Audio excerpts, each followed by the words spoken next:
this is your hair. Okay.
remember that Uber Eats has broken. No, that's absurd. Hey, remember when you used to be a, what was it, Pepper Lady? Pepper Lady? Wasn't it Cinnamon Sisters? Basil Babes. Saffron Squad? Nutmeg Maidens? Paprika? No. Nutmeg Maidens. I just said that. Was it Spice Girls? Doesn't sound right. Was it Saffron Squad?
105.3 The Fan. Everybody runs down the floor.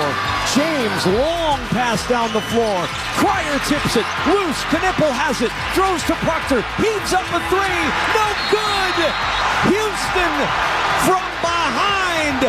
14 down to the national championship game. And for the first time since 1984, Houston will play for a men's basketball national championship.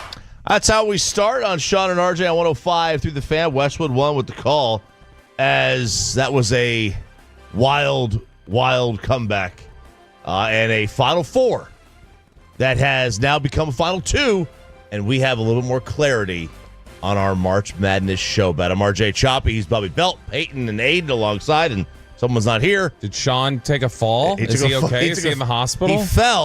He fell at the game yesterday. Oh, is that at the Ranger game? Tumbled down the three steps that we had. And now he's in the hospital. Probably in the hospital all week. Probably going to be there all week. Oh, that's rough for him. It's very rough. I have a feeling he's going to tumble again in about 2-3 weeks and be out another week. Yes, I think he might tumble it. What's that, Peyton? Don't spoil it.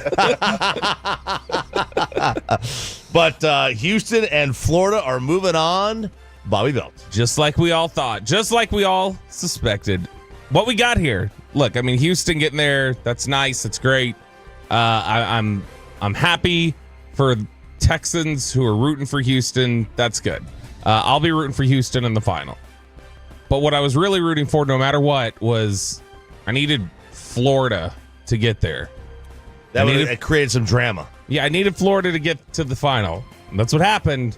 And now we know with certainty, now that Duke has been eliminated and Florida is in, that one Peyton Russell is guaranteed a loss in this tournament. His all-chalk bracket lost. So Peyton is guaranteed to do he's guaranteed to do something. He's guaranteed to host 30 minutes. Yeah.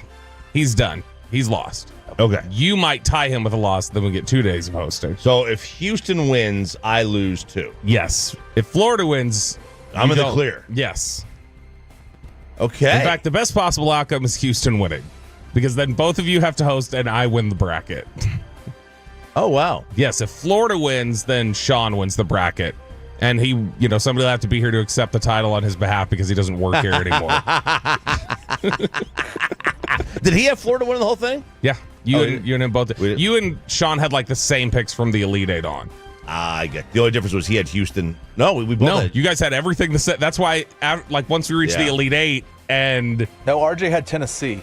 Or that's once Tennessee lost, though. Once Tennessee lost, you guys were the same. And so because of that, he had guaranteed he wouldn't finish below you because you guys had the same picks the rest of the day. All right. Well, that was quite the finish that we had. This is one of the bigger collapses I can remember. I'm not even saying this was a comeback. This was a collapse. With Duke? Yeah, with Duke. This has been the theme the last few rounds, hasn't it? You had Arkansas and Texas Tech, and then you had Texas Tech do the same thing with Florida, and now you've got Duke doing essentially the same. But there's no way they should have lost that game. You're up 7 with 1:10 left. You're up 7 actually with 40 seconds left. So they had, they were up 14 with 8 to play, and they basically never scored again. They had one field goal in the final 10 minutes. That was a Cooper Flag 3. They were up 9 with 2:15 to play. They're up 64-55. Houston ends the game on a 15-3 run. What an utter collapse this was. And they have 35. Listen to this. They've had 35, and I saw this on TikTok, so it has to be true. Well, 35 5-star recruits in the last decade and 0 titles. That's not a good number. That's not a good number to have. 3 a year. Gosh, that Emmanuel Sharp hit that 3 with 33 seconds left. They're down 6.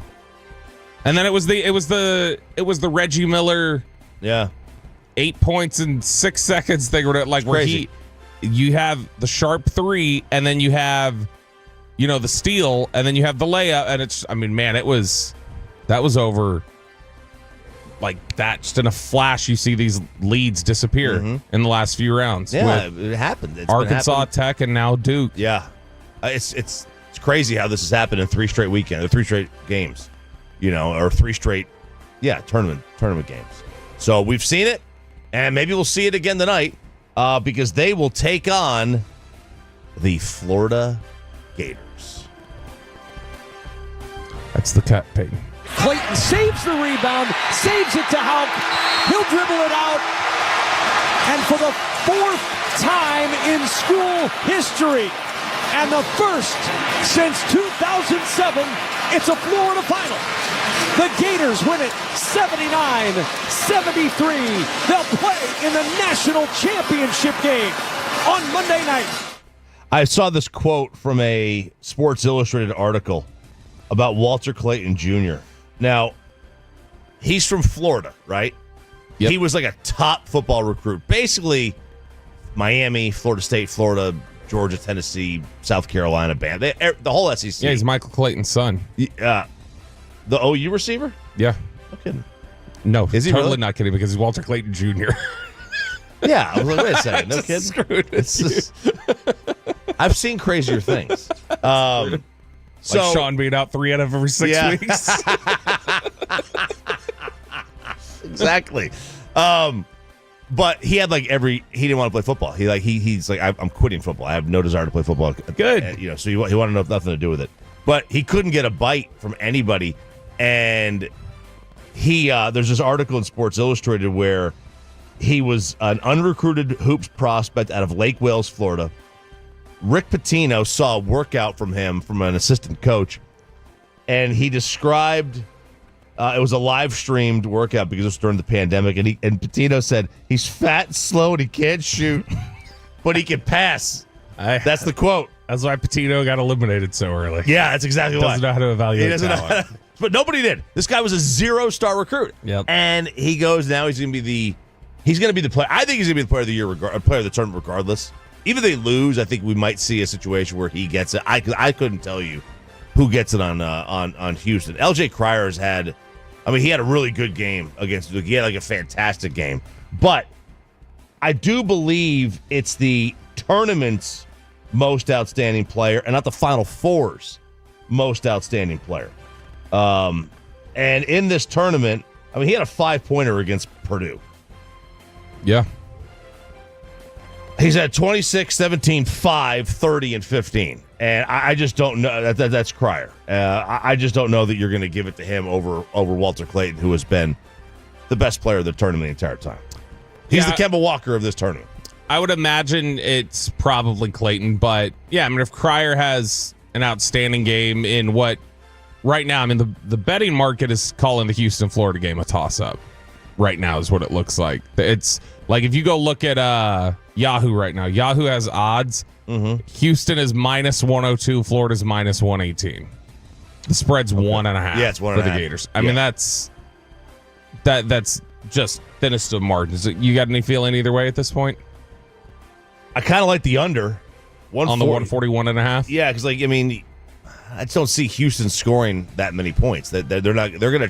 They definitely don't want that. They don't want that. But this is going to be interesting because this is the old one team plays a certain way, which is very up tempo, and then the other team plays a slow it down, muck it up game. I've seen this game from Florida before. Houston scored close to enough to do that just about every time. They scored 78, 81, then they scored 62 against Purdue. That was way down. But then it was 69 and 70. So, they're close. They're right close. around, if that's a 1-point game, that's right around 141. Yeah, I think the number's a good number. Man, I don't know. Florida seems like they try to run and hide from teams like this.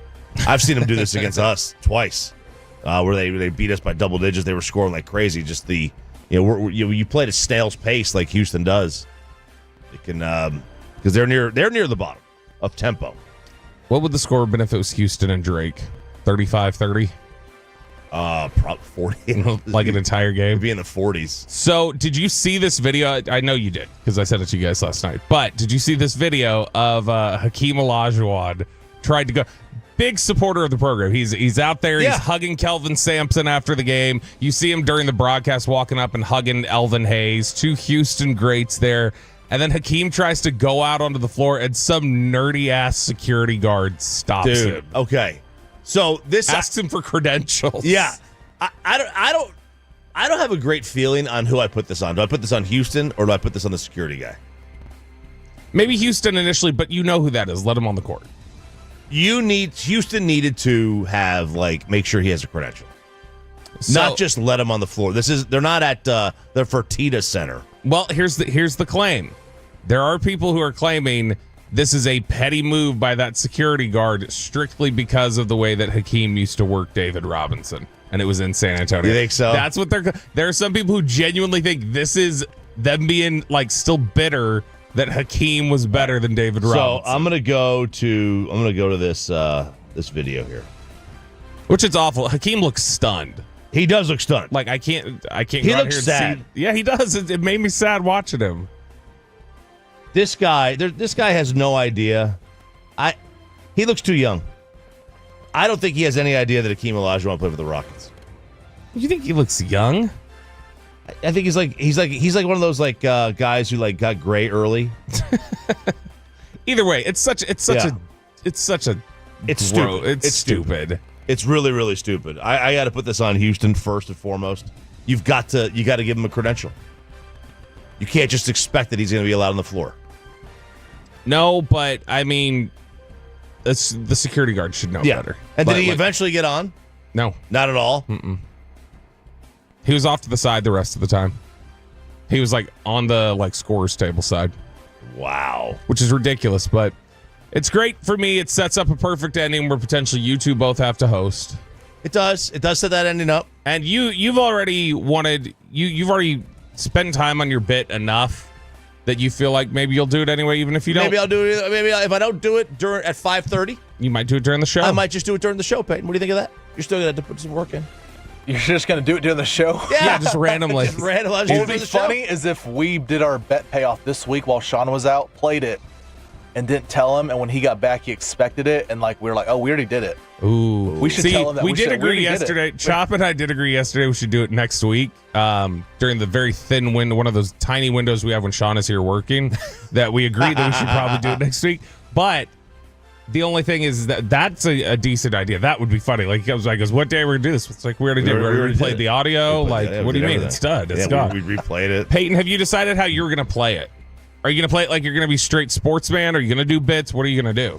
No, I got to be funny with it. I mean, I told y'all I want to do life hacks, for one of the segments. I wouldn't do it the whole 30 minutes, but, if that's a cheat code, then, I'll find something else. I thought about, singing a song live on air. Oh my gosh. And if I messed up, I'd be all right. Let's start back over. I think that'd be funny, but I don't know. I've thought about it. Re-rack it. That's actually a really good idea. But I mean, it's a bet payoff that it's only successful if I have to do it. You guys are hosts. You guys have been doing this your whole life. It's not funny if you guys have to do it. No, if I had to host for, if any of us had to host for, if I had to do it. If any of us had to host for a half hour, it sucks because you have to get in here early. So that's the part of it for us that we're going to hate. I'm already up here. So okay, right. So it's not a payoff for you in that sense. It is for us. So the payoff for you is that you do have to host for half an hour, but it also, none of us want to talk by ourselves for a half hour. Oh, it's the worst. Yeah, none of but us. You guys could do it. You could get through it. You have enough content where you just can go through and just... Not if I can't play more than 2 minutes of audio. Yeah, it's a lot of content, man. It's a lot of content. Jared Sandler can do it. You guys can do it. Jared can. Yeah. I'll ask Amy Lawrence how to do it. I'll hit her up. I'll hit Jared up. She's got plenty of time right now. I'll get her back. Stop it. It's Sean and RJ here on 105 through the fan of RJ Choppy. He's Bobby Belt. We made it out to the ballpark yesterday. Yeah. The whole family went out to the ballpark for a Rangers walk-off win, the Stars' tough weekend, and a record in sports. Next on the Fan.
Okay, now that is a very cute haircut. That's like a little shag. I've never seen it before. Well, please God.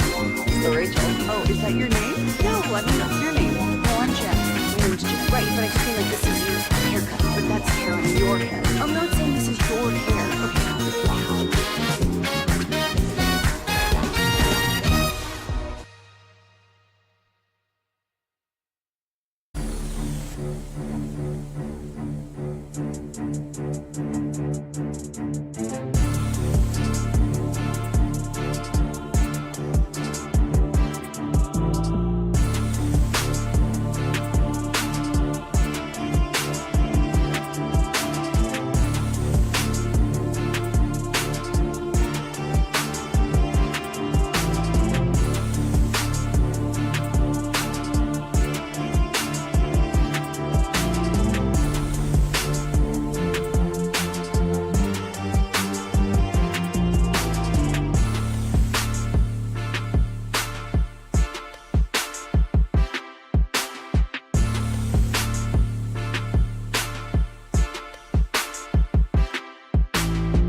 And it's back to Sean and RJ right here on 105.3 The Fan segment here, brought to you by Cars for Kids. Donate today at carsforkids.org, and also brought to you by the personal injury lawyers, Frankel and Frankel. If you've been injured in a car or truck wreck, call Frankel first, 214 or 817-333-3233. With Frankel and Frankel, there's never an out-of-pocket cost. They only get paid when you win. Frankel and Frankel, the go-to car and truck wreck attorneys in Dallas. Here's the pitch. Swung on, and the line drive center field. It's a base hit. Here comes Smith around third. Here's the throw to the plate. He dives in safely, and the Rangers have won it. Jonah Heim walks off the Rays with a line drive single to center. The Rangers have swept the series. They've won their 5th game in a row. Eric Nadell with the call in a game you heard right here. Rangers 4-3 over the Rays. They are the AL's best. 8-2 to start the season. Do 8-2. every 10 games. I mean, I think you might have a record there. They are pretty good right now, and the offense isn't even clicking yet. No. So that's all a very big positive. You feel good about that. And yet still, while they sit there at 8-2 with the best record in the American League, the third best record in the game of baseball, they also have a -1 run differential because they keep winning every single game by a run. So I found this funny so they have the most wins in the American League. They're too clear of the Angels and the Yankees. All right. The Rangers have scored 33 runs. They have 2 more wins than the Yankees, and the Yankees have scored 76. That's absurd. That's crazy. The Phillies are 7-2. They've scored 45 runs, so not that many more. The Giants are 8-1. They've scored 49 runs. The Dodgers 9-2. They've scored 57. The Cubs have scored 77 runs. That is the most in the sport by 1. You know what we're not talking about there, But though? the Cubs have also played 12 games, whereas the Rangers and Yankees have played 9 games and 10 games. So the Cubs have got more games in hand. But what we're not talking about here is also the fact that the Rangers have the American League's best ERA at 2.93. Yes, the they do. pitching staff's been great. And Rocker wasn't dominant yesterday. There wasn't a whole lot impressive, but I mean, got the job done, worked through, got you over a little bit. But I mean, it wasn't. He was fine. Yeah, there was nothing wrong with him yesterday. Look, do you love seeing one strikeout from Kumar Rocker? No, that means that his swing and miss stuff isn't working quite the way that you want it to. But what you did get was a guy who was way more under control and wasn't walking a bunch of batters and wasn't hitting a bunch of guys. And so that was all encouraging. That was stuff that you like to see. His pitch count was relatively low. It wasn't super low, but I mean, to get through 5 innings and only, throw 77, that's not. I've seen much worse in today's game. Yeah, in today's game, 5 innings. I mean, you're got guys in the 90s. He had 2 more innings left. 4 swinging strikes on 77 pitches is not optimal. That's not what you want to see necessarily. It's not what you want to see, but that's a new school. Like you get a ton of old school pitchers. Like, dude, just get out of the inning. But I agree with you. Like, you want to see, and that's what they're looking for. They really put the emphasis on that now of swing and miss stuff. And if you don't have it, that's really what they determine whether. They don't even look at your ERA. They just look, hey, are you getting swings and misses? Okay, bring them up. Yeah. So they are. Now they got the Seager home run the first of the year. That was nice to see. They were aggressive on the base pass yesterday. They had 3 steals. That was, they were being active. Encouraging game, but again, you can't have these 1-run victories consistently. It can't just be 1-run victory after 1-run victory. It's the way they're playing right now, and it's kind of a wild ride. You're walking a tightrope, but Jonah Heim walks it off. The 4 runs, it was the 3rd highest scoring output of the year, and all 3 came against the Rays. They scored 6, 5, and 4 in the 3 games against the Rays. So they scored 15 runs in the 3 games. Rangers Savant Instagram page, which I'm in love with. They're Tolos, by the way. They do. They follow us. They follow us on Instagram. They liked the teaser clip of when I'm going to destroy Zach and Eric at 9 o'clock this morning. Very nice. So they had the 3 team stats that make them a little bit worried about the offense. Now, coming into this game, they were hitting just over 195 in 266 plate appearances. Their team OPS is 25th in baseball. They have the 28th ranked on-base percentage and the 23rd ranked slugging percentage. So their on-base percentage is 260. So they're only getting on base. Every 4th batter is getting on base. Yeah, not enough. That's not enough. Their batting average on balls in play, just the balls in play, is 209. Balls in play batting average usually is like, you want to see that over with a 3 in front of it. And that usually balances. It will balance. They say it shows how hard you're hitting the ball, I guess. But generally, a batting average, if you put the ball in play, your average, because obviously it takes strikeouts away, it's generally going to be in the 3s. And their pitches per plate appearance is 3.57. Only the A's see fewer pitches per plate appearance than the Rangers do. Rangers are 29th in baseball. So those are 3 stats that they had that got them a little bit scared. Who do you think leads the Rangers in batting average among qualified hitters? Josh Smith? Nope. Do you have to? It had to be that loud. It was so obtrusively loud. Sorry. Wyatt Langford at 235. Oof. That's tough. Josh Smith is hitting 333, but that's not also qualified. He's not a qualified batter. Your qualified batters, this is what they're hitting: Corey Seager 179, Jock Peterson 107, Adolis Garcia 161, Wyatt Langford 235, Jake Berger 114, Marcus Semien 135. What makes you qualified? I guess at this point, it's 3.1 plate appearances per game. Yeah. Okay. So as long as you have that, so Josh Smith is just under that. Yeah, that's how they qualify you. That's how, if you go and look at Baseball Reference now, they added the Negro League players. It doesn't matter, like if they only played a 50-game schedule. I think their seasons were like 50, 60 games. That as long as you had 3.1 plate appearances per team game played, not your game, but team game, you qualify. So that's how that happened. Okay. That's how that's able to, like, you get a guy who played 50 games of the season have numbers that. Right. I guess I was Could just be saying over that, because yeah. we're only 10 games in the I season. know. But So he has to have. I can't do the math on that one. However many at bats through 10 30. games. 30 at bats, yeah. 31. He needs to have 31 at bats through 10 games. Like I 31 said. plate appearances. Plate appearances, right. So, Now, here, you know what's yesterday you had another appearance where a guy didn't walk anybody for the Rangers starting staff. it's good.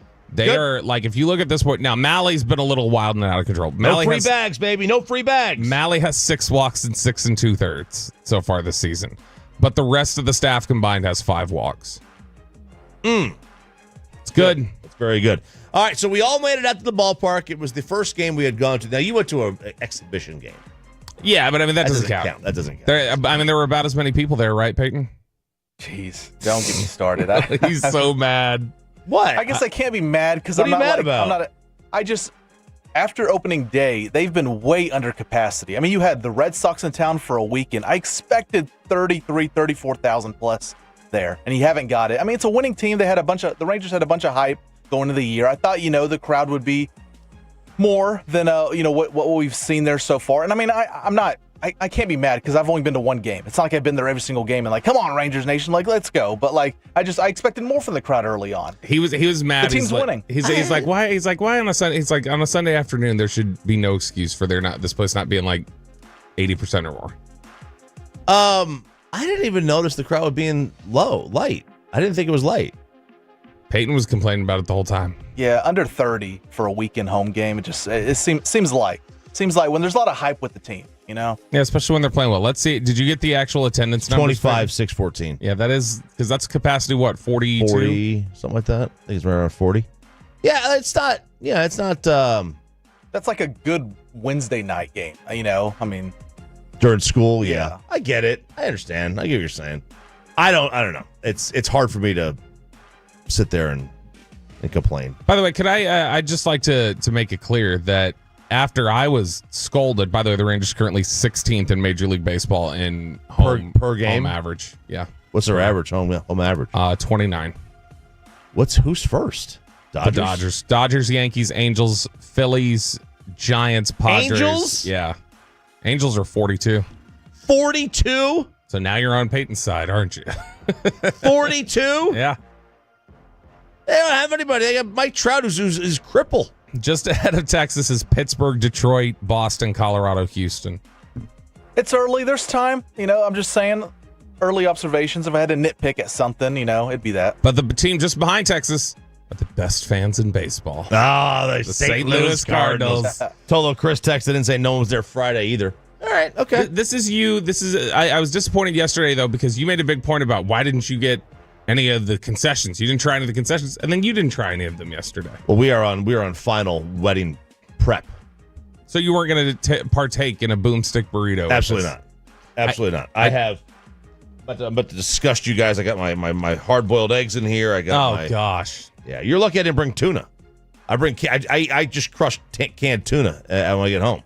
Yeah, well, you used to break up the little packets of tuna. No. Right here. Now I'm going for the full-on cans with the.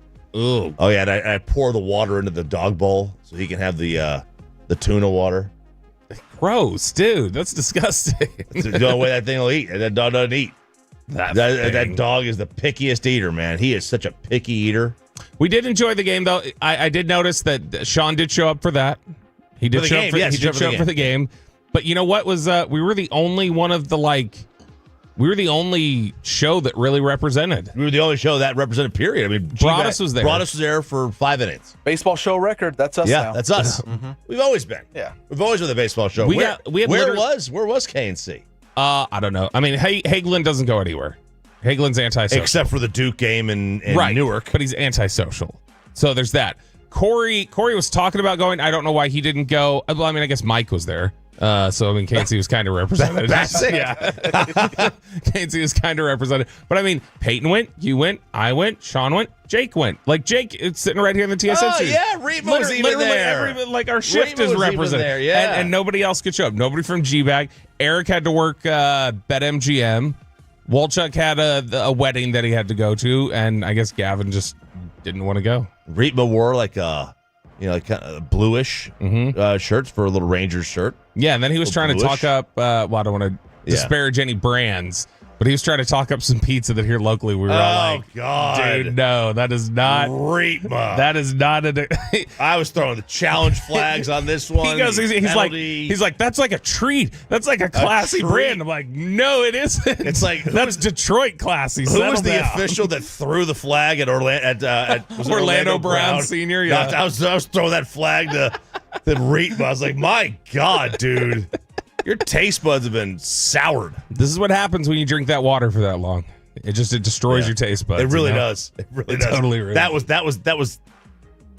questionable. That was an offensive. That was an offensive take. It makes you question everything about his food takes. I'll never take forward. a food recommendation. You'll take my recommendation before you take his. Yeah, I will, and you don't eat anything. Right? Yeah, you hate my food takes.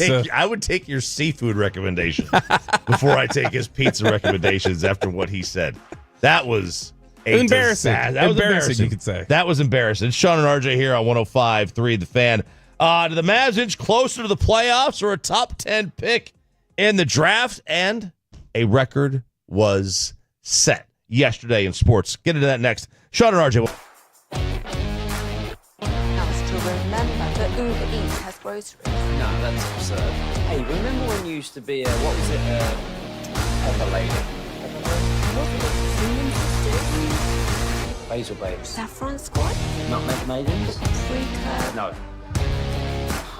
Nutmeg maidens. I just said that. Was it Spice Girls? Doesn't sound right. Was it Saffron Squad?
remember something, you have to forget something else. Okay, now that is a very cute haircut. That's like a little shag. I've never seen it before.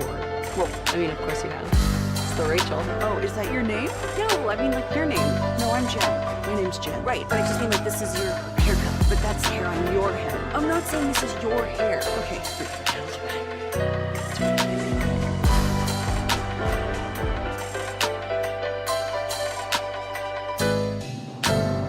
Chevrolet registrations 2023 and 2024.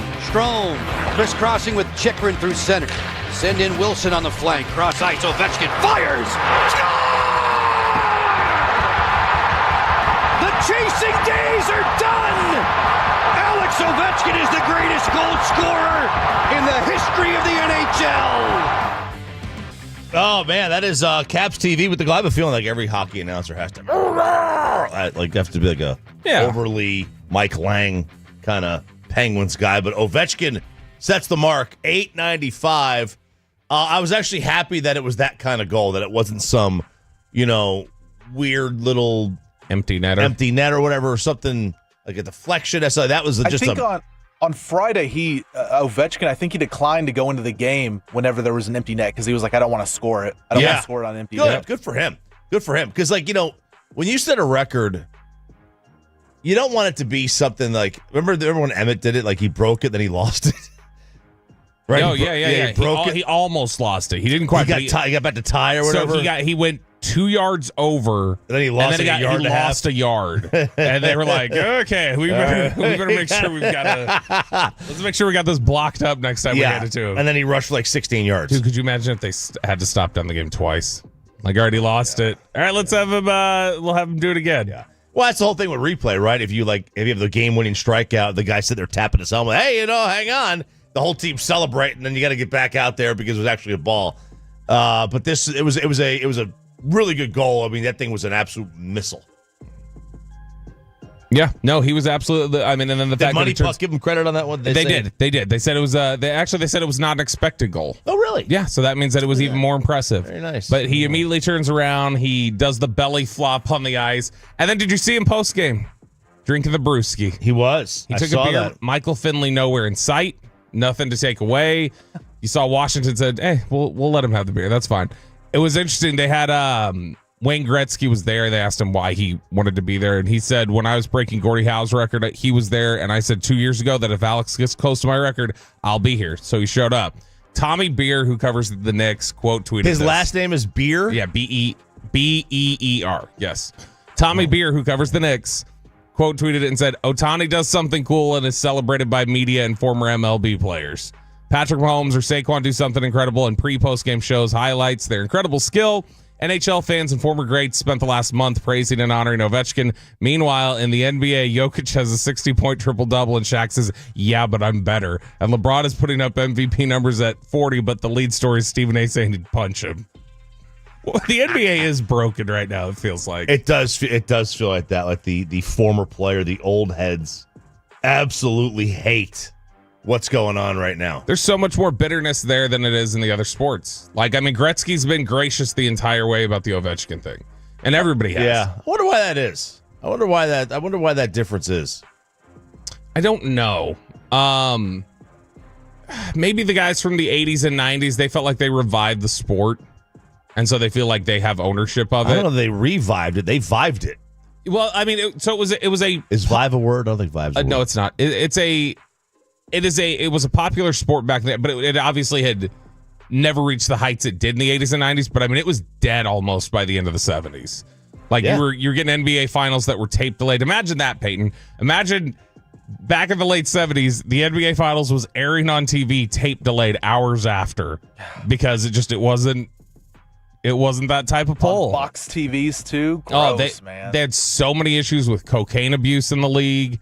It was a bad Sounds run wild. for the it was a bad run for the NBA, and Magic and Bird revived it, and then Jordan and Shaq and that whole group kind of carried it into another level. Well, and so that may be what it is. They feel ownership of any popularity the league even had was ours. Hey, that's possible. That was a good moment for Ovechkin. But you talk about the old heads going at him, and the Mavs lose. They drop a pair to the Clippers, so they're right back. It's what we needed.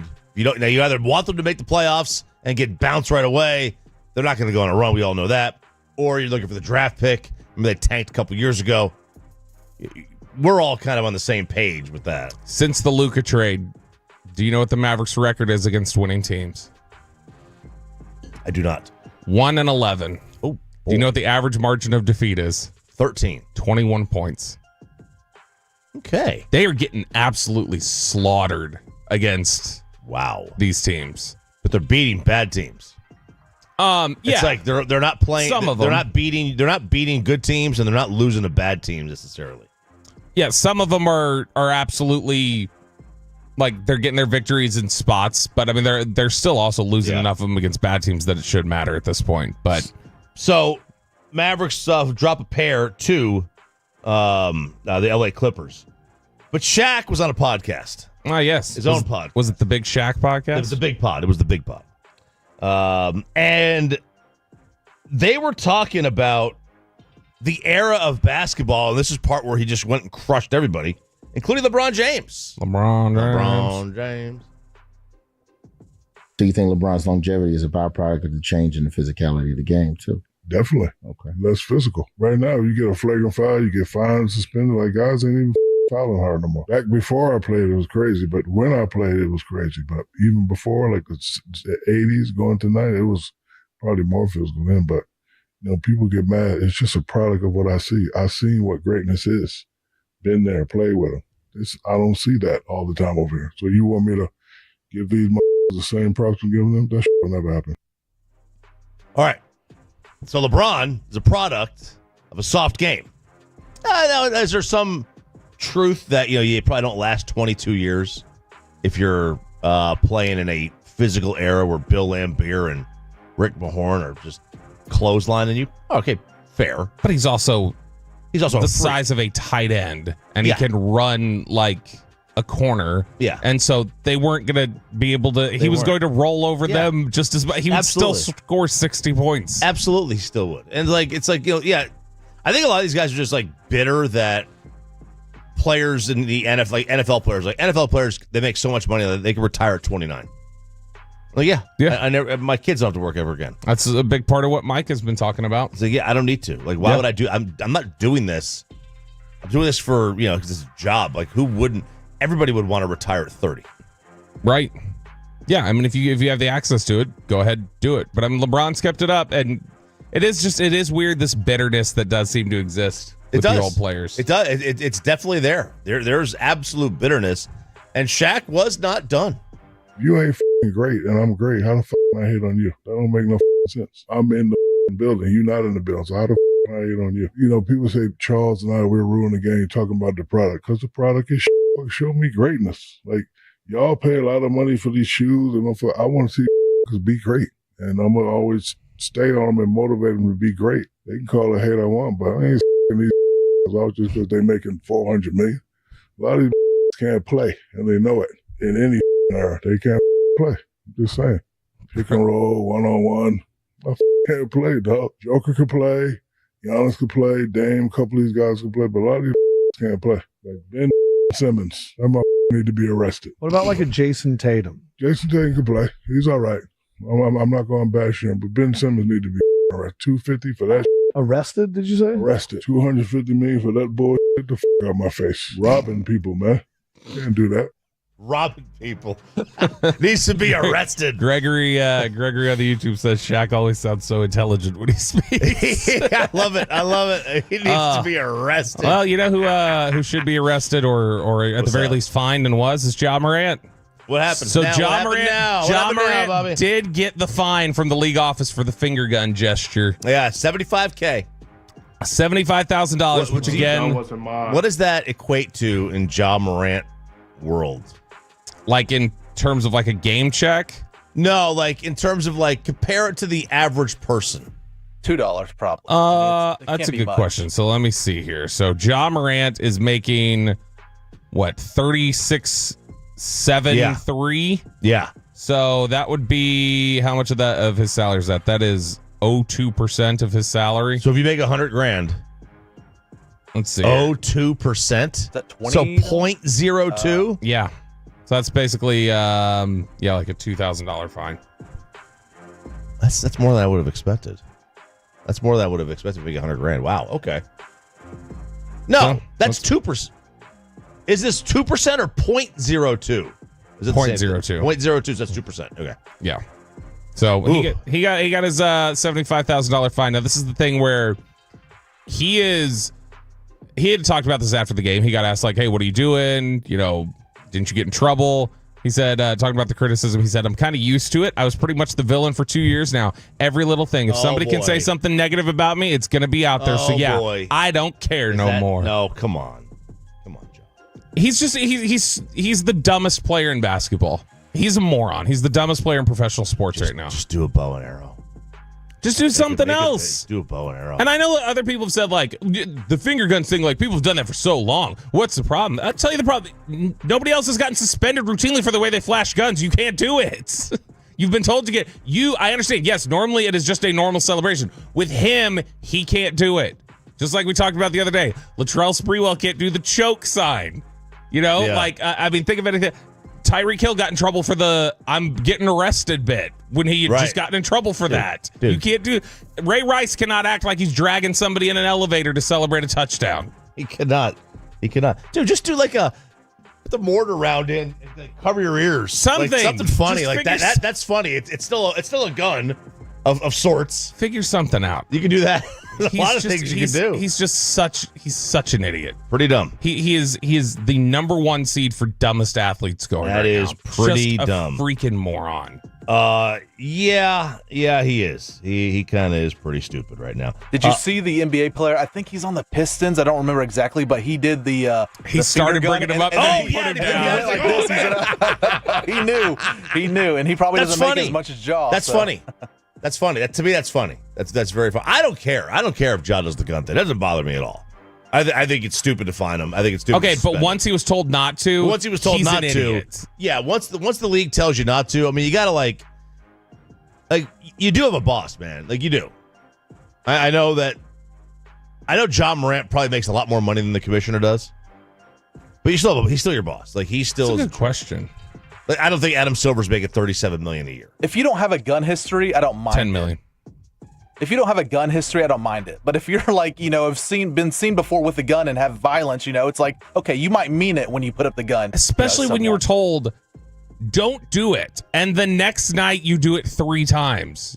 You're asking for it. You're asking to get punished. Yeah, like if he had a gun history, it's like I don't like him having a gun in the car and showing it. That doesn't. It's to me that's perfectly legal. I mean, look, did he not brandish a weapon to a? Is that not the whole crux of it? Is that right? But he had one in a different spot. Let's say when Peyton got Life Hacks canceled, for instance, back then. Yes, if he would have the next day read that same thing on the air, then we all would have been like, it doesn't matter if we think it was that big a deal, the one you read. That's stupid. You were just told not to do it. Yeah, that's right. You were just told not to do it. And he didn't care.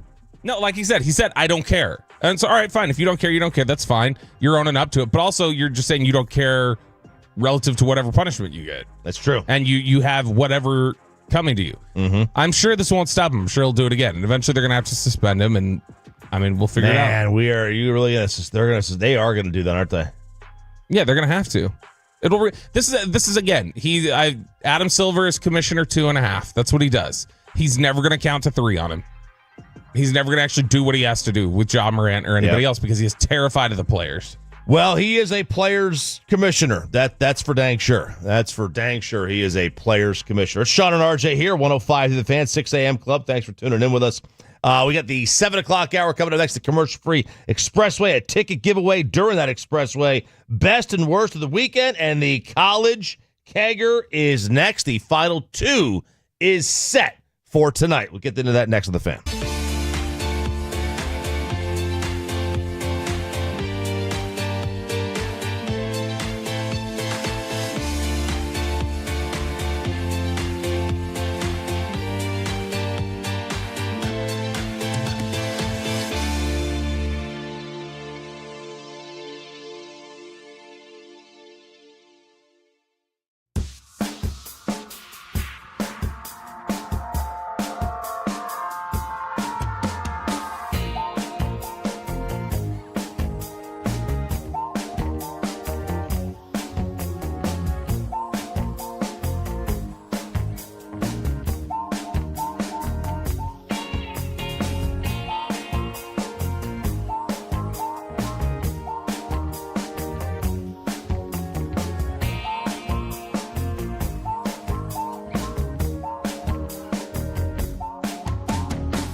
true that you've got to forget something else to remember that Uber Eats has groceries? No, that's absurd. Hey, remember when you used to be What was it? Pepper Lady. Pepper Lady? Was it Cinnamon Sisters? Those are babes. Saffron Squad? Nutmeg Maidens? Recurve? No. Nutmeg Maidens. I just said that. Was it Spice Girls? Doesn't sound right. Was it Saffron Squad?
Be the fan. Everybody runs down the floor.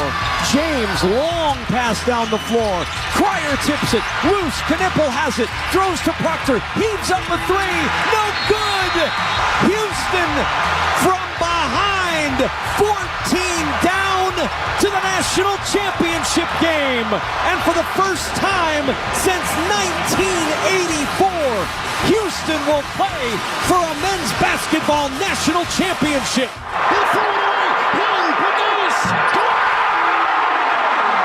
Did we just see what we think we just saw? Wow! Confetti! Kevin Kugler with the call. Westwood won, and the final is set. I still can't believe it.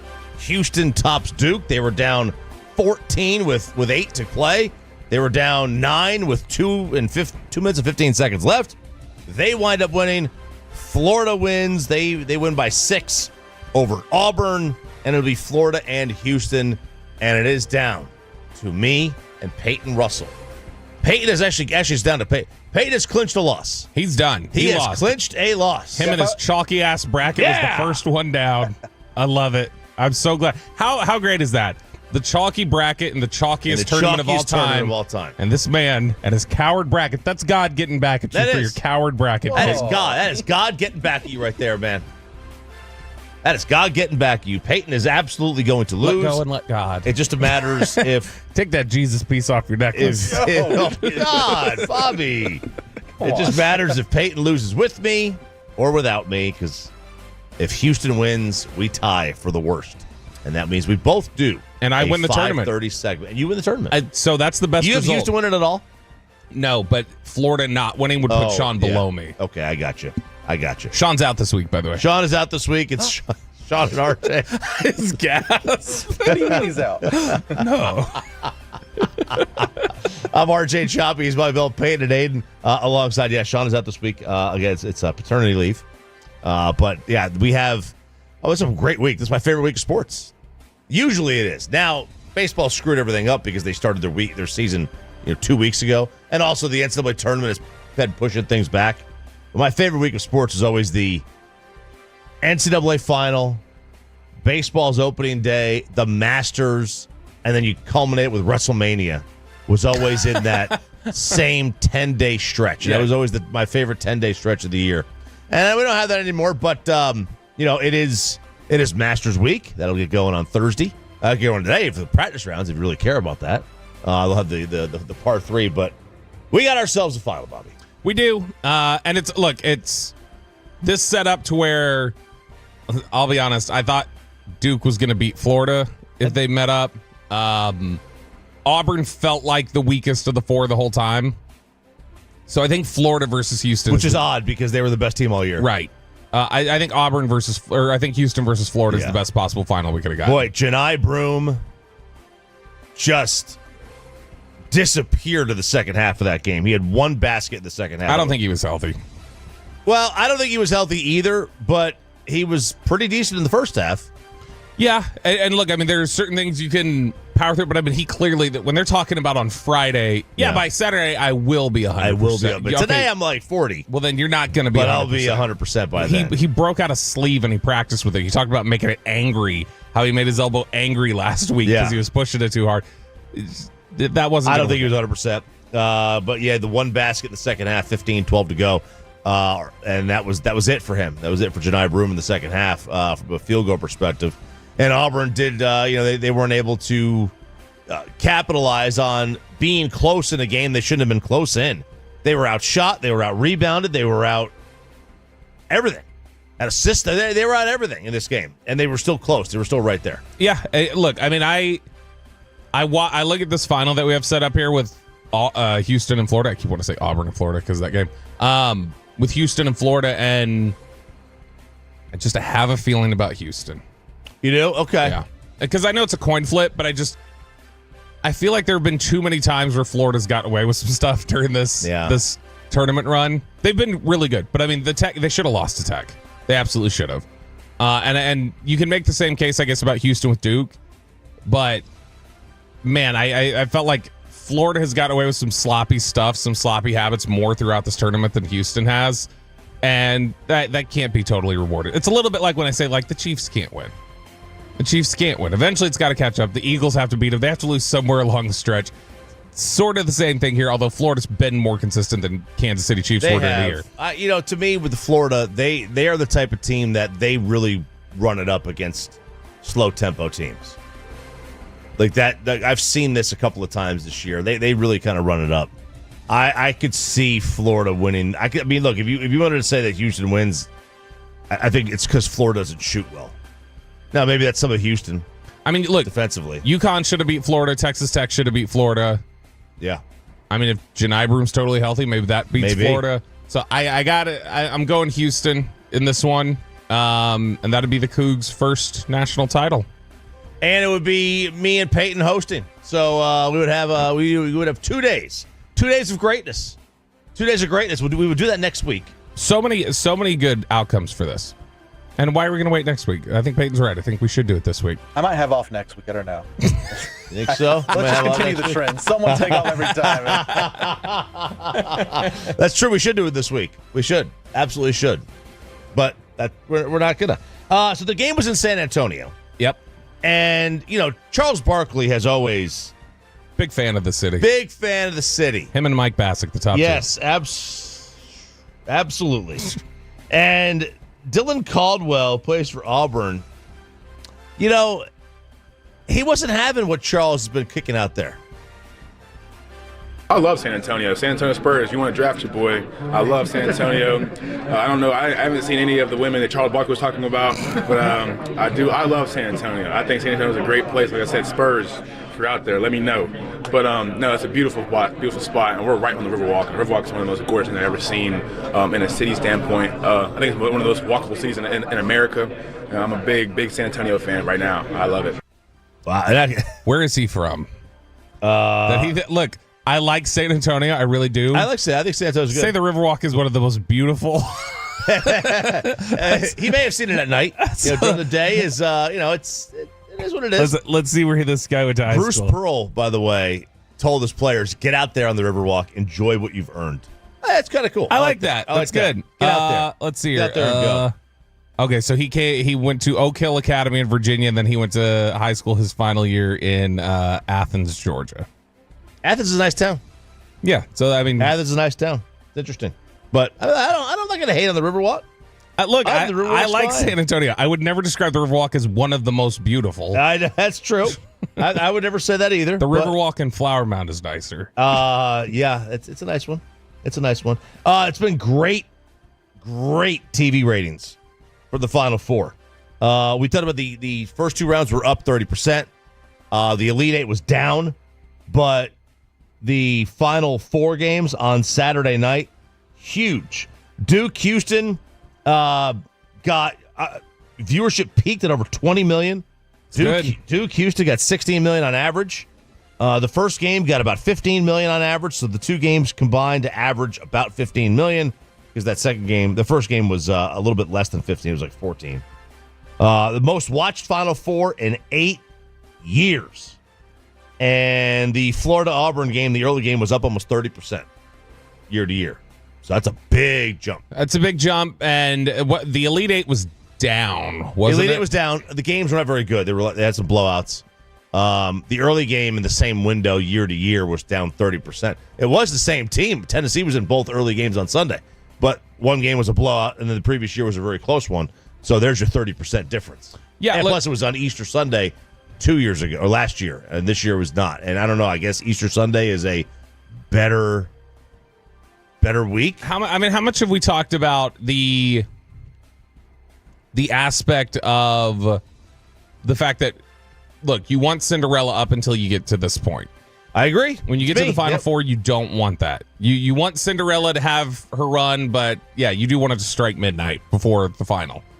And that's what you got out of this Final Four. This Final Four this weekend, I genuinely was interested in watching both games.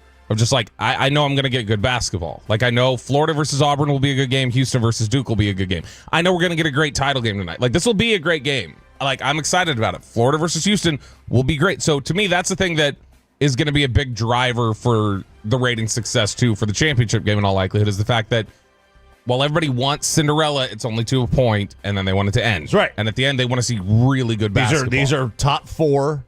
These are the top four teams in the country all year. They were. Alabama was up there at a point. Tennessee was up there at a point. That's Iowa State for a hot minute. Other than that, these were the four steady teams all year. And that's a major part why the TV ratings are so high for the Final Four. Auburn is 32-6. They finished the year 32-6. Do you know what the records of Florida, Houston, and Duke are? They have, I think, the highest loss total was 4 by Florida. It's the same. They're all 35-4 now that Duke has been eliminated. Because Duke was a 3-loss team during the year. Right. But they're all three right now. Like Florida and Houston will enter this game both 35-4. Duke finishes the year 35. That's a great. Those are great teams. That's what you want. Yep, these are great teams. What you don't want is your weatherman coming at you for being complaining. Oh, yes. So Memphis had some weather over the weekend. Mm-hmm. That whole area, tornadoes left and right. Right. Gosh, some of the videos of those tornadoes from Arkansas and stuff were ridiculous. And Memphis obviously it borders Arkansas. It's right there. So WREG during the Auburn-Florida game, it's 69-68 with 3 minutes and 20 seconds to go. So a tight game down the wire, right? Mm-hmm. The weatherman pops on. So the game goes picture-in-picture. There's no voice. There's no voice for the TV for the game. It's now just him doing weather. And people are not happy. I have stayed silent. This is on Twitter. I have stayed silent, but this was insanity. If people want to know the weather, Channel 3 is the only place they can do it. It's 2025. It's not like they die if they don't hear from you. While, in fact, it is the only option for the Final Four, and we missed the announcers the entire game. This guy goes on to the Notes app. Mm-hmm. He went full-on Notes app here. Ooh. This is, his name is... Notes app can get you in trouble, especially if you're a teacher. Tyler Eliason, especially if you're a teacher. Yeah, we'll talk about that story later. Is that the... yeah, that's the 30-year-old. The 30-year-old. Tyler Eliason, WREG in Memphis. I don't want to hear one more... This is the Notes app. I don't want to hear one more comment about why we're covering up the volume of the game. You can see the game. You're going to have to deal with my voice and then just deal with it again because we lost several people. Several people died Wednesday night, and potentially this is the saving of someone's life. right now. This is still not in that path, not there yet, I should say, but it's a significant tornado, a confirmed tornado, and it was very violent going into New Albany, Mississippi. So we're going to track this. It is what it is. Send me emails later, and we can chat. But this is what is right now, and this is what is right. Deal with it. I mean, I do agree. Like, when there's a dangerous situation like that, sorry, you're going to have to deal with it. Do you need the volume? Do you need to hear the TV broadcast screaming in your ear? As long as the picture's up there, you should be fine. Yeah, I mean, would you be upset? So the guy who wrote the big tweet I read a minute, that's Chris Vernon. He's a local Memphis sports radio guy. So he was not happy. Look, I think my stance is, and I don't know how I would program this if I was a TV station, but there are other channels to go to. Like you're the only place that has the Final Four. You have to break in. You have to break in because the people who are glued to the Final Four, those are the people that need to be see this is what's happening. Because there are going to be so many people with their eyeballs on that. So if somebody's watching the game and is just oblivious to what's going on outside, they need to break into that person and go, hey, there's something coming directly towards your house. You need to go get shelter. Something quick. You have to be up there to tell them. How long do you get up there for? I mean, if it's an emergency, like they had a tornado emergency, that is a confirmed tornado on the ground. Yeah. In all likelihood, violent, like heading directly to it. They have to break in. Yeah, but I'm saying is how long do you break in for? You have to stay through. You have to stay through? I think so. If you've got a split screen up so it's up there, you don't need to hear the play-by-play to me at that point. What if it's in your city? What if your local team is playing? Like if it's the Super Bowl and the Cowboys are in it, they break in and you're a Cowboys fan and you miss the call and all that at the end of the game. I mean, you know what I mean? Like sorry, if there's a tornado, if there's an F4 barreling towards houses in DeSoto, they need to know. I'm not disagreeing with you. I'm just saying. The highlight will be on Twitter in 6 seconds. I don't even understand how this is a question. People were dying. People did die. I'm not saying I disagree. No, I'm not saying you. I'm saying other people who are talking about this, who are saying like this is ridiculous. What do you want them to do? I don't know. That's the question. That's what I'm asking you. I don't know. I don't know what to do. But if the picture's up there, you're still watching the game. Yeah, you are. That's true. It's Sean and RJ here, 105.3 The Fan. I'm RJ Choppy. He is Bobby Belt, Peyton, and Aiden alongside commercial-free Expressway. Next, the best and worst of the weekend and a ticket giveaway. All next on 105.3 The Fan.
something else.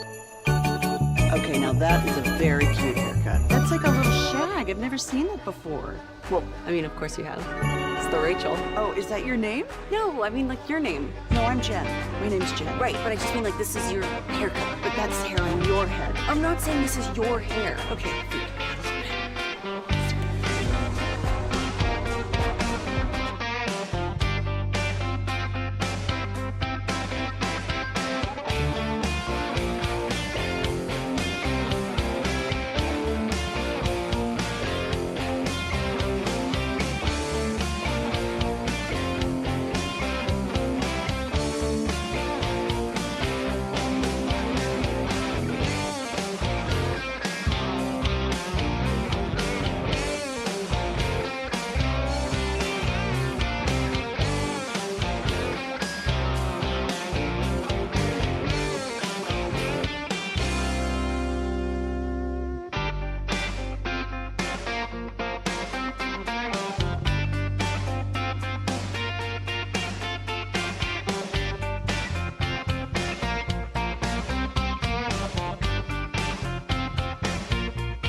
It's our staple draft event with you, the Tolo. It's Draft 101, Thursday, April 17th, in our fan showroom, 4131 North Central Expressway in Dallas. Our Super Bowl winning scout, Brian Broaddus, Zach Wolchuk, and Cowboys insider Bobby Bell team up with DallasCowboys.com for a night of draft talk, debate, and questions. Not only that, dinner's on us, thanks to Whataburger. Plus plenty of Cowboys giveaways, completely free, and we can't wait to see you for Draft 101 on your home of the Cowboys. 105.3 The Fan. And it's back to Sean and RJ right here on 105.3 The Fan. It is the Expressway right now on The Fan, and it's brought to you by the On Time Experts. You have reached the commercial-free Expressway. It's Sean and RJ here on 105.3 The Fan. I'm RJ Choppy. He is Bobby Belt. Peyton and Aiden alongside. Best of worst of the weekend, Bobby, coming up in 18 minutes from now. Yes, indeed it is. And coming up, I don't know, about 2 hours and 15 minutes from now, roughly, or no, not quite that long. More like an hour and 50 minutes from now. I'm gonna let Zach and Eric have it. Have the hour? Have the wrath of my biting tongue is what they're gonna get. I was going on Friday. Do we have a diss track coming up? We do. Oh, there it is. Listen right there. Can't play all of it. No, can't play all of it because we're gonna save it for 9 a.m. segment. You got to tune in for. But I was up for 5-time G-bag status on Friday with my Kendrick Lamar diss, and Zach and Eric, those traitors, they voted against me. And Dawson and Broaddus were like, we're going to vote for Bobby. You guys are going to take this from him? And they did. So, well, hang on. That still is only 2-2. Ross was there. Ross was running the board. He played it. They were the first 3 votes. Eric, Ross, and Zach, and they all 3 voted against me. Wow. And I was mad. Now, Ross picked the clip, so I get Ross is more likely to vote for that. So I understand that. But then when Zach and Eric do it, and Zach's whole excuse, he's like, well, I knew Gav was going to make you honorary 5 times. I was like, I don't care. I don't want to be named to the Pro Bowl as an injury replacement. I want to get voted there. Let me get to G-Bag of the Year competition. So when they took that from me, when they snatched that from me, okay, I had about enough. And so I told them immediately. I texted them. I said, too late for your apologies. I'm already in the lab. Did you say it's too late to apologize? I did. I said, just like One Republic, baby. And then I said, I'm already in the lab. You're screwed. It's done. So I did it. I did the diss track. I sent it to y'all over the weekend. Let you guys look at it and give me feedback. And so I will also say I'd sent it to a couple different people. I sent it to Reggie. Reggie came back with a couple notes. Where he's like, can I get you to say this? Instead of saying your boy, can you say young belt? He said young that, belt. Yeah, young belt. He said that'll make me smile if you say young belt. And I was like, okay, all right, you got it, Reggie. So I fit it in. But during the 9 o'clock segment, Zach and Eric are going to get to now. Is this audio only, or is there will be lyrics up on the fan cam? Will there be a custom vid involved? Well, you'll just have to see. There will be lyrics up on it. I did have an image up. I created cover art, or ChatGPT did. I was like, make me a picture of a guy stopping a nosebleed. And so that's what I got. Is that what that was? Yeah, it's a guy stopping a nosebleed. I knew the nosebleed. And then leaking is the name of it. And so, and it's not a parody. Oh, no. I was like, no, we're not going to parody this one. I want them to feel this. So I just went and found one of those royalty-free beats off of YouTube. I was like, this is going to be completely original for you. Okay. All right. You Very hoes. Nice. Very nice. Bobby and the things he can do with AI. This was not AI, though. I'm sick of people saying I write those raps I've written have been AI. That was not. The AI was the image. The cover art was AI. All right, well, let's see. All right, now, Shotty. Yes, Brian Schottenheimer, who, what do we say? Would we say so far to this point he is getting a passing grade? As much as you can get a passing grade for the offseason, he has one to this point, right? In terms of how he's presented himself, the way he's talked about team building, the way he's handled things. He's, at this point, thumbs up for Brian Schottenheimer, right? I would, sure. Yeah, I mean, there's nothing that you can grade him on, so. You can build, but quality of the type of staff we think he's built. Yeah. The way he's taking feedback, the way he's talking about certain issues, like all those optics matter, I think. And he gets passing grades for him so far. So this is a great article by Brad Townsend over at the Dallas Morning News, where he had talked to Brian Schottenheimer and some of Shotty's family, and it was just trying to get a sense of like, why was this, you know how they talked about so much in his opening press conference, how he's been working his whole life towards this, and everything has been about becoming a coach and leading a group of men like this. This has been what he's worked his whole life towards. So Brad Townsend went and decided to do some talking to his family, things like, what does that look like? How did he get to this point? How is it that this is what he's prepared for his whole life? So we're going to read from this article from the Dallas Morning News and stop down and chat about some of it. And also, you can let us know on the Franklin Frankel Injury Attorneys fan text, how have your feelings, if at all, maybe they haven't changed at all, but how have your feelings changed at all potentially on the Brian Schottenheimer hire after you've seen him now hire a staff, the way he's talked about things, the way he's approached things?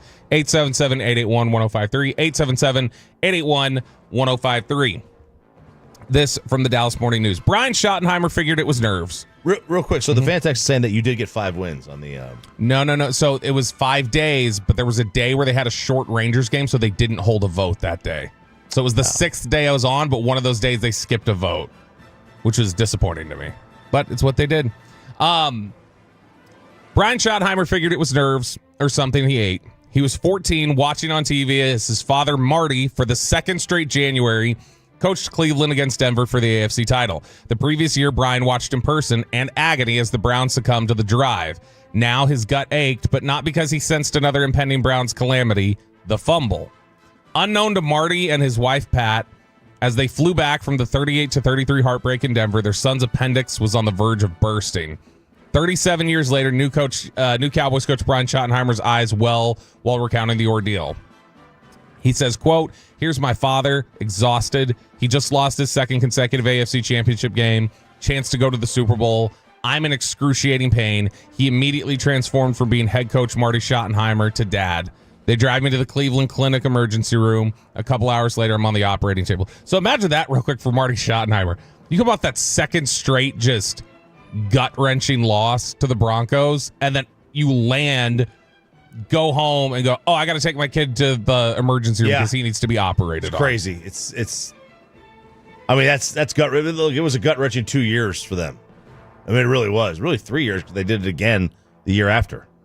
They say, so who is Shotty? In interviews with the Dallas Morning News, family and friends paint a portrait of a 51-year-old who very much is Marty's son, proudly so, but also is his own man with distinctly Shotty abilities.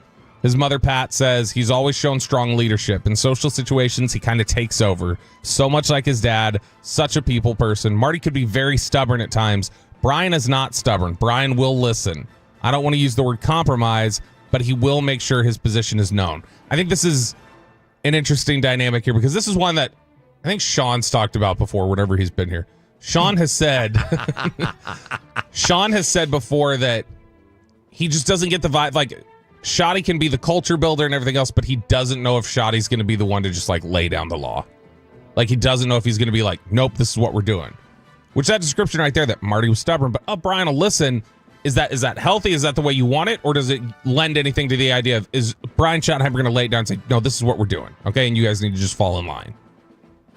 Like you oftentimes need. Do you? I think at times you do need a unifying voice that says this is what we're doing. And you guys all need to start getting, because when you're trying to lead 53 players and however many coaches, everybody's always going to have a different opinion. So there does have to reach a point where somebody says, this is a decision we've made and we need to do it. Yeah, I mean, like, I think the whole lay down the law thing is overrated in today's sports world. Like, lay down but a unified vision. You need to have a singular vision. You need to have everybody on the same page in terms of like, look, this is the goal. But I mean, everybody should be on the same page with this is the goal anyway. The goal should be the same for everybody. Right, but the way to achieve the goal is going to be different. Yeah, absolutely. And so the plot you take and the path you take, you need everybody to be on the same page. So Yeah. it's like, which is what Schottenheimer himself has done when he said, I don't necessarily agree with some of the stuff offensively that Mike McCarthy wants to do, but this is what we have to do. Because if I just spend time fighting it, we're not going to have success anyway, because we're not going to be executing things to the level of detail that we need to. So let's just, all right, I've made my point known, but it's time to go do this. Mm-hmm. And so at some point, somebody's got to say, well, a lot of that comes with respect, too. Yeah. You know, the players got to respect the coach. They have to respect his mind, his philosophies. They have to respect his vision, his ability to coach them up. They got to have trust in him. You know, like Sean McVay, like the players have tons of trust in Sean McVay. Like, no matter how injured we are, no matter how, old the quarterback is or how bad his arm might be, he's going to come up with a game plan that is going to help us win. 972, none, Bobby. Now shut up and stop trying to convince us on Shoddy's stupid nickname, too. 972, I won't shut up because I have a microphone in front of my face. Get back to work. All right. Hey. Though largely a mystery man to fans, Shoddy said... God, more comments like that. Shoddy since 2022 has been a prominent presence at the Star, first as a coaching staff consultant and the past 2 seasons as offensive coordinator. Still life as a head coach's son, a college goal of becoming the youngest head coach in NFL history. Calm down, Chop. And I'm just reading the fan text going in on Sean. How many kids does this guy have? Sean's kid's like a year old now. She's about to graduate, isn't she? Damn, Sean works just only even weeks. Still life as a head coach's son. A college goal of becoming the youngest head coach in NFL history in nearly 3 decades as an assistant prepared him for the reality that being in charge is different. Culture must be built, relationships deepened, trust established. We're all in this together, he says. Cowboys staffers say Schottenheimer one morning personally passed out Whataburger breakfast sandwiches to every employee at the Star. We heard that from Nick Harris recently. Emphasizing the example set by his father, he's told everyone connected to football operations that their families come first, that he better not hear after the fact that someone prioritized work over a family crisis or life event. Now, that is the kind of thing that I feel like you would want in your head coach. You specifically, Chop. The idea of a coach who does tell everybody, look, we're here, we're working, but if there's a family crisis or emergency, I better not hear that you put work over it. If you stayed here, you didn't go home to take care of something. Mm-hmm. That's because you, I feel like, have argued that sort of, hey, let's not make work bigger than life. I feel like you've made that argument as being like, that will ultimately help people be happier at work and be more productive at work is when they know they can have their life when they need it. I don't want people to, I wouldn't want somebody to feel like they're going to work. Like, it's not you know what I mean? If it's work, eventually you're gonna start to hate it. You gotta like what you do, and you gotta like being there. People leave. The stats show people don't leave jobs; they leave managers. Well, and look, like if you love your manager, you're gonna work harder for them. Kellen Moore left a manager, for instance. That happened. And so, man, look, that's fair. That's what happens. Yeah, no, exactly. And that's the thing. I think it's encouraging not only to just have Schottenheimer put it down as. I truly think though, Mike did leave the Cowboys. Like, I don't think he left Jerry. I think he left the Cowboys. I think he left everything that comes with it. This is too much for me. You want to pay me a gob of money to stay? I'll stay. But other than that, I agree with that. Let's just go. I agree with that. But I think you're right. I think Kellen left Mike, but I think Mike left the team. Well, and so Schottenheimer, for him to communicate, like I say, those seem like little things, but not only like, I'm going to buy breakfast for everyone. It's not like, hey, come get it in the conference room or come get it off the table. Like, he went to every office and was like giving everybody their breakfast. Yeah. And telling them like, hey, here's breakfast. Want to say hey, blah, blah, blah. Then when he's telling everybody, look, I'm laying down the expectation that the only way you're getting in trouble for the issue of a family crisis versus work is if I hear that you didn't go home. Like, that's going to upset me, is if I hear you didn't go home, because now I got guys who are, they're too focused on something. And he just bought your focus while you're there. And I think Shotty is that guy. Yeah. Or was that guy at one point. Because when you read that book, we played the audio from it, Collision Low Crossers. He was there all night. He was. They would talk about that he was there longer than Coughlin. Like how late Tom Coughlin would stay. Shotty was there even later. I've talked to people around the league who say no, Shotty would stay. I mean, Coughlin doesn't compare to the type of work that Shotty would put in when he was younger. And I think he realized I can't do this. He wanted to, but he couldn't. They talk about how different he is, that when he went to a Cleveland Browns game when he was younger with Marty, Shotty was taking all these scout notes. And as they were driving home, he just could not stop quizzing his dad on, tell me about Mel Blount, tell me about Franco Harris, after they played a game against the Steelers. And he just wanted all these details and wanted to know more. And he's just always been obsessive about it. And it reached a point, I think, where he realized he was too obsessive. They say Schottenheimer's not the first Cowboys coach with no prior NFL head coaching experience. He's the sixth. He's the second whose father was an NFL head coach, joining Wade Phillips. 4 Cowboys coaches, Tom Landry, Jimmy Johnson, Chan Gailey, and Jason Garrett, were younger than Shotty when hired, but he is the first Cowboys coach born in the 1970s. He's probably the first whose playlist includes, I want you to rank this or grade this playlist. Let's see if Peyton's heard of any of these. He's probably the first whose playlist includes Jodeci. Okay. Morgan Wallen. Ooh, okay. SZA. Creed. Ugh. Rod Wave. And I don't know that I know Rod Wave. Oh, Rod Wave's so awesome. Get some Rod Wave, Peyton. Rod Wave and Frank Sinatra. Okay.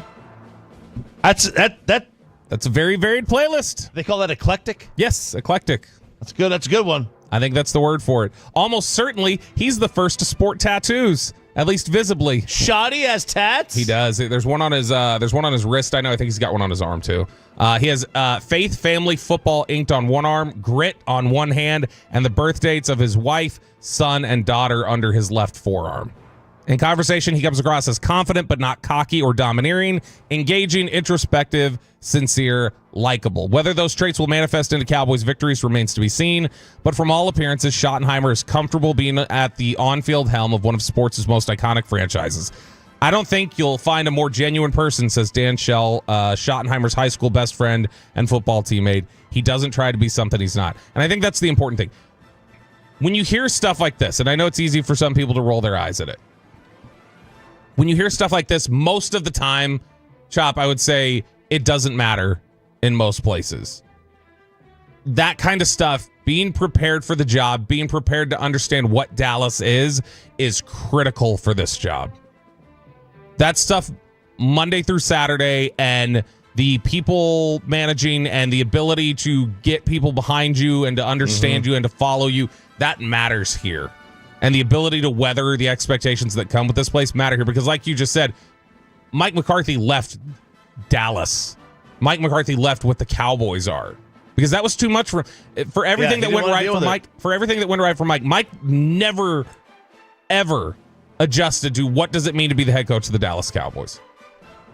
He always, I think, longed for the Green Bay setup. Yeah, I think that he's ideally like he wants that sort of mom and pop feel. Whereas, can he get it done as an X's and O's coach? Who knows? Brian Schottenheimer may be a complete failure on the football field. We don't know that. But here's what we do know. With certainty, when you talk about a first-time head coach, it's going to be really hard to find somebody who's more prepared to understand what Dallas is. Mm-hmm. It's going to be incredibly. It is. Growing up around Marty, seeing the NFL for as long as he has, working with the Jets as long as he did, which are just a total S show over there. They are. And then you get he's been here in Dallas for a couple years. He already has a relationship with the quarterback. This is something where, at least for that aspect of the job, you know that he's going to be solid. He will be prepared for that. Now, does that translate to wins, just like the article talks about? We don't know. We don't know. It may not be good enough on the X's and O's. But that aspect of it, where Mike McCarthy was failing and a lot of coaches fail, Schottenheimer's going to be prepared, and he'll have that side covered. You know, if they're healthy, they're going to be generally a pretty good team, I think. If they're not, and that's it. It comes on Dak. And, is he going to be ready for camp? Yeah, probably. There's, that's the reality of it, is Dak's health comes into play with how great Schottenheimer's going to be able to be as a coach. Yeah. There are some coaches who, if Dak is not healthy this year, his career won't even get off the ground this season. Be very, very, unless there's Joe Milton. What are you doing? Oh, there you go. There's some Rodway for you. Oh, I think I've heard this song. I love Rodway. Rodway was my number one song a couple years ago at the end of the year. Really? Mm-hmm. I'm trying to remember which one it was. Your number one song? Yeah. No kidding. Yeah. It was like 4 years ago. I don't think I ever heard the name. This HOV Porsche of the Expressway is driven by Mercedes-Benz of Plano. It is the commercial-free Expressway. We have best and worst of the weekend coming up here in just a second, but let us hook you up first. All right, Tolo's caller number 10 right now at 877-881-1053 wins a 4-pack of tickets to see the Arlington Renegades on Saturday, April 19th at Choctaw Stadium in Arlington. That's caller number 10 at 877-881-1053. Sean and RJ here on 105.3 The Fan. I'm RJ Choppy. He is Bobby Belt. The Rangers fear or fear not coming up at 8 o'clock. Are some things you fear, or do you not fear them? I think it's pretty self-explanatory. But for now, it's best and worst. Ladies and gentlemen, the weekend. I'm having a bad fucking weekend. Wasn't a bad weekend. Wasn't a bad. I had a best and I had a bestest. Oh, no worst. I did have a worst. Well, I was going to say. Yeah, I did have a worst. I absolutely had a worst. Which one do you want first? We should always end on a high note. What was your worst? So we're getting married this weekend. Oh my gosh, that was your worst? No. We are getting married this coming weekend. Oh, okay. And obviously, I have 2 kids. You do? Want the kids to be there. 2 kids. Want the kids to be part of this. So we're just gonna do something very, very small. We're just gonna go to a park. You might see us. You might see us on Saturday afternoon at a park. If you're at a park on Saturday, you want to say the park? No. No. Because I bet you'd get some people to show up. I don't want anybody to see me out there getting married. We're just gonna do something very low key in a park. But I said, kids, we got to find something to wear. Tejano boy on the YouTube says, "Is Sean load managing again?" Load management, Sharif. Yeah, he's load managing. What's he gonna do when he works 3 straight weeks? He's gonna feel like he hasn't had a vacation. He's gonna be DeMarcus Lawrence, who's burned out, man. Burned out, man. So I was like, we gotta find something to wear. So we took the kids casual wedding clothes shopping. Not even wedding clothes. They're gonna wear jeans. I just wanted to get them like a white dress shirt and a sport jacket, like a blazer, and then a tie. That's it. Something very, very quick. You have never seen children more miserable at getting free stuff than my kids. I says, I'm literally buying you a jacket, a shirt, and a tie. Oh yeah. My oldest, I don't even think he opened his eyes the entire time we were gone. My youngest was actually cool about it, but I was going to say, based on the way you've represented them, I would assume Julian would be fine. So Julian, there's two types of him. There's the manic, crazy Julian who loses his mind at everything, and there's the other one that is like a complete comedian. And we had the complete comedian, which had its downside because we were in Belks. He spent the entire time trying to get the camera to think he was shoplifting. That is funny. He kept taking ties off the rack and stuffing them in my pocket. And then he would like point up, like, and then That's like, good. like wave at the camera. I like it. And I'm like, what are you doing, man? Like, you can't. Like, Imagine if you have to get married in jail. I know, right? That'd be good. That'd be something. You get conjugal visits. So he's trying to bait security to thinking he was stealing stuff. He was having fun. He's a master at Luka it. was a pain in the butt. But these two were miserable. We were there maybe 30 minutes, tops. Tops. I asked them to try on one shirt. Literally one shirt. I got the size. I said, here, put this on. Looks great. Miserable. The jacket. One jacket he put on. Miserable. And I know I was the same way. I'm sure I was the same way. I used to hide those little circular racks of clothes just for my mom. I would just hide in there. Racks on racks. Racks on racks. I would just hide in there because I didn't want any part of this. And I am getting my just desserts. There's no doubt about that. But my gosh, I mean, you're giving them free clothes, dude. Like, this is like, come on, I'm buying you something. Yeah, miserable. Don't be such a whiner about it. Take the free stuff. I'll admit though, I hate. We went to one store. We were there for 30 minutes. Yeah, just get over there. By the way, I got some best of the weekend really quickly here. I'll tell you what the best of the weekend is me jumping in the Twitch just now and seeing one Ryan Cottrell is in there chatting with people. Oh, Ryan! Ryan is back. He's in there. He's hanging out right now talking to the Twolos on there. Look at that. So that's good. I did see a text that came in that the best of the weekend from 214 best of the weekend. Sean came by my bar on Saturday night. That's really? Yeah. He goes to the bar. That's where he slipped. Show. That's where he slipped and got hurt and was out for the week. That's right. He's out for the whole week because he slipped and got hurt at the bar. That's awesome. So there's some best of the weekend right there. All right. So that was my worst. The best. Well, two things. You know, when we went to a hibachi dinner on Friday at a friend's house, like she had a birthday, so she ordered hibachi, like an at-home hibachi. Ryan says you need to hook them up, your kids up with the Bobby wedding fit special.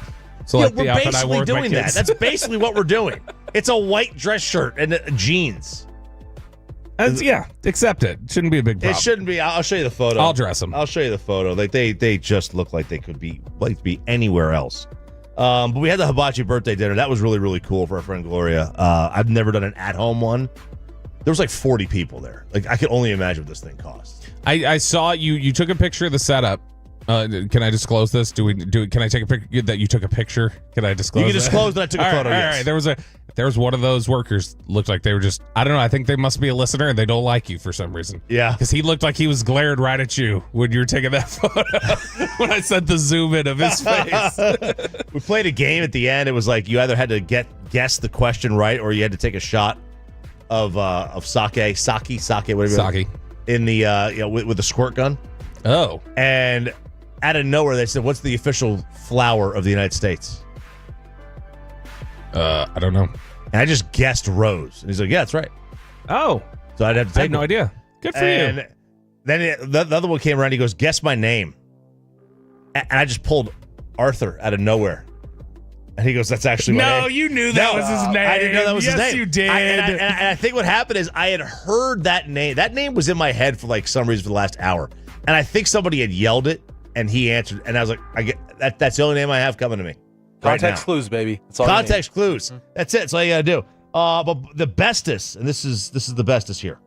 We were cleaning up the stove tops. We have like it's like the stainless steel under the stove top, and we have this this grease that just won't come off. It's like a stain, it just won't come off. It's been on there for years, and we found out that if you crumble up aluminum foil, it is like the greatest scrub brush ever. Like you looked this up as a hack? Yeah, we looked at like how to get this off, and then somebody just said like, put some barkeeper's friend on it, and then just crumble up aluminum foil and just scrape it over it. And it's like sharp enough to where it like completely, it scratches the surface a little bit. So it kind of dulls it. But this is the greatest hack. I'm going to do this on everything now. You're going to clean everything with aluminum? I would feel like aluminum foil would damage the hell out of it. Damage something. It did. I mean, it does a little bit. Can't really notice it. But it's no more damage than the gunk that's on it? Than the gunk was on it. That so makes now sense. it just looks dull. It looks a little bit duller in that one spot. So I don't know. Try it out. Bobby Belt. Well, some of the other best and worst of the weekend, 817 469 actually says more. I probably shouldn't read it. Never mind. 817 won 4K at WinStar. So that's the good thing. Oh, hell yeah. Let's hear 214 wants you to do matching rompers. There you go. 817, my worst of the weekend was Saturday night. Had a customer at the new pizza and tap house in Weatherford told me to move when I was talking to a customer because the Houston Duke game was on and he couldn't see over me when we had 14 other TVs with the same game going on. Yeah, but you got to remember, this is also the same culture that gets upset when you tell people, hey, there's a tornado barreling towards your house and it's going to kill you. People get upset when you break away from that. Sports fans do not want you to break away, man. They do not want that at all. But I still understand where you're coming from, 817. I was pretty relaxed this weekend. I stayed in a lot other than the Rangers game. In fact, it was a lot for me to wake up and go out to the Rangers game, but pretty chill, pretty relaxed. Didn't have to go out, and that's actually usually a good thing. Now, I will say I was a little upset. Alec Medford has been wanting me to wingman for him, like I did for Wolchuk when we were in Oxnard. He's wanting me to take part, and I told him I will. So he said, all right, one of these Saturdays soon when I go out, you're gonna wingman. I said, okay. So I'm sitting there on Saturday just hanging out watching TV, and I get a text from Ruben, and it says, I hear you may be making an appearance today. I was like, what do you mean making an appearance today? I haven't said that. What are you talking about? So I saw Alec yesterday, and I asked him. Alec went out and just didn't even invite me. And he was like, well, I just figured I'd ask you to help when we were closer to where you are. I was like, just invite me out. You're never going to be close. I'm in Flower Mound. There's not anywhere we're going to go pick people up in Flower Mound. We got to go to Dallas anyway, or we need to stay in Arlington where you're at. You gotta actually give me a call. So I didn't like that. I felt like I was cut out a little bit. I felt like I was big time a little by Alec Medford after he had seen he did get the ratings sheet back, by the way, for AM on the FM. And well, I don't want to say what it is, but he was happy with it. He's happy with it, not as happy as Peyton is. Well, he wants Peyton's numbers, so he wants to see how he can compare it. But I felt like he big timed me and blew me off, and that was a little upsetting. Peyton, your best and worst of the weekend? Speaking of Peyton, he has the best of the best of all of us. I think it's the best, right? Closed on a house on Friday. So that's good. No longer renting. Technically still have the rental home because we paid, one last month and have to do all that because of the lease, blah, blah, blah. But yeah, so we're just slowly moving stuff into the new house. That way we're not taking up one big weekend and moving everything in there. We'll get movers and stuff. So any movers out there that want to help, we want to do that. We don't want to have to move the large stuff. Now, is the new home bigger, smaller than what you're in currently? Bigger. Yes. Bigger. Yeah. Okay. More expensive. It's going to cost you more. Technically, yes. Barely anything, though. Barely anymore. Okay. Like it's not that big. Because, we were to put enough down where, we got, insurance taken off, whatever. Sure. I don't know. It was all that stuff. Mortgage insurance, yeah, right? I paid off my car, so technically. You put the 20% in. That hurt. That hurt a lot. Yeah. Yeah. So you got any jobs that are paying some hourly rates, I'll take it right now. But yeah, no, for the long run. Hourly rates? Yeah, you don't want an hourly rate. You would want a salary. Well, yeah, I mean, I need anything, but I'm just being realistic here. But yeah, so we got the house, got the keys and everything. We've been moving stuff in and out. But yeah, hopefully in the next couple of weeks, we'll be actually moved in. We'll have some renovating going on the next couple of weeks, some showers that need to be taken out. So you're going to do all that before you move in? Yes. Are you doing that yourself, or are you going to hire somebody? No, I've talked to the Pates, so we're gonna figure something out there. You're not the one. It's this one. He's the one taking advantage of this. Trust me, I gotta talk to him because I gotta get. And he reached out right away when he found out we had the house. He was like, "Hey, any help?" I was like, "I need to hit you up because I need some help." So there's some old stuff here. I think we've decided that we are going to stay in our house. So I think we're going to remodel it. We need more closet space. We need to redo the bathroom. Master bath is terrible. Terrible. It's a terrible master bath. It is a terrible master bath. I've been in it. Actually, I haven't been in it yet, but no. I think you have. I think we showed you. I don't think I went into your room. I think you were like, we haven't put all the stuff away from the last time. So, but no, you have a nice house. I like your house. The house is fine. My interest rate's so low. It's like 2.75. I can't move. And your interest rate began with what, Peyton? 6. But you said, is that expected right about now? It's totally expected. Well, my buddy who just bought a house last year, his starts with a 7. So I knew I got the deal. And it'll go down. You'll be able to it'll go down to 4s or whatever. Make it down lower. Who knows? Maybe not, but you'll be able to get down there. Yeah. All right. Some of the other answers on the fan text before we wrap up here. Good for you, Peyton. I'm proud of you. Let's see here. We got 817. Oh, this would make me cry. 817. Daughter started practicing her Sweet 16 dances in our driveway. Ugh. That would kill me. 214, found out my wife is pregnant with our second child. Congratulations. 214, went to Cali to play golf with a couple buddies. Weather was great. Worst, came home to the weather being colder here than in Cali. Uh-oh. Well, sorry. Glad you enjoyed your golf game at least. 972 guys, is Sean genuinely okay? I haven't heard him in a month. He suffered a fall at the Rangers game. Yeah, he suffered a fall. Big fall. He's just going to be out the rest of the week. He's genuinely fine. He is. He's genuinely fine. He's just on paternity leave. Yeah, he had a baby. He had a baby a year ago. He birthed it and everything. He had a baby a year ago. Peyton Tolo Chris is like, he's got your refi. He's got you on the refi. Oh, really? If you want to refi, it's a little early. I don't know if you can refi 2 months after you got the initial rate, but whatever. Right. Congratulations, Peyton Russell. Thank you. New Good job. Homeowner.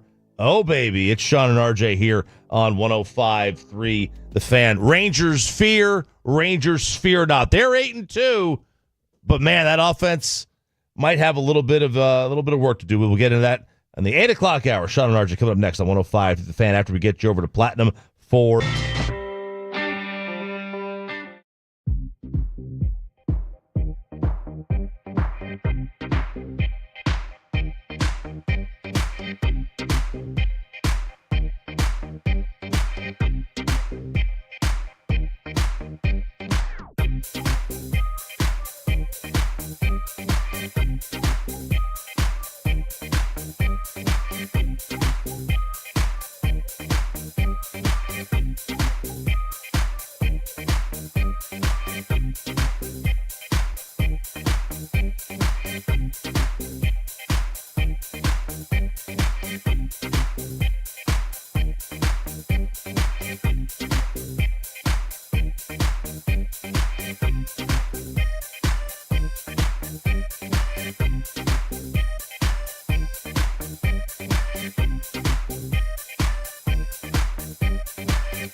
true that you've got to forget something else to remember that Uber Eats has groceries? No, that's absurd.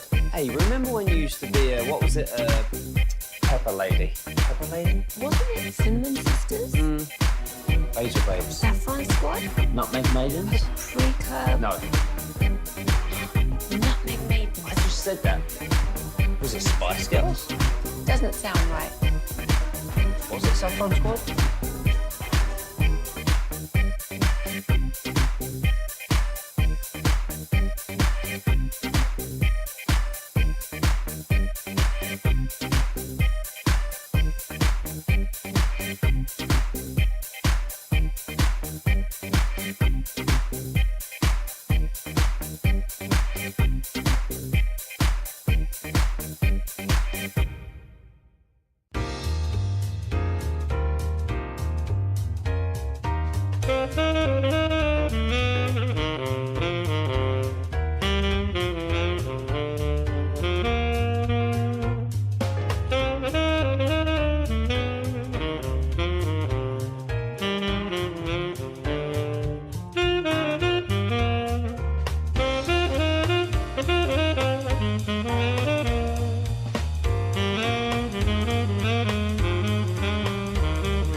Fort Worth, an Odyssey sports station.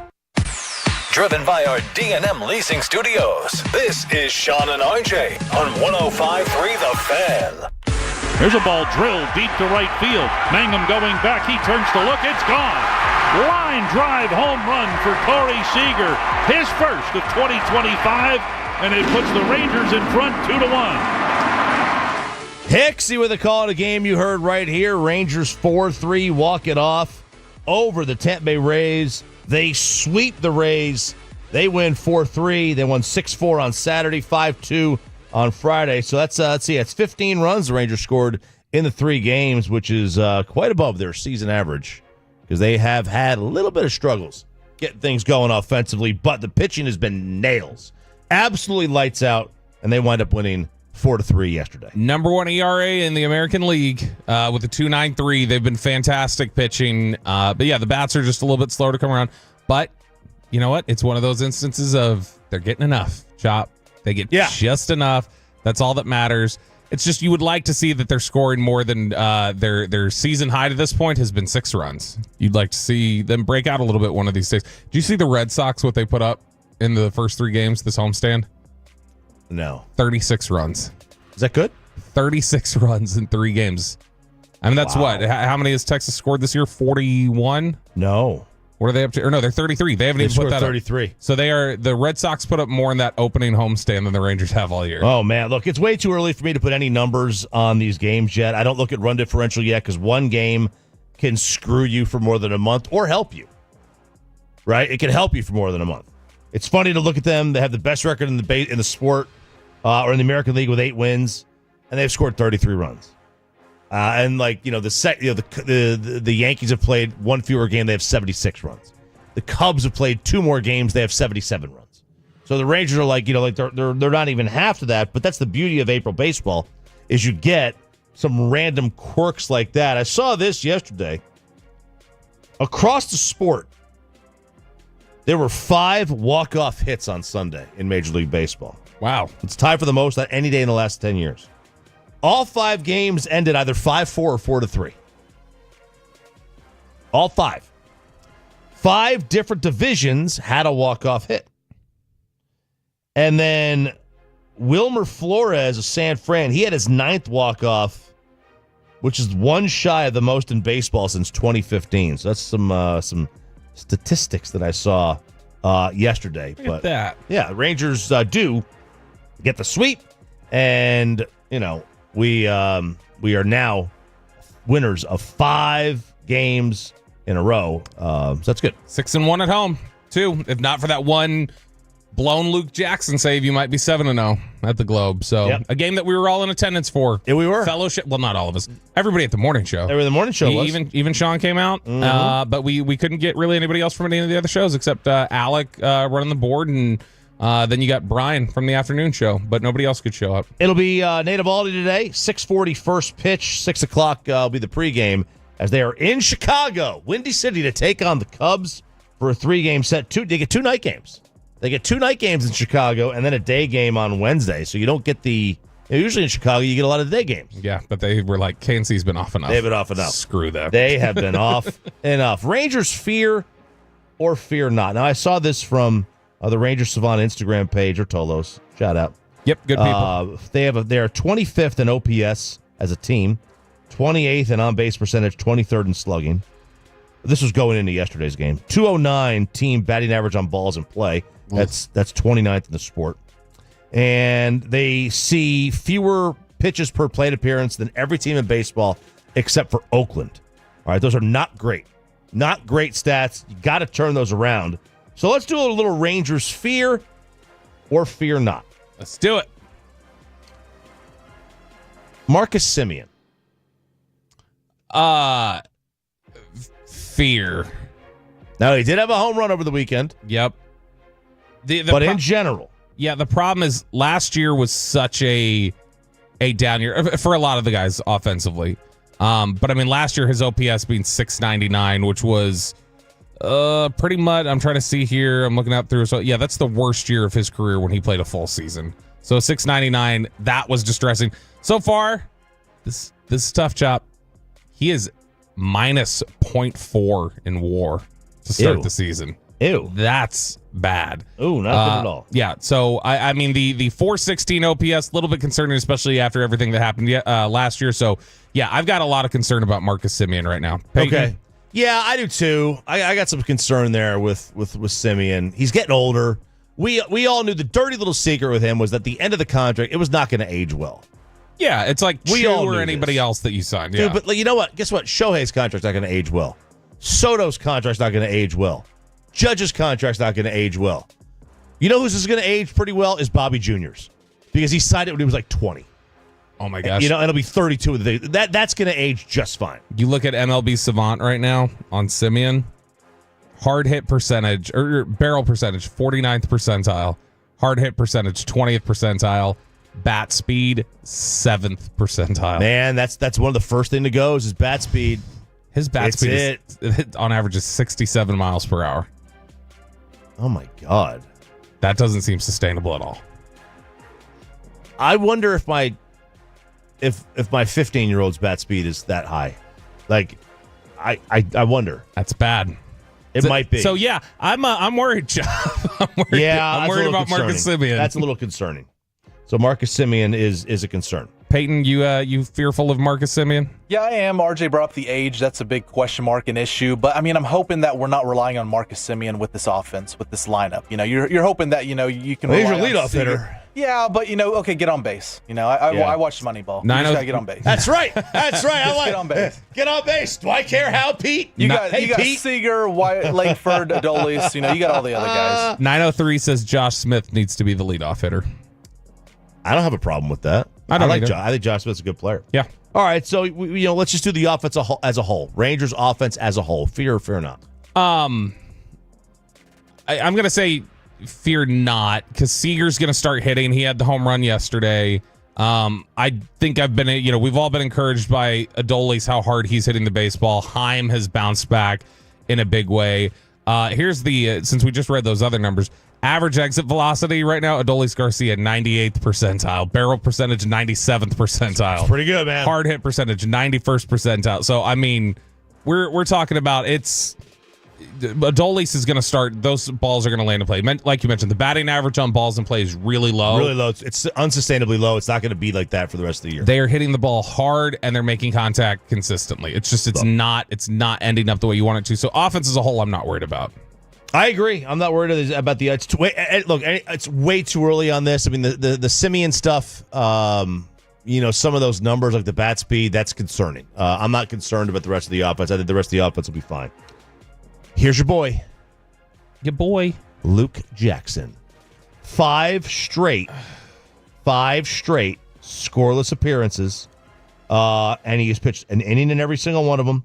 He's only allowed 3 hits and 1 walk in that time. So in those 5 innings, he's only allowed 4 guys to reach base.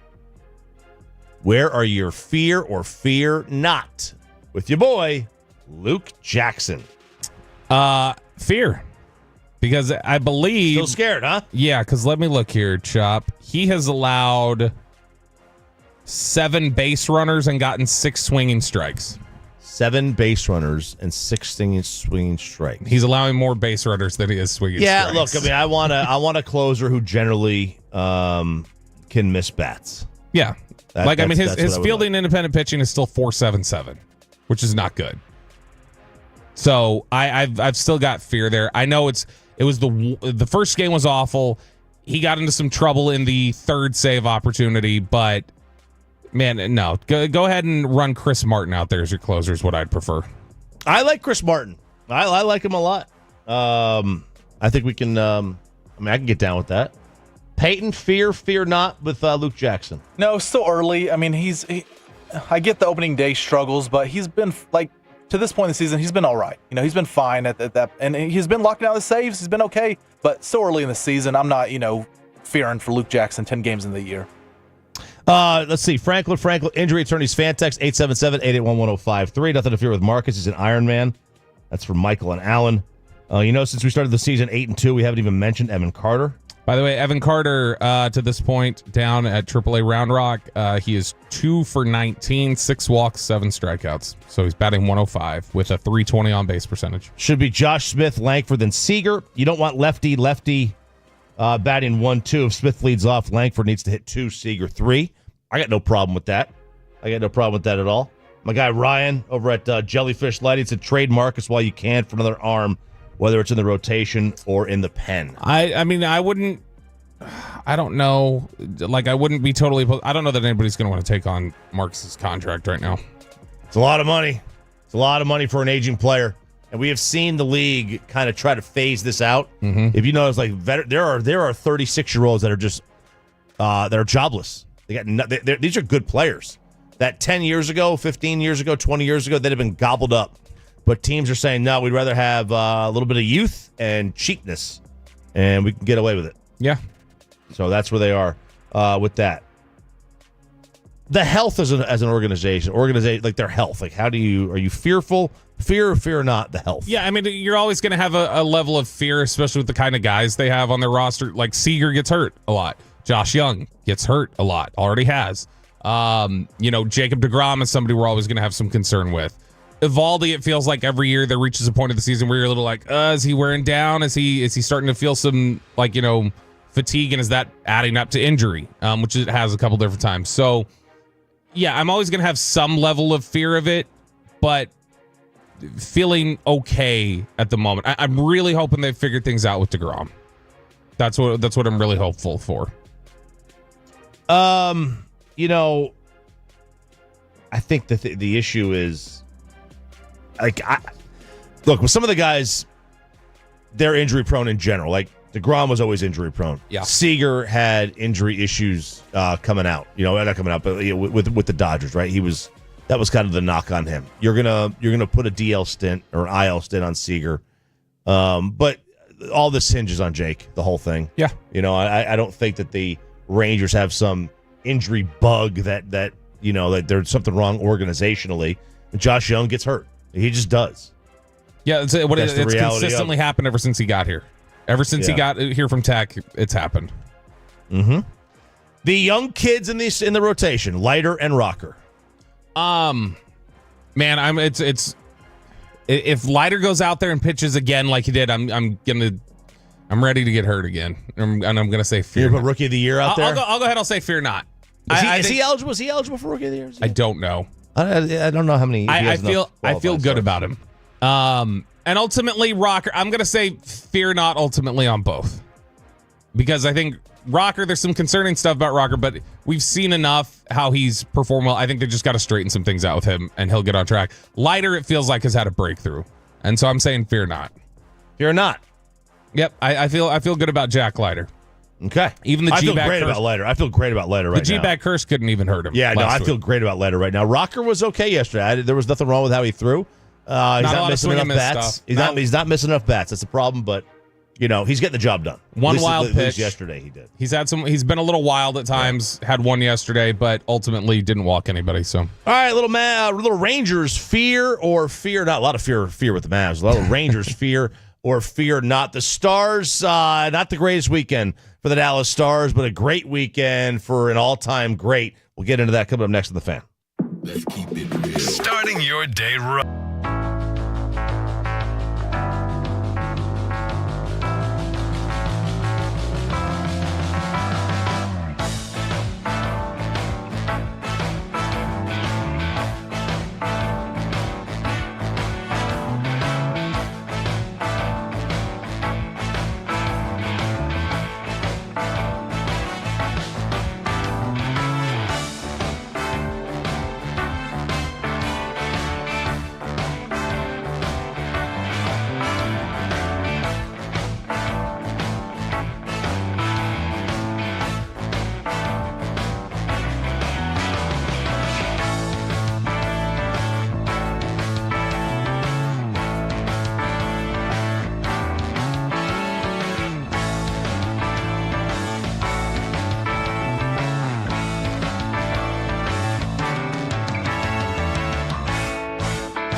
They say in order to remember something, you have to forget something else. Okay, now that is a very cute picture.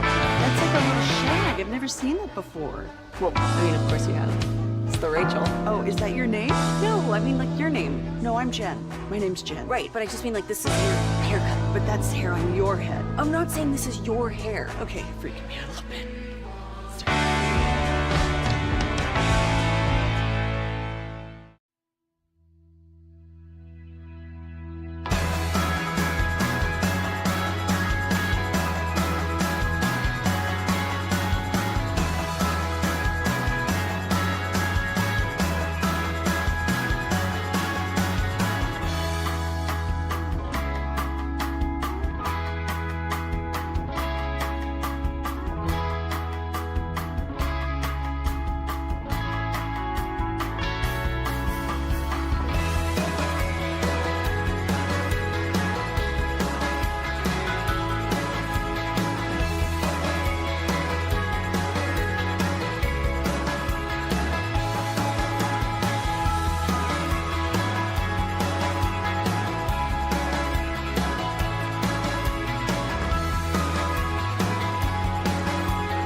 remember that Uber Eats has groceries. No, that's absurd. Hey, remember when you used to be a, what was it, pepper lady?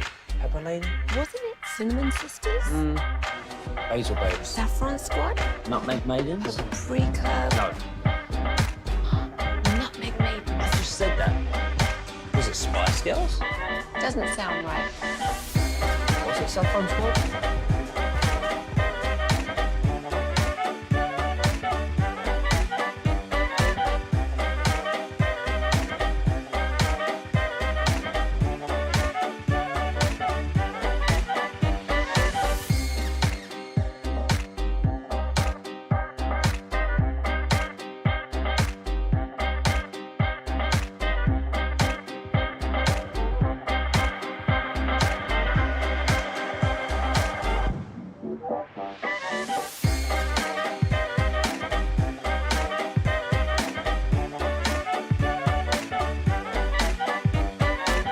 First 214-4817-333-3233 with Frankel & Frankel. There's never an out-of-pocket cost. They only get paid when you win.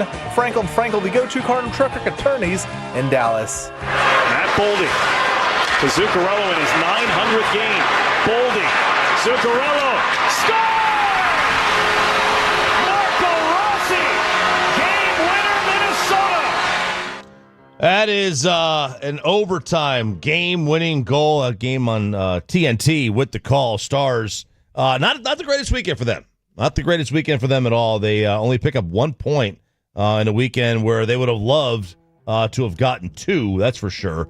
They lose 5-3 to the Pens and then 3-2 to the Minnesota Wild. And we did get some insight from our hockey expert, the hockey hawk, Gavin Spittle. Sent over some notes. Yes, he said they got some issues they need to clean up. He says too many penalties.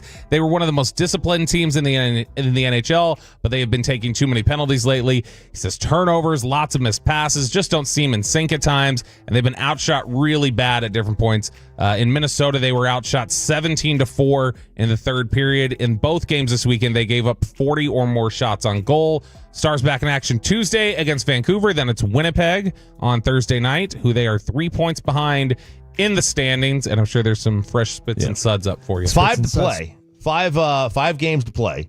They're 3 points back of Winnipeg. And like you said, you do have that game with them, so you can pick up a couple there. That's going to be really a game that, obviously, if Winnipeg wins that one, it's like, okay, now you're probably put too far away. There's too big of a gap at that point, especially if they get the full 2 and you get nothing. So there you go. That could be. You want to pick up at least that point. So absolutely. Yesterday, though, so you had him tied over the weekend, and then yesterday he went for the record. Strome crisscrossing with Chikrin through center. Send in Wilson on the flank. Cross ice. Ovechkin fires. The chasing days are done! Alex Ovechkin is the greatest goal scorer in the history of the NHL!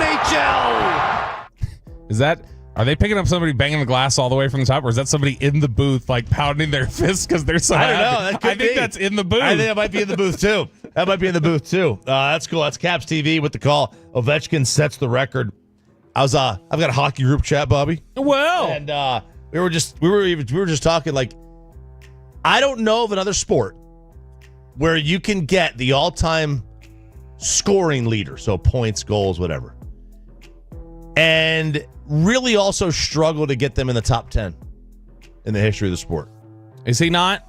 Like, he probably is, but like, I bet you, because if you include goalies, I mean, you can make the obvious case that, it would be tough to get him in if you're including goalies. And people were just going on the list, and all the players that have come before that are players you don't even think of anymore. You guys were talking about this a little bit yesterday at the Rangers game, the idea of Sid or Ovechkin, and because Sean was asking the question, he's like, is it like obvious? Is it just a slam dunk that Sidney's better? And you, Jake, Gavin, we're all saying, yeah, it's because Sidney's a two-way player. Like, that's where the difference is. He's just a better, more all-around player than Ovechkin. So it doesn't. Who would you comp Ovechkin to? Oh God! In terms of like having that sort of record, who does that comp to in another sport? Where you'd say, all right, think of like this guy. Is it like a pure scorer in basketball, somebody who just puts up points but doesn't really do much else? Is that what that is, or what would you say? It's interesting. I don't know that does basketball have like Harden? Harden would get assists and rebounds though. But like, so I just went and found a couple of lists yesterday. Like, where do you put him? Is he? No, that's probably offensive to say Carmelo, right? Oh yeah, he's way better. But like, is he? Would people put him over Yager or Gordy? Lemieux, Bobby Orr, Gretzky, Richard, Sidney. Are you gonna put him over Patrick Waugh or Brodeur or Hasek? The Dominator. Yeah, there's a lot of where's Connor McDavid end up when his career's all said and done? There's a lot of questions. He did it in he also broke this record in just about as many games. What did he got to one game more? I think it was like almost identical amount of games. Now crazy. As people have pointed out, I think somebody had said Gretzky got there and then didn't score over the final 17 games that he played or something like that. And so Gretzky reached his goal number 17 games sooner than Ovechkin did. But still, it's very impressive. Yeah. So that's an interesting little T from little the discussion. 203 also mentions Steve Eiserman. So that's Stevie Y. There you go. I'm guessing T from the 203 would also be Jake Rietma. Because that's a Detroit player. Yeah, that's exactly what it is. I saw this story. This is crazy. The mayor of Minot, North Dakota. Hold on, real quick. The fan texts both just came in with the same name, 214 and 361. Is Ovechkin David Ortiz? Oh, wow. Look, I'm not smart enough to know. They both said that. And then we got 469 and 682 both said Kevin Durant. Durant might be a good comp. He's an all-time great. 641 Luka, all offense. All offense? Okay, that's interesting. The mayor of Minot, North Dakota has resigned. Oh, why? He has Something resigned. happened? Well, his name is Tom Ross. Okay. Tom Ross, the mayor, resigned the same day an investigative report was made public that found that Ross sent a video of himself alone. Okay, so some people like to be alone. Gratifying himself. Wow. Oh, okay. Who did he send it to? The city attorney, Stephanie Stahlheim. It's probably not a good idea. Aiden, do we have that on the fan cam?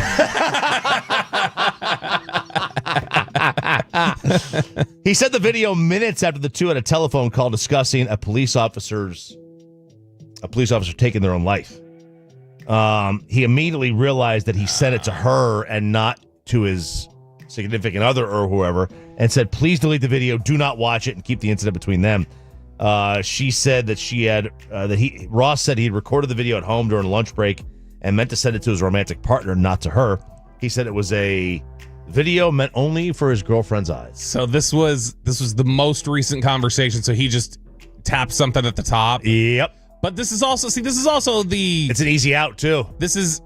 You could say that. Oh, I just sent it to you, but you're really just trying to see how she responds. I have known people who have done this, who will send it and they go, "Oh my gosh, so sorry, was not meant for you." Yeah, just to see how the reaction is, and then be able to go, "Well, actually, it was for you." So, yeah, I could see that potentially being the case. I didn't know they get down like that in Minot. I didn't either. The report said that she struggled with whether to make a formal report. He was her direct supervisor, and the annual review was pending at the time. 903, by the way, says it's Minot. Said they used to live there in Minot, North Minot? Dakota. So they said Minot. I thought the news art thing said Minot, but Minot. They said they lived there. Minot. Minot. Why not? Minot. It might not be. It might not be. Minot. I don't know. Her complaint asked for an apology from Ross that he considered resigning as mayor. So what an unbelievable, unfortunate sequence of events. Yeah, look, I mean, that's bad. But here's the thing. Maybe he thought that initially he was sending this to another guy, like a political rival. And why would he do that, you might ask? Well, it's because of this latest research that we have out of the United Kingdom. Well, I love research. This is groundbreaking. This is new. Peyton, can you cut off the music? This is kind of a big deal here. Okay, this is brand new information that we've received. This research from the United Kingdom. Men are more distracted by sexual images than women, research finds. Okay, you can put the music back up, Hayden. Yeah, this is new, just groundbreaking research. 2 experiments conducted on young people in the United Kingdom found that men are more distracted by sexual images than women. In all conditions, participants were slower to make decisions when exposed to such images. The research was published in the research wing of the magazine Sexes, like Sexes, Men and Women. It's lubricated. Like that. There you go. Stimuli that evoke emotions. Wow, yeah, this is conducted in the 1960s, I guess. Stimuli that evoke emotions tend to capture attention and trigger quick reactions. You're kidding.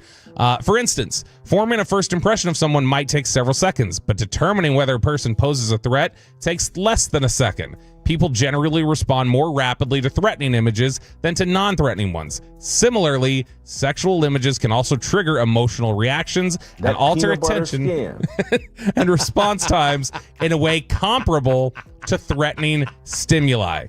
I don't believe this at all. There's no way that men are more, She was pretty quick to react, that lady. Yeah, she was. Nope, don't like this. Don't like this. Better resign there, pair of cans. Which one was that? Play it again, Pete. Because she's got a big pair of cans. Oh my gosh, amazing. Oh, but there you go.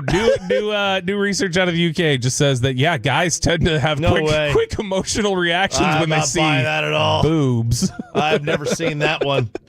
I've never seen that. Peanut butter skin. Peanut butter skin. Speaking of boobs, science asked to why men like breasts. Why do they like them? Yes, why gentlemen prefer boobs. It was in the Journal Archives of Relationship Behavior. Chess men are born, not made. That is the study. There's a societal conditioning behind this, but they set out to answer this question, and they say that the innate biological preference is just basically that's how we're born.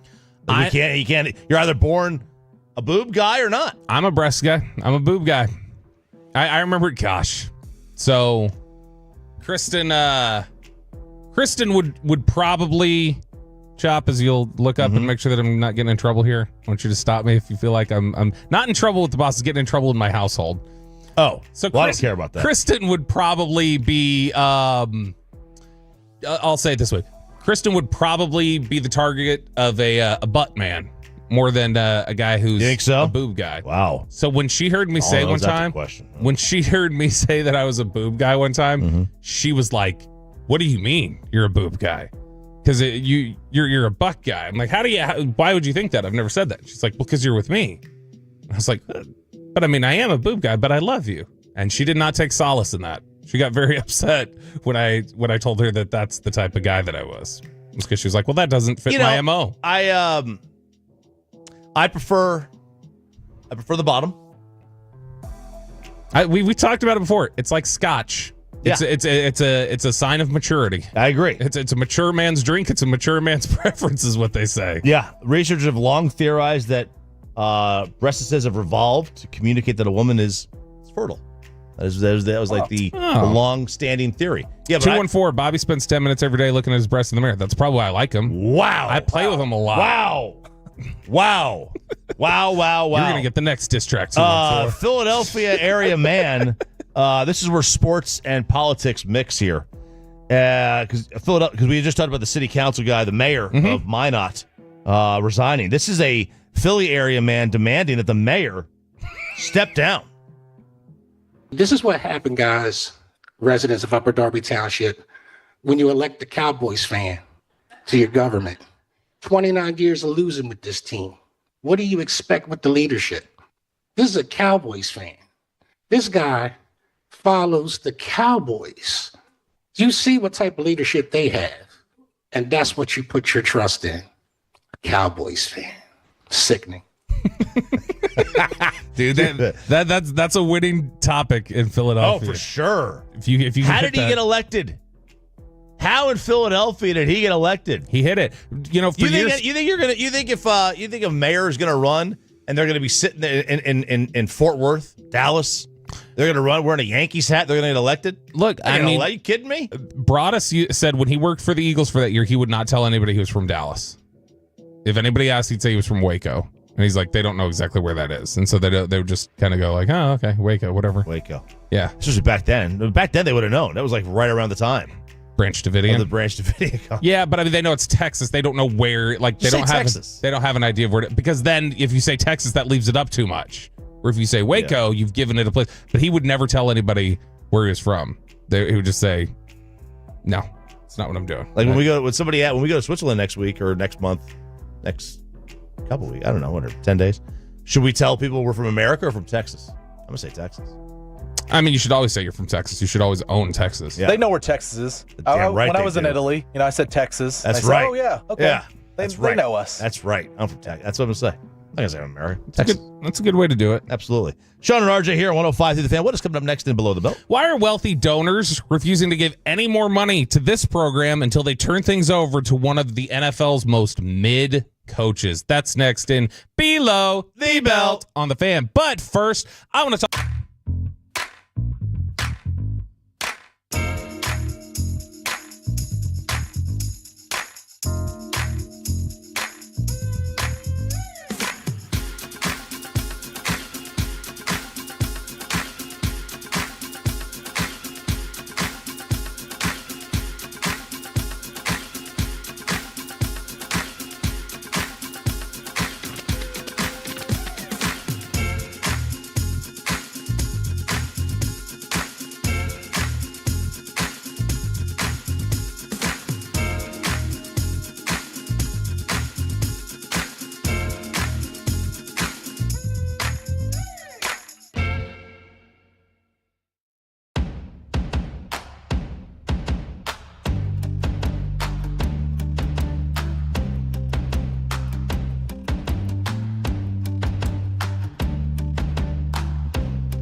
Uber Eats has low fee products? I gotta remember that. Well, you know, they say in order to remember something, you have to forget something else. Okay, now that is a very cute haircut. That's like a little shag. I've never seen that before. Well, I mean, of course you have. It's the Rachel. Oh, is that your name? No, I mean like your name. No, I'm Jen. My name's Jen. Right, but I just mean like this is your haircut, but that's hair on your head. I'm not saying this is your hair. Okay.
And anyone else, all prices sell. Visit ClassicChevrolet.com. This is Texas, this is Classic Chevrolet. Together, let's drive, relax, enjoy the difference based on new Chevrolet registrations 2023 and 2024. The great Bobby Belt. Bobby Belt is an idiot. Don't make me take off my belt. Don't make me take off my belt. We're not. Over to you, Bobby. Imagine telling a storied football program, I'm not giving you these millions of dollars anymore until you turn over all of your football decisions to Jason Garrett. Oh, man. That's kind of what's just happened recently. All right. I can't wait to hear the story. Coming up in about 20 minutes. Mm-hmm. Another Bobby Belt diss track. And this is aimed at Zach Wolchuk and Eric Chiafalo. They did me dirty. They did me dirty on Friday. Zach Wolchuk, the mayor of Minot. They did me dirty. Had to be you guys. They did me dirty on Friday and blocked me from my 5-time G-Bag status. I was very upset because it was those two. Dawson, Broadus, they were in favor of it. I had the old heads on my side. It was the youngins. It was the kids that did me in, and their excuses were weak. Yesterday when I posted a little teaser of the thing on Instagram, Eric Chiafalo replied, said, sounds like honorary 5-time status to me, talking about the new song. So I was like, oh, okay, you're trying to take shots again by going with the honorary. I don't want the honorary. I don't want to be named to the Pro Bowl as an injury replacement. I want to be put in the Pro Bowl. I wanted to be put in G-Bag of the Year as a vote. Instead, I got stopped at 4 times. It's offensive, and I took it personal like Michael Jordan, and I decided, all right, you guys are next for the diss track. So the diss track coming up, 9 a.m. Zach and Eric are going to get it, and you can watch on the fan cam to see the lyrics to that song. So there we go. We'll have a Diamond Cavs at 9:20. Perfect. So we'll get you reset with the Final Four, and then go after Zach and Eric at 9, and then 9:20 we'll have the Diamond Cavs here. All right. Cal donors are in a standoff with the Golden Bears football team. And do you know why they are in this standoff, RJ Choppy? I do not know. They are furious. Furious. 2 board members of California Legends Collective, the Golden Bears' only third-party name, image, and likeness collective, which has become just crucial in this day and age for college football programs to be healthy, those NIL collectives. 2 of those donors have announced that they will no longer personally donate to the organization they oversee until the school meets their singular demand. One demand. This is Cal. Mm-hmm. Put newly hired general manager, former NFL head coach Ron Rivera fully in charge of Cal football. The drastic moves comes at a rather interesting time in the program's history, according to the San Francisco Chronicle. Over the past 4 years, the Golden Bears have been better on the gridiron than the Stanford Cardinal in almost every conceivable way. Yet, when Stanford hired Andrew Luck and put him in charge of their football program, and you saw immediate changes there. After hiring Luck back in November to be general manager of Cardinal football, Stanford shared that the former quarterback would be above then head coach Troy Taylor on the organizational chart, which ESPN called, quote, an innovative turn in how football operations work. Luck then flexed that muscle when he fired Taylor after an ESPN report came out revealing investigations into employee complaints about Taylor's workplace behavior towards women. There's no ambiguity about Luck's role and what he's in charge of over at Stanford, which is why who's been named the interim head coach recently at Stanford? Frank Reich. Frank Reich, former Colts head coach.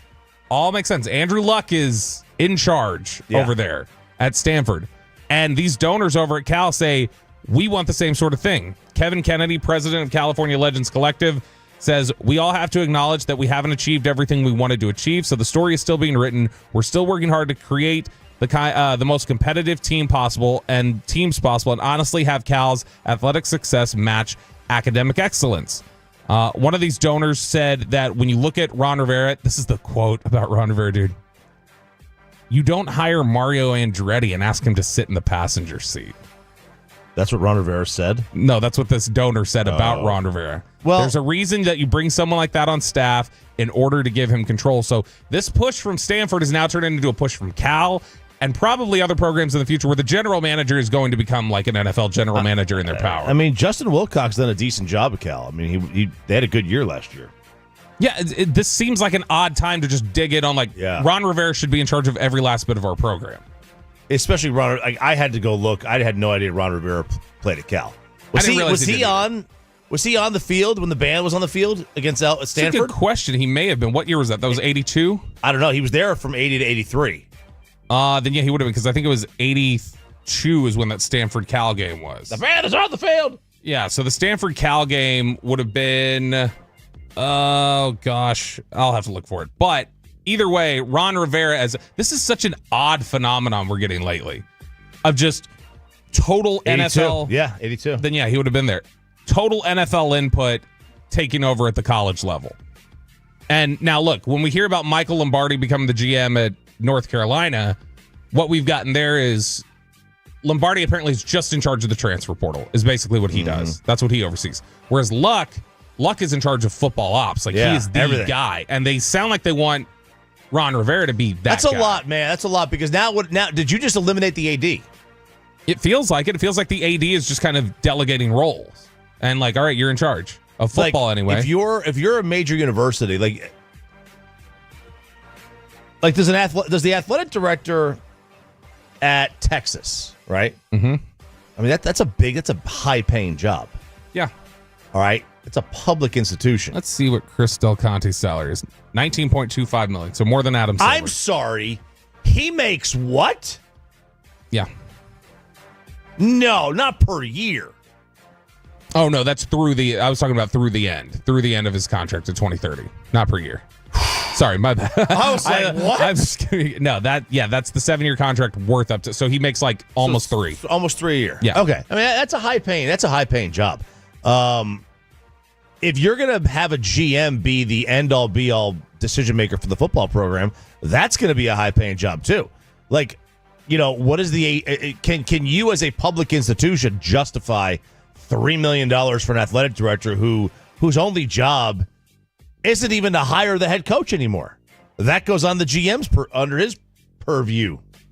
Yeah, I mean, at this point, if you're turning over all that power of that just seems, and you're not even turning it over to people who have GM experience at that sort of level. Yeah. In the so pros. Now what you're saying is that so the GM, you're the athletic director for every sport but football, and the GM is the athletic director for football. That's what you're saying. Yeah, that's essentially how they've these broken ADs they created a job that eventually will kill their own job. Some AD created the GM job, right? Yeah. They said, I got an idea. Let's get a GM. They essentially signed their own death warrant. Well, but it's because at least you signed your own death warrant as the AD of the football aspect of it, because the AD obviously oversees everything. But you're not going to pay $3 million for somebody to find the softball coach and the baseball coach and the college basketball Probably coach. not. But I mean, if you're basically probably paying them, I guess, to be a vice president. Yeah, unless your job is now to be a fundraiser.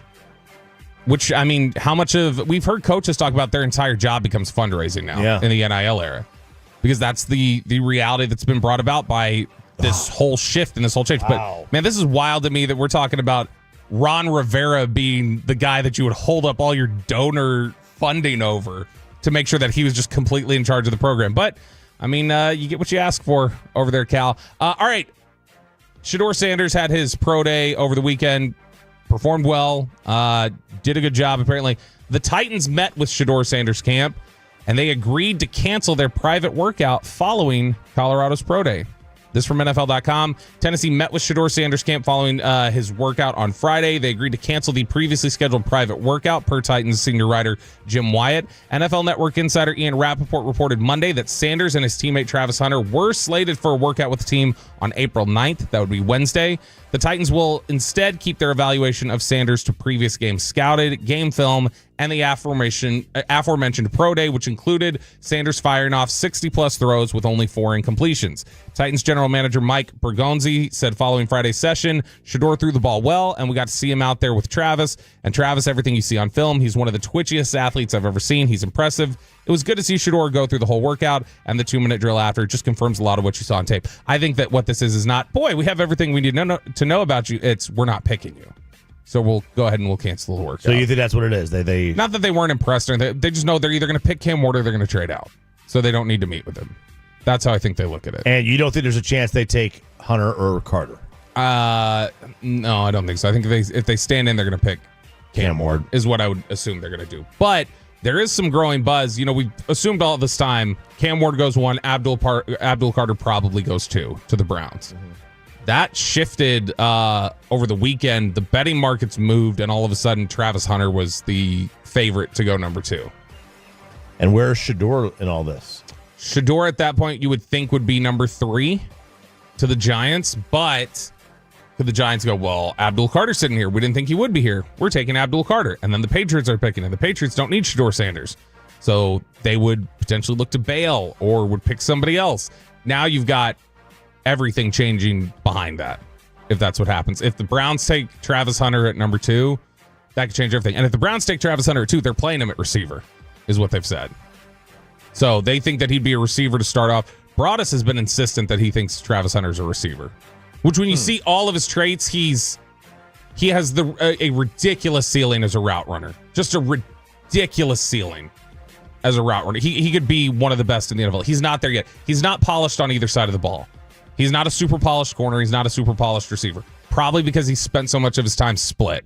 And he hasn't devoted to one thing. But Travis Hunter going number 2 to Cleveland and playing receiver there, that could disrupt Shedeur in a big way if that's what they end up doing. All right. Interesting. Sean and RJ here, 105 through the Fan. Below D-Belt on the Fan. Let's get you set for the 9 o'clock hour. Coming up next, we're going to have a Diamond Cavs, but it is time for the Bobby Belt, Eric Chiafalo, Zach Walchuk dish track. It's happening next on 105 through the Fan. We'll get you over to 0.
forget something else to remember that Uber Eats has groceries. No, that's absurd.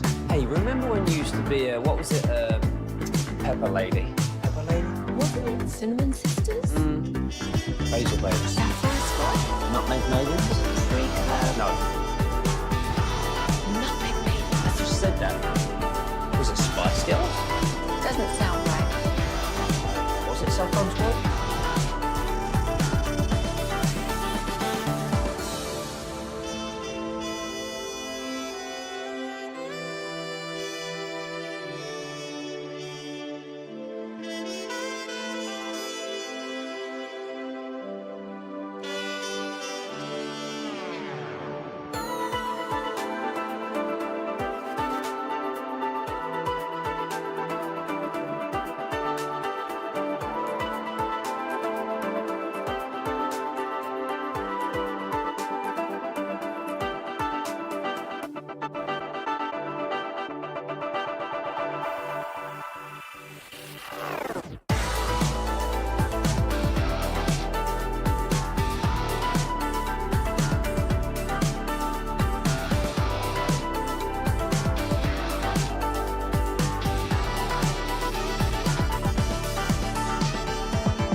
FM and HD1, Dallas, Fort Worth. Let's go, Cowboys. An Odyssey sports station. Driven by our D&M Leasing Studios, this is Sean and RJ on 105.3 The Fan. Play the highlight. Clayton saves the rebound, saves it to Haupt. He'll dribble it out. And for the fourth time in school history, and the first since 2007, it's a Florida final. The Gators win it 79-73. They'll play in the national championship game on Monday night. They threw it away. Billy Benavis. Did we just see what we think we just saw? Wow! Confetti! Westwood 1, Kevin Kugler with the call. Florida, Houston is your final tonight. Peyton Russell in a world of pain. You are entering a world of pain, Smokey. Yes, you are. We all might be given some of the ideas he has for his half hour. Yeah. This is going to be good. Yeah, Peyton is already, I got to tell you, you better not do what we said you were going to do in the break. That could be quite bad. Well, Bobby said you were going to do. Good? Well, it was my idea that he say that. Oh, yeah, don't say that. Please. I'm going to be in his ear with a lot of ideas. But here we are. We have reached the final. And if Houston wins, then everybody wins, except for Peyton and I. If Houston wins, Peyton and I both lose, which means we will each do a 30-minute show at 5:30. We'll do it next week. I think Sean will be back next week. We think. He might have another kid. Who knows? He might have another child a year later and have another 6 months of maternity leave. So he is out this week for that very reason. He fell down the stairs at the Ranger game yesterday and said, "You know what? I'm just going to take my paternity leave." Yeah. He went, paternity leave. And he's still grabbing his back. Went, where are we with the gas? So Peyton, if Houston wins, I and Peyton each are to do our own 30-minute segment. If Florida wins tonight, Peyton has to do it by himself. He's going to do it by himself either way, but I would do another 30 minutes. Now, I have said, if Florida wins, I'm still going to do what I prepared to do. Yeah, you'll do it as a separate bit probably this week. I'll do it as a separate bit. I don't know. I don't know. You don't know? I kind of want Sean to hear this too. I think he would enjoy what I have planned. Sure, he would. No, I think it's a good bit. It's funny. I went over some of it with you already. I think it's a good bit. And Peyton, I don't think it's going to be as much work as you're thinking. Have you heard about what the bit is yet? We won't disclose it, but have you heard about what it is? I don't think so. It's all the audio that he's talked about. It all should be stuff that you already have access to, I think. So you should be fine. Yeah. Okay. You should be all right. So Florida 79-73 over Auburn. Houston 70-67 over Duke. The Degenerate went 2-1. We love Florida -1.5 tonight. Ooh. The Degenerate loves Florida -1.5. We got high tempo teams versus the snails that are Houston. We love high tempo. Then why didn't Duke have that level of success? Well, they did. They're up 14 with 8 to play. But it was, and then they collapsed. They had. I gotta say this. Was this a choke or was this a win? Did Houston? This is a win. I think this is a win. You think Houston?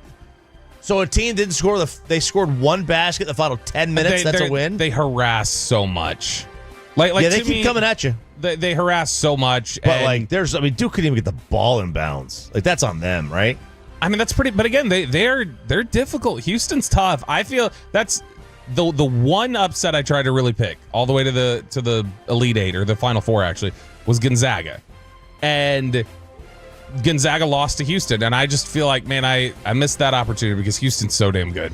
They are so good. Reggie was scolding me for that when I told him I'd lost that part of my bracket. He's like, well, what are you doing? He's like, the Cougars are they're good. They're good. Oh, they're Really legit. good. They're legitimately I was like, good. I know. I fell for the rules. So I tried to find my one. That was the one I picked, and I feel bad about it because I am picking Houston tonight. You are? Okay, yeah. And that's not wishful thinking. I think Houston's going to win.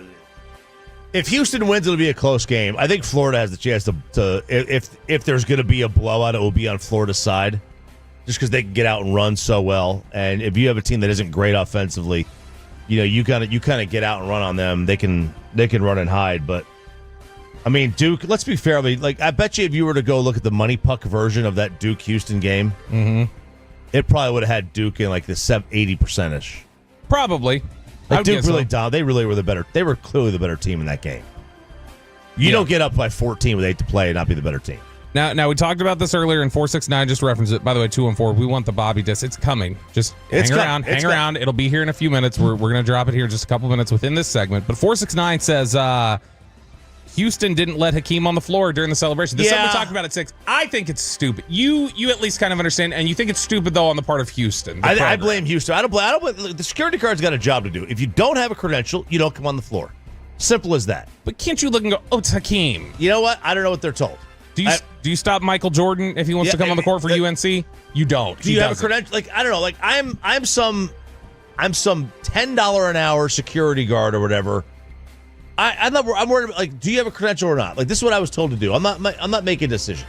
Do you think they're gonna? Now you should call somebody over. Do you think they walk over and go, yeah, look, you shouldn't have let Hakeem on the floor? With even if he doesn't have a credential, you can't let Hakeem on the floor, security guy. No, I think nobody's gonna get on him for that. You gotta call your supervisor over. That's what you gotta do. You gonna tell Michael Irvin at the Cowboys game, sir, you don't have a credential, you can't come here. Look, man, if that's my job, if my job is to say, like, hey, if you common the rules, sense, Chop. yes, I know, but the rules Common are simple. sense. The rules are simple. If you don't have a credential, you don't get on the floor. That's Houston's problem. Houston should have given him a credential. I can't blame the security guard. I blame Houston. Both are wrong here. I blame you. Houston gets like 90% of the blame. Both are wrong here. How do you feel? I'm curious. Are you feeling any sort of happiness for Kelvin Sampson? Absolutely. I love him. I love Kelvin Sampson. He never should have gotten fired the first time. All right. The whole Oklahoma, Indiana, your text message thing was garbage. He never should have gotten fired for that. Jim Tressel never should have gotten fired for what he did. Bruce Pearl never should have gotten fired for that. They're in a different world of college athletics. None of those things would even be remotely punishable at this point. So, yeah, I am super happy for Kelvin. He's an all-time great. He is an all-time great coach. He was fired up yelling at the student section afterwards. He went over and hugged Hakeem. He went over, gave the Dream a big old hug. Yeah. But he had to do it behind the scores table because he wasn't allowed out there. It's so stupid. I mean, look, I'm not going to say it's not stupid, but, like, I can't kill the security guard. Like, that's his job, right? He was told, nobody without a credential get up there. So what am I going to do? What am I going to do? You're going to do nothing, I guess. Just like that security guard did nothing other than obstruct justice. He got in the way of Hakeem, the Dream, getting out there and celebrating with his team. I am cheering for... There are too many different angles here, I think. Houston going ahead and finally winning a title would be good. I don't hold the same disdain for the Houston Cougars that I do for other Houston sports teams, like the Astros. I have no disdain for I have nothing there. So that program finally winning one, exercising the Phi Slamma Jamma demons, that'd be great. Love that. And then Kelvin Sampson getting one at the end would be good. Even though Kelvin was he lost a little bit with me on his little freaking out over the Gonzaga thing. Gonzaga. That was a little much. I also like how they spell it Cougs, Coogs. Yeah. I like that. Big fan of that one. So it'll be tonight, Florida against Houston, 7:50. Channel 11 will have that game. 940 is saying they denied David Robinson entry several years back, too, at that same building, and he built that damn thing. So 940 is saying this is just consistent. They're a bunch of babies there. Is that true? I would guess so. Fantech said it. Just like if the internet said it, the Fantech said it, I believe it. Okay. I had no idea that was true. How could you? It's his stadium. He literally built that place. Think? He literally built that place. Okay. All right. Very nice. That's a good one. All right. It is time now. We've been waiting. We put it off long enough. We have put it off long enough. It is time for the Bobby Belt diss track. Yeah. So here's what we're going to do. This was my diss track against Peyton Russell and yourself, Chop, for Peyton loving to play that drop that he loves so much. The one of the mess up that I had. Yep. There it is. I then followed it up with the Kendrick Lamar diss track because I was just so upset with you guys. And it was received really well. And it won G-Bag of the Day 4 times. And then right when it was on the doorstep of 5 times on Friday with those chumps, Zach and Eric, sitting at the ballpark on Friday, just safe, feeling like he can't get us here. We're going to vote against him. And they did. They voted against me, despite Dawson and Broadus seemingly telling him, like, guys, I don't know that you want to do that. I think this is a 5-timer. And they went ahead and they voted against it. Now, Dawson gave me the honorary status, which I appreciate and I respect. But, it's not the same. It's injury replacement. And so because of that, I decided that Zach and Eric were the ones who needed my wrath. Now, this is not a parody. I went and got the... This is your own song. I did not create this beat, but it is it's a royalty-free beat that was on YouTube. So, Gavin, we're not getting hit with any copyrights on this one. Okay. But I went and grabbed that beat. I said, all right, it's time for them to feel a little bit of this wrath themselves. It had to be you guys. Had to be the nosebleeds. I thought we were cool. Okay. Damn, son, where'd you find this? Stop and blare this music as I get into my story time. Zach and Eric blew it when they stopped Young Belted just for time. Burned a bit to know that they would go and pick a fight with me. I'll tourniquet these hoes because I know just how to stop a bleed. Let me start with Wolchuk and I'll send him to his mommy's arms. He thinks that he's LeBron, but let's be honest, can't play Bronny's part. Bron's a hit so hard he'll probably leave here with a busted lip. I'll post that shit on YouTube and I'll title it a custom vid. Damn. Got me feeling like a two brute. Bet this should go 5 times and you have to hear it every day. Got that nostril plug, now the other one is trying to bleed. I forgot his name like he's out here repping Micah P. Does he ever talk? I just don't know how Brody got this far. Probably should go back to selling all those busted lemon cars. She bag of the decade, get your vote right, she a follow. And get the EpiPen because these nuts you about to... Wow. Don't mess with me. That line. Don't mess with me. Bobby's a psycho. Chop is He's like, a psycho. Chop's trying to figure out what to say. You know, it was fantastic. I think you need to go and stick with a real song. No, because I didn't want there to be any confusion that this was gimmicky. I want them to know I hate them now. I want them to know that came from my soul. They came from your soul? There was no writing structure for me to change the lyrics to or there anything was else. no structure. That was I'm going to hit it. No, don't get me confused. There was definitely a rhyme structure to it. There was just no pre-made rhyme structure for me to lean where into. you got to lean into. I separate. I like change a word here, change a word here. No, I just wanted them to know I hate them now.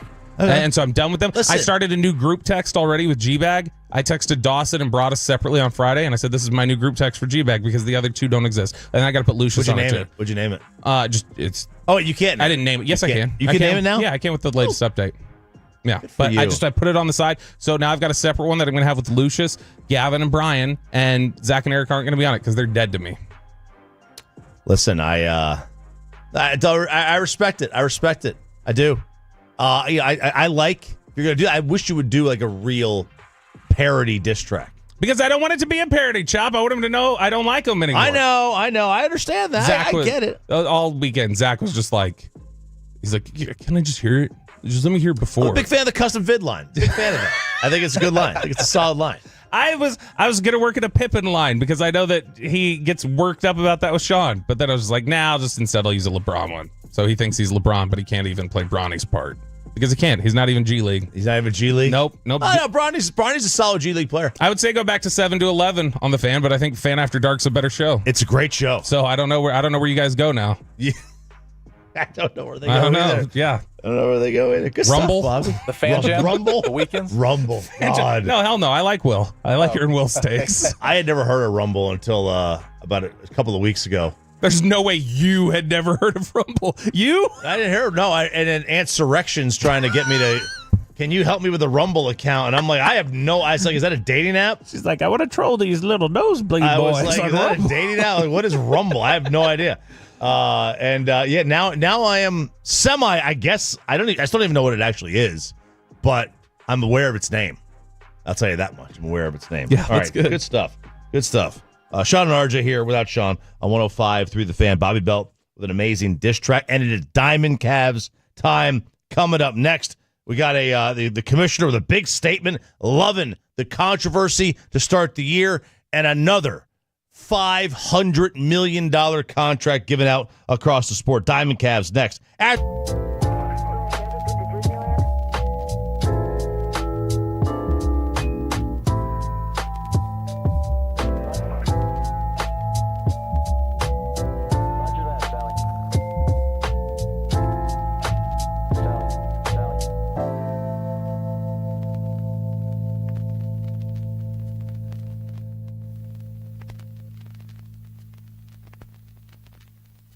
Roger that, Sally.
forget something else. Okay, now that is a very cute haircut. That's like a little shag. I've never seen it before.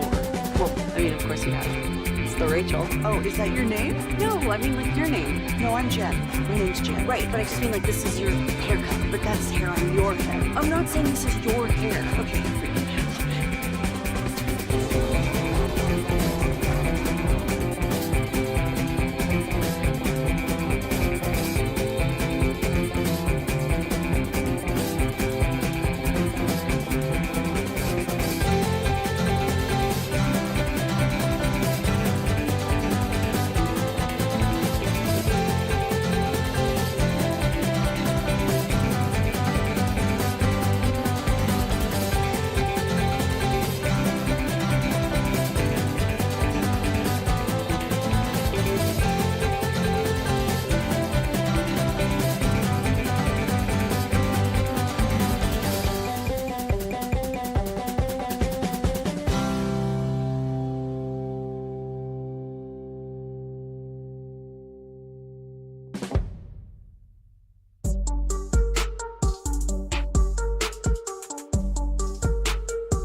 think it's true that you've got to forget something else to remember that Uber Eats has groceries? No, that's absurd. Hey, remember when you used to be a, what was it, Pepper Lady? Pepper Lady? Wasn't it Cinnamon Sisters? Basil Babes. Saffron Squad? Nutmeg Maidens? Paprika? No. Nutmeg Maidens. I just said that. Was it Spice Girls? Doesn't sound right. Was it Saffron Squad?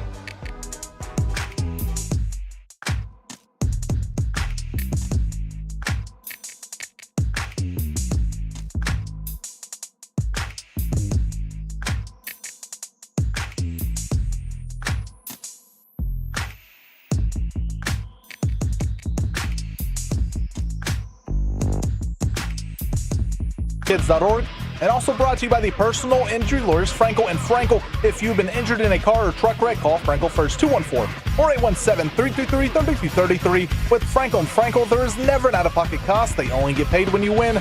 Frankel & Frankel, the go-to car and truck attorneys in Dallas. Here's the pitch. Swung on and a line drive center field. It's a base hit. Here comes Smith around third. Here's the throw to the plate. He dives in safely, and the Rangers have won it. Jonah Heim walks off the Rays with a line drive single to center. The Rangers have swept the series. They've won their 5th game in a row. You're an idiot and you don't know baseball. Ranger fans, you're not dreaming. How can you not be romantic about baseball? Oh, we have an intro. Yes. Time, baby. Yes. What was that first clip from?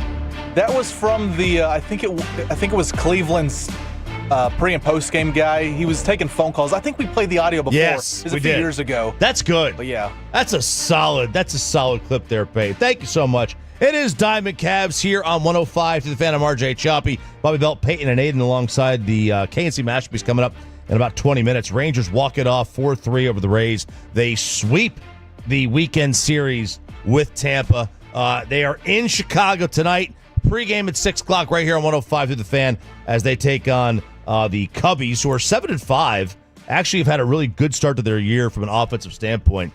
And they've played 2 more games than just about everybody else. They played 12 games, but they have scored 77 runs in the 12 games. That leads all of Major League Baseball. Again, they played together, got a couple more games in hand against some of the other teams. But nasty Nate Eovaldi will be on the hill against Justin Steele.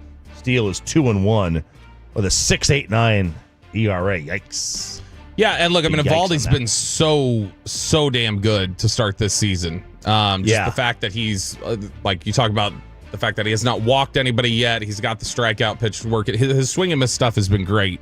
And so keeping that up today, he's been as good as anybody in baseball pitching early on. And, they'll talk about it in the pregame, I'm sure, and on the game tonight, again, here on the fan. But, when you throw a complete game shutout, I think historically you would see over the last few times it's happened, what happens the next start? Every time there's a no-hitter, it's like the next start, you're always worried about the guy. But he barely threw any pitches. He didn't even throw 100 pitches.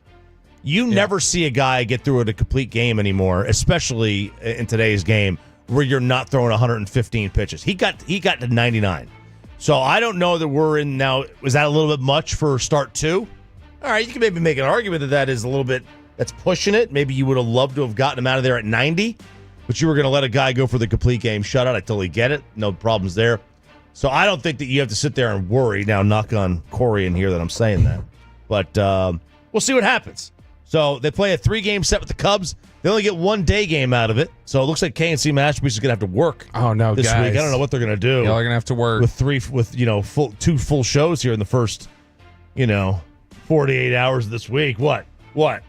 Hey, you looking at me with this Duke grin on. They're gonna write a diss track to the MLB schedule makers. They might. They ought to write a diss track to John Shire. Flag right now. Yeah. And Con Knipple. Yeah, I did like how the play-by-play guy. Kugler, he called him Knipple. He pronounced it Knipple. He didn't say Knipple. I thought it was Knipple. I don't know Knipple. I'm not gonna throw shade at the Cougs. The Cougs, Kevin Kugler is fantastic. Yeah, no, he's great. I'm saying it must be Knipple now. It must be Knipple. I don't know. We'll see about that one.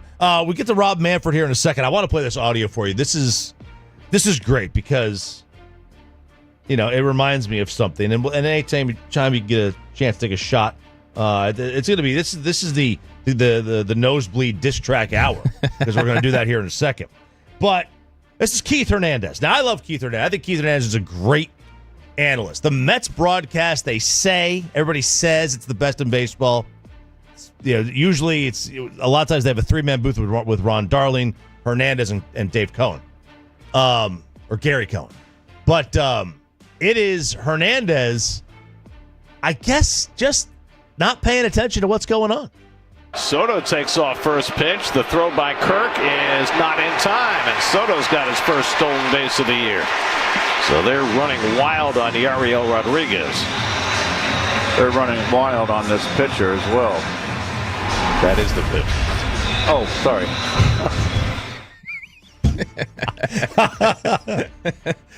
He was a little checked out there for a second. So amazing.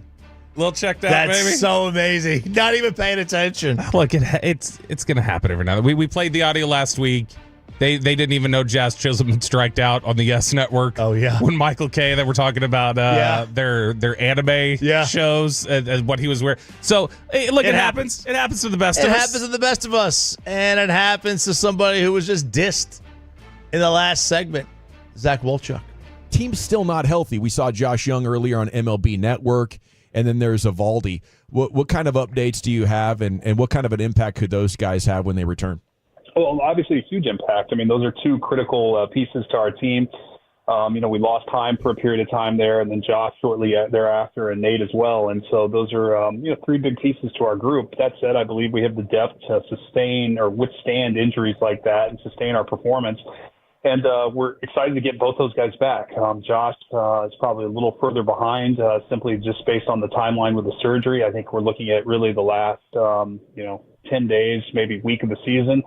And Nate is making progress. We thought we were pretty close with Nate. He had a little bit of a side tightness after his last live batting practice, and but that's calmed down in the last day or two. So we're going to continue to build him up, and hopefully he'll be back, here at the beginning of September or shortly thereafter. And those will be two huge additions for us, hopefully at a time where we need them most, and help propel us for a strong finish.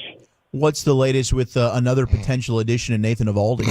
Well, that was the update on Evaldi. Is that he's he had the little side tightness, and he's coming back, and hopefully be back here early in September. That's on me. That's on me, CY. I heard Josh Young, and I thought that was a Josh Young focused question. There was a day I would have called you out on that. Nope. I'll call myself out. I would have called you out on that. That's on me. That's on me right there. I think the pressure got to Zach a little bit. Yeah, the big interview for us. It's been tough on all of us. Don't send me back down just yet. Gosh. Anytime So we can do it. uncomfortable. Anytime I've done it. I'm sure.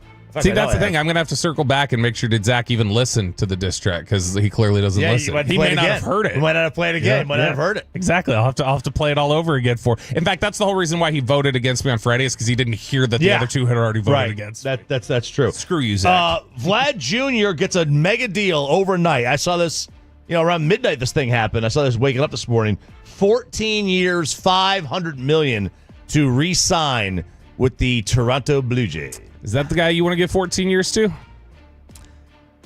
Are you saying like he's going to age? I mean, poorly? that's one of the key players I think we've looked at around Major League Baseball. Of like, how is he going to age, and he'll be 40. He'll be 40 when this contract's up. Yeah, I mean, we're talking about. Geez, think about how long that is. We're talking about somebody 2-3 years younger than Peyton being 40 years old when his contract runs out. Yeah, could you imagine that? But still, I mean, Vlad Jr. is one of those guys who he's obviously gone up and down with the weight at different times and things like that. Like, people have had questions about how is he going to age? How's his body going to... His dad was done by, 35, 36? Was that how old he was when he really had, hit the wall? His body had broken out. Vlad Sr. couldn't run anymore. Well, no, he couldn't run at all. I mean, he last played in 2011. He's 50 right now. So that was 14 years ago. So, yeah, 36, 37. That's a big bet there. He felt older than that. He just at the end of his career he felt like he was much older. He just couldn't run starting about. He was never the fastest, but it felt like he couldn't run starting in his early 30s, really. And by the time he was here in Texas, he couldn't play you couldn't have him out there in the field. He couldn't run down the ball. I remember vividly they're trying to figure out how do we get Vlad in the lineup for the Giants World Series game if he's not going to be DHing, because he had DH'd all year, so they threw him in the outfield, and it was a mess that first game. They realized we can't do that. All right, is Rob Manfred on board with torpedo bats? It sounds like he is, which is not much of a surprise, right? He is all for anything that's getting attention on the game and anything that goes over well. So this is from ESPN. MLB Commissioner Rob Manfred says the torpedo bat is, quote, absolutely good for baseball. After it rose to prominence last week following a battery of home runs by the New York Yankees, he said, quote, I believe that issues like the torpedo bat and the debate around it demonstrate the fact that baseball still occupies a unique place in our culture. This is what he told the New York Times in a Q&A published Sunday. The Athletic, owned by the New York Times. Because people get into a complete frenzy over something that's really nothing at the end of the day, the bats comply with the rules. He said players have actually been moving the sweet spot around in bats for years, but it just demonstrates that something about the game is more important than is captured by television ratings or revenue or any of those things when you have the discussions and debates about it. I will say it's a funny way to couch it a little bit. That is interesting how, like... That's what Rick Welts tried to do about the Luka trade. He's like, well, clearly I think it just shows how loved we are, that people got this mad. It's like, well, settle down. Dude. Yeah. It is interesting that, like, people care about the issue around the sport. Like, they hold the sport semi-sacred. Yeah. But they just don't watch it at the same level that they would watch football or whatever. It's for whatever reason, like, they want the baseball to be played a certain way. They want the records to mean something. They just don't consume the actual sport. It's really strange. Yeah. No, I mean, it's the... Like, the amount of uproar there is over torpedo bats, how many of the people that have an uproar about it watch 100 baseball games a year? Probably not many. So why are you having an uproar about it? But isn't it... If you're not watching, what do you care? Isn't it the same as, like, I don't know, it's no different than some of these people who are refusing to watch the NBA today. But they still are willing to say how great their version was and how they hate it today. Yeah. Like, I'm not watching. That's proof. And so somebody would probably say, well, I stand up for the purity of baseball, and that's why I don't watch either. That's why I don't consume as much. Forget the use of them and if they're good for the players and they're good for making guys learn how to actually hit the baseball. Because, like, let's be fair. Like, they're using these bats because they don't. If you hit the ball in the trade market, it means you're not getting your hands in the zone enough. Like, you don't know how to hit. I mean, it basically shows you don't know how to hit. So you're rewarding guys for not being able to hit. It's a metal bat. This is a problem with metal bats, is that they allow hitters to hit the ball when they don't know how to hit well. Yeah. Like, you're still hitting a sweet spot. But national talk shows in Major League Baseball, they talk baseball in sequences. You talk opening day. You talk whenever, like, Ohtani or Judge does something. You talk All-Star break. You'll talk the sport around the deadline. You'll talk somebody chasing a record, and then you'll talk the sport in the playoffs. Mm-hmm. Like, that's it. That's when the national people talk. Anything you get outside of that is a plus, and this is outside of that. We're not on opening day anymore. You're still talking about it because of the torpedo bats. Like, first take was basically planning on talking about baseball again when Ohtani pitches or Judge hits 4 homers in a game. But here we are, and social media is ablaze with the talk of the bats. I think it's great for the game. Whether or not, put aside whether it's rewarding players for not being able to hit. That doesn't matter. That's a player team problem. The league has to worry about TV ratings and interest, and they're getting it. Yeah. And I think that's the biggest thing that Rob Manfred obviously prioritizes, the eyeballs. He's shown over and over again that what he cares about is Big Tent. He is a Big Tent commissioner. He wants to broaden it as much as he can, and he feels like a lot of these things are doing it. And he clearly feels like torpedo bats are one of those things that are going to contribute to that. Man, from the Franklin injury attorney fan text, like the torpedo bat isn't the torpedo bat thing just like Bryson DeChambeau in golf, where he basically had changed all of his clubs. All of his clubs are the same length.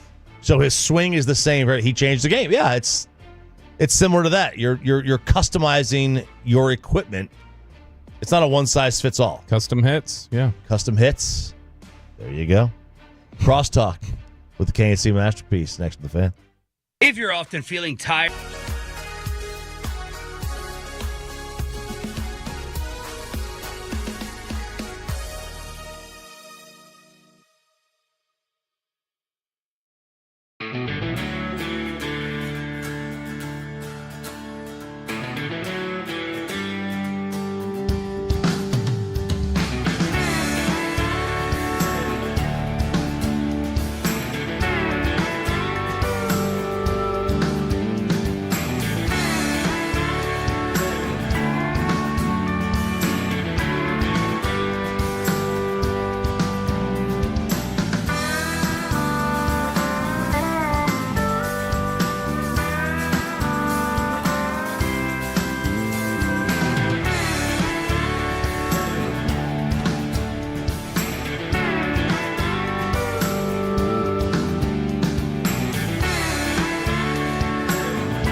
Uber Eats has Lola V products? I gotta remember that. Well, you know, they say in order to remember something, you have to forget something else. Okay, now that is a very cute haircut. That's like a little shag. I've never seen it before. Well, I mean, of course you have. It's the Rachel. Oh, is that your name? No, I mean, like your name. No, I'm Jen. My name's Jen. Right, but I just mean like this is your haircut. But that's hair on your head. I'm not saying this is your hair. Okay, freaking me out a little bit.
Than anyone else. All prices sell. Visit ClassicChevrolet.com. This is Texas. This is Classic Chevrolet. Together, let's drive, relax, and enjoy the difference based on new Chevrolet registrations 2023 and 2024. It is Crosstalk with the KNC Masterpiece on 105 through the Fan. I am RJ Choppy. He is Bobby Belt. Peyton and Aiden.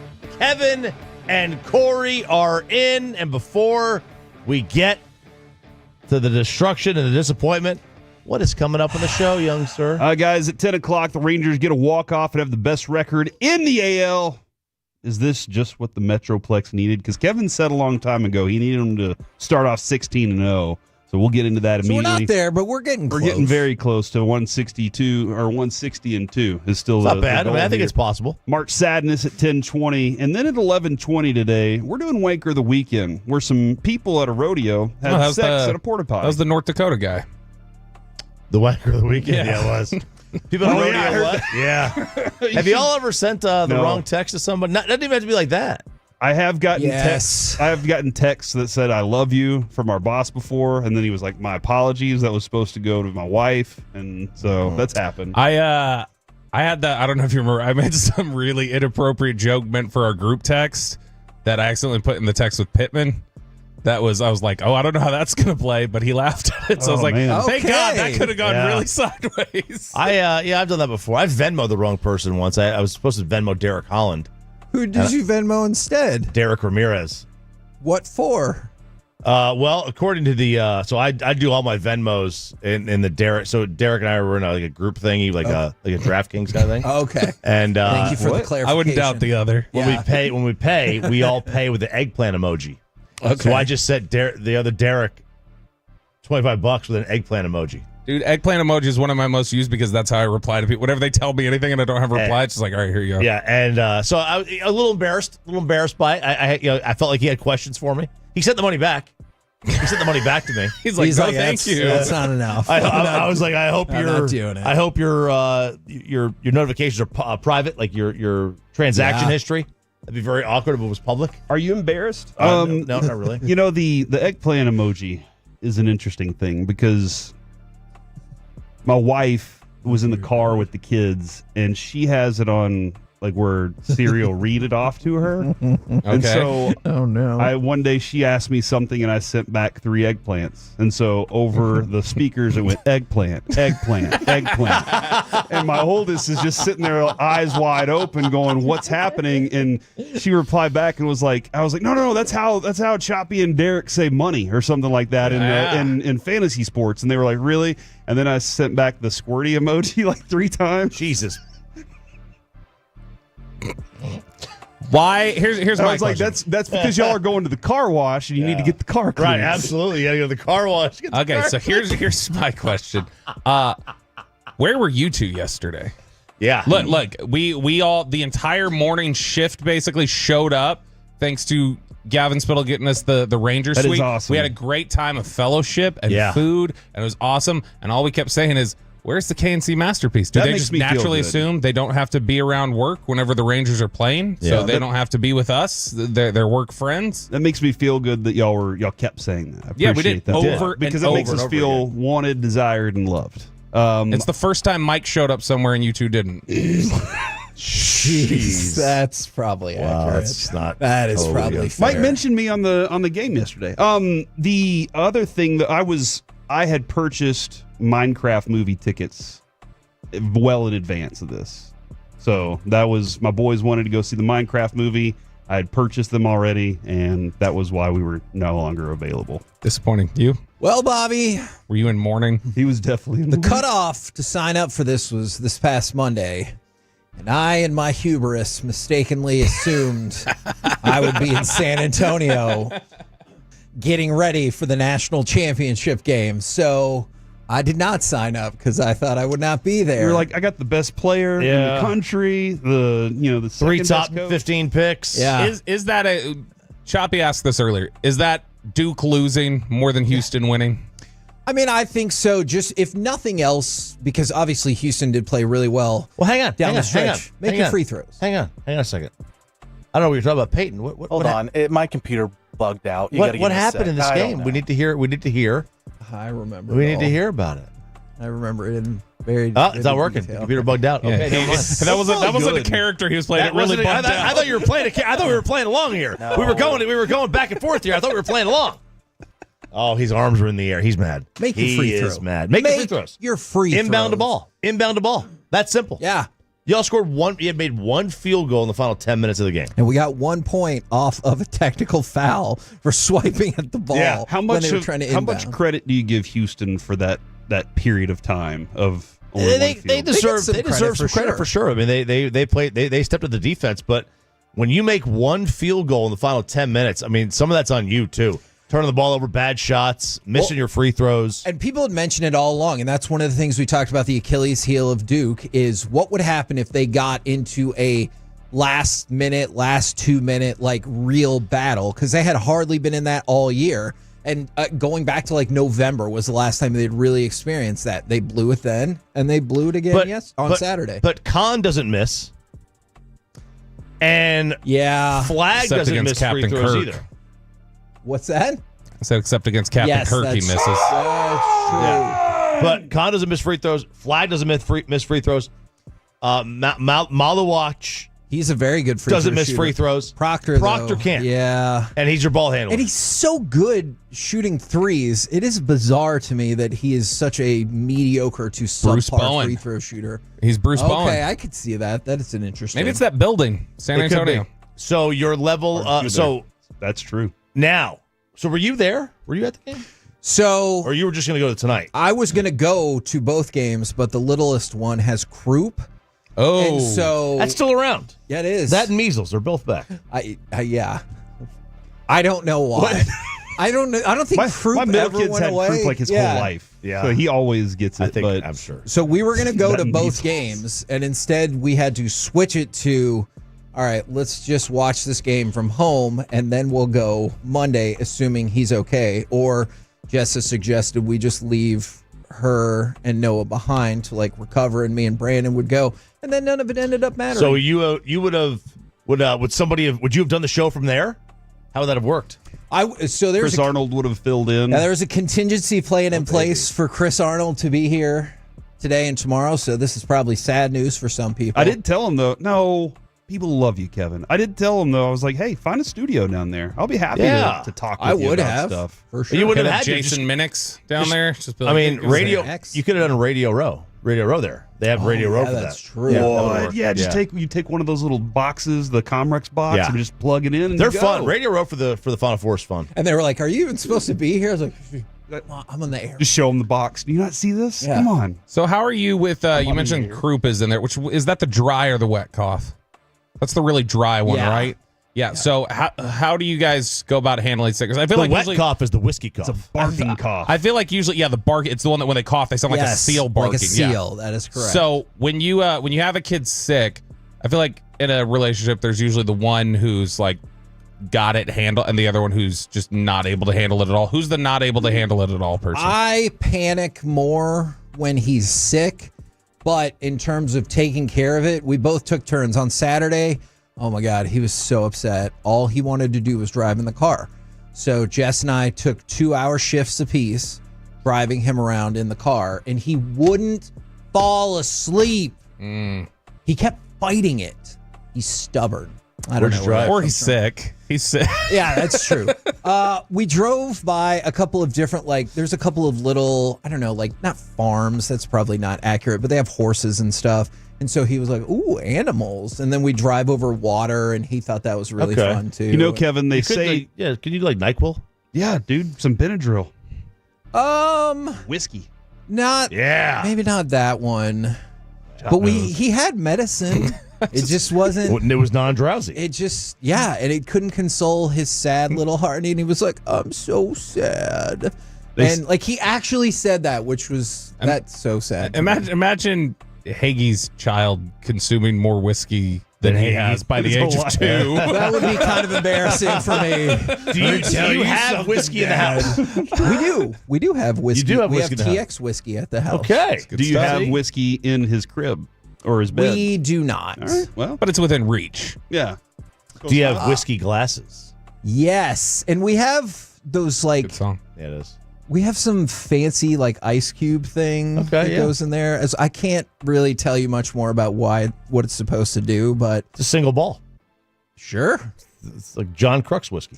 Croup is due to swelling around the vocal cords. Yeah. You And have so- said that he is a loud child. Do you think that's the reason? And several times, yes, I do. And several times he's he just points to his throat and he's trying to, I don't know, massage it or something. And I'm like, I wish I could take this on for you. So will you watch tonight's game? No. You're just too. Who wins? I still think Florida's going to win because, for the record, I had Florida beating Duke in the final. And so I thought Florida was the best team. And I mean, I'm gonna stick with that. I think Houston is a very scrappy team, but I think Florida's a better team. What do you think? We had this. In fact, I believe we had a text from Sean in Sunnyvale earlier in regards to the discussion we were having about the security guard that refused to let Hakeem Olajuwon on the floor. Sean, I just got that. Afterwards. I just got that. Sean in Sunnyvale. Sean in Sunnyvale said the idea that every security guard can know who he played for is so stupid. And then he texted, read my bleeping text for once, damn you, Peyton, because he didn't get it at a time. Wow. Because Sean likes to text us when he's not on, and then he gets mad that we don't see it on our phones and that he didn't get to contribute. So there's the idea. Should the security guard have said, I know you don't have a credential, but you're Hakeem Olajuwon, fine. Yes. Agreed. Yeah. Okay, thank you. But what if did the security guard know it's Hakeem Olajuwon? I think everybody in San Antonio knows that Hakeem's their daddy. I don't know. I don't know that you could say that the guy looked young. Like there's a chance. So he might not have even known who it was. He might not have even known. I knew who he was. Bobby knew. We all knew who he was because we're 45 years old. He blames 35. He blames. I blame Houston. He blames Houston. He blames the Cougars for not getting him a credential. Like he should have just been given one. If I'm a security guard, I get that. Right? I'm a security guard. They tell me I don't make decisions on my own. I do what I'm told. Like they told me, nobody gets on the floor without a credential. Yeah. Bet. All right. Okay. Then nobody's getting on the floor. Then no one's getting on the floor. And you're like, I followed your rules, and you think that should make you safe, right? Absolutely. You know, you can't get in trouble. If you go to your closer in the ninth inning, they can't criticize you. That's the most, that's part of the job, security purposes. Yeah. He didn't have one. I did my job. I kept it secure. Kept it secure. No one's on this floor. No one's on this floor who doesn't have a credential. How would you do, though, like if you're a security guard and some sort of movie terrorist broke in? Do you think you'd fold immediately, or do you think you would go John McClane? A movie terrorist? Yeah. He tried to joke with him. Yeah, I would try to joke with him. That's what I would try to do. Just buy time. Yeah, he's like, "What's your hurry? Why are you rushing?" Yeah, what are you doing here, man? And they would just stare at him. Is that the AK-47 you got there? Wow, what do you got there? That's a good gun. I've been thinking about upgrading to the 48, but I know the 47 is iron sights. Doing iron sights there, huh? Not a joke scope. with him about knowing how he voted now or That something is what like we got that. here. What do we got here? Got a crossbow at home. How's your portfolio looking? You got that fit at 22? That's interesting. That's interesting. I think he might win that exchange. I think he might. I really do. I will fight nobody. I will fight nobody. This is my ever. I got nothing. I got no interest in that. Maybe Too much of that going on already, Kevin. Maybe if you No, come if he didn't fight about a year and a half ago, he's not going to fight. Yeah, I know. Yeah, that's fair. I got you. It's Casey Masterpiece next.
our D&M Leasing Studios. It's the KNC Masterpiece on 105.3 The Fan. KNC Masterpiece right here on 105.3 The Fan. You got me, Kevin Hageland. You've got Corey Majors, the famous Alec Medford. Gentlemen, how we doing today? Welcome to the program. Well, Paige Sporanic posted a picture and said, Happy Masters Week. That's an old picture, right? I don't know if it's an old picture or not. She posted it an hour ago. And so that being said, it's new to me now. So you said new? New to me. My question is, I think it's a cool picture. Should I send the picture to my wife and say, hey, can you do a photo shoot like this? I think you should, because what's she going to say? No? All right. Then you move on. But maybe she'll be like, you know what? You've been a good husband. Yes. Yes, I will. Then see, that's the thing. She's never sent me any of the other pics because she's like, I'm classy. But this is not one of the other pics. She has clothes on, So, right. So that's good. Right? Alec, hold on. Why are you looking at me like that, Alec? I think this is a good thing. There's a lot to unpack there. 877-881-1053. Would your wife do a photo shoot with clothes on, but kind of sexy? Yeah. Just asking. No, because I don't have one. There you go. 817. What time does Duke play? Now, next year. My wife doesn't entirely understand our audience because she said, are you looking forward to work? And I said, hell no. And she said, why not? And I said, because I'm going to get kicked in the junk all day. And she said, why? Because Duke lost? You didn't lose that game. And I was like, but didn't I? That's how it's going to work all day long. You represent Duke. Yeah. Here in DFW. I am white. From the 817. Look, God. If you want to talk about it, one of the things that people hate about Duke basketball is their pester, kind of like annoying white kids that are on the team through the years. Mm-hmm. Whether it was Grayson Allen, JJ Redick, Christian Laettner. Yep. There's these white players that people are like, oh, just don't like that kid. And he slaps the floor and it pisses me off. Mm-hmm. I get it. Yeah, I understand. From the 817, Kevin, was that the best 3 minutes of college basketball with Houston and Duke? Definitely not. It was very sad. We'll get to that a little bit later. But we have something that will cheer us all up and make us happy again. Give me cut number one, because the by God Texas Rangers have the best record in the American League. Langford at second, Adolis at first. 2 outs. The 1-0 delivery. Swung on, and there's a drive deep to left field. Back goes Mangum. He's at the wall. That ball is history. A 3-run Jimmy Jack for Jake Berger. It's 4-0 Texas in the first. I could have played the Heim walk-off, but we'll get to that in just a minute. I wanted to shout this out in case people missed it over the weekend. Did you see that the Texas Rangers are getting in on the Jake Berger extravaganza outside of already employing him as a player for the team? $31 from each Jake Berger jersey sold at Globe Life Field will be donated to the Berger Family Foundation. Remember, he wears number 21, representing the specific chromosome for their daughter that has Down syndrome. And so, look, it feels impossible not to root for this guy, especially if you're a Rangers fan. But if you wanted another reason to maybe rep that jersey, some extra money going to the Jake Berger Foundation. I think that's really cool. And what else does it do? It does promote, hey, buy in on this dude, Jake Berger. Everybody buy in on him, get a jersey. Not just because of this, but because then they've sold a lot of Jake Berger jerseys. That's a cool thing too. Absolutely. And you're supporting a dude who, clearly pretty good guy, man. Very good guy. He really is. He really is. So there's that heartwarming, uplifting story, but you might be like, hey, I like that story, but damn it, I just want to talk about wins and losses. Okay, first of all, language. Second of all, Alec, give me cut number 4, and let's talk about another freaking win. Here's the pitch. Swung on, and a line drive center field. It's a base hit. Here comes Smith around third. Here's the throw to the plate. He dives in safely, and the Rangers have won it. Jonah Heim walks off the Rays with a line drive single to center. The Rangers have swept the series. They've won their 5th game in a row. Texas Rangers Now 8-2 after that 4-3 win. Do you want to focus in and start by talking about the walk-off? Do you want to go back to Rocker? Where do we want to start with this game in particular? Yeah, I guess let's hit the walk-off here just a little bit. One, Jonah Heim has already single-handedly won a game for, was it Jack Leiter with the 2 home run game? So that was nice. And then he gets a stolen base yesterday. And we are going to talk about that. And then add on to it the walk-off hit. Like, he looks like he's back to the form that we saw 2 years ago, where he's doing the little things that help out the team. And last year he just looked so depleted. I mean, the whole team, I guess, if you're going to really like look at it, whole team looked depleted last year. Jonah Heim you kind of been like, okay, which one, him or Higgy? Well, it seems like Bochy is like, I got the best of both worlds. I got 2 catchers that I can call on at any point. Higgy loves catching Evaldi, and you saw how that worked out the other day too. So, and then on top of that, Bochy was saying having him, you got to have a catcher that's doing things like that to win a World Series. Yes, and I mean, we're already high on what he does, framing pitches and everything defensively. I was frustrated by last year, and I was very concerned that maybe he had regressed a little bit. But right now, you've seen the 2 home runs, stolen bases. His catching has been good. He's finally throwing some people out too. Like, that he's back. So it looks like he's back to the normal version of himself. Maybe the legs are back under him too.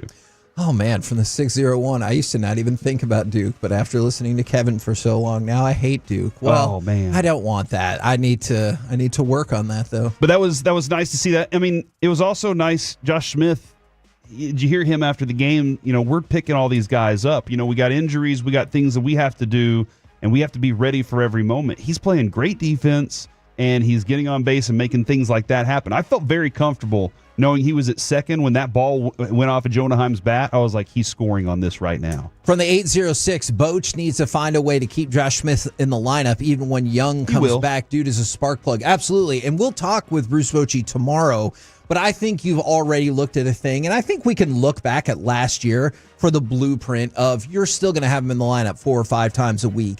At least if the bat is working like that. So I think it'd be okay. 77 pitches from Rocker Kevin, and this is a guy that I appreciate Mike Bassick for giving me the shout out yesterday and saying that I found Kumar Rocker. I was listening to Choppy and Bobby this morning talking about his outing versus Jack Leiter, and they were like, are we done with Jack Leiter since he's on the injured list now? And I was like, no. And they were talking about how Rocker's not missing as many bats. But that is true. He's still getting the outs. Like, he only had, 1 strikeout yesterday? We've seen him strike out plenty. But if he can do this and keep you in innings only giving up 1 run and not striking out a lot, that means he's pitching well. He's doing other things that are helping him. Jack Leiter, in college, his whiff rate was better than Kumar Rocker's. Go back and look at those numbers. He had a better whiff rate, but Rocker was able to get guys out just as frequently. So this was nice to see this kind of outing, a bounce back from what he's already experienced, trying to really, get into it and start feeling like he's a pro pitcher. I'm with you. Obviously, you're encouraged by the win, but also encouraged by I want to say efficient outing. I don't know if that was the most efficient outing, especially since he wasn't racking up as many strikeouts as Rocker normally does.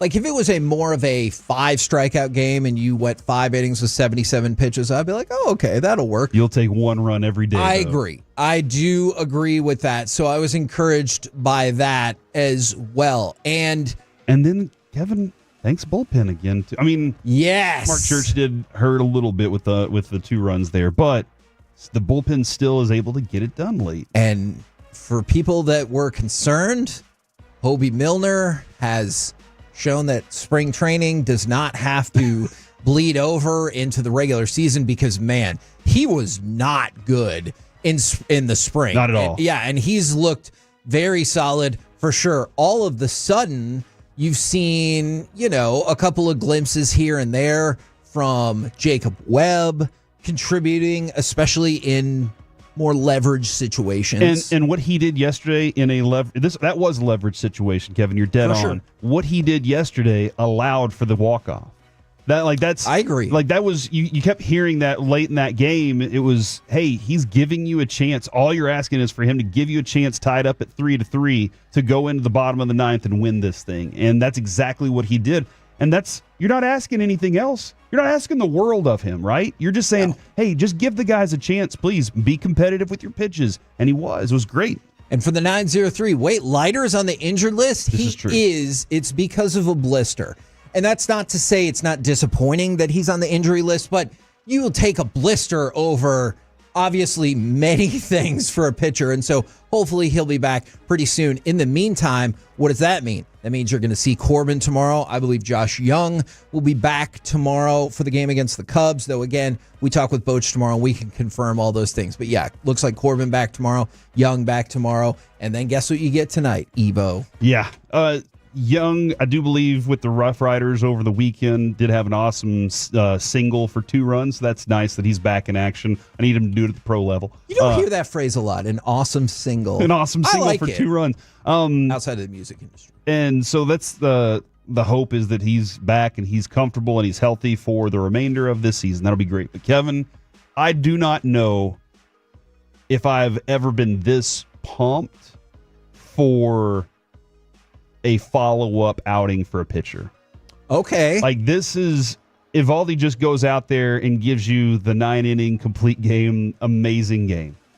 In a 1-0 intense matchup, there was never any moment in that game where he was comfortable other than just him being himself. Does he follow it up? I'm always interested. Was he sore the next day? And he's like, never want to do that again. Or was he like, man, I can't wait to get back on the mound because I'm in a groove right now. And I feel like you're going to get that version against the Cubs today. And this part's a little tricky because we've talked about this. We talked about it quite a bit last year as well from the 903. Josh Smith is so underrated. He makes a lot of incredible plays. From the 214, Smith has more range than Seager. So I'm not disputing what you're saying whatsoever. But when it comes down to it, and Corey Seager's like, I want to play shortstop, and you know how much he means to the team, especially offensively, then that's probably just the way it'll be. I think that's the way it's going to be the rest of the year. Obviously, I think there's a really good shot that's the way it is next year before you can even talk about moving him away from that. I'm not disputing the point about Josh Smith and range and defensive ability. I'm just saying I don't think anything is going to change. Alec, how does it sound when a Corey Seager home run is being ejected from the stadium? It just sounds different. There's 2 guys on this team that I think just sound different whenever they clobber a baseball. It's Adolis Garcia and Corey Seager. What happened to Wyatt Langford? I thought you 2 Nimrods talked all about Wyatt Langford hitting a home run and how that's different. Definitely does. Well, I haven't gotten to hear many of those in person yet. So he's just talking about in person. He was there for the Seager home run yesterday. On TV, they all sound great. They all sound amazing. Technology has come so far. But my ears say that there's 2 guys that just sound absolutely different. Yeah, that one was a bomb, dude. I love it. What do you guys think about the possibility of snow in the game tonight? Because I talked with Mike. We talked with Mike over the weekend, and he goes, "Do you know it might freaking snow out there in the game on Monday?" And I was like, "Mike, I have to admit, I did not know that." I think the first time I ever saw a snow game was the Colorado Rockies. It was like one Saturday morning or something. We woke up and we were doing a show, and there's just snow all over the field. I was like, "What is happening? I've never seen this before." And it's exciting. I don't know how much the players enjoy it, because does it distract them a lot, or is it like, hey man, we never get to do this but once a year, let's enjoy it? I don't know. I'm kind of curious on that. I can imagine maybe pitching, if there's snow, is maybe not your favorite, but we'll potentially find out. You might see some flurries. We'll see how the weather ends up going. But yes, there is a outside possibility, or at least a decent possibility, that you could get snow in Rangers Cubs tonight. Does that mean we might have a snow delay? I know you have rain delay theater. Will we change it to snow delay theater? I don't know how little snow needs to be on the field for them to say that they can play. Like, if it's just coming down, I don't think that's a problem. That's not going to be slick. There's no lightning with snow, so there's no concern about it striking the wooden bat and hurting somebody. But when it comes to the build-up on the field, that could be problematic. Now, these are the burns that especially hurt. It's the multi-part burns. From the 817. But the real question is, can Noah read yet? And I said, nope, but we're getting closer. The response, okay, great. Well, if he can't read, then he probably couldn't read the score and isn't as sad because he didn't know Duke lost. I did just get a text from our friend Newey Scruggs that he asked me to read to you off air about that. He is a UNC fan. I feel like he's pretty happy about this, Kevin. So I'll read it to you. I definitely remember an interaction we had at training camp. Newey, you got the Final Four like 3 years ago. Let me have this. Well, I guess it doesn't matter because they lost. Nothing's going to change that. We're the KNC Masterpiece right here on 105.3 The Fan. Coming up next, dead air for 15 minutes. Okay, fine. No. March Sadness, how Duke fell apart, UConn won it all, and Houston has a chance to make history tonight. We'll do it next right here on The Fan.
This segment of the KNC Masterpiece is brought to you by Cars for Kids. Donate today at carsforkids.org and by the personal injury lawyers Frankel and Frankel. If you've been injured in a car or truck wreck, call Frankel first, 214 or 817-333-3333. With Frankel and Frankel, there is never an out-of-pocket cost. They only get paid when you win. Frankel and Frankel, the go-to car and truck wreck attorneys in Dallas. The toss in by James. Floated upstairs, knocked away, clean by Sharp. Wilson goes back, he fires. No good. It's Tyler, and he cuts it to 1. 25 seconds to play. KNC Masterpiece back here on 105.3 The Fan.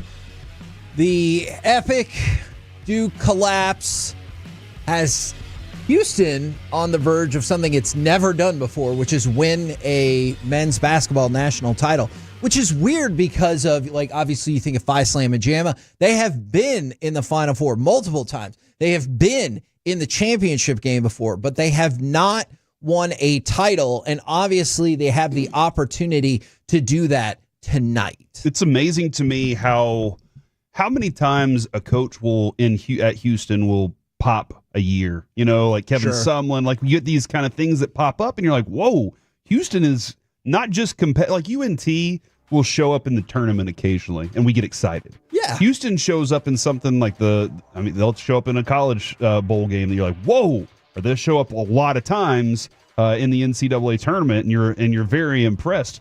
But what Kelvin Sampson has put together down there, he has put together a tough bunch. And did you hear him when he was like, Duke this, Duke that? What about Houston? You gotta love when a guy has a chip on his shoulder. Sure.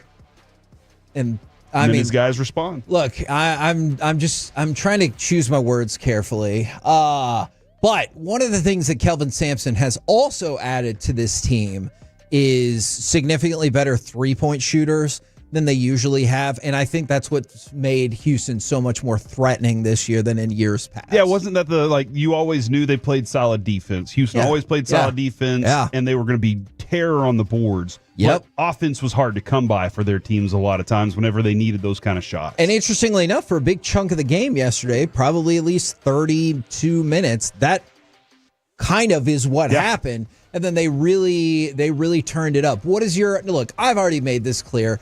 I'm sad about how the game turned out. I cannot believe that Duke choked that away. Now I have other members of the media really taking this to the next level. Thanks a lot. I saw your messages. But are you invested in this game tonight? I know this is the Metroplex and not Houston, but this is the one Houston sports entity that I don't feel like a whole bunch of hate towards.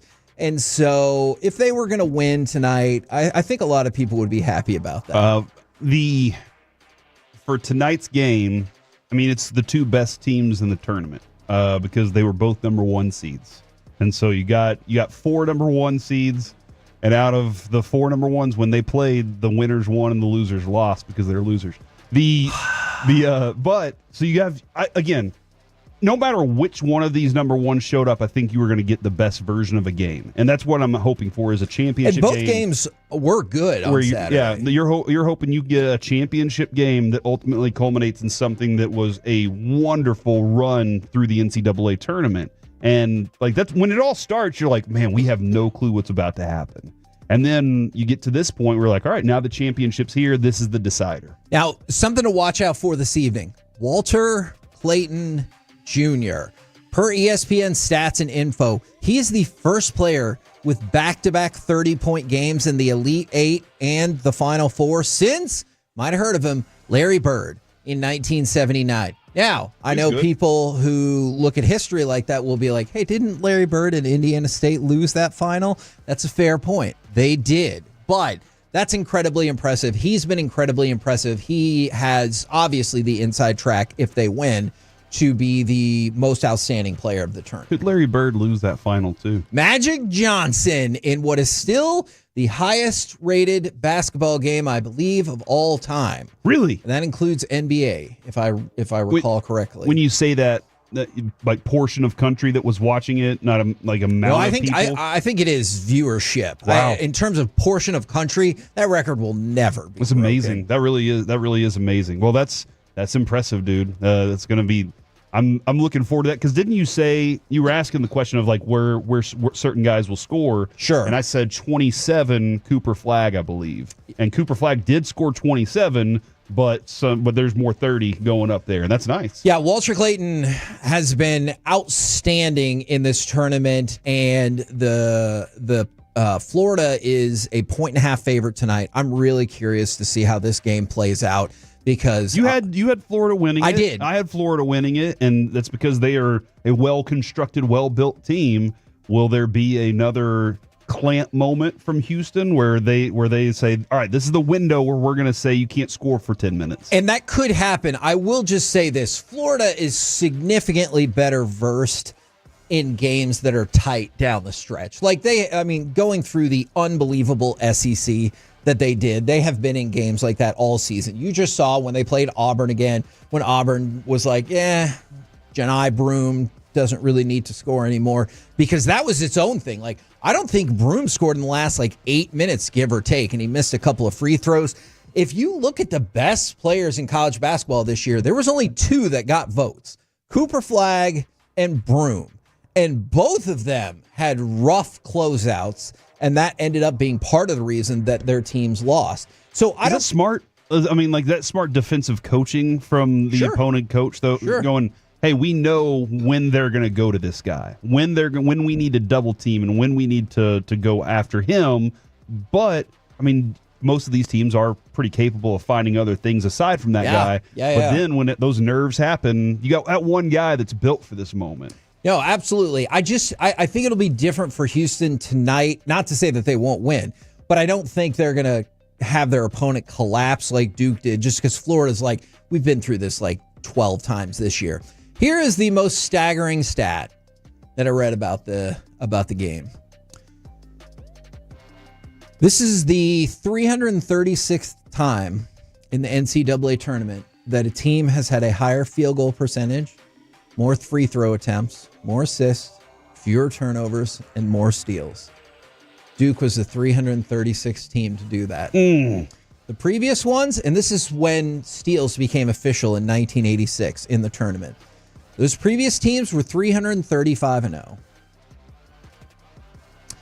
Duke was the first team under those statistical advantages to ever lose an NCAA game. Well, I guess since they started actually charting steals in 1986. And that, in and of itself, is kind of an extra bummer right there. It always feels like, and maybe other fan bases, maybe they've experienced this too, but doesn't it always feel like it's our teams that are on the wrong side of this history? Yes. Like it's a record that's been happening 600 and nothing.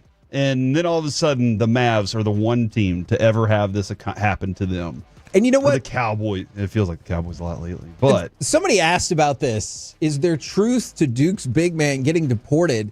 So, Common Malawach, Duke's working with the State Department right now because something got thrown out about how they were going to pull passports for more than I know. I know it's more than just South Sudanese people. And there's more countries that are involved in this, but in that general region. So I have no idea how that's going to turn out. That is interesting. In the meantime, do you want ratings or do you want to go to the women's final? Let's hit ratings real quick. All right. So the ratings for the men's Final Four, probably not surprising. They're up because whether you like them or you hate them. They're the Cowboys. Duke is the Cowboys. They're the Lakers. Except sometimes they've won in the past generation. Not this week. No, in the respect of you're watching them because of one of two reasons. So ratings were up 19%. These were the highest rated Final Four. This was the highest rated Final Four since 2017. On the flip side, for the women, how do you think that went for them? I think they destroyed it. I think it was the best ever. They definitely destroyed it in a negative way. Oh, no. Their viewership fell 65%. Now, that was probably always going to happen because no Caitlin Clark. And I think what people are comparing it to is previous Final Fours. Gotcha. And so it's a tough balancing act, right? Because for the women, this has been the third highest rated Final Four. And If you subtract Caitlin Clark, then you're feeling pretty good about that. But when you look year over year, it dropped 65%. That is the highest drop in the history of the women's tournament year over year. But again, I'm sure they anticipated probably a good chunk. Hey, I told you earlier today, once Juju Watkins was injured, I was done with this thing. As much as I like She's Paige. coming back. Yeah, as much as I like Paige, I was like, hey, I need some more of this. Now, you mentioned the future Dallas Wings player. Let's go to cut number 9. This is Paige Beckers. Here's Beckers, guarded by Kitts. Beckers trying to dance around her. What a move from Paige Buckets. Now, UConn just absolutely dismantled South Carolina. And that's probably another thing that didn't help with the Final Four ratings is both of those semifinal games were not particularly close. UConn beat South Carolina 82-59. It's the 12th championship for UConn. But the real winner, I believe it was Ozzie Fudd, or Azzie if you're fancy, her mom. Because Fudd was named the outstanding women's national championship player for the championship game. Her mom had a shirt on and it has the Huskies logo at the bottom, but it says "Fudd around and find out." I like it. And I just think that that's top notch. And she probably should have won the award anyway, but I hope it was like almost a tie. And they're like, that shirt takes it to the next level. Do you agree with that phrase at all times? F around and find out. Like, I'm giving you a warning. Not at all times, but at many times. Okay, I do agree with that. I'm giving you a warning. You know this could happen to you. All right. Well, here it is. I know Paige. Her last name looks like it should be Buchers, but it's not. She is potentially going to be in Dallas, correct? She better be in Dallas, or else something horrible has happened. Well, the word is that she's like, I'm not going to Dallas, and trying to force that. And we've seen that happen in other drafts before. And I will go back on this if that ends up being the case. I don't know how much I think that is accurate. That is based off of one report after the draft lottery that she wanted to go to LA, I think. And but I always heard it as that's where she wanted to go, not I'm not gonna go to Dallas. But if that happens, then I'll be like, whoops. She is a very, very skilled player in a lot of different areas. There's nothing really flashy about her except for whenever she has fast break. She has great vision whenever there's fast break. That's where I think her best flashiness would be. But for the most part, she's just very fundamentally sound at everything. Who's your pick for tonight? Houston or Florida? Well, I picked Florida, Alec, to win it all. So I'm going to stick with that one for now. But it'll be a congratulations to Houston if they do it. But I'll never root for Houston.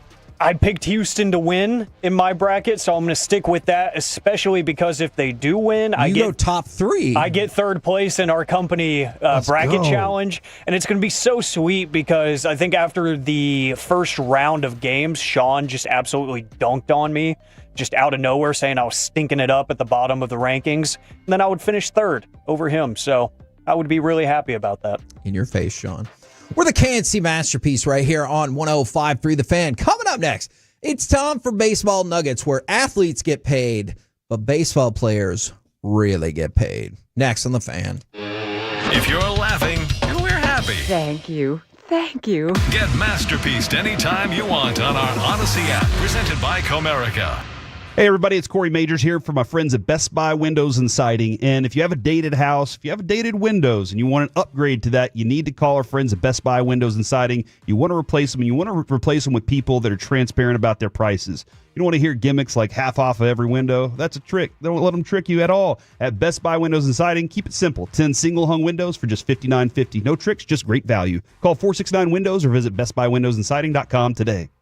Listen up. Do you want better erections? The Erection Center treats ED.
Uber Eats has low fee products? I gotta remember that. Well, you know, they say in order to remember something, you have to forget something else. Okay, now that is a very cute haircut. That's like a little shag. I've never seen it before.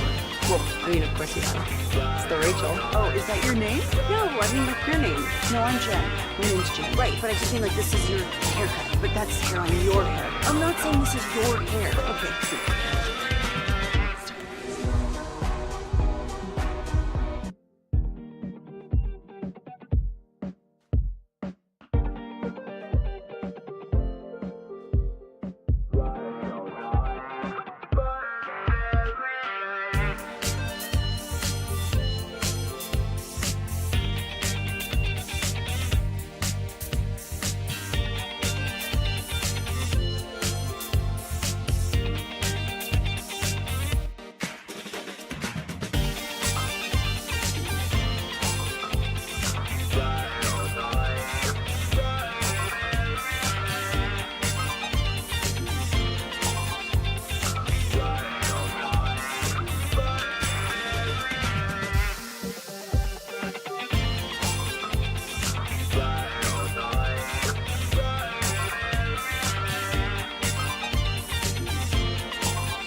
that Uber Eats has groceries. No, that's absurd. Hey, remember when you used to be a, what was it, a pepper lady? Pepper lady? Wasn't it Cinnamon Sisters?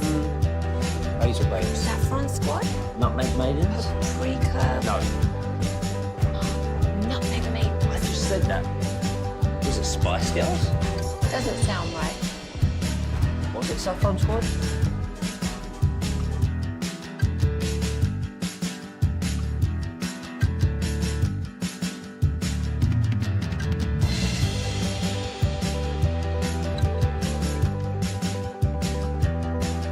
Chevrolet in Grapevine. Back-to-back #1 Chevy dealership in the world. They've got more new Chevys than anyone, all priced to sell. Visit ClassicChevrolet.com. This is Texas. This is Classic Chevrolet. Together, let's drive. Based on new Chevy registrations 2023 and 2024. There's Aaron Judge. High fly ball, right center field. That ball is gone. A two-run home run for Judge. #6 on the year. and it's 9-1 Yankees. KNC Masterpiece right here on 105.3 The Fan. We're going to talk about torpedo bats, but then something else came in. Quick side question, though. I responded to this person when the 817, too much WNBA talk, switching channels. All right, so we talked about the WNBA for maybe 3 minutes. Did we? I guess. It was really about college basketball, but whatever. We talked about the WNBA for 3 minutes, and somebody was like, hey, I'm switching channels. Do people text that in because they think we're going to be like, hold on. Now we got to change everything. Let's change the entire run sheet because you didn't like 3 minutes of content. I hope not. Okay. I hope they don't think that. I just don't understand. I like the Tolo. I appreciate the Tolos that are long for the entire ride. You know, if you're going to check out every once in a while, that's fine. Roll your window down and let the breeze hit you. But I appreciate the Tolos that do what Tolos do. Yeah. Turn it on, leave it on, get it on. Exactly. Well, okay. That's right. But I just, Thank you. It was 3 minutes maybe about UConn winning, led in part by Paige Beckers, who's going to be the number one pick in the WNBA draft and come to the Dallas Wings. Yeah, she's probably going to be a Mav. Feels, a wing. No. Nico would trade her. Yeah, Nico would. And so that felt like a relevant story. Anyway, right now, brought to you by Reliant Air Conditioning, gimmick-free AC and repair. It's time for Baseball Nuggets. Let's start with baseball players getting paid. Now, according to the study by the Associated Press, what do you think the average MLB salary is? So, we'll talk about Vlad Guerrero Jr. in just a second, but the average for an average player in Major League Baseball. I'm going to say $2 million. Alec? I'm going to go 3. Believe it or not, gentlemen, it is $5.2 million. Well, $5.2 million. They are above $5 million for the first time ever. The average salary in 2021 was $3.7 million. So it has jumped, and it has jumped quickly.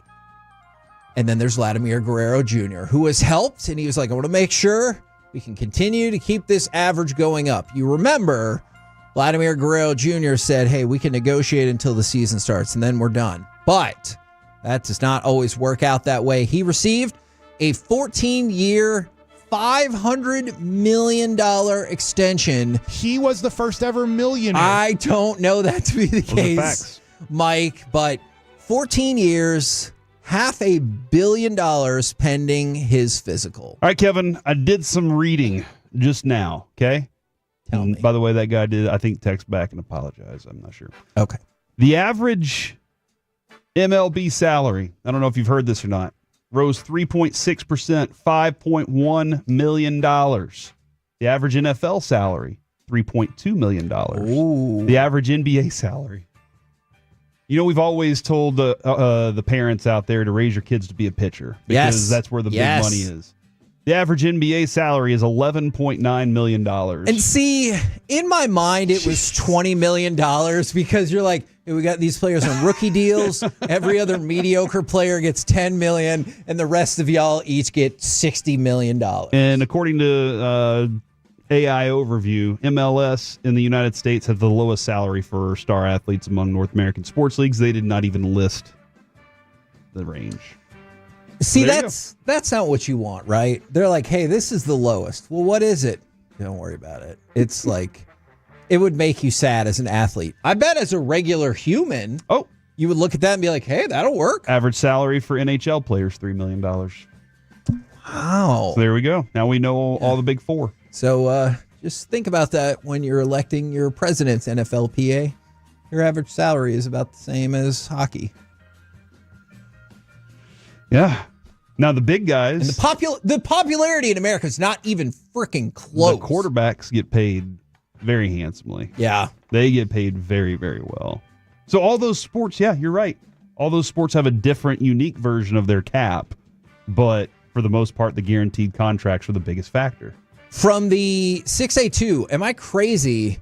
Or is Vlad Jr. just not worth that much? Judge, Ohtani, Soto, sure.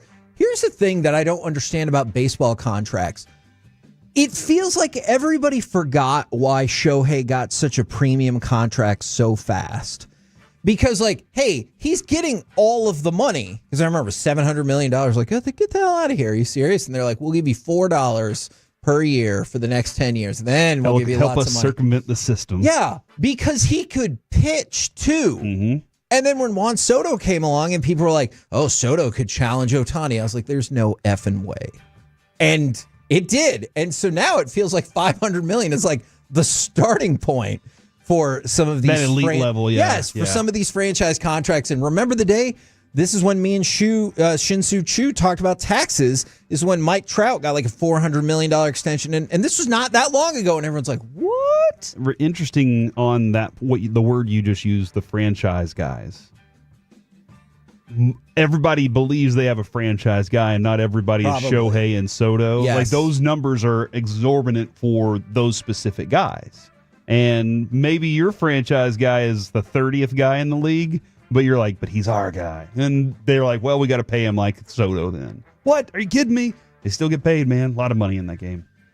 Yeah, no, you're absolutely right about that. All right, let's go from that to the torpedo bat.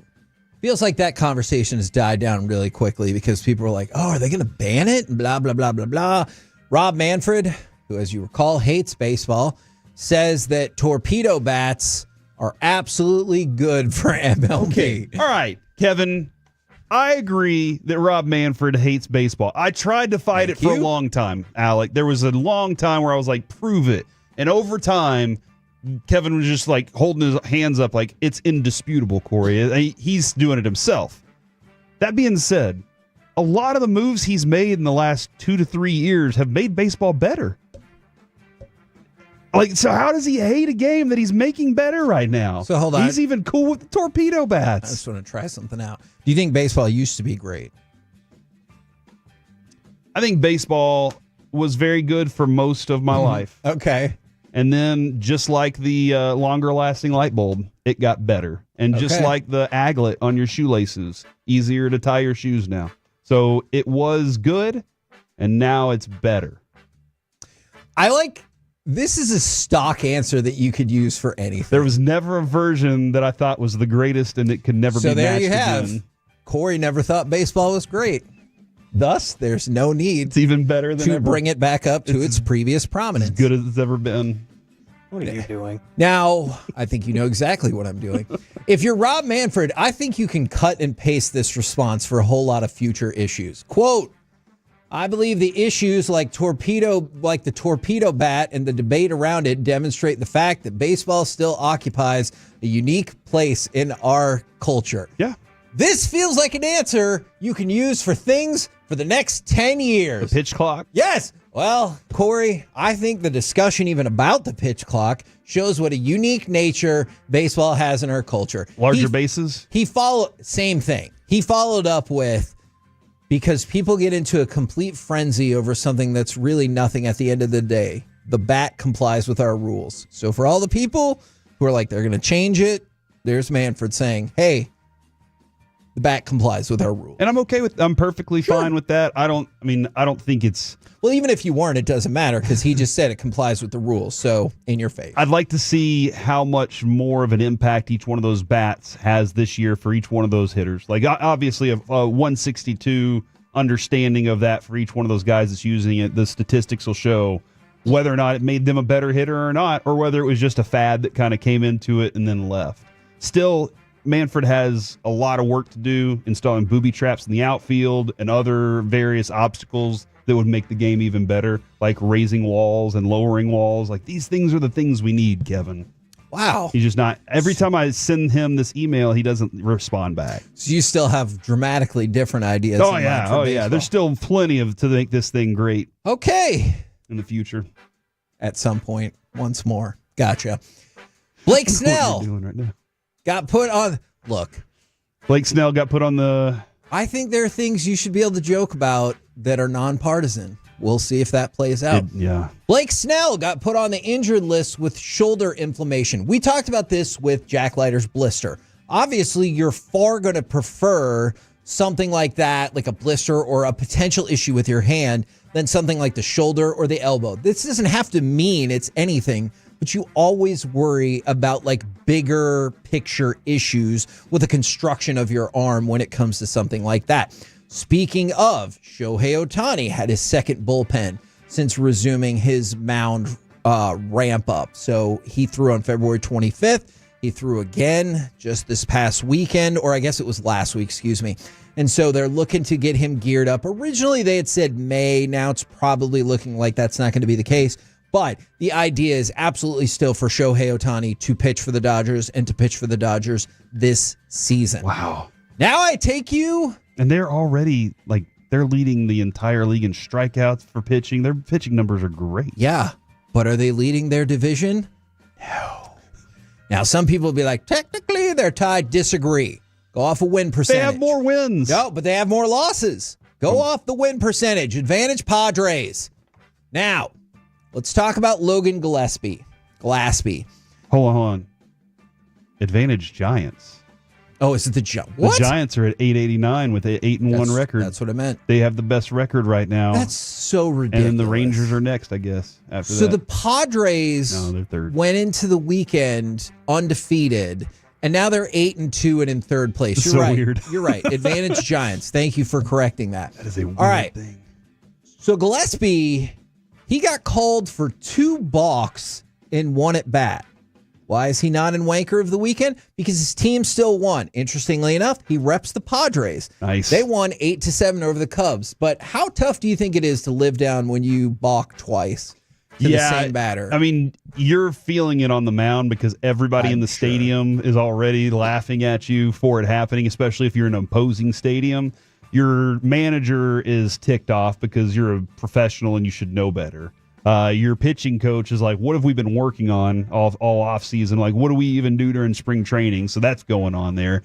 And then your teammates are like, are you just trying to give this game up for us right now? Or what's even happening here? So yeah, man, I think it's a tough one. 2 balks in 1. We're the KNC Masterpiece right here on 105.3 The Fan. Coming up next, puck around and find out the Stars lose 2 straight. And Ovi breaks the Great Ones record. Next on The Fan.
States has low fee products? I gotta remember that. Well, you know, they say in order to remember something. The Masterpiece on 105.3 The Fan. KNC Masterpiece right here on 105.3 The Fan.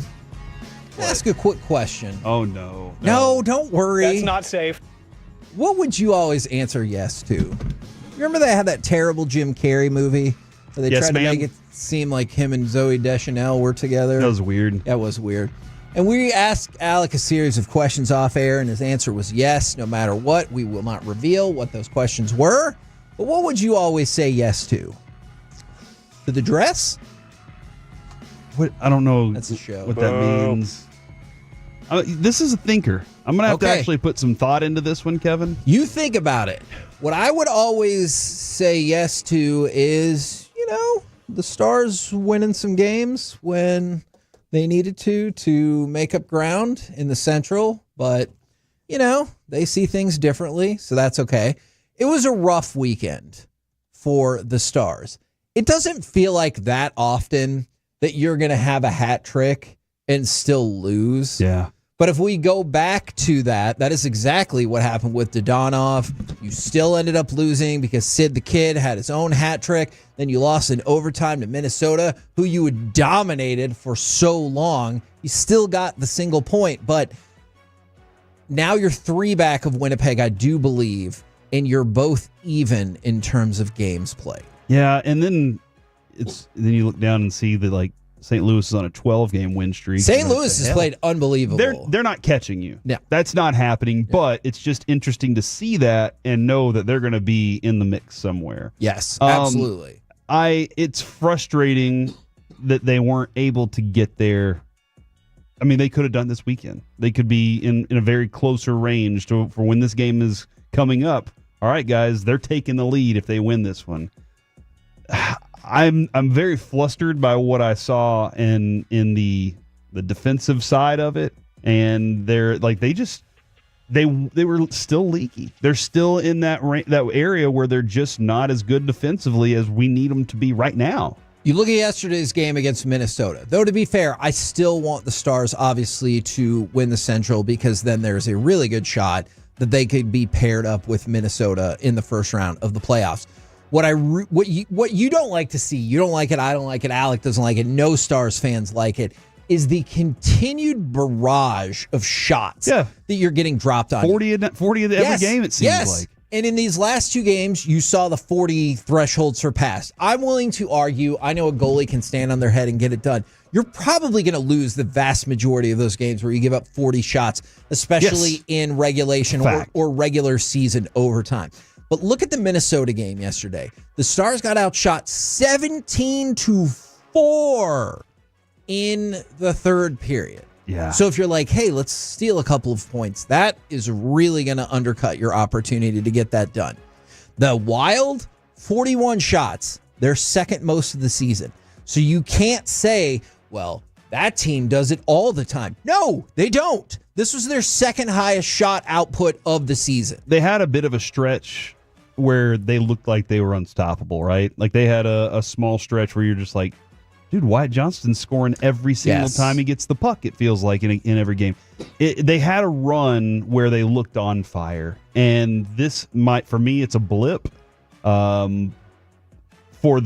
they get prepared for the run. But even in that stretch, Kevin, they were giving up lots of shots. Yeah. And that's concerning for sure because you can't, the numbers are, the ratio's there. Like the odds are that one's going to slip through and it's going to be one that affects you the most. And it's tough too because I thought Ottinger played very well yesterday, but clearly the barrage of shots early in the third period got to him. You did, however, I will still give it up for this cut. We're going to go to cut number 11 in just a second, but Thomas Harley scores the equalizer with about 7 minutes left. That does get you the 1 point. Unfortunately, this is how it played out early in overtime. Matt Boldy to Zuccarello in his 900th game. Boldy, Zuccarello,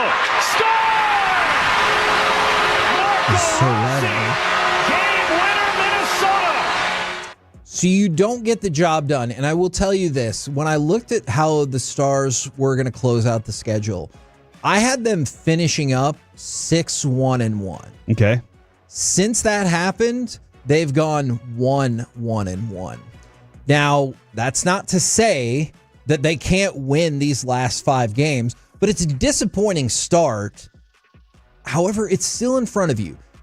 Dallas and Winnipeg both have 5 games left. You're 3 points back. So what becomes a must then is you have to win that game on Thursday. I believe it's Thursday in regulation. The game against Winnipeg you have to win that in regulation.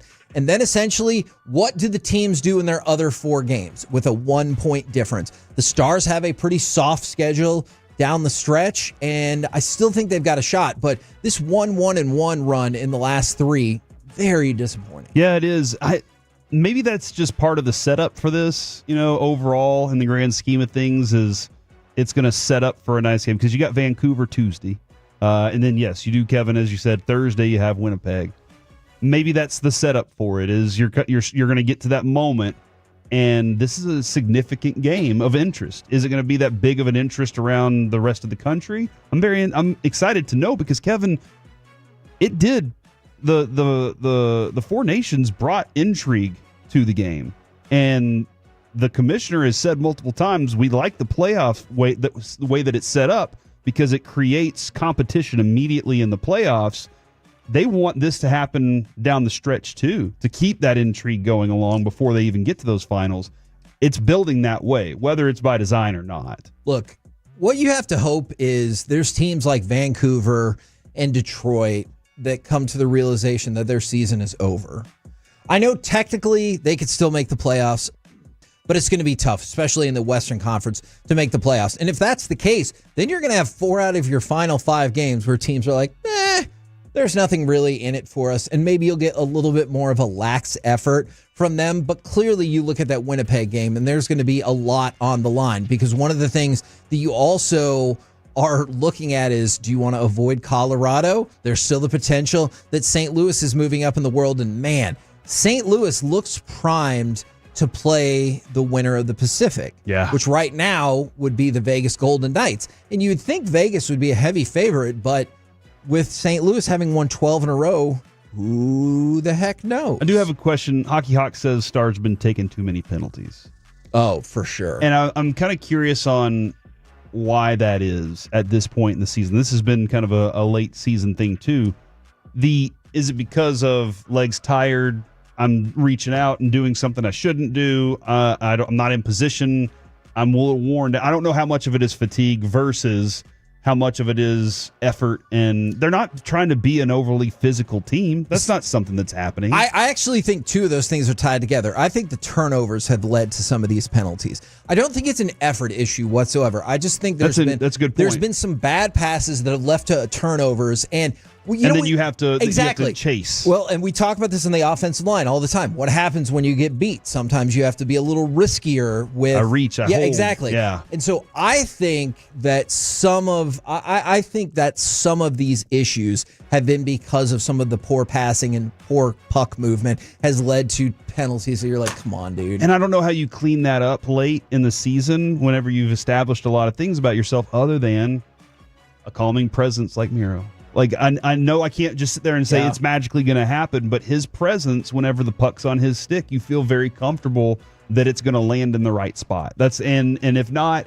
he's also capable of tracking back and making sure it doesn't end up in the net. So you're seeing, I still think, the miss of that. And I talked to a guy from Vegas over the weekend. He's a big Vegas fan, and he was like, yeah, we're still sorry about that. Sorry. Okay. Matt Stone. Good. They understand why we hate Matt Stone the way we do. By the way, having Jamie Benn there helps. I don't know if I would describe Jamie Benn as a calming presence, but he brings the intensity that you need. So having him back was tremendous. By the way, Mike Bassick just did text me and said it is snowing here in Chicago right now. So I'm looking forward to this game. There is your live weather update that it is in fact snowing right now in Chicago. However, the biggest story in hockey over the weekend, I mean, you could make an argument it's the biggest story in sports depending on how you feel about different things.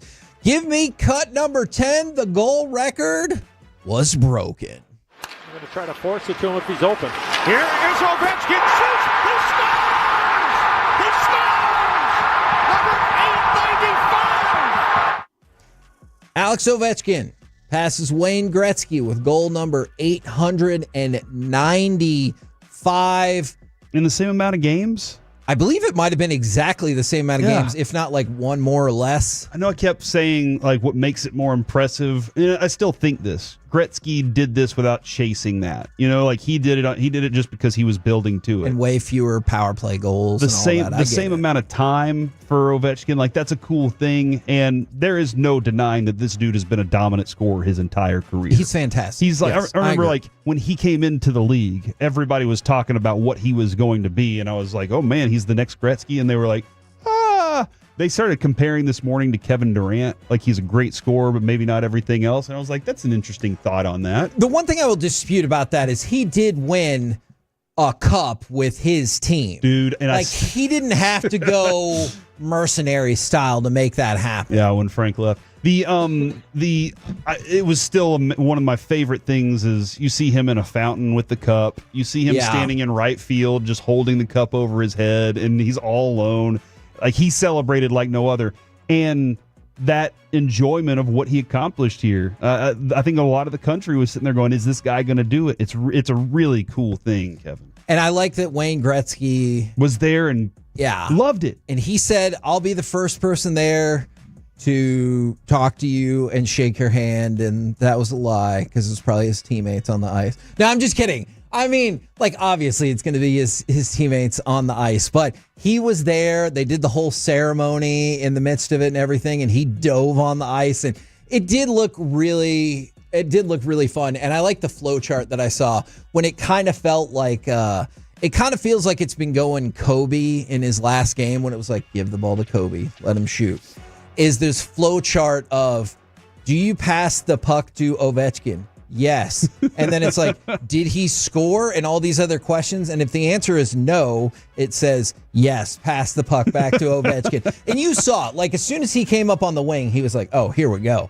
And it was a really powerful shot. And props to him for getting it done and setting the record. I'm looking at some potential players to match it, like the future down the road. Sidney Crosby's at 6'19". I feel like it should be like 6'80" after the Stars game. Oh, yeah. Stamkos is like 5'79". There's some other guys that have numbers up there. But you're now trying to look at younger, too. Dreisaitl's at 399. That's Austin Matthews, 500 goals away. Austin Matthews, 27 years old. Yeah, Dreisaitl's 29, too. Austin Matthews is 27. He's at 397. You got Nate McKinnon at 366 at 29 years old. Yeah, I think I would like his chances better than the others. Connor McDavid's at 361 at 28. Could he turn it up and just go on a run? I mean, if you're scoring, 50 goals a year? But think about that. Guy, if right? you score 50 goals in a season, you done something. Yeah. He's going to need to score 50 goals a season for the next 10 years to have a shot at this. So it could happen. I guess I would probably go with him. Yeah. But I don't believe that this record is going to be broken, but I know what the logical answer is. Did you think when Gretzky got there it would ever be broken? And obviously my answer was going to be no, I didn't. Yeah. So maybe somebody will come along, and maybe we're worried that Connor Bedard is not as good as everybody thought he was going to be. And yeah, dude, I remember a couple of years ago, my nephew was like, Connor Bedard, y'all need to trade for him. Stars need to trade for him. I was like, well, all right, we'll see about this. And so far, Kevin, I like Wyatt. He's not as good as everybody thought he was going to be. Still good. Yeah. But just maybe not quite as good as everybody thought that he was going to be. By the way, for the Stars, because I know that's probably a lot of people's pressing concerns here in the Metroplex, they get back after it, hosting Vancouver on Tuesday. So that'll be a 3-game homestand, and those are your final games at home for the regular season. You got Vancouver, Winnipeg, Utah. We've talked a lot about that Winnipeg game, but realistically, you probably need to get, I would argue, you probably need to get 9 points out of these final 5 games to have a shot. This is an interesting question here. Ovechkin's going to play 3 more years. The record's going to be 950. Do you think that he's going to have that much passion to keep, and the teammates are going to have that much desire to get him to go like even harder at this thing? Just, hey guys, now it's time to let the game come to us. I'm curious what happens with them in the playoffs. Because if, let's say they won the cup, because right now I think they have the second most points in the NHL. So they go win the cup in the same year that he sets the goal record. Is that going to be the thing that you're like, well, there's no possible better way to end it? Or are you going to be like, let's pad some more goals in there and let's go repeat? Exactly. So I'm not sure. That is a really good question. We're the KNC Masterpiece right here on 105.3 The Fan. Coming up next, it's time for Wanker of the Weekend. Who was the best at being the worst this weekend, and maybe why was it Duke? Next on The Fan. Full KNC Masterpiece Show. Okay, now that is a very cute haircut. That's like a little shag. I've never seen it before. Well, I mean, of course you haven't. It's the Rachel. Oh, is that your name? No, I mean like your name. No, I'm Jen. My name's Jen. Right, but I just mean like this is your haircut, but that's hair on your head. I'm not saying this is your hair. Okay, freaking me out a little bit.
forget something else to remember that Uber Eats has groceries. No, that's absurd.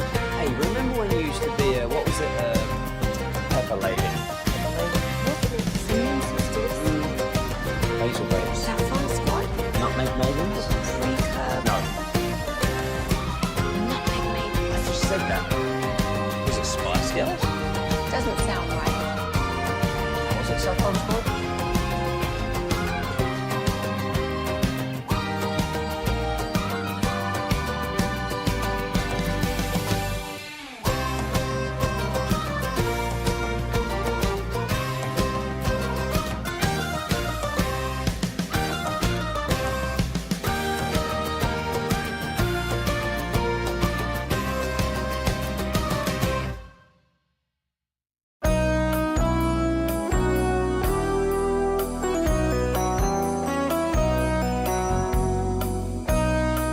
segment of the KNC Masterpiece is brought to you by Cars for Kids. Donate today at carsforkids.org and by the personal injury lawyers Frankel & Frankel.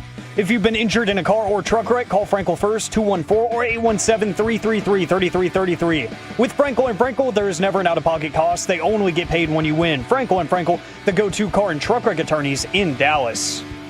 Everybody runs down the floor. James, long pass down the floor.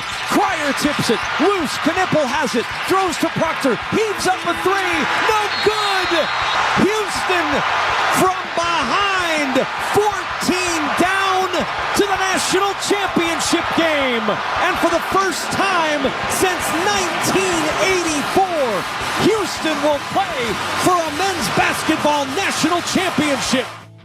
KNC Masterpiece back here on 105.3 The Fan. It's time for Wanker of the Weekend. I understand how it could be Duke, and this is ridiculous. This is probably not really how sports work, but Tyrese Proctor was shooting free throws, and he made one and missed one that could have pushed the lead to 15, and Duke had been undefeated in program history when they led a tournament game by 15 points or more. So there is a tiny part of me that's like, if you just get it to 15, history would take care of the rest, and we would have been good to go. Obviously, there was a BS foul call on Cooper Flag as well, but I think a lot more went into Houston winning and Duke losing than that. I always find it like that is the Josh Howard 20 points. If Josh Howard scores 20 points, then we win. So just do that. And why don't you just call the Josh Howard 20-point play like every single time? It is kind of that what you just pointed out, if they've been up by 15 in their history. Yep. They've never given up a game after being up that much. And you just kind of feel like some magical entity just holds a barrier on that. Nobody can pass.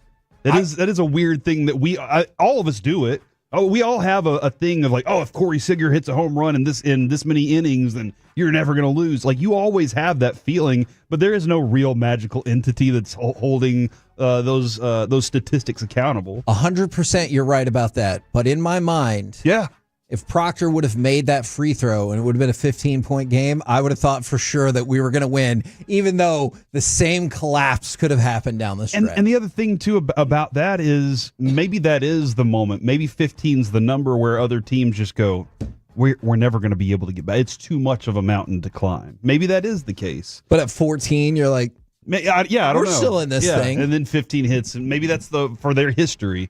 I wonder how many times. Do you have a number on how many times they've been there? I think it was like 30, 15-point lead, 30-0 or something along those lines.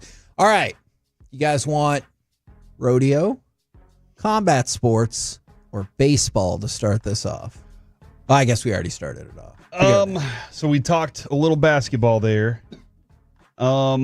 Let's talk baseball before we get to. I want the rodeo story so bad. Yes, let's talk a little baseball. Because this story, the other two stories are kind of like have some more humor to them. This one has less humor. Is Roberto Clemente's family had put out a statement saying essentially that, they were shocked and appalled that representation of Clemente had been taken down and essentially replaced with a paid advertisement. And I thought that was going to be what this Wanker of the Weekend was about. But Pirates sprung into action, and it is true. They lied in their statement that they put out. And I'm going to read you what I feel is a lie right here and right now. Pirates president Travis Williams said this in a statement. Now, here's what I want you to remember. They took down the 21 logo and put an advertisement up there. Here is the beginning of the statement. We did not intend to disrespect the legacy of Roberto Clemente by adding advertisement to the pad in right field. Now, we're going to get into the rest of it in a second. But what did you think was going to happen? When you took down the logo representing Roberto Clemente and put up an ad, what was your hope of accomplishment besides just more money? I get that. Right. Then he continues. When we added the advertisement to the pad, it was an oversight not to keep the number 21 logo on there. This is ultimately on me, not anyone else in the organization. It was an honest mistake. we'll be adding the number 21 logo back to the pad. Now, this goes back to people's Twitter accounts getting hacked because people would lie about that when they were like, oh my gosh, my account got hacked. I didn't mean any of that stuff or post any of those things that came out. And I just inherently stopped believing people. Maybe this fella is telling the truth. Maybe it really was an oversight. They set it down in the dirt and they're like, we'll get it right back up there. And somebody's like, oh yeah, I'll put this back later. But I don't believe him. I think they were like, let's see if we can do this without anybody noticing and get all of the money. And if they do notice, this is what we'll say. That's what I believe too. Nobody's ever going to notice. A lot of people. Look, how many of our fans even know who Clemente is? They're all worried about Paul Skeens now. You know, like they're thinking that was so long ago. We don't even have to honor that history anymore. Dead serious question. You ask all Pirates fans that exist right now, do more of them know who Roberto Clemente is or Paul Skeens? Probably Paul Skeens right now. And granted, our generation, my parents' generation, my dad's generation knows Clemente far better than I do. For sure. Like they watched the guy play. Sure. I got the history behind it, and now thanks to Atolo, a couple of years ago, Atolo sent me a Roberto Clemente picture with a stamp in it, and I have that hanging up. He was like, "Please take care of it for me." I was just cleaning some stuff out. It's amazing. I love it, and I know the history, but I'm far more familiar right now in this time with Paul Skeens and all of his numbers. Yeah. And so I feel like there was probably hey, just like you said, nobody's going to know. And when they do, we'll just say we messed up. We got hacked. You're dead on with that, dude. And I saw the response from his son that was just like, hey, like it's just still the undermining of the whole process and no communication about it. Like that stinks. But it was an accident. All right. So let's go with stories that I guess perhaps might be a little bit more fun. Although if you have your own wanker of the weekend, please let us know. All right, Alec, rodeo or combat sports? I want to go with rodeo since I saw the Corey Soros go down last week. By the way, go check that video out. If you haven't seen that video, I want to direct your attention to one specific aspect of that video that I like a lot. Corey said that Tyler Wade was nice to him by not really pulling the rope full steam ahead. So what happens is when he pulls the rope and it falls to his knees, that is the logical part where Corey would fall over. And right on cue, when it hits his knees, over he goes. And I still have my arms wrapped up. I thought that was a great job that you did. A tremendous job. Now, we're going to go to the Houston rodeo for this one. And police caught a couple. Where champions are. I guess.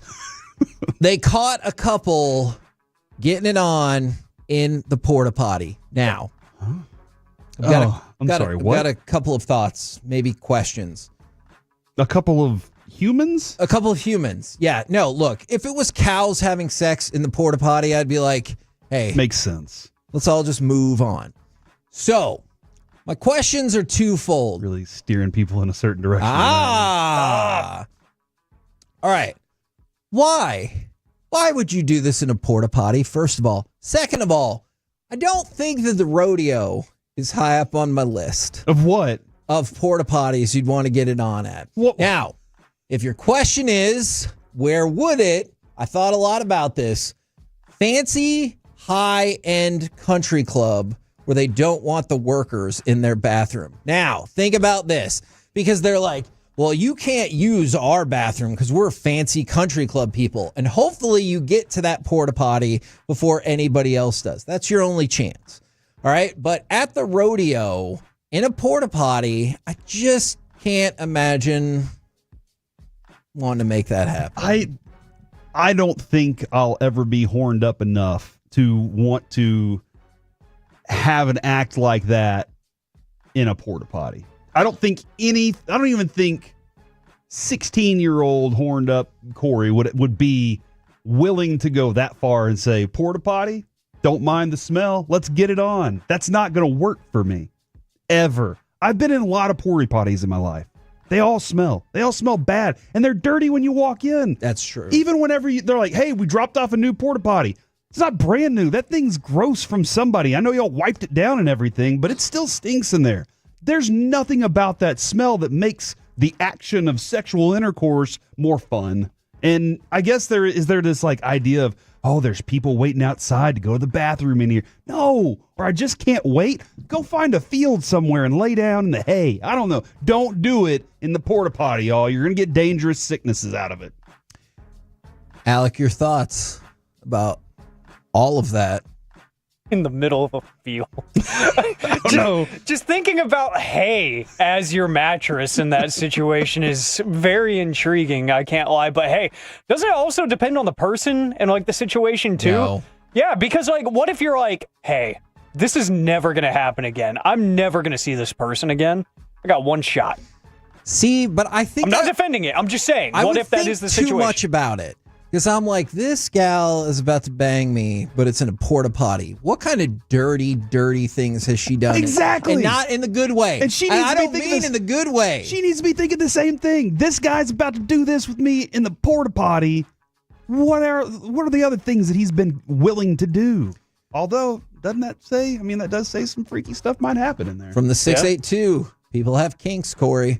From the 817, PGA porta potties are legit.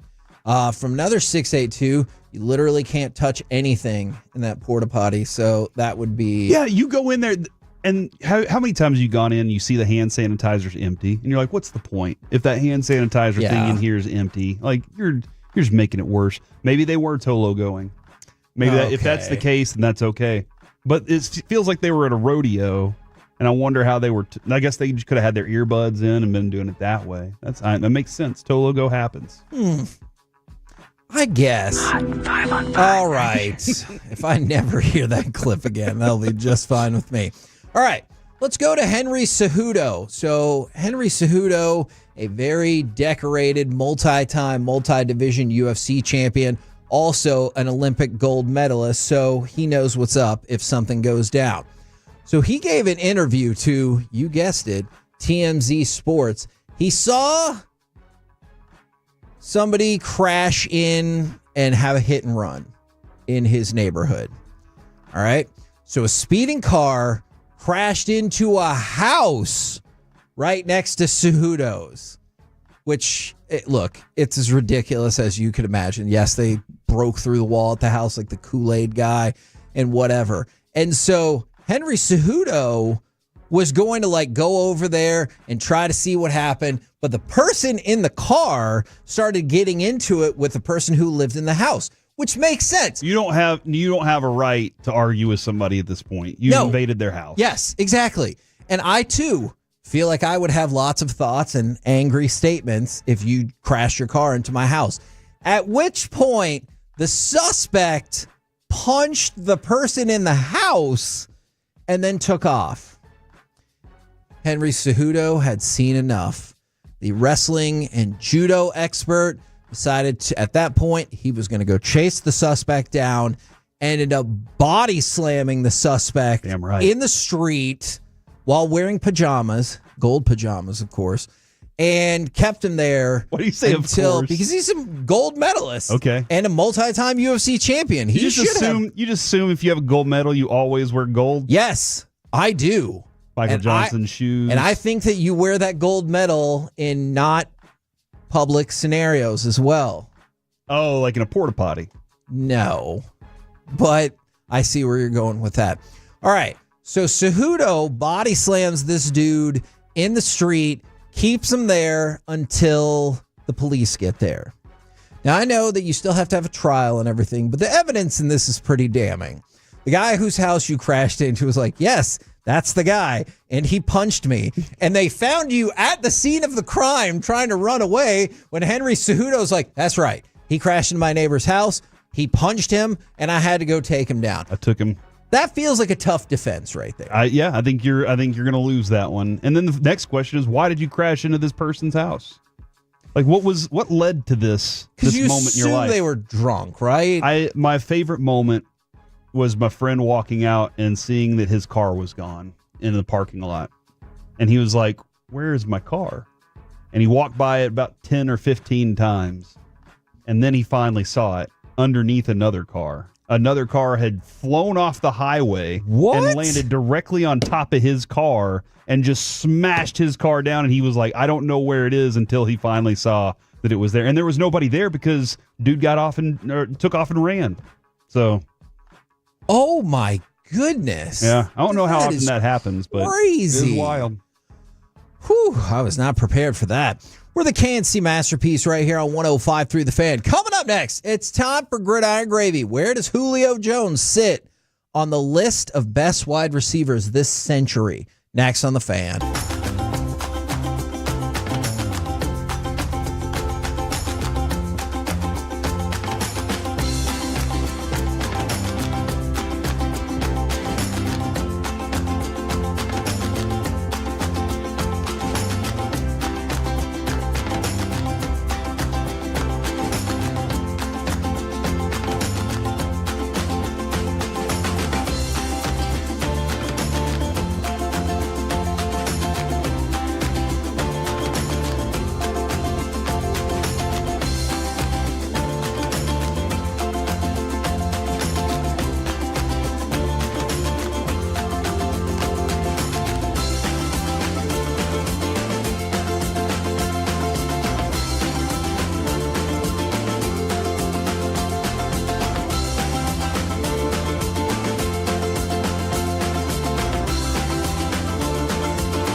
This segment is brought to you by Classic Chevrolet. If you're in the market to upgrade your vehicle, get to Classic Chevrolet in Grapevine. Back-to-back #1 Chevy dealership in the world. They've got more new Chevys than anyone, all priced to sell. Visit ClassicChevrolet.com. This is Texas. This is Classic Chevrolet. Together, let's drive. Based on new Chevy registrations 2023 and 2024. And he's going to throw on first down to Julio Jones.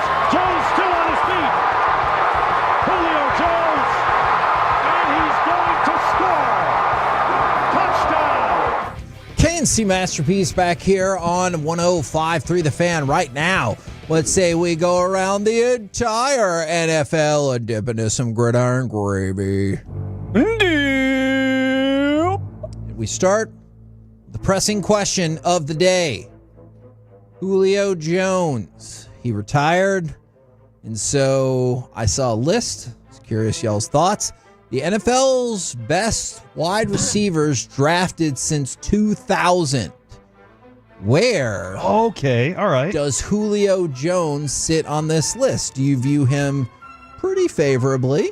I mean, I guess having to know the people drafted since 2000 is probably going to be important here. I'd agree. Because, like, if I'm looking at all-time touchdowns list, Kevin, Jerry Rice is number one with 197. He was drafted significantly earlier. Randy Moss, the next in line at 156. Also drafted. Do you know where Julio Jones stands on this list? I do not. Well, he has 66, so he's tied for 61st. Oh, okay. And so that's kind of the, like, him, Keenan Allen, both have 66. Keenan Allen's going to have more. I still would think that Julio Jones is a better receiver. Yeah, me too. A.J. Green, I would think, is a better receiver. Andre Johnson, I would think, is a better receiver based on some of those numbers. But then you go look at the yards and receptions. Julio Jones' numbers are way up. And Kevin, I believe it was 2015, may have been one of the most dominant receiver seasons I've ever seen. It was just insane. 136 catches, I believe, for like 1,500 yards. I think he only had like 8 touchdowns that year, but he was dominant. And if you played fantasy football, you wanted Julio Jones on your team for like a 5-year window. You were probably expecting he was going to get hurt at some point, but for about a 5-year window, you wanted him. I'll say, because I said top 20 like all time, I was trying to figure that out, but the touchdown numbers keep him lower. Like, he's behind DeAndre Hopkins. He's behind Tyreek Hill. He's behind Mike Evans and Devontae Adams. Okay. I really want to see what you think of this list. He's behind then. Stephon Diggs in touchdowns. Yikes. All right. So I'm going to start going down this list, and I want you to keep in mind that Julio Jones is on this list. Okay. All right.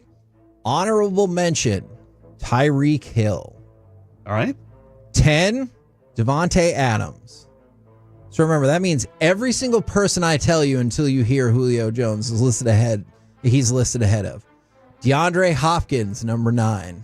Devontae Adams has 103 touchdown catches to 66. All right. Yikes. Hopkins is number 9. Mike Evans is number 8. He has 105 touchdown catches. Steve Smith Sr. is number 7. Okay. Reggie Wayne is number 6.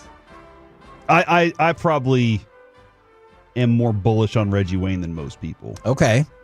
Andre Johnson is number 5. I liked Andre Johnson a lot. And then Julio Jones is 4. Who are the 3 above him? Antonio Brown, Calvin Johnson, and Larry Fitzgerald. Not a bad list.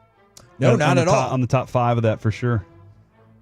Are you surprised? I'm surprised Mike Evans and Devontae Adams aren't higher. Okay, are those the 2 that stand out to you as being behind Julio Jones that you're like, I don't know about all that? Yeah, I mean, I would expect them to be a little higher. DeAndre Hopkins is kind of right where he belongs. I thought he was going to be the most dominant receiver we've ever seen, and then all these things got in the way along the way. Yeah. But yeah, I mean, Fitzgerald has 121 touchdowns in his career. That's 6th, and that's 6th overall. Would you argue that he's like the 3rd best wide receiver of all time? Fitzgerald? Yeah. Jerry Rice? I mean, I argue, yes. Because I'm going to argue T.O. and Fitzgerald with you. Because T.O. was, he was amazing, dude. As much as you hated him. You love Larry Fitzgerald. I do. Like, and not just you, but he's got the personality that is very lovable and likable. T.O. was not that. So people might elevate him a little bit. But yeah, I could definitely make a case for Larry Fitzgerald to be in the top 3 all time. Do you think that this letter is going to go over with the NFL Players Association? So Mike Vrabel from the Patriots, he was talking with Phil Perry from NBC Sports Boston, and he said, I write a letter voluntarily to the players to make sure that they voluntarily read it and voluntarily show up to the voluntary workouts. I know that goes back to what do voluntary mean? So in that voluntary letter that he writes to the players, yes, he's probably saying, hey, this is voluntary. Yes. Just like the letter that I'm writing to you right now. Exactly. Doesn't mean that it doesn't help whenever it gets read and you voluntarily chose to read it. And these things are, hey, this might be the little extra thing that gets us over the top this year. Exactly. And especially now that we finally traded Joe Milton. I mean, he didn't say that specifically, but maybe. All right. Mikael Williams, potential Cowboys draft target. Matthew Golden, potential Cowboys draft target. Both are going to be in attendance at the draft in Green Bay, which is not surprising to me. What was a little bit more surprising is, did you see Jalen Milroe is going to be in attendance at the draft as well? Now, good for him. Like, do whatever you like. I always wonder if this is going to lead to the 16 million camera shots of you on Friday. Like, I would be stunned if he got taken in the first round. But on Friday, is he not? Will he not be stunned? Does he think he's there? I don't know. I guess maybe if he's showing up, then maybe he has been told he's going to be taken higher than any of us are anticipating. But I just worry that this is going to lead to a lot of shots on Friday of like, still not taken, still not taken, still not taken. Yeah, I agree. I was actually just rewatching the Will Levis and Aaron Rodgers moments over the weekend. That stare, that just stare into non-existence, and it's almost like the directors are just making it worse the whole time. As they're just like, go back to the kid. Oh yeah, look, and I get it because that's the story. Is because that's what people like. Like, you can have the happiest. We've talked about this a million times. You can have the happiest story in the world, but people would much rather hear a negative-based story. They want to see the blood. Yeah, based on statistics that we've seen over and over and over again. All right, we didn't get a chance to mention this, and I know it happened later on Friday. Trey Lance signed with the Chargers, a one-year deal worth up to $6.2 million. Do you think he will get any playing time at all? Of course, behind Justin Herbert and Taylor Heineke. I mean, as long as Herbert's healthy, I think he could be better than Heineke. Heineke is, like, he's shown that he's a good backup, but he is a backup quarterback for sure. That's fair. Trey Lance still has a lot of mystery to him. I will say, everybody that I saw this weekend that covered him while he was a Cowboy said they hope the best for him because he's a good dude. And like, that seemed to be a trend that every single one of the reporters said was, hey, he's a good kid. I really hope that things go well for him and he finds some footing there. You just said this, and I'm glad that you did. There's mystery surrounding Trey Lance, and I don't dispute that whatsoever. It might be his career. Like, that might be his entire career, as we never saw it because either A, it didn't exist, or B, we just never got the opportunity. But you would think that if you're good enough, it'll come out at some point, right? Yeah, and that's why I wonder, is there a mystery, or did we learn that, like, hey, he couldn't beat out Brock Purdy. Yeah, they drafted number 3 and they said not good enough, and now he couldn't beat out Cooper Rush. Yeah, we gave him a 4th round pick, and they're like, no. Yeah. I don't know exactly where I think it is. There's still a lot of, you never saw enough of him in college. He had a prototype build, and then you probably saw a couple of his throws that you were like, oh, he can throw the ball far. All the rest, there's so much more to being a quarterback than that. Couple releases to go over. Well, I guess a release and then a retirement. Jack Jones, the cornerback for the Raiders, has been released because they're trying to make a statement. We'll see how that goes. And then Taron Armstead has retired from the NFL after 12 years. 5-time Pro Bowler. He is done. I'm out. Good for him. What a career. I just like the way that you said that. I mean, he had a pretty special career in New Orleans, Miami. Now, I'm going to go back to NFL.com, releasing more mock drafts, and they also are going with Tet McMillan to the Cowboys at number 12. Corey, have you caught Tet McMillan fever? Do you think that's the direction this is going to go? I have. I did see, is it Tommy Yarish from DallasCowboys.com posted a, what if both Ashton Genty and Ted are gone at this point? And he was like, who are you going to take then? And there were some other names obviously thrown in that conversation. But yeah, if Ted's there, you need a receiver. I do feel like a lot of people are like, what about offensive line? And I agree. The Cowboys I would love them to beef up their offensive line. I think they feel comfortable right now. They're like, no, we're going with this. We have this. We're going with this. How do we make our offense more explosive? Let's add another receiver to this to open some things up for CeeDee Lamb. I think offensively it'll really help the team. All right. It does seem as though that is the emerging pick. I know we're still 2.5 weeks away, but that seems to be the emerging pick that people think the Cowboys are going to do. Yeah, and if you can get your running back in the second round, yeah, let's do it. This could be a very fun draft. We're the KNC Masterpiece right here on 105.3 The Fan. Coming up next, let's go back to the AL leading Rangers. We'll discuss the return of Josh Young as well as the good and bad on the base paths. Next on The Fan. Well, they say in order to remember something, you have to forget something else. Okay, now that is a very cute haircut. That's like a little shag. I've never seen it before. Well, I mean, of course you have. The Rachel. Oh, is that your name? No, I mean like your name. No, I'm Jen. My name's Jen. Right, but I just mean like this is your haircut. But that's hair on your head. I'm not saying this is your hair. Okay, freaking me out a little bit.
forget something else to remember that Uber Eats has groceries. No, that's absurd.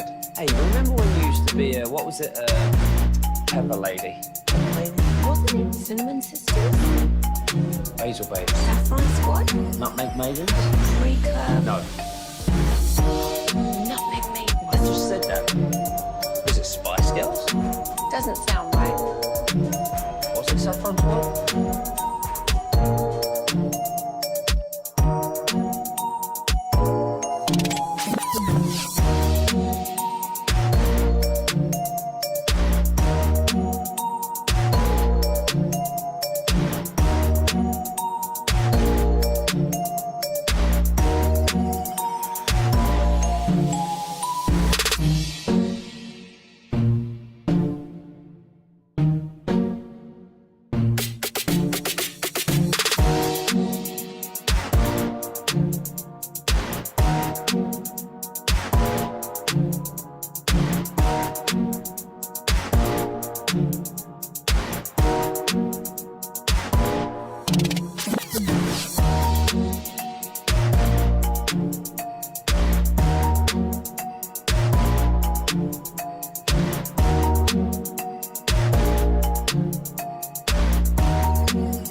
By our D&M Leasing Studios, it's the KNC Masterpiece on 105.3 The Fan.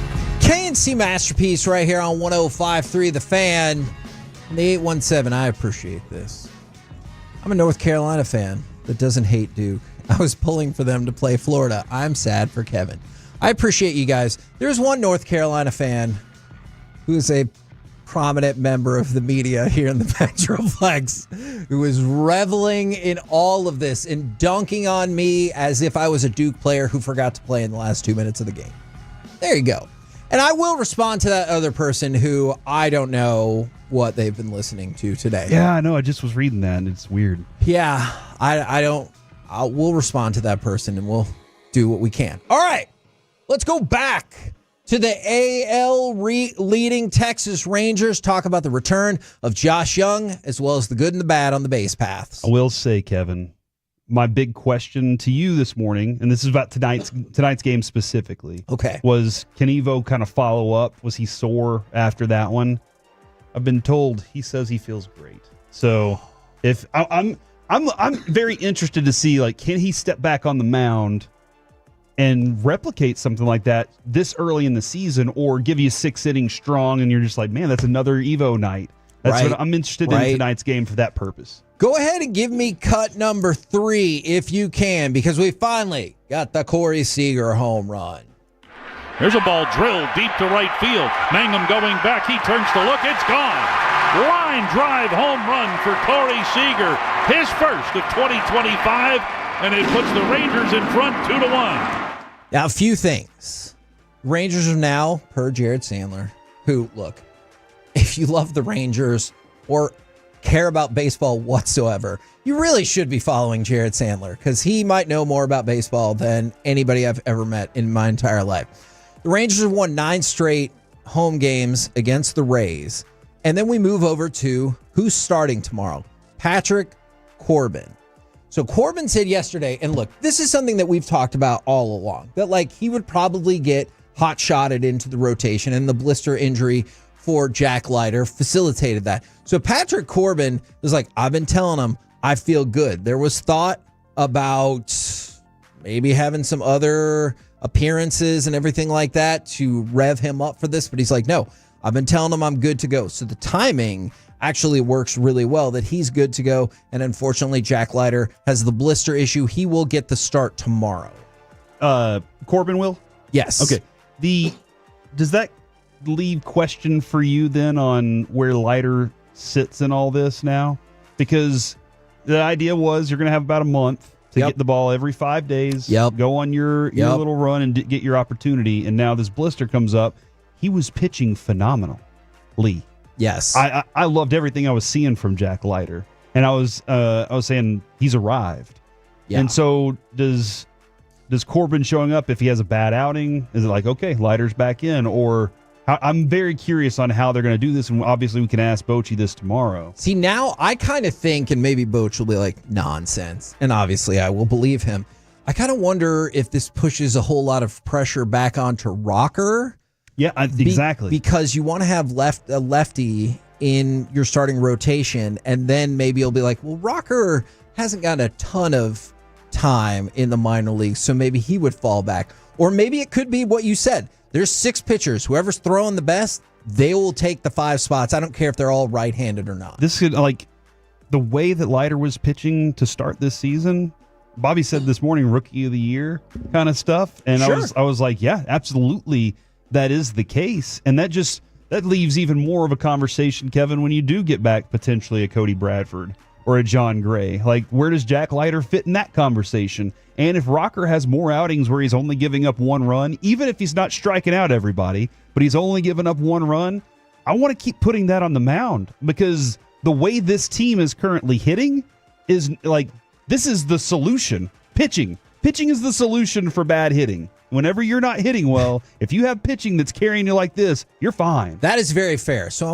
want to hit a couple of the Frankel and Frankel injury attorney text lines real quick, or their texts that they sent in. 6-man rotation from the 940. Keep Rocker and DeGrom's innings down after Tommy John. I don't think that works in the Mott for like an Evaldi or a DeGrom. I was going to say at least 2 pitchers we know that are in the Rangers rotation are not in favor of that. Yeah. And so as much as I hear you from a logical standpoint, look, we're here to give you opinions, but also tell you the facts and behind the scenes facts. And 40% of your rotation says that is a non-starter. Yeah, for them. That would be that case. From the 972, hey, Kevin, the Rangers are going to go 160-2. That would be phenomenal. That's right. See? That's the way you answer that, Kevin. That's the way you answer it. That would be amazing. I mean, it's not going to happen, but it would you didn't be need phenomenal. to say that. See, that's the thing that you don't need to say that part. You went too far. Gotcha. Oh, let me put all this realism in your life. No. But you have enough for real life, bro. Keep this in mind. Let us imagine dreams. You know what I said on Saturday?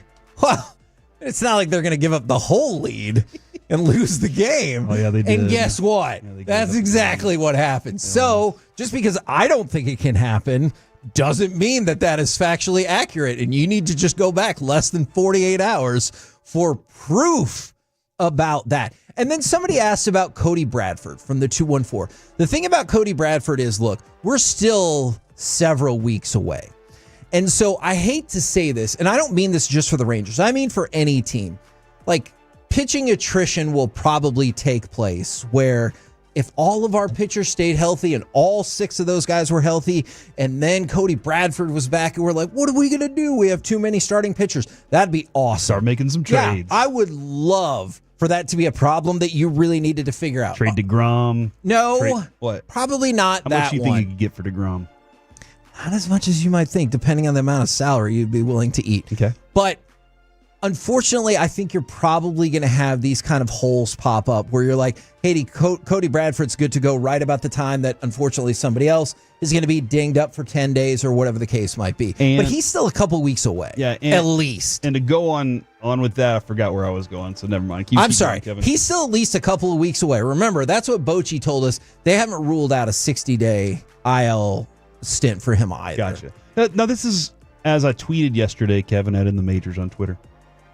this is a team that looks like they just find ways to win, which Bochy has said all along. That's what you want. You want a team that's never giving up in a game. They always got in mind that in the next inning's an opportunity to crack this thing wide open. That's the way that they think, and that is the way that they go about their business. Is at any point we can have a 3-run inning and give ourselves a lead, or come up with the run that it takes. And at the moment, stealing bases seems to be a method which Bochy, we've been kind of looking at for a while, has not been wanting to do. But when you don't have Josh Young in the lineup, when you don't have a completely healthy Corey Seager, when you're not hitting as many home runs, you got to manufacture and come up with some other ways to get those runs on the board. Okay, I'm really intrigued by this because the Rangers very much are like the best of times and the worst of times. It's weird. It's a weird approach when it comes to the base paths. All right, let's talk about what they are capable of doing on the base paths. You just brought it up. 10 stolen bases in 9 games. That's the 7th most in baseball.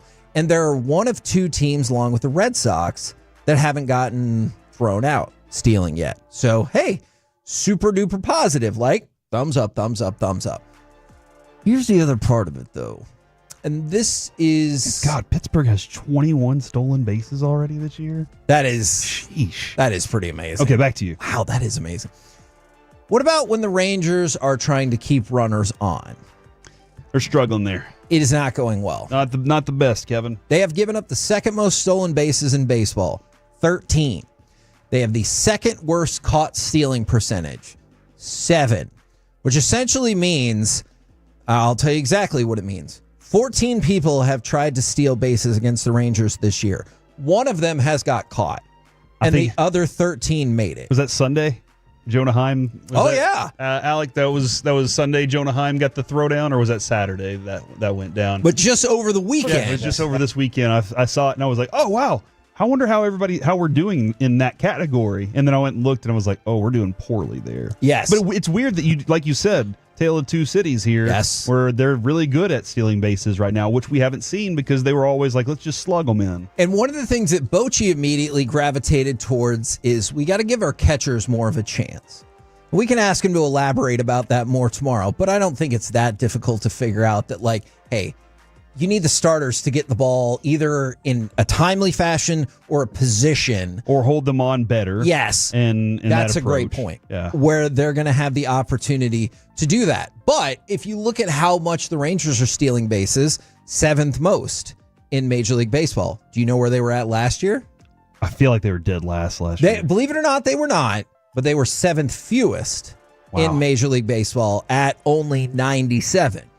And so they're going to be, will they stay in position where they're averaging 1 stolen base a game? If that happens, you know how many of a jump that will be over last year? 65. Interesting. And that might be too far, but because we've only played 10 games, 10 steals. But last year they went from 7th fewest. This year, 7th most. Yeah, the when you get into the playoffs though, and when you get into World Series type games and everything's that much tighter, if that's a hole in this team, they got to figure out how to fix that and correct that at some point. I think Bochy can. I mean he's experienced it enough to know what things they can and can't do to help that out. But Kevin, you get a runner on first, and now he's taking second. You don't have the force anymore. It's screwing that over. Yeah. He's in scoring position. You're screwing yourself over. If you're not able to get those guys out, and teams know we can run on them all day, we just got to get on base. That changes their whole approach against you at the plate. So that's where I am hopeful that at some point through the season that does gear up and they get better at it. Now, if you're looking for another positive for the Texas Rangers, everything we've heard and been told is that Josh Young is going to be ready to roll tomorrow.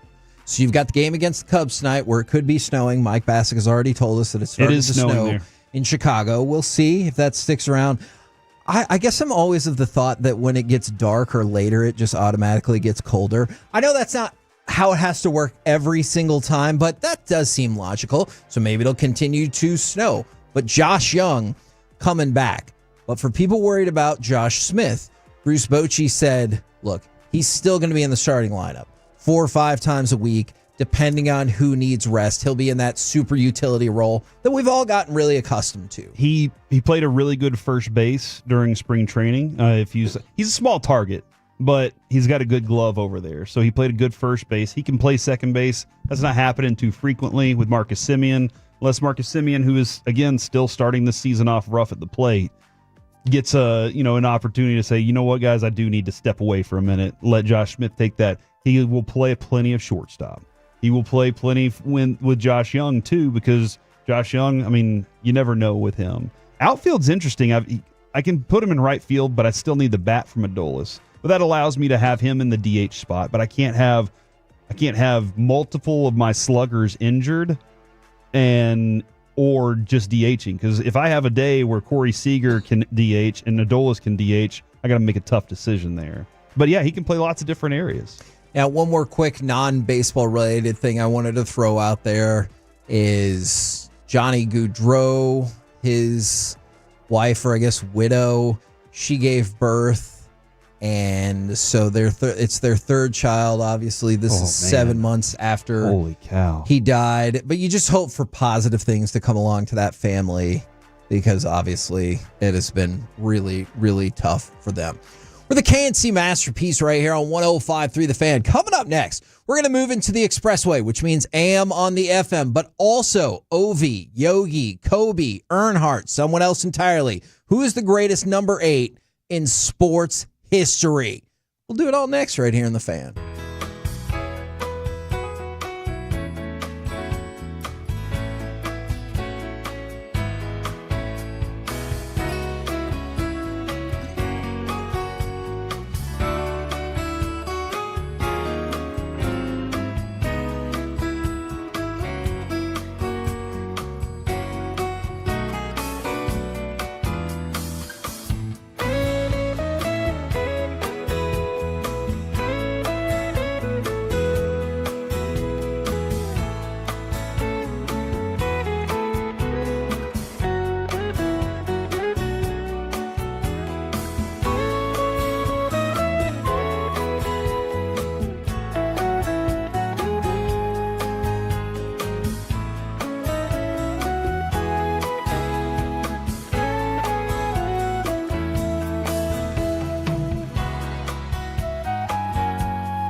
Uber Eats has low fee products? I gotta remember that. Well, you know, they say in order to remember something, you have to forget something else. Okay, now that is a very cute haircut. That's like a little shag. I've never seen it before. Well, I mean, of course you have. It's the Rachel. Oh, is that your name? No, I mean like your name. No, I'm Jen. My name's Jen. Right, but I just mean like this is your haircut. But that's hair on your head. I'm not saying this is your hair. Okay, freaking me out a little bit.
The Expressway on 105.3 The Fan is presented by the On Time Experts. It will be up to Kobe Bryant and company to do it without O'Neal. Oh, and what a start for Kobe. Just to step inside the arc, it's a 2. K&C Masterpiece right here on 105.3 The Fan. Now, this could be because of the brief legal squabble between Lamar Jackson and the Dale Earnhardt Sr. estate. They have gotten that figured out. It could be because of Ovechkin breaking the record. Who is the greatest number 8 in sports history? Teemu Selanne. What? What?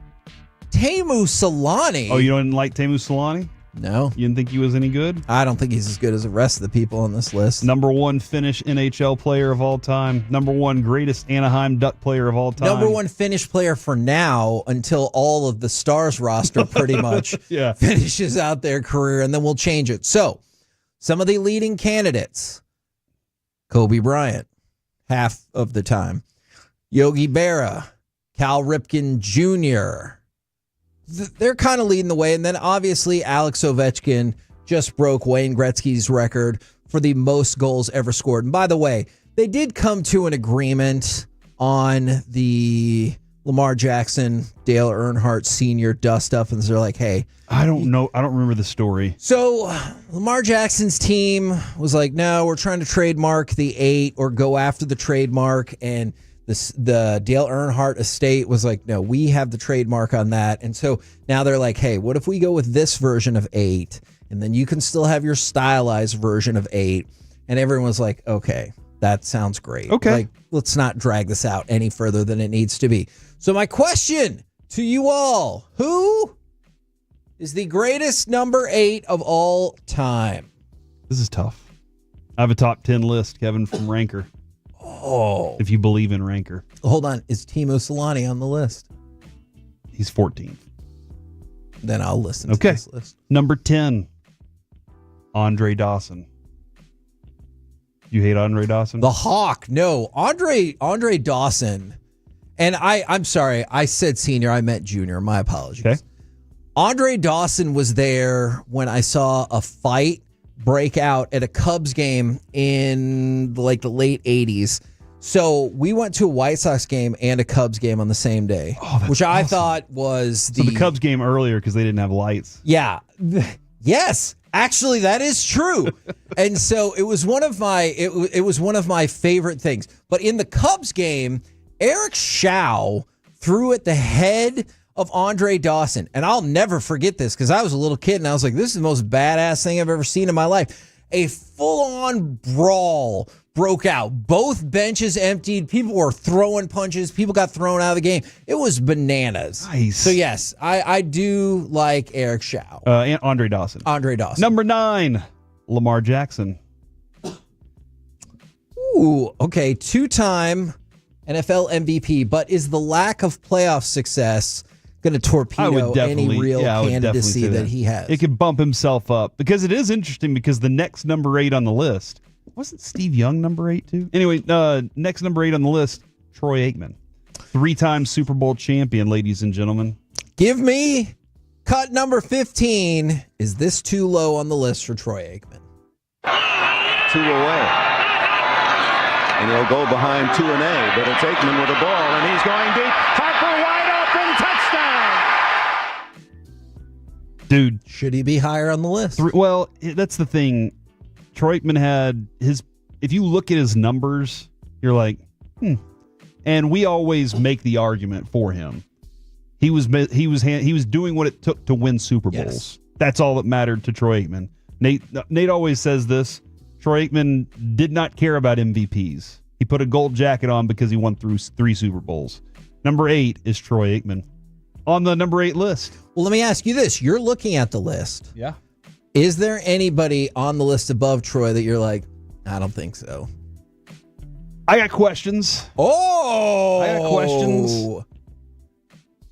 Number 7, Joe Morgan. Oh. 2-time NL MVP, 10-time All-Star, Hall of Fame inductee, once put his hands on my shoulder and told me, I love baseball. And I just was like, oh my God, Joe Morgan is standing there. Some people didn't think he was nice, but Joe Morgan is number 7. Yeah. Number 6. I guess that is true. Willie Stargell. Ooh. Who 7-time All-Star, NL MVP, World Series MVP. Number 5, Yogi Berra. No, it's not Steve DeBerg. Not Steve DeBerg. This is a different. Yeah, there's a different one for right now. I think he was 12. Number 5 is Yogi Berra. I'm going to be curious to see 17 if Yastrzemski is on this list then, because Yogi Berra, and we talk about this all the time, he won 10 World Series titles with the Yankees. But whoever wins the most World Series is not necessarily the best baseball player, which seems to be how it works in some other sports. He was an 18-time All-Star and 3-time AL MVP. And as a manager, he took the Yankees and the Mets to the World Series. And that's not even to mention all of the crazy Yogi-isms that he has that I think people still quote to this day. I think that's low. Number 4 is Carl Yastrzemski. according to ranker.com. So he's not even, Yogi Berra has the most titles of any player ever, and he's not even the best who wore his number in his sport. That's what they're saying. Woo! They both had the same batting average. I don't know about that. They both had a 285 batting average. I believe that. That's fascinating to me. 285. Some great hitters right there. That's kind of what a great hitter can do. 285, just like Joey Gallo. Number 3 on the ranker list, Ovi. Alexander Ovechkin is at number 3 on this list. Wow. Number 2, Cal Ripken Jr., and number 1 is Kobe. Now, the Kobe argument, I disagree. I can get down with this argument in this discussion. Now, I'm okay with this one. Here's why I don't think it's Kobe Bryant. I was actually thinking maybe Yogi Berra, but Ranker said in your face, you're not even close on that. Ranker knows what they're doing. And so maybe it's Ovi, but with Kobe, I think he was number 8 from 96 to 06. All right. That was mostly in his Robin period to Shaquille O'Neal. Because when he won the other 2 titles, that was with number 24, I do believe. And by the way, if you could be on this list for multiple numbers, that probably means you had one of the most badass careers we've ever seen. He was great as 24. He was great as 8. If he would have stayed at 8 the whole time, then then I would have gone with Kobe. But instead, his 8, he won 3 titles, but he was never the best player on any of those teams. He was the second best player behind Shaq, and I do wonder if that should slide him down the list just a little bit. Yogi Berra, 10 titles. Alex Ovechkin, most goals ever by an NHL player. Kobe Bryant, I won 3 titles as the second best player. I don't know about that. Kevin from the 201. FYI, Bruce Bochy was on that Padres team whenever they hit Andre Dawson. Shut up, was he? You were at that game. Oh, my God. Cubs and Padres? Is that what that game was? Yeah, Eric Shaw was on the Padres. And how old were you at the time? 4? 7? I do agree with the person that's asking this question. Is being number 8 on the top 8 list of all time, being number 1, it's better than being number 1? I kind of agree with you on this. I think he was on that team. Okay. Oh, my gosh. Did he call for Andre Dawson to get hit in the head? Okay, I need to do some more research. I'm sorry. I need to focus on the task at hand.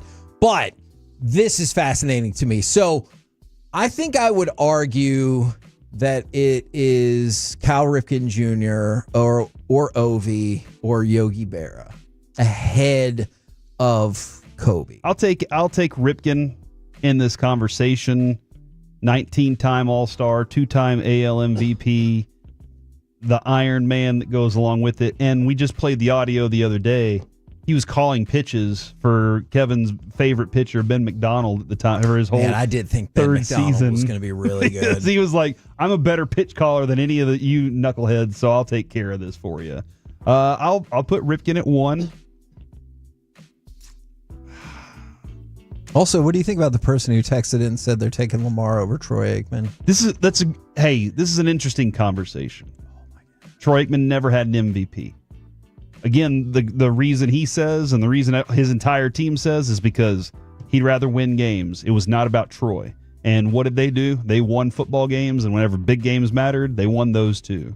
So, but in today's era of football, Troy Aikman would be a statue. And he would still be a great thrower, one of the most precise throwers I've ever seen. Lamar Jackson has an ability now that the league just didn't value back in that time, and that is the ability to take off running. He's become a better thrower too. He had 42 touchdowns this year. That's nothing to sneeze at. Absolutely, that was a special season. So I will say that's a great conversation for number 8s. But I'll lean Troy for the championships, and also we're local, we love him. So Troy Aikman. Alec, we're gonna go to the youngsters' thoughts on this. Who is the greatest number 8 in sports history? If you ask me personally, I would say Bobby Wilson because he's an incredible guy. That's true. But no, I'd probably lean Kobe just because of the generational impact that he had. Yogi is high up there too, just because, like you said, the things that have transcended his life and have stuck around in terms of just sayings and whatnot. So if you have that kind of like transcendent appeal across generations, then I think you're deserving of that conversation. I think those two would be up there for me, but I'd lean Kobe. Did you factor in that Mike named one of his children after Cal Ripken Jr.? That's tough. You know, if I end up naming a kid after an athlete, then I think they have to vault to number one.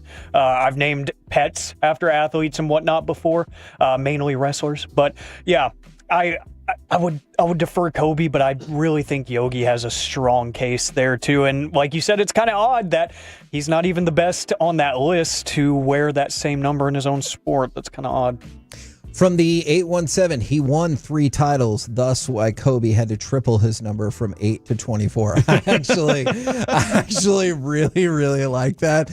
And then, like, when he won 2 more, he was at 5. And then for his final season, he would have petitioned the NBA and they would have let him be number 120. And he would have been able to rock with that. I think that's absolutely phenomenal. From the 972, did I miss your Aikman if we're talking best 8s? He is actually number 8 on the list of best 8s ever. Dale Jr. not on the all-time list is upsetting to me. If it helps, he helped spawn this conversation, Kevin, I guess. Can I continue on with your story? I'm sending you this link. Okay. To help you remember. I'm researching it right now, yeah. Bochy almost got hit by a foul ball. This was his last season in the major leagues. He almost got hit by a foul ball in the dugout, which brought on a standing ovation from the crowd because the Cubs were so excited. So you may have been standing and cheering for Bruce Bochy, who won the Rangers' first ever World Series. You may have been cheering for him to almost get hit in the dugout by a foul ball. And it looks like Benito Santiago was the catcher that day. Yes, yeah. As opposed to Bruce Bochy. But I'm telling you, like, look, maybe I'm wrong about this, and Boch will be like, oh, I remember that day. It was a dust-up. In my mind, it was like Gangs of New York, because I was a little kid, and, like, everybody poured out, and I was like, oh, my gosh, are all baseball games like this? This is crazy. Yeah, and there's some pretty significant names in the conversation. Sutcliffe, and, Santiago, Maddox. There's so much going on here. This is awesome. This is a great story, and I'm really hopeful that he has a story to go along with it. Maybe he's like, you know what? I never liked the Cubs, and he just kind of goes into that, and they never liked me. Okay, I'm excited about tomorrow now. I am really intrigued to see how that goes. I didn't see Steve Young on the list on Ranker. Well, that's interesting. Like I scrolled all the way down. I got past Albert Bell and Archie Manning. Oh, he won 1 Super Bowl. Neat. Yeah. Good for him. Yeah, he took over for had won 4. They got Zach LaVine ahead of him. Okay, look, I am not the biggest fan of Steve Young in the world, but Zach LaVine ahead of Steve Young is preposterous. Hey, I don't make the rules. Okay, you're not Ranker, I guess. And from the 469, man, this would feel like a full circle moment if I got to ask him about that, and he was like, I do remember that. And so, like, I'm really excited about the potential for that, but I know we also need to ask a lot of contemporary Rangers questions with Josh Young coming back, Patrick Corbin getting the start, and we'll focus on all of that as well. Sure. Oh, man. Those things are important, too. Okay, but also a good now, boat story, though? Come on, dude. There's nothing better than a good boat story. Okay, that is true. I do get carried away by the good boat story. And yes, now I see that you've sent me an article from the LA Times. You have to read in to find out where he almost got hit by the foul ball, but it's in there. I promise. Okay. I have an opportunity. This is very rare. Can I ask a one-off overreaction or reality question before we transition to AM on the FM? Yeah. All right. NFL overreaction or reality, regardless of what happens in the NFL draft, you will still think that the Chiefs are the team to beat in the AFC. I know regardless takes up a lot of space with that because there are a lot of things that could happen. But until somebody takes Patrick Mahomes out of the AFC Championship game, yeah. Like the Chiefs continually find ways to get there and then win that one too. Now, whether or not they win the Super Bowl is a different story, but as they're going through the AFC, nobody's been able to topple them. So I will continue to believe that until proven otherwise. Okay, Alec, regardless of what happens in the NFL draft, you will still think that the Chiefs are the best team in the AFC. Yeah, I don't think there's any teams that have that like one glaring question mark that the draft can address, and the draft is a lottery in and of itself. So, no, I don't think the draft is going to change my perspective on the AFC whatsoever. I think it's still going to be theirs to run, and I think the AFC is going to be fun again this year, but it's not going to change my mind. Okay, thank you for that. I just wanted to throw out my bonus NFL overreaction. Why don't you respond to it? Yeah, I think I'm inclined to say yes. All right, there you go. We're all agreeance. We did it. We're the KNC Masterpiece right here on 105.3 The Fan. Man, you know what? I think my memory lied to me as well. I thought I went to 2 baseball games on that day. I looked it up on Baseball Reference. Chicago White Sox that day, Baseball Reference says they were on the road against the Baltimore Orioles. I don't think, unless y'all went to Baltimore. I do not. You don't know. Recall that. I mean, at this point, your mind is starting to, It's true. So you don't know. Do you think it's that, or do you think it was that I was 7? You were 7. And dude. I was like, I remember things very differently. I definitely remember that fight, though. I'm going to see if I can find that ticket stub, because I remember that happening. We're the KNC Masterpiece right here on 105.3 The Fan, and now it's time for this. What does this button do? Please, please, do not push the button. You have no idea what it... Alec, you be quiet. Alec, that was awful.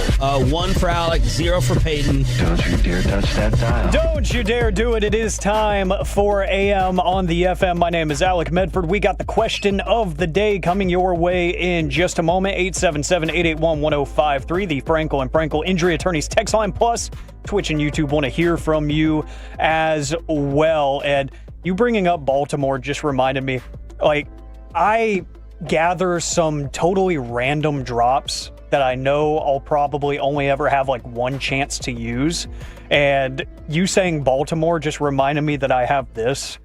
What kind of awful decisions will you people make tonight? I mean, after all, you chose to live in Baltimore, Maryland. I don't know why I have CM Punk dissing Baltimore. I was like, maybe if, I was thinking, this past Cowboys season, hey, we got throttled by the Ravens. May as well, throw that in there somewhere. I don't know. When I was a younger wrestling fan, that used to be one of my favorite things that people would throw out is when they ripped your town.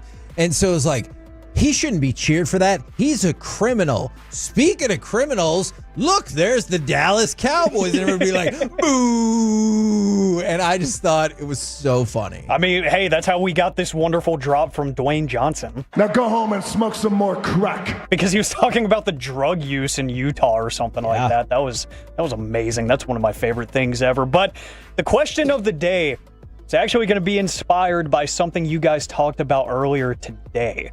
And it was the disparity between average salaries compared to the NBA and every other pro sport. How it's just ridiculous. And it got me thinking, man, being an absolute bum on an NBA roster must be the greatest thing ever. Because you get paid handsomely to play very, very little basketball and be very bad at it. So I was thinking, I was like, what is the one random athlete that you would love to have their career? And I say random because you could say Dak Prescott or whatever. Yeah, you could be super rich. You could be the face of America's team, yada, yada. That's cool. But I want to know a deep cut, like somebody that was a role player that you're like, man, they made a ton of money. Maybe they made an all-star team or something. Maybe they won a title. But you're like, man, he was doing it right because he barely ever played. He made a ton of money. Maybe he parlayed it into a broadcasting career or something. And you're like, that's the life right there. I would want that. Interesting, because Robert Horry's my first thought, but he probably played too much. I think so. He was too big of a role, and he played at too many high of a level things. So he's not really that person in that category. But he wasn't Kobe. He wasn't Shaq. He was the fifth guy, the sixth guy, but kind of a necessary piece on those teams and beloved by every team that he played on whenever they were winning championships. Okay, I think because you just said that, I think I've come up with my answer. I think my answer is Corey Brewer. Ooh. Because Corey Brewer... 7 minutes of amazing basketball. And he won an NBA title because of that. And if you go back further, he was part of the back-to-back Florida teams, and I think he was most outstanding player one of those seasons. And so maybe people don't remember him as being a big shot in the NBA, but guess what? He still won a title and went in the top 10, so he made plenty of money. That's my answer. I like that. Somebody said, these texts that are coming in, though, are pretty special. Brian Cardinal. Obviously, Mike would vote Dwight Powell, right? Yep. Yep. That's what he would say. I might vote That's for what him, he would too. say. I might. Brian Cardinal, the special moment in Dallas. Does he ever buy a drink in Dallas? Brian Scalabrine is one of those guys. The Udonis Haslem. Udonis Haslem has lived his whole career in Miami, right? The whole time, and he's 60, and they're no, he's still on this team. He's it's more mentorship at this point. Corey, I think you might be right about my mind going. Who is the big giant dude that everyone loved on the Mavericks that was in the John Wick movies? Oh, Boban. Boban! What about Boban? Everywhere he goes, everybody loves him. He got to fight Keanu Reeves. Yeah. That's badass, He has man. a State Farm deal. Yeah. Because he did the goldfish. He did the goldfish thing. Maybe it's Boban. And you're right. He is beloved. He is a beloved man. Is. Now, that being said, though, you have to be that tall. So Which you can't do. Yeah. That's a tough life. So you have to have a bigger bed. You have to, everything's a little bit different. You gotta shop at different places.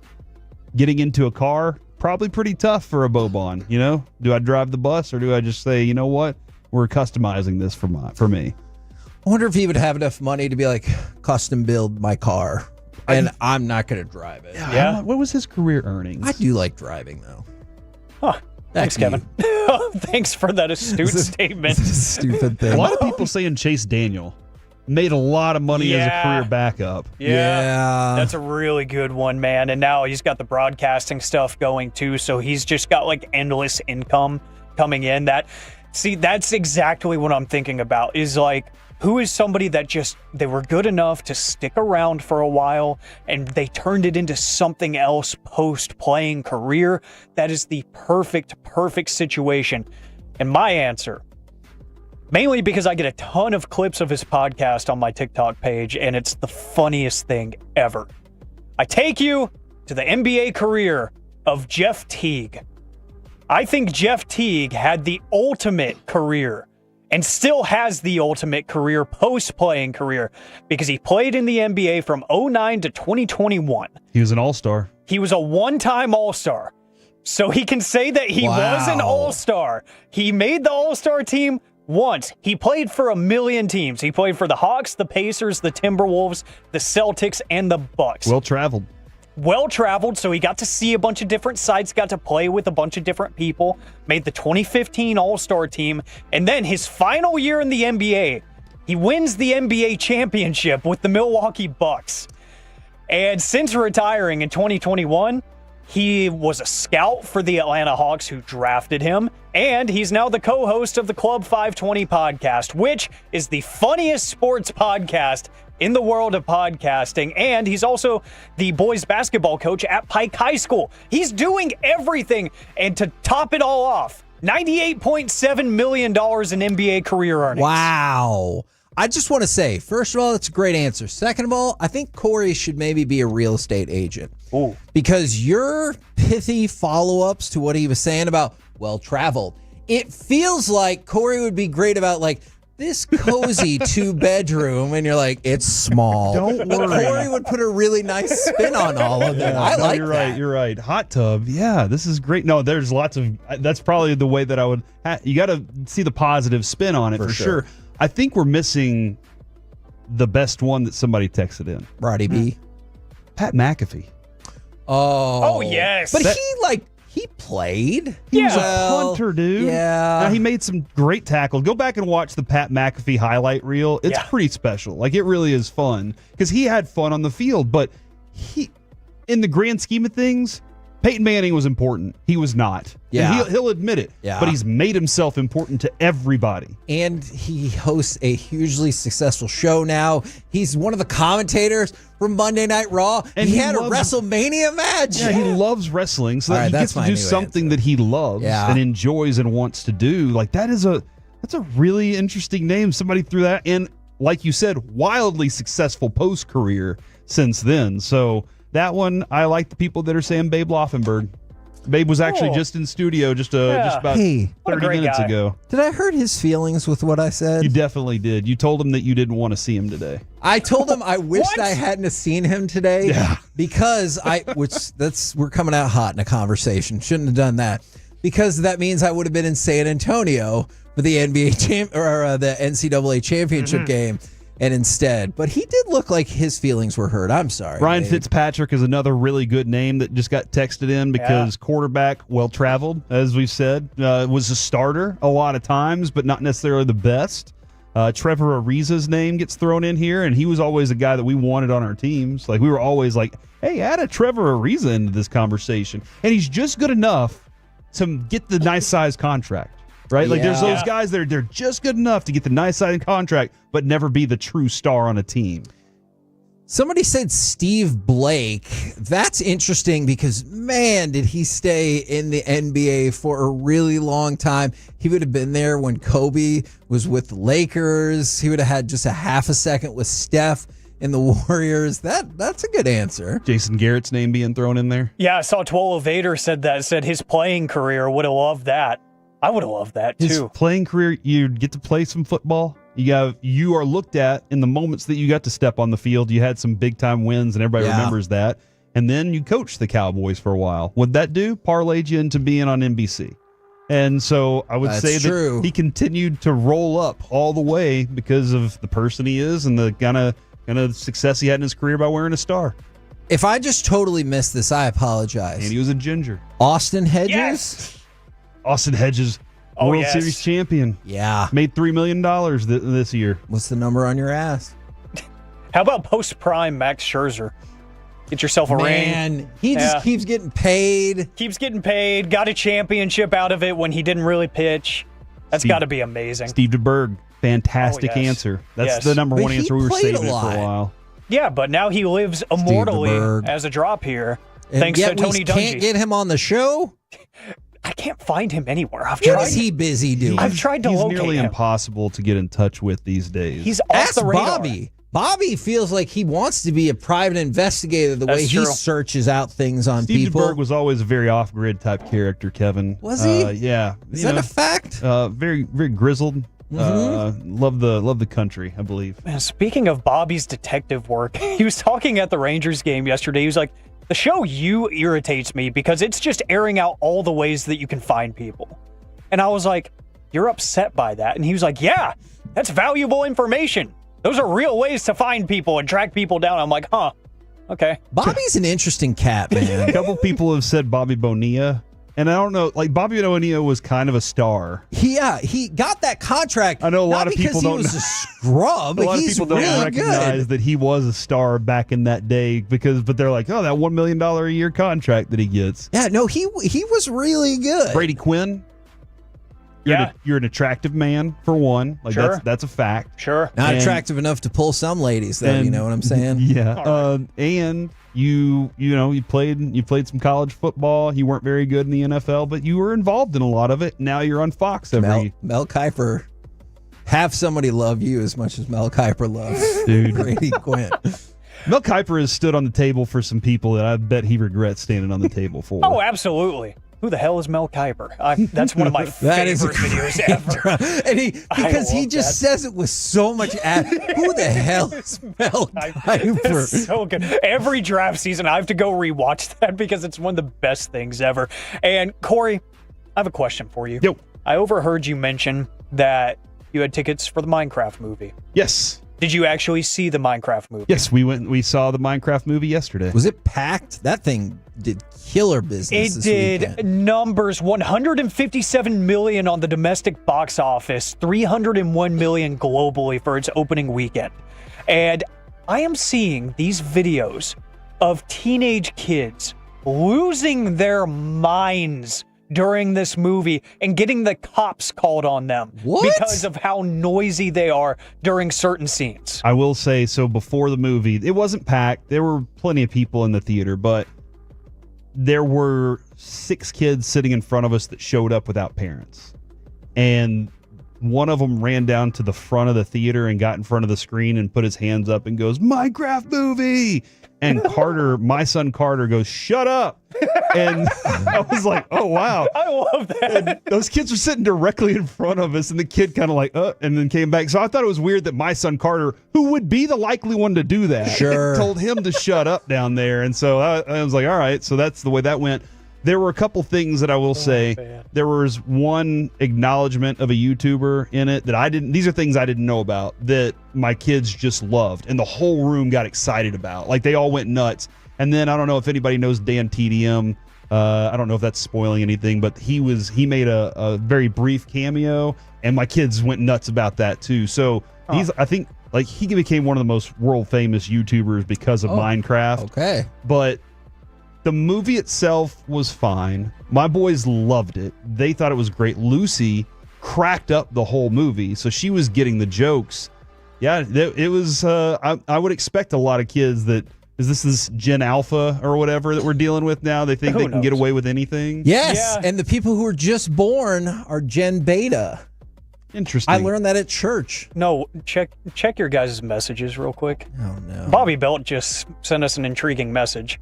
No way. Yeah, so we might have to do some homework on that. But the reason I bring this up, Corey, I don't trust him because of what happened with the Barry Bonds interview. I don't trust him either, but we'll give it a shot. But he was listening and he was like, "Fine, I will try to go find Steve DeBerg." Challenge accepted. But the reason I asked this, you can see it on Twitter all over the place. There is a video of a certain movie theater as soon as the chicken jockey was shown on screen, whatever that is. Yes. The entire theater erupted and the cops got called. Yeah. And I saw another tweet that went viral. It now has 1.2 million impressions. It says, "My theater clapped every time Jack Black name dropped a Minecraft item that was in the trailers. And when he said chicken jockey, I S you not, the entire row in front of me gave a standing ovation." Yeah, they lost their minds when they said chicken. I kind of did too. I didn't even know exactly what I was excited about, but it made me excited the way that Jack Black does his overacting sometimes. Yeah. But yeah, dude, it's Jack Black. I love him still, though. But when he said it, I was like, oh my gosh, where's the chicken jockey? We're the KNC Masterpiece right here on 105.3 The Fan. Coming up next, it's time for the C Block starring Corey Major. Oh my gosh. Did Ellie De La Cruz do something that made some people mad? We talk about it next in The Fan. But I forget something else to remember that Uber Eats has groceries. No, that's absurd. Hey, remember when you used to be what was it, Pepper Lady? Wasn't it Cinnamon Sisters? Hazel Baby. Sapphire Squad? Nutmeg Maiden? Pre-curl? No. Nutmeg Lady. I just said that. Was it Spice Girls? Doesn't sound right. Was it someone called?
by our D&M Leasing Studios. It's the KNC Masterpiece on 105.3 The Fan. KNC Masterpiece right here on 105.3 The Fan. Right now, it's time for the C Block starring Corey Majors. Thanks, Kevin. I really appreciate that. I'm looking at a video, the video of Hakeem Olajuwon not being allowed up onto the platform. And Clarence Hill said, this is stupidity. And I agree. It's Hakeem Olajuwon. And it does look like there's somebody down there that's from the University of Houston that's like, no, he's with us. Let this dude up here. And the guy's like, sorry. The rule is the rule, though. So even if you think it's dumb, there is a rule that you need to have one of those. So get the guy one of those so that he can do these things, I would suggest. Because you think if you're the security guard, you're like, hey, if I'm mistaken, I could get fired. Exactly. But if I just follow the rule, I'll be like, you told me to follow the rule, and I did. Yes, exactly. And I see Hakeem's face. He's standing there like, how? Yeah, what the hell? I do not know. I don't wonder if he did drop the do you know who I am. I feel like he's too humble for that. To be like, you don't know who I am. But there, was it Vernon Maxwell? I saw him. You talk about Alec earlier. You were talking about, whose career you would want to have. Matt Barnes and Steven Jackson were role players that with the All the Smoke podcast, they're doing phenomenal now. And I believe they had Vernon Maxwell on, and they were like, hey, did Hakeem punch you? And he told the story about Hakeem Olajuwon coming in and punching him because he wouldn't shut up. And he was like, I had to get mine at him too, but Hakeem essentially won that one. They ended up winning the game. So it's interesting. But man, you got to be pretty gutsy to start a fight with Hakeem Olajuwon. Yes. Yes. And again, the person from the 817, yeah, it's stupid that Houston did not give him credentials, but it is not stupid that the security guard did his job. And I'll stand by that too. If you have a certain job and you're asked to do those things, you're there to protect and do that part of it. The unwritten rules of sports. Were you waiting for my Blockbuster story that I was going to tell you about how one day... No. This is a real story. One day we got an edict to not let customers use the employee bathroom anymore. And the next day, this lady came in and asked if she could use the bathroom. And I was like, I'm sorry, we don't have a public restroom. She goes, where do you go to the bathroom? And I was like, well, we have an employee restroom. In the private bathroom. And that's why I specifically said we don't have a public restroom. And I thought it was a setup because they had just sent us that email as a test. And that's when she followed up with, well, what would you do if I peed on the floor right now? And I said, probably get you a mop and call the cops. And then she got upset and reported you? Yeah, she left, but she can report whatever she wants. I'd be like, I did what you guys told me. That kind of reminds me when I was at the bar off McKinney Avenue, and there had been TABC had busted a bunch of the bars around for letting people underage drink. And two girls came in and they showed me their IDs, and both of them were from other states. And I was like, first off, I don't know what other states' IDs look like.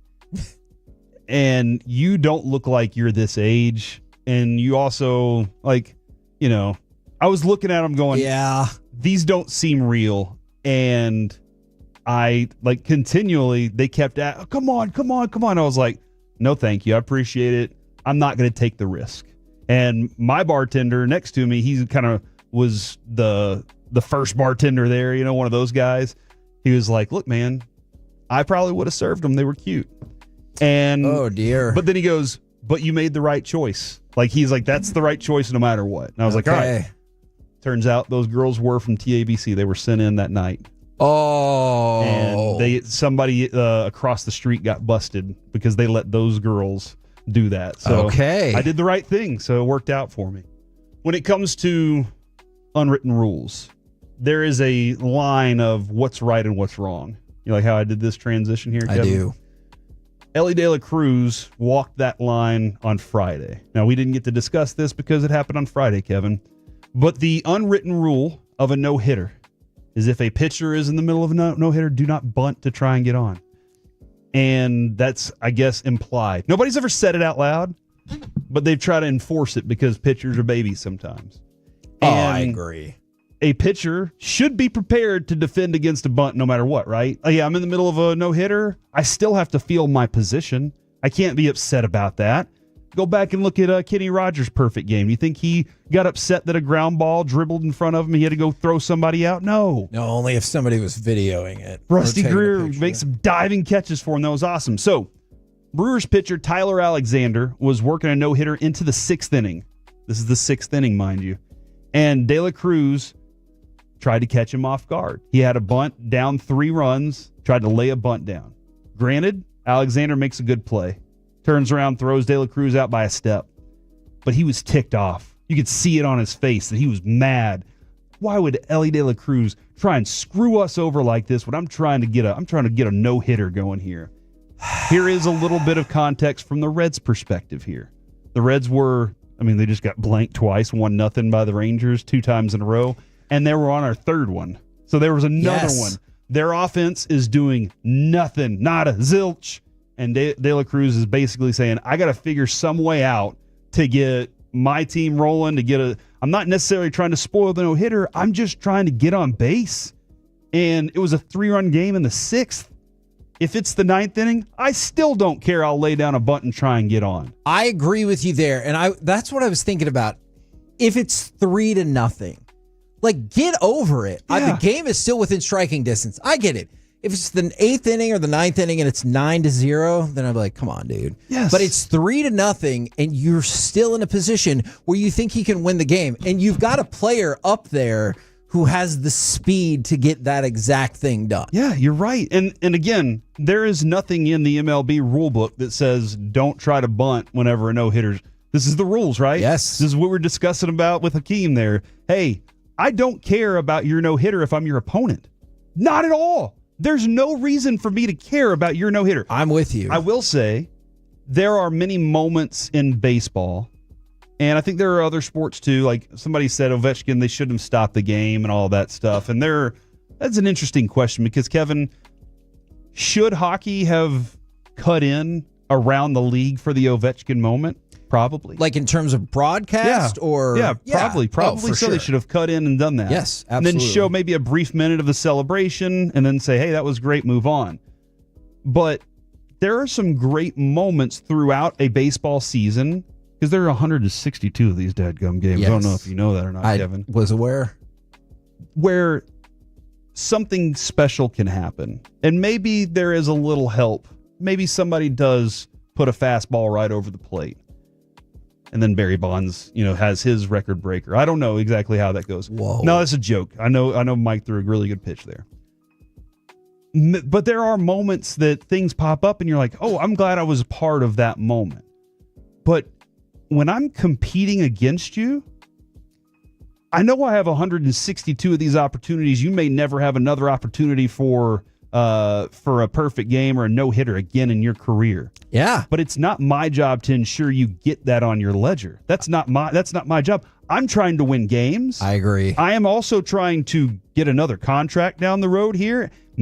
This one at bat could change my entire batting average and my entire tax bracket. I agree.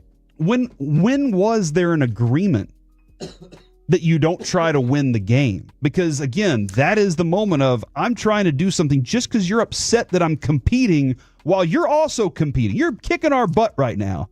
And now you're telling me that I can't try to compete while you're out there trying to compete too? I'm sorry, man. I'm done with that. Yeah, I think it's stupid.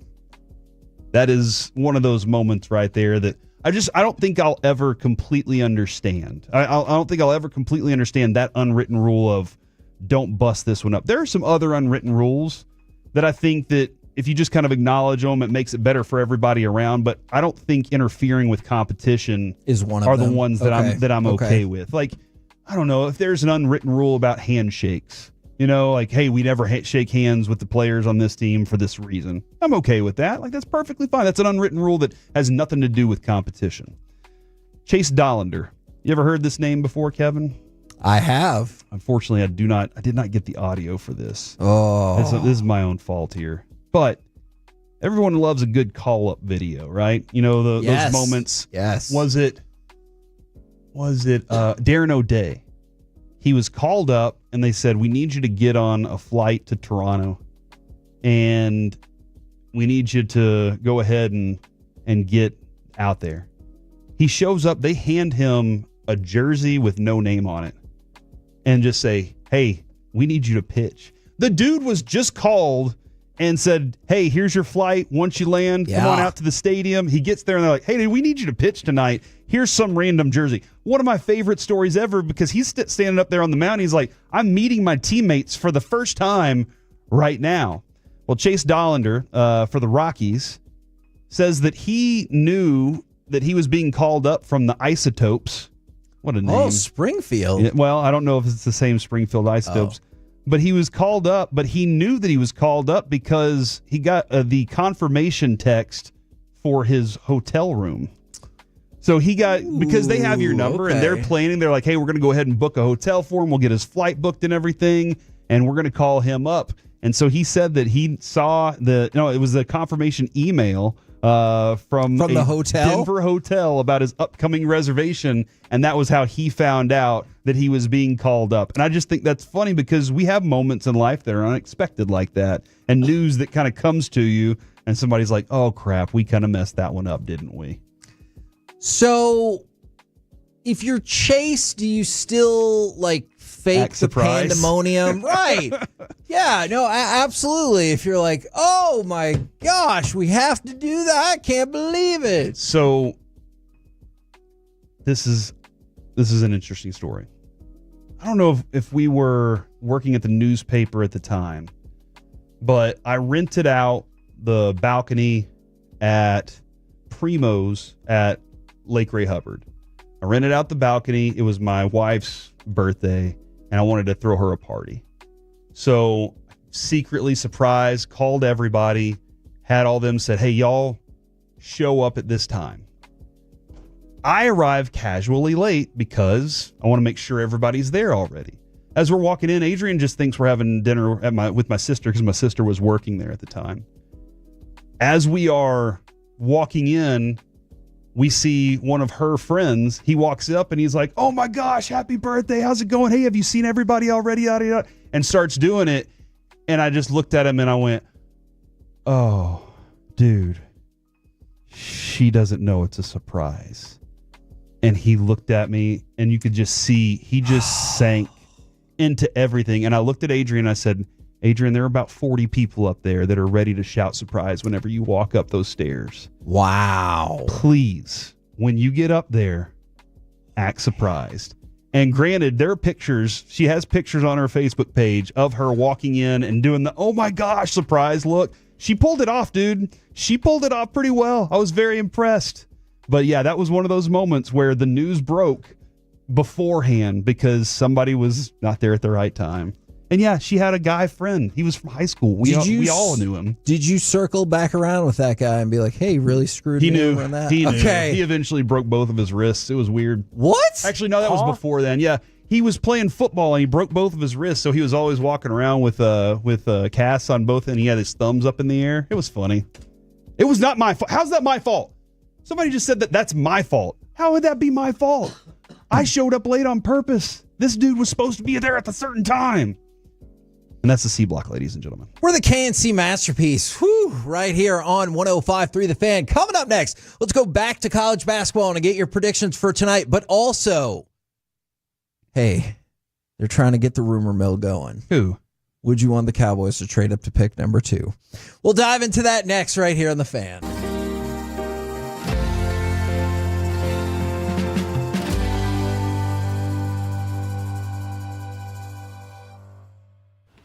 Uber Eats has Lola V products? I gotta remember that. Well, you know, they say in order to remember something, you have to forget something else.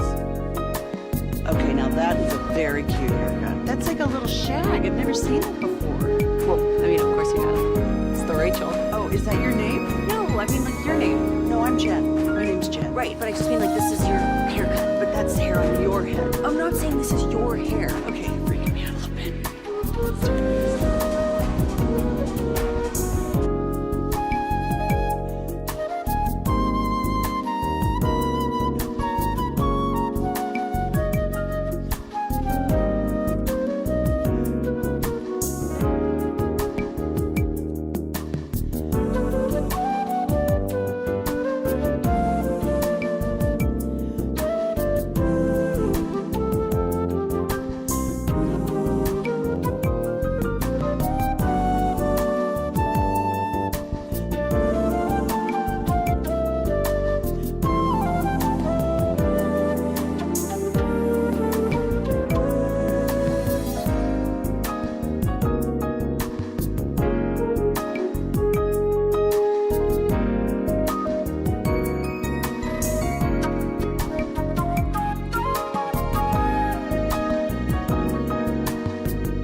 think it's true that you've got to forget something else to remember that Uber Eats has groceries? No, that's absurd. Hey, remember when you used to be what was it, Pepper Lady? Pepper Lady? Wasn't it Cinnamon Sisters? Razor Blades. Saffron Squad? Nutmeg Maidens? Recurve? No. Nutmeg Maidens? I just said that. Was it Spice Girls? Doesn't sound right. Was it Saffron Squad?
This segment of the KNC Masterpiece is brought to you by Cars for Kids. Donate today at carsforkids.org and by the personal injury lawyers Frankel and Frankel.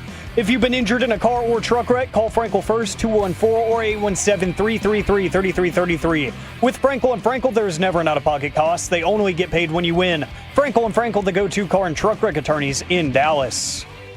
10 to shoot. Clayton the drive. The banker goes, and the foul. The kid's miraculous. KNC Masterpiece right here on 105.3 The Fan. Who you got tonight in the national championship game, but also, is this a real rumor, and can I convince you to want to trade up to pick number 2 if you're the Dallas Cowboys? We'll get to that in a second. Okay, well, you know what? I do. I like talking to you. April 17th. That's nice. Draft 101 here, 4131 North Central Expressway. Maybe you can get that conversation going then, too. Just saying. Just show up. One's so good. All right. Who you guys got for tonight? Florida, 1-point favorite. Was at 1.5, shifted to 1. Early money is coming in on Houston. Oh, really? Yep. Why would that be? I mean, because they beat the best team, the presumptive best team in the tournament. And so... Were they the best team in your eyes? Because you picked Florida. I still thought Florida was better. Okay, all right. But if you look at like the gambling, overwhelming the odds were in favor of Duke, and they're like, hey, you just beat the best team. Gotcha. They've got the longest winning streak going in the country. The way they play is interesting. Okay. Yes, absolutely. I'm still going with Florida.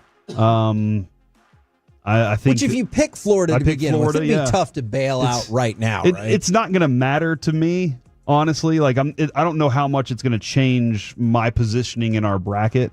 And again, when I picked this thing, most of it was autofill. I think the championship game was the only one I had to pick for that. So I did pick them. So I'm going to stick with Florida going in this one tonight. Now, Alec, before you make your selection, you get extra information.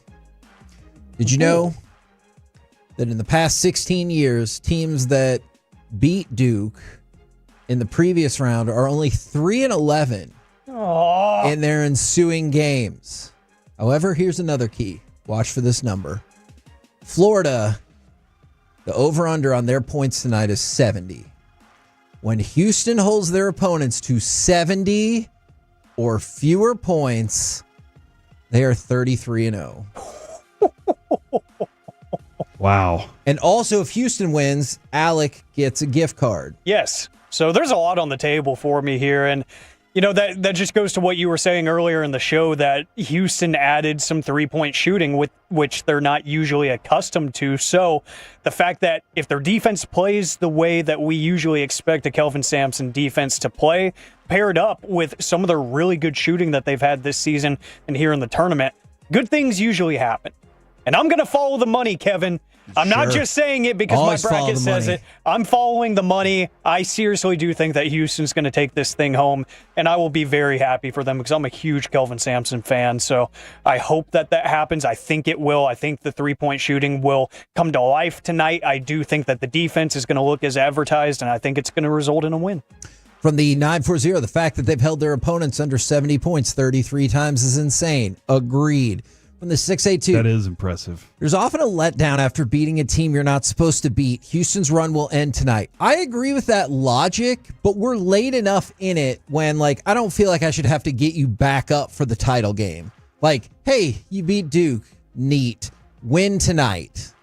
So I still think I'm picking Florida because that's who I picked to start with, but it should be a really good game. I think the other thing on that is if you believed you were supposed to beat them all along, then it's not, we weren't supposed to beat that team. It's a good point. And the way that they've carried themselves as if they belong and nobody else can tell them otherwise. So that is, as we've watched Houston throughout this tournament, and throughout this season, they believed that they were supposed to be at the top. Now I take you to the NFL draft. Mike Giardi of the Boston Sports Journal posted his mock draft on Monday. You might be like, who cares? I don't even know who that is. Fair point, Corey. However, he had the Cowboys trading up to pick number 2 to take Travis Hunter. Now, you might be like, hey, that's great. He's just trying to make a name off of the most popular franchise in the world. I hear you. But he added this, quote, "The noise started at the Shrine Bowl and has gotten slightly louder since. We know Jerry Jones loves his stars. He is infatuated with them. Even if he drags his feet when it comes to pay them." Now, what I like about that is he gave information, rumor and innuendo, and then also a personal dig. Yeah. I like that we got all of that done. So, Travis Hunter is the new favorite to go number 2 overall in the NFL draft. Deion Sanders said he believes Travis Hunter or Shedeur will go number 2 in the draft. But what would you think, gentlemen, about the wild idea of the Cowboys trading up to number 2 to get a wide receiver and a cornerback? I think it is very interesting that on my Facebook timeline, Kevin, it just popped the 99-yard touchdown from Tony Dorsett. What is that? A spectacular moment by a spectacular athlete. It's true. Travis Hunter's a spectacular athlete. He definitely is. He has really good instincts. He's been taught by one of the best to do that. He's the Shohei, right? He can do both sides. He can do 2 things at one time. Looks like a movie star. Travis Hunter looks like a movie star as well. The amount that it would take to trade up. How did you say what that would be? I haven't yet. So what do you think? Before we get there, I'm saying no. Okay. Because I feel like it's going to cost too much. And I would say at this point, you're going to give up your 1. You're going to give up probably next year's 1. Mm-hmm. And then you're probably going to give up this year's 2nd round. And if not, next year's 2nd round pick. All right. I might be able to convince you about this deal yet. So we go to the Rich Hill trade value chart for the draft. Former pitcher? I don't think it's that same guy. All right. Now, he's the guy who has the kind of the more updated draft value chart as opposed to the Jimmy Johnson one, which clearly he set up and everything like that. But Bill Belichick has said in the past, this is kind of the more modern one that they use. All right. So to get up to number 2, you would indeed, you just swap picks 2 and 12 to start. Then you'd also give up your 1st round pick next year. And probably, this is where I think I can get you, next year's 4th round pick. The Cowboys love to trade 4th round picks. All right? Whether it's Lance, Mingo, or now this, they love to trade 4th round picks. But think about it. You'd be moving from 12 to 2 just based on the math, and you would give up next year's first as well as a fourth. That is what the math says. Now, that's all fine and well, but you need to have Cleveland to be able to agree to it. Yeah, the negotiation part of it's real. Exactly. So we'll get to that in just a second, but let's say it was just that.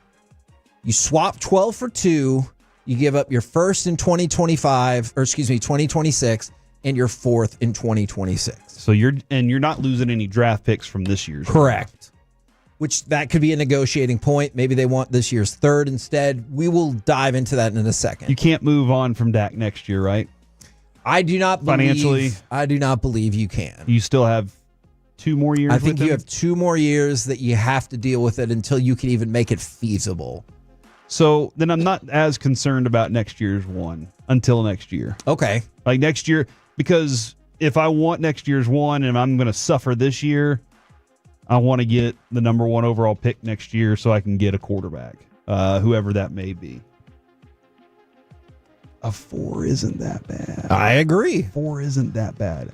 Now, do I want that particular player? Well, let me ask you that. Jerry loves position flex. Do you want that particular player? In my mind, if I still can get a running back in the second round. And he can play 2 different positions that Jerry you need help with. I need an offensive lineman that can play every position on the offensive line. I can't help with that. That's what Jerry says. Yeah. Oh, man, I got a receiver that can also play cornerback. I don't even have to sign this Deron Bland kid now. Oh, man, I'm going to be okay. And wouldn't you make an argument those 2 positions are certainly in their Cowboys' top 5 needs, if not higher? Yeah. I mean, and especially you don't know the health of Diggs and where he's going to be by the time the season starts. Sure. So that's another thing.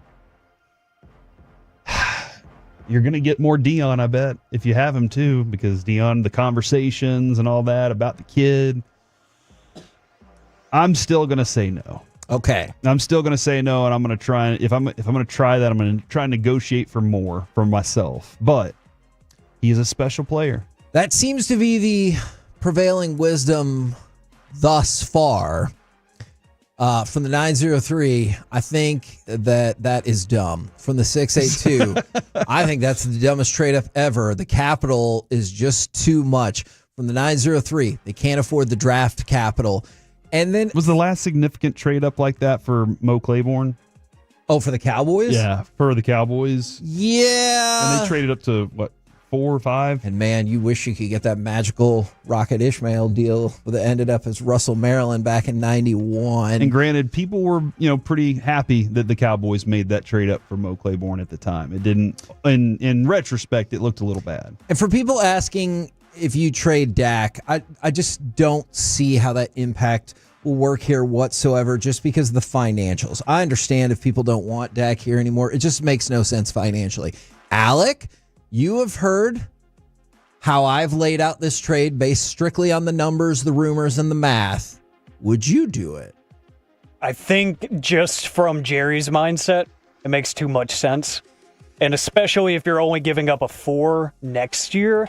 Again, like you said, yeah, the first, I'm saying, like, if you can keep your day 2 intact, only giving up that 4 outside of that first round pick swap present year and the first round pick next year, I really don't think that scares him. I really don't.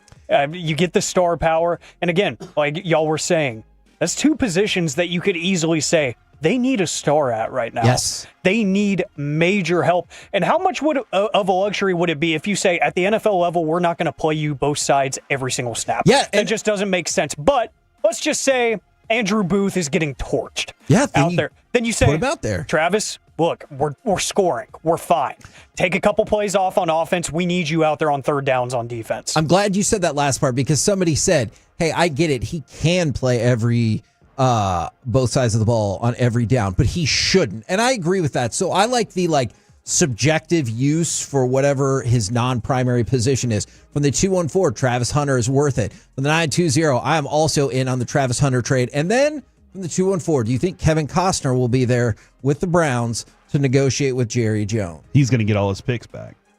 And he's going to get the linebacker that he wants. He takes out that stupid note and he's like, draft this kid. Like, just because he wanted to show everybody. It's a sexy pick. I stuck with my guns on this one. If you can still use that. I don't know. I just wanted to throw it out there to kind of get people's temperature. I still think it's very unlikely to happen. I love that you brought this up as we're announcing Draft 101 because why not? That's where you're going to get some phenomenal feedback on what these guys are, and that's a great conversation, man. So it happens a week from Thursday, so April the 17th. If it did happen, can you imagine all the I mean, it feels like that's what all the questions would be about. Like, oh, can you believe this trade? Are they going to play him more at wide receiver or cornerback? Do you think they could use him both? What about Alex's idea to selectively use him on the other side of the ball, depending on what, like on and on and on. And that's just the cool thing. Broadus, Wolchuk, Bobby Belt, folks from DallasCowboys.com, they're all going to be there. Plus Whataburger. I was just texting to see if, I love Whataburger. Yeah, you could probably get free Whataburger, Corey, but you should go for the information. I was checking my text to see if Derek Holland had already texted us and been like, dude, what are y'all even talking about? Why would we do something like that? Because he's a Browns fan. And he's be like, no, you can't make this happen. From the 817, would Dutch approve of this trade? And from the 214, I think Kevin talked me into it. Uh-oh. See, that's where you lost the trade. Kevin talked you into it. You lose. That's true. He's walking away with all your picks. That is true. We're the KNC Masterpiece right here on 105 through the Fan. Coming up next, let's chat with those fellas from the G-Bag Nation right here on 105 through the Fan. Coming up Tuesday morning.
products? I gotta remember that. Well, you know, they say in order to remember something, you have to forget something else.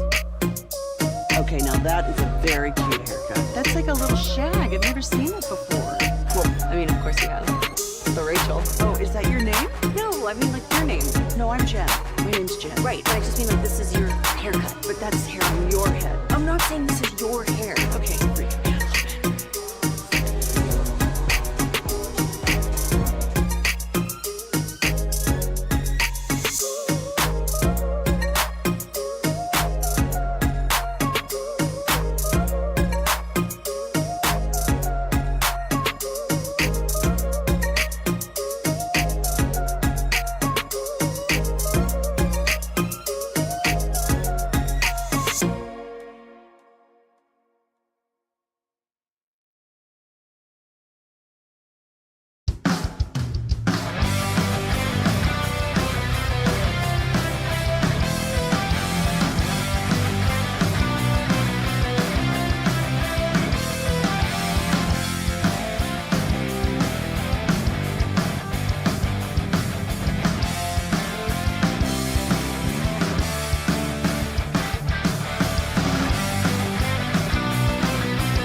This segment is brought to you by Classic Chevrolet. If you're in the market to upgrade your vehicle, get to Classic Chevrolet in Grapevine.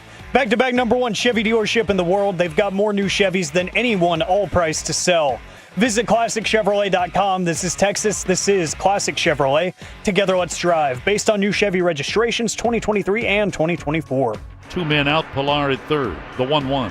Swing and a drive. Well hit. Deep left field. Mangum turns to look. It's out of here.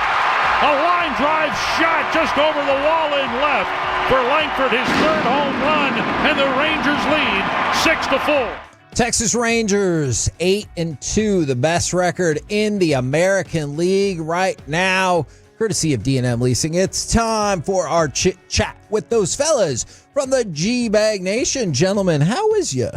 I'm doing pretty good, even though Matt Hicks and Jared and Eric refused to do our bang-bang call for Langford home runs. And this year he's hot. So last year it was understandable. Maybe I just need to get a group text going with them, see which one of them wants to. See if you can get them to change their mind. Take care of this for you. I need it for a segment intro. Now, did you guys have the opportunity? I know G-Bag of the Day is normally a segment of happiness and laughter and love. But it's gone sideways in the past week or so because Bobby Belt is really Bobby, okay? upset. That's just the bottom line. What's that? We hate Bobby. Makes sense. That's just the bottom line. So no more questions about it. We just hate Bobby. Okay, fair enough. Yeah. Unrelated question to F this that morning's guy. morning show. Did you hear Bobby's, what he's calling his diss track against the Nosebleeds? Not only did I hear it this morning, but I heard it over the weekend when Bobby sent me an advanced copy of it. And I had a 2-word reply. Damn, son. Yeah. Bobby's being disrespectful now. Sure is. Yeah. The idiot accidentally sent it to Eric and I as well. Yeah. I over just the want to know weekend. what Zach and Eric are going to do to serve back. Yeah, I'm looking forward to this too. Because it's on. I played it on loop all the way into work this morning. I thought it was a great song. Oh my gosh. He's a very talented guy. He might be a better rapper than he is a talk show host, which is saying a lot. Wolchuk. I think Dawson's onto something already early in the program. I love what you're doing. Man, it's not even 2 yet. You guys are rocking. Wolchuk, are you going to take the high road on this, or does this demand a response? We'll see. I think that Eric's out today. We might have a response. If you were going to respond, what would it be? Maybe a haiku? I mean, that's it. See, I'm pretty limited. Just punch him square in the nose. You know, I seems honestly, like Chief has some like choir background or something. Yeah. He's got some pretty good pipes on him. I'm thinking Eric might be able to come through with the musical talent. We've been workshopping some stuff. We did have some of the Bleeder Nation come to our defense and said, "Hey, we're ready with the response. Yeah. We can help you write some stuff." So maybe we can outsource to the Tolo listeners. But all you really have to do is just call Bobby the B word, and that will set him off. Is that right? Yep. That's his Back to the Future, Oh, yeah. Marty McFly chicken. Yep, that's Can't it. handle it very well. Oh, Blasphemy. Very sensitive. Yep. Clearly. Yep. okay. I don't know if I realized that. Which is weird because I hadn't heard anybody that reacted that strongly to being called a buffoon before. Yeah. You know? I don't. Same. It might be a different word. Oh, I see. I'll It get back to rhymes with thinking. pitch. Oh, I see. Yeah. That's the one. That's that can be a very volatile word. All right. So we will wait and see. We'll see. Yeah, It's a we'll good see. song. All right. It's a good song. I Check just it out. wish they would, make up and be friends. You know, this of course transpired as a result of them not voting for Mr. Belt to be 5-time champ during the G-Bag. He was Day Friday at 4-time 2:30. champion, He was though. 4. We made him an honorary 5. Honorary. You know, we just had a moment with this other clip. And if we have a moment with it and we laugh about it, it just creates the kind of vibes that, you know, can make history. And that's it what was a you jarring saw. clip. It really was. And, Ross was one of the better ones that he'd played over the course of the 2 weeks. So I kind of felt for him a little bit. You know, I do like the honorary. I was honorary 1 year whenever I said a wild ass fart circus. There you go. And I carried that one with me for quite some time. So Quite a line. Yeah. So I think an honorary won last year. Yeah. G-Bag of the year. See? So There we you go. vote on it just like it's a champion. It's not like we have an asterisk next to it. Yeah. How quick does a response have to be though? Immediate, swift. Interesting. Immediate swift. Man. I think you have like 72 Maybe in hours. silence a little bit, Yeah. you know? 72 hours hours we place need. right now. Honestly, I like what I don't you're want doing. him to feel like he's winning at anything. Okay. Yeah. I like it. That's why we appreciate broke up from the Love of the Star. Makes sense, because of too. his inability to get anything done. Right. Diafalo actually could be at his place right now. Mm-hmm. Oh, so he's not Silent really assassin. out. He's out. Yeah. Smart. I got Be what real you're saying smart. for sure. Have you guys? They're 8-2, and the Rangers have gotten to this record despite historically poor run production and batting average. It puts them in some rare company. They're only the 6th team to ever start off 8-2 with a batting average this poorly. That's something. But they're still winning. Where do you guys fall on all of this? Well, it's not great. I'm enjoying it. I'm hoping for the best, but we need the hits to start coming around to give us confidence that last year was just an outlier and not a sign of things to come. That's a question I look forward to asking CY today. He's going to join us at 4:15. Nice. Yeah, I think for sure we're headed for Marcus Semien. We got to do something. We got to maybe make a trade for a guy, or I don't know. Is playing Josh Wyatt Smith Langford. more? Yeah. You know, but a shuffling of the deck is going to be necessary. You're not this bad and then go to like top 10 offense. If you're this bad, your peak is somewhere between 15 and 20 in the league when it comes to runs. Okay. With the pitching being this good right now, are you afraid that it's just going to regress to its normal, and it won't be able to keep this up all season? Because that is the thing that's keeping this team afloat at the moment. Yeah, I mean, their pitching has been great. Don't they have the best ERA in the American League? I believe that is correct. I think that is a sign their pitching staff is really good.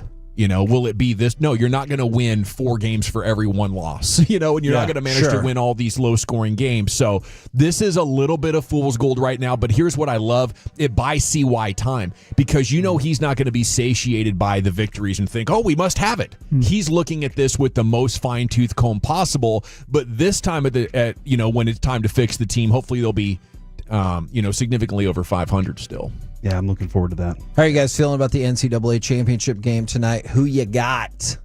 Hoping for Houston. I'm rooting for Kelvin Sampson. That is a gritty bunch, and I'm so sorry, Kevin, about what happened the other night. Shame. I had to live that with the Florida Gators over Texas Tech when I was watching with my brother-in-law and seeing the hope just die right in front of me. His soul left his body. It was That's awful. pretty much what happened. He just sunk. But I think Kevin Winston Jr. Is the most outstanding player. I think Florida's just too deep. I think they'll find a way to get it done.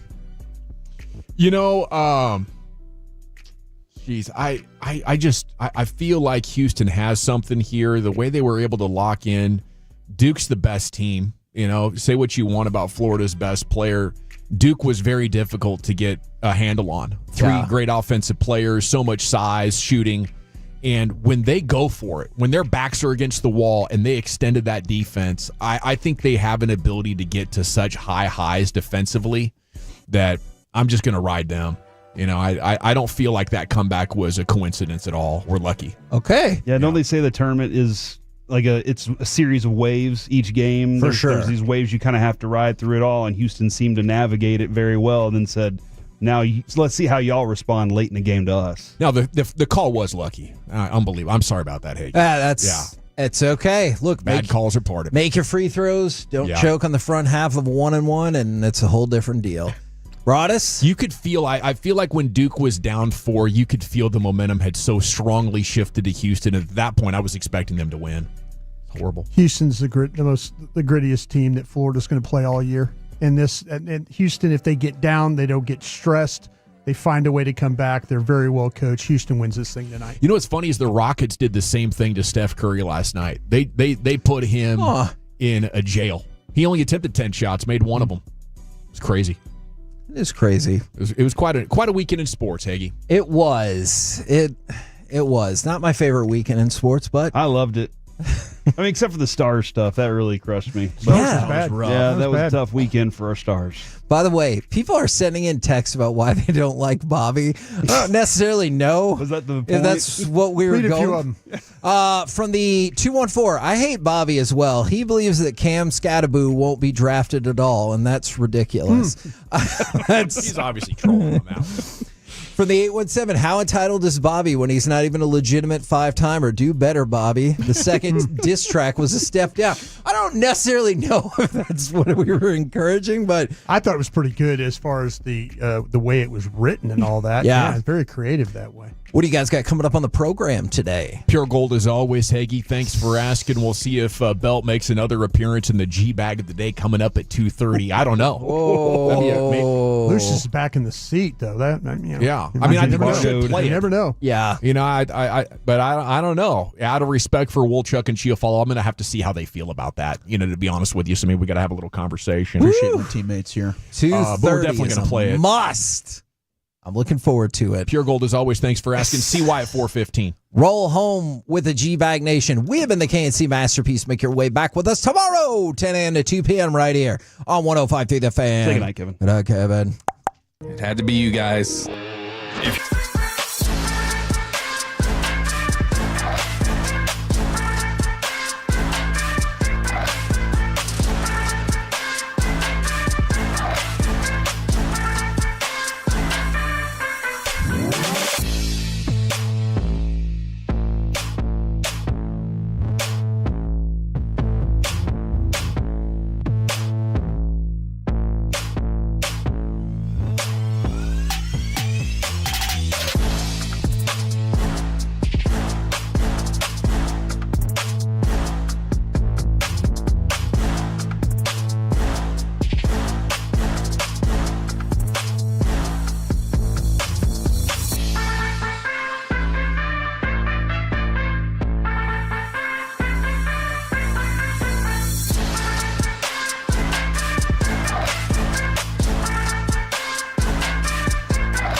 D&M Leasing Studios, you're rolling with the G-Bag Nation on 105.3 The Fan. Here we go. Hour 1, G-Bag Nation on 105.3 The Fan. Thanks for making us part of your day. General at your service. If you see me, bear me. N.A.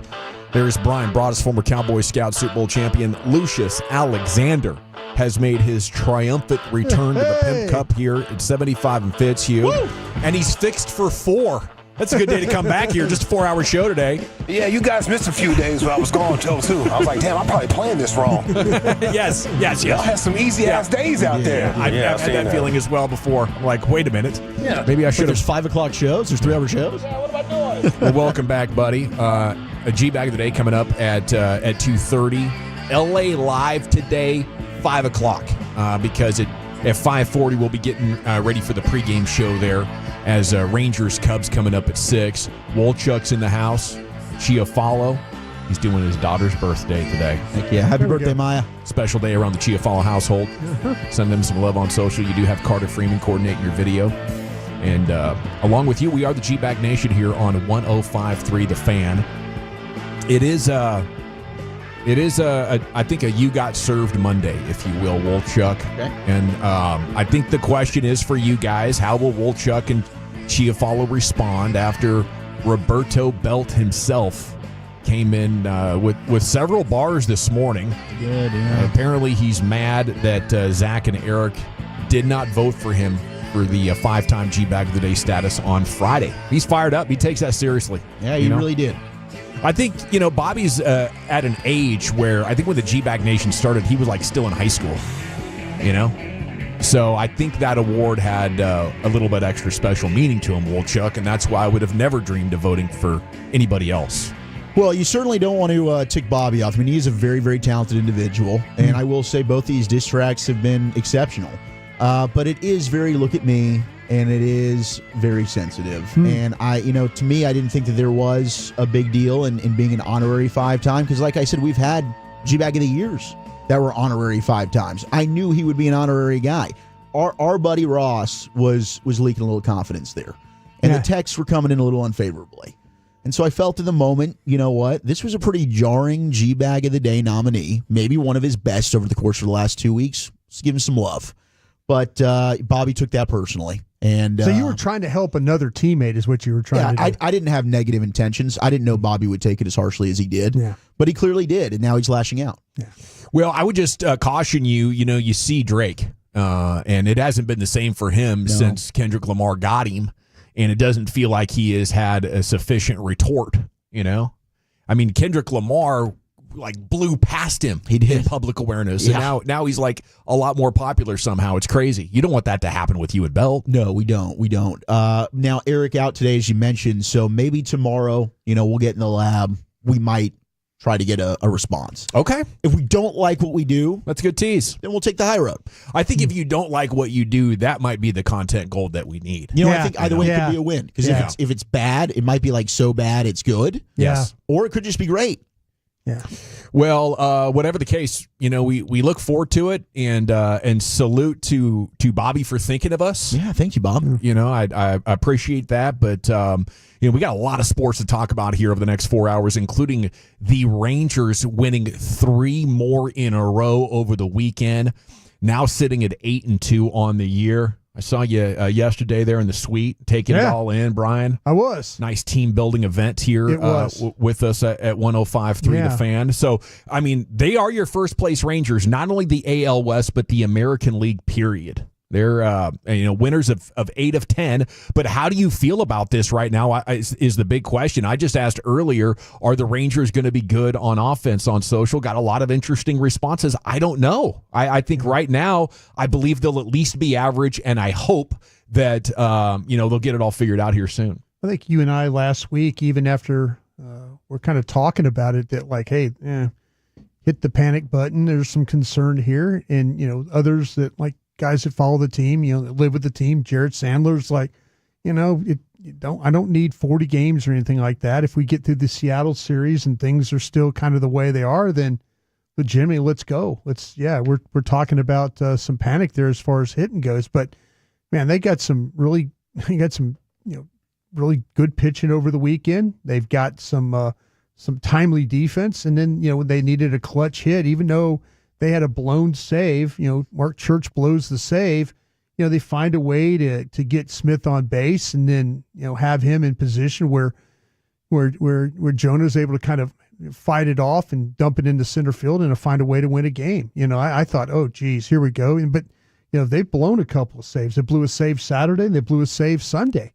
The bullpen had been, for the most part, been hanging in there, but this whole thing has really been about the hitting. It's just, up and down the lineup. It's, Corey Seager came through big yesterday. We were sitting there and, he works the count to 3-2. He gets a pitch that he can completely handle, turns on it, one knee almost on the ground, and just drives that thing, just line drive right past us as we're sitting out there. And I'm like, okay, maybe these are the kinds of things that will turn things around. But man, they need far, far, far more of those types of hits and clutch hits, and find a way to score more runs. I mean, they are surviving on scoring the minimal amount of runs that you could score and win these games. Yeah, it's not sustainable. You get some run production Saturday, the perfect game for it to happen after DeGrom gave up 4 runs, but you're not going to be that fortunate. So, we'll keep our fingers crossed and I think hope for the best over these next couple of series that the trend reverses, because you could say 40 games, but I'm with you, Wolchuk. I mean, you get to 20 games, now, I think the writing's on the wall that this isn't going to be one of the best offenses in baseball, and that's the goal. Yeah, I threw the 40-game number out there because it always seems like that when people the sample size. The sample size is at 40 games. You can kind of figure some things out. I'm like, I'm kind of like going, man, I don't know. That you look up and down the lineup, and we talk about what's going on with Semien and all that, and damn Jock Peterson and others. Yeah, you look at those stat lines. No, for sure. Those things have not been good. Not at all. It was nice to see Jake Berger Saturday. He got that home run. Like, I'm still confident that those guys, like the average, will eventually be what their career is. Yeah. But through 10 games, 100% of the offense has been disappointing. I do think to be sitting here at 8-2, though, and a lot of the ways they found to win games, much like you said there, Brian, that's the sign of a good team. Oh, no. Yes. Their pitching's the best ERA in the American League. Their bullpen's been really good despite a couple of those blown saves, to your point. They've got the 4th most stolen bags in Major League Baseball. The small ball's kind of back. This wasn't a team that was super aggressive when it came to the base running. So good teams find a way to win. There were times where we talked about the Rangers being on the losing end of a lot of these. They'd be 2-8. They weren't finding ways to win one-run games. So to be fortunate enough to have a series sweep over the Rays, and then to have won your first 2 series, especially after being blown out by Cincinnati in Game 1 on the road in a ballpark that they'd struggled in, I think overall this is great signs for optimism, because I am still confident. Maybe they won't be the elite offense that we projected. Maybe we do need to scale it back a little bit. But I still think they've got hitters that over the course of their career have proven they're too good to all of them just stink for this season. Yeah, I love that optimism. I love that perspective, and the great news is they've gotten some great pitching, and pitching will keep you in, like the Mariners, all they have is good pitching, right? And they've been a playoff team. If you can figure out a way to get Marcus Semien back on track, that would be amazing. But I mean, he was 211 over the weekend and actually improved his average. Which is insane. But you gotta salute Luke Jackson. He's been unhittable since opening day, and Chris Martin as well. Robert Garcia's been really good as well. So I mean, we definitely want to appreciate what we have and make sure we're not getting caught up being spoiled fans because it is tough to win. And the fact that they've taken 8 of 10 to open up now buys them a little bit of a cushion here to get this offense figured out. And imagine how impressive it could be if they keep pitching like this and the hitting does come around. Oh, yeah, that we could be in for a storybook type of summer here in DFW. Yeah, it's just nice though when they've kind of needed some timely at bats. They've been able to get, like say Jonah, the catching has been really, really good. We talk about their inability; they just haven't been able to hold some runners. Maybe on the pitching, with some of the teams have taken advantage of that, but. If you look at what Jonah and Higgy have been able to do at the plate, they've delivered when they needed to deliver. So, that as long as those things kind of keep going, this team will continue to find ways to win games. And, that's really what the bottom line is. But, man, the hitting just has to come around. Some way it has to come around. And they just need a series or two where they do get hot and score a bunch of runs and everybody starts to feel a little bit better at the plate and maybe not pressing as much. It was a crazy Stars weekend. Saturday, I took the whole thing in. It was unbelievable how that thing ended with 2 defensemen coming together to knock the puck loose. And, there's Crosby with the, a few minutes later with the empty netter. Yeah. And all of a sudden you lose by 2 after going up 3-2 on the Dodonov hat trick. Guy was in his bag. Unbelievable. It was his day, but you figured out a way to lose that one. Then the OT loss to Minnesota. That's okay. I mean, but right now, too many penalties, too many turnovers. The winning streak snapped. Handful of games to go to get this figured out and to be heading into the playoffs with momentum, which I assume that they will. But that was unsettling. I guess when Miro's back, it'll improve that defensive line significantly. You won't be relying on inexperienced guys or mediocre players as much. The issue is it does not sound like you're going to have Miro for the first round. Yeah. That's the broadcast kind of spelled that out. It is unlikely that he's going to be available versus Colorado. And now you're probably locked in to playing the Avs. They were so close to chase for the 1 seed with Winnipeg. But you did. I mean, you were able to salvage a point with an overtime loss. But gosh, that one against Pittsburgh stunk. I mean, they really felt like they needed to win out, and they had a good chance to doing it. But I think having dropped the last 2 games, it might have spoiled that opportunity. They'll host Vancouver tomorrow and Winnipeg on Thursday, so they're 3 points back. I think if you win Winnipeg, it could happen. But you got to clean up the penalties and the turnovers if you're going to have any chance of continued success in the playoffs. And they're getting outshot big time. Yeah, that's a big thing too. That's usually the Stars.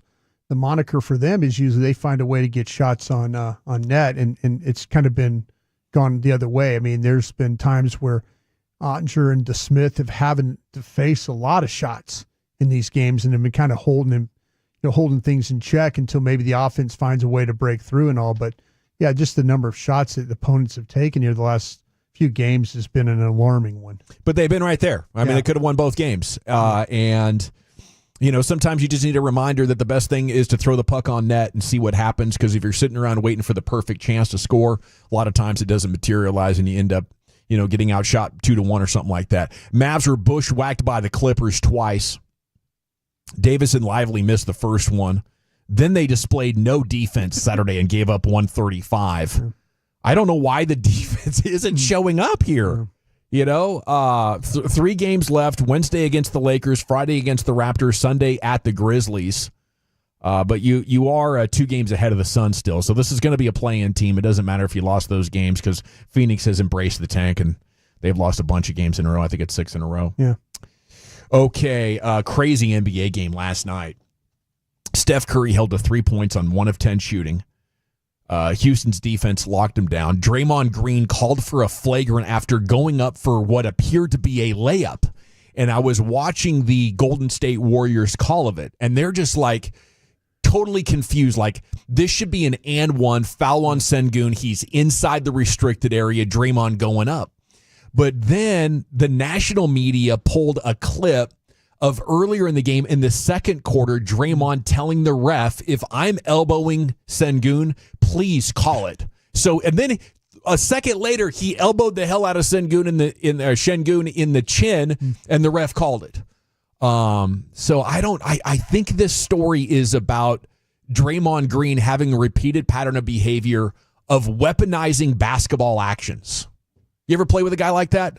I used to play with this guy that would kick between the legs as he's going up for a rebound. And I'm like, man, that is kind of like a ninja of you to be able to be pulling off martial arts while playing basketball. I mean, that was pretty badass. High level kung fu type stuff in there. But I thought it was super mean, right? So I guess that's what the refs decided. Because you watch this play, and it looks like a regular layup. Like, Şengün, what are you doing putting your nose in the middle of a layup attempt? Yeah. But ultimately, the refs had enough history with Draymond. They decided that elbow was intentional.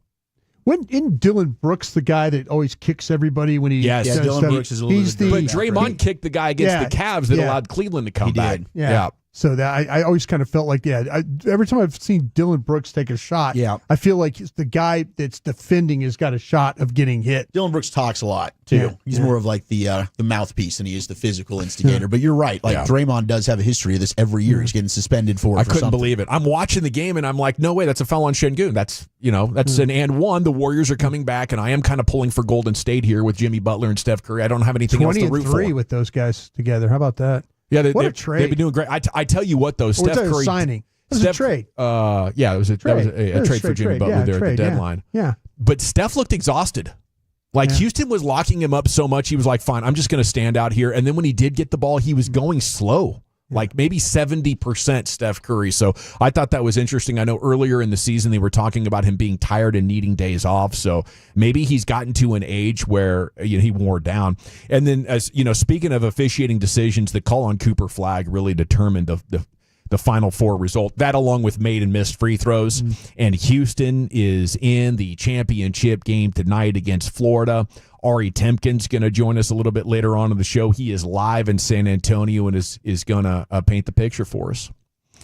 All righty. G-Bag of the Day is coming up at 2:30 here. We're off and running on a Monday. Chuck Wagon is next. Zach, what's in store? Well, if you could review any food, what would it be? And the return of this creature. That's next in the nation.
Uber Eats has Lola V products? I gotta remember that. Well, you know, they say in order to remember something, you have to forget something else.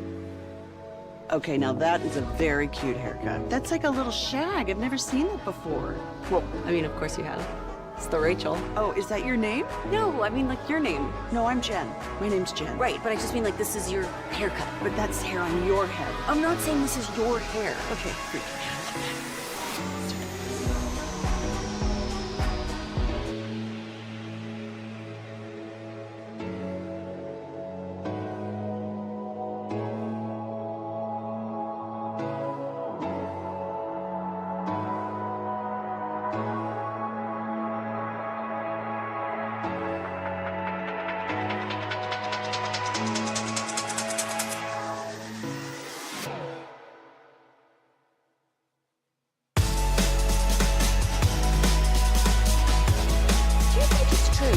Forget something else to remember that Uber Eats has roasted. No, that's absurd.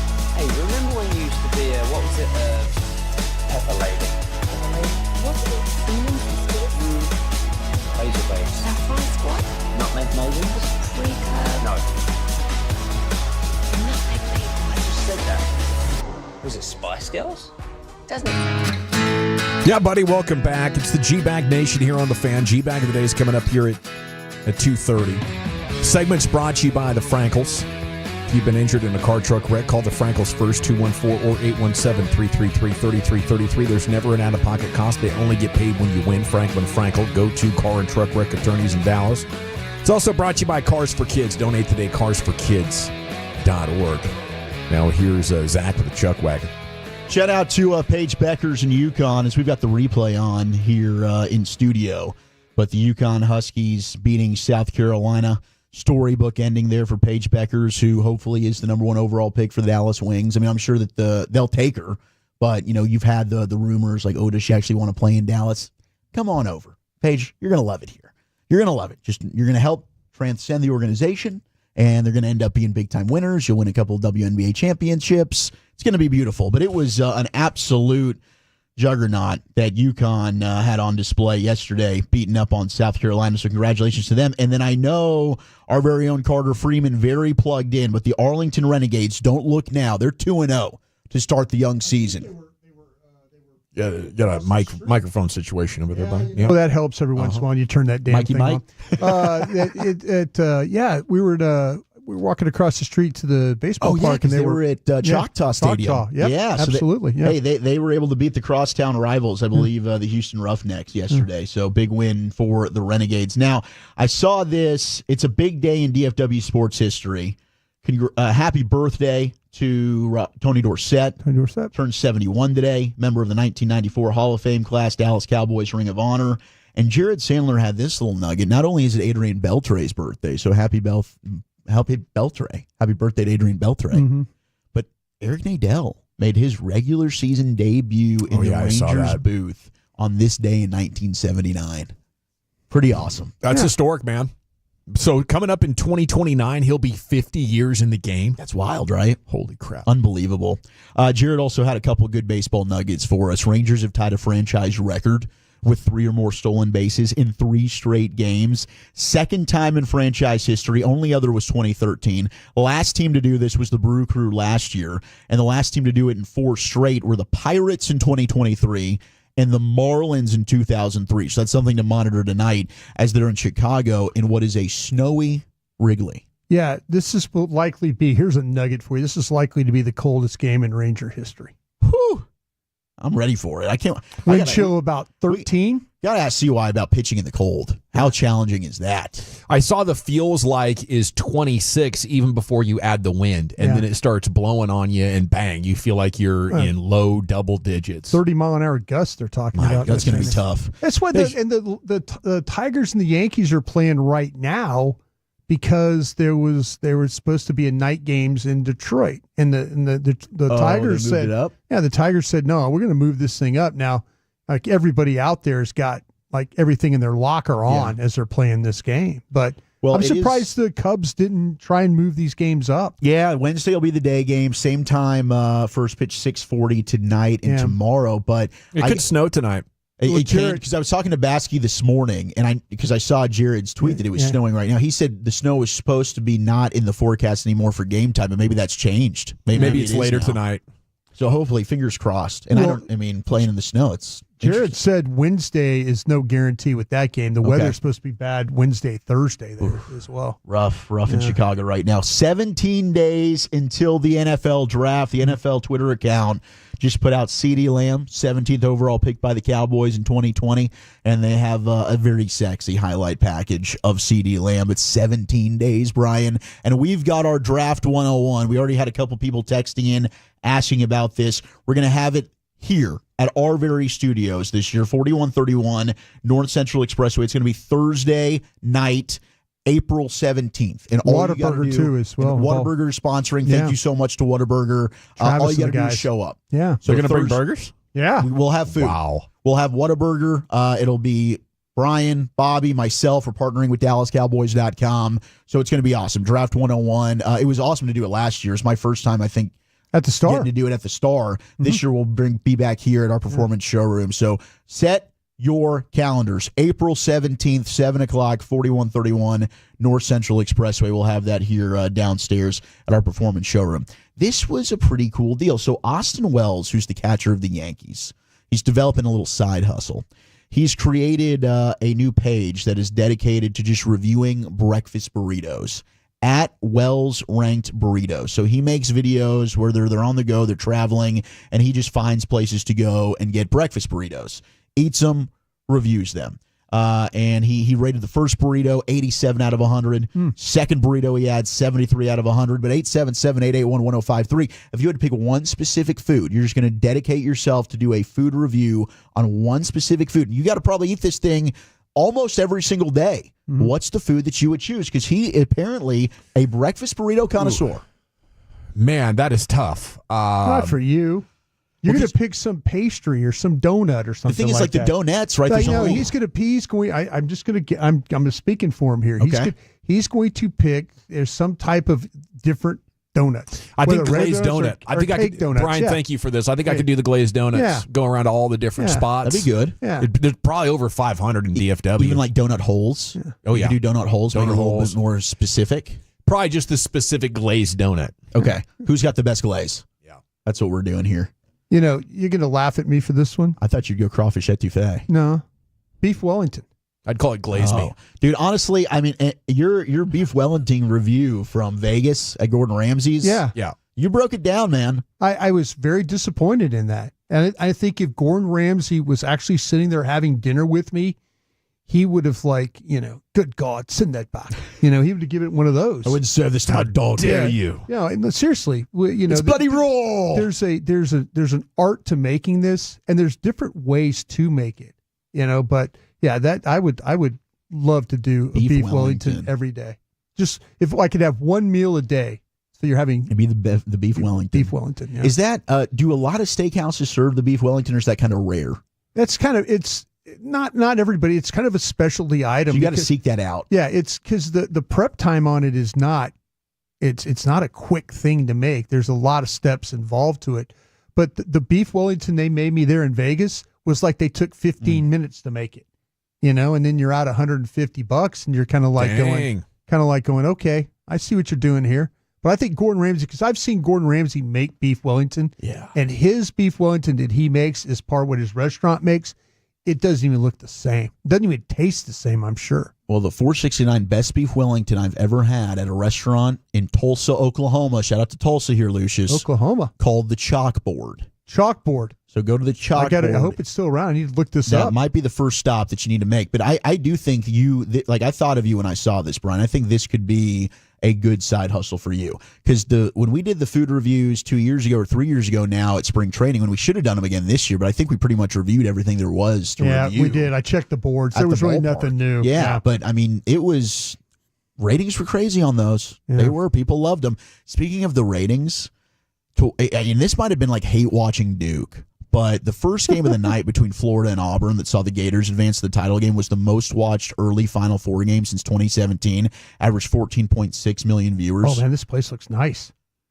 But Chalkboard. The chalkboard? Yeah, looks nice. But the last game, Duke and Houston, the late game collapse for Duke, everybody started to tune in. It peaked at 20.4 million viewers. Wow. It's Cowboys-esque. That was the most watched game that we've had since the tournament. I mean, it was unbelievable, the high mark. Now, overall, the ratings were up. It was the most watched since 2017 for both games in the Final Four. But they saw a massive increase as soon as Houston started to rally and the Duke collapse. I don't know.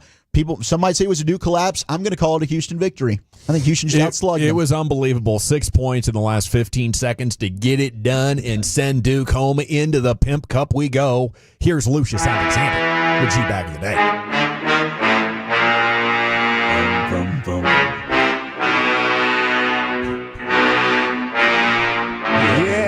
Yeah. Big Godzilla in the building, baby. Big Godzilla back in the building. There's some sneaky good food up there in Oklahoma, especially at Tulsa area. Coney Islander. If you like Coney dogs, my God, I love those people. Lucius, I was going to ask you about this because the Chalkboard Kitchen, it's located in the Ambassador Hotel. Okay. This restaurant is and it's established in 1976. Let's go. This is how far back this place goes. So thanks for the tip there, Texter.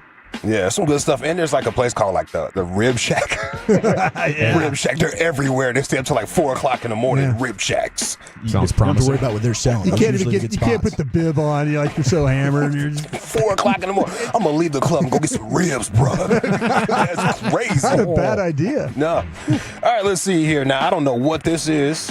This is Friday's winner. A man hides an 11-year-old child from his wife. It's wild, dude. Yeah. What's happening here? Well, what is happening here? The guy is confronting the gal. All of a sudden, yes, he's telling his wife, we are now having this 11-year-old son that she has no idea about moving in and living. And he's trying to sell her that this is a blessing. It's a good thing. Now, they've been together 13 years, Lucius. Yeah, he's doing math. All right. Where did this boy come from? I've already explained what's going on. He's staying here now. It is what it is. I'm not taking in no child that's not mine that I didn't know about. You're not taking in no child. We're married. I don't know this little boy. We married, but when did this happen? We're going to get to know him. I'm trying to tell you, he's here now. I don't even know that's something I want to do. Why would I want to get to know a child? He 11. That little boy ain't going to listen to me no way. How you know that? Listen, we've been together for 13 years. Something has went down, and I have to get my son. It is what it is. You got to stay here now. You have to. No, this too soon. I don't think I can handle this. I don't think that. No, this ain't right. This ain't right. What's not right about it? Everything ain't right. We've been together 13 years. Who is your mama, baby? Who is his mom? Who the mama? It doesn't matter. It does matter. This happened when we was together. We had our issues throughout these years. Yeah, but I need to know who the mama is. I never told you for a reason, though. What's the reason? You don't keep a child from nobody. You didn't want kids. You didn't want nobody with kids, so I didn't want to mess up nothing. But now I have to put, you know what I'm saying, everything. Baby 11, we got together 13 years ago. So what you just went and had a baby with somebody else? No, it ain't nothing like that. No, it's just like that. The boy is 11. A plus day, trying to talk your way through it. He tried. He did. He tried. All right, let's get the vibe right. Let's get the vibes right here. What else we got? Should I do this Bobby Belt diss? I missed all the Bobby Belt tracks. I must say, I don't know about the first diss. I don't know how the nosebleeds are getting diss. I'm not aware of any of this. He went after Peyton for some reason. You know, they're toxic there in the morning, so I'm not quite sure the nature of that dispute. But then Wolchuk and Chiafalo didn't vote for him to go 5 on Friday. Oh. Yeah. So he got butthurt. Okay. 4-step. All right, so then he made the diss track right here for you guys. Yes. Okay. It had to be you guys. Had to be the nosebleeds. I thought we were cool. Okay. Damn, son, where'd you find this? Stop and blare this music as I get into my story time. Zach and Eric blew it when they stopped Young Belted just for time. Burned a bit to know that they would go and pick a fight with me. I'll tourniquet these hoes because I know just how to stop a bleed. Let me start with Wolchuk and I'll send him to his mommy's arms. He thinks that he's LeBron, but let's be honest, can't play Bronny's part. Rhymes that hit so hard, he'll probably leave here with a busted lip. I'll post that shit on YouTube and I'll title it a custom vid. Damn. Got me feeling like a too brute. Bet this shit go 5 times and you have to hear it every day. Got that nostril plug, now the other one is trying to bleed. I forgot his name like he's out here repping Micah P. Does he ever talk? I just don't know how Brody got this far. Probably should go back to selling all those busted lemon cars. She-bag of the decade, get your vote right, she a follow. And get the EpiPen because these nuts you about to... Oof. He tore your asses up. Yeah, it sucks because it's good. You know, it's like, dang it, Bobby. He actually has some flow, and I really enjoyed the beat. Yeah. It's like, dang it, why does it have to be good? Nice job by Bob. It is. Could he get your vote? I don't know. We'll have to see. Okay. Bobby! I'm scared Let's of go to the diss track. NBA on TNT. What's this? Adam Lefkoe?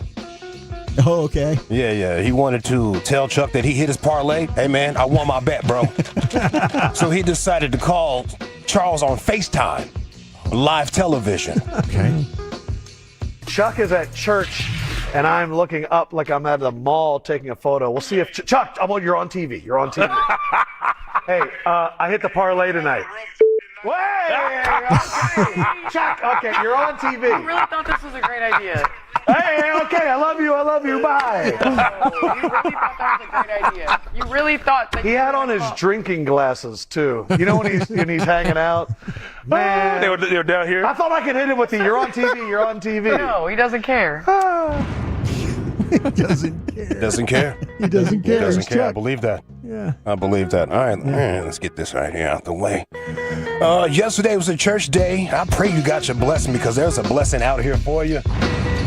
Now, you don't have to pray. You can meditate. You can do whatever you got to do, man, but just find your center. Right. Find your center and be a better person. Try to be, at least. Now, this right here clip, I call this reading the room. Okay. This happened at a funeral. Uh-oh. So, let's bow our heads. Giving on to the pulpit and everyone that's in it. Good afternoon, everybody in the house of God. Yeah. Amen. Thank the Lord. Yeah. My God. Amen. Thank you, Lord. Thank you, Lord. Thank you, Lord. I just want to encourage the family, because that's what we're here for, to encourage the family. Yes. Don't nobody need anything negative. They need to be lifted up. And I'm just going to sing this song. They don't want me to.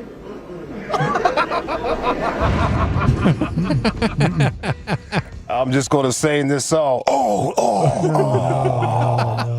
She said, they don't want me to? My man said, Wow. Is that the organist? They don't want me to. I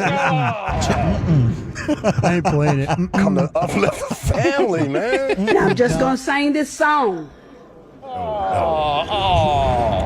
Hold on right now. Hold up real quick. All right, bro. That's all I got for you today. Is it the A-plus job trying to talk his way through it, our current champion?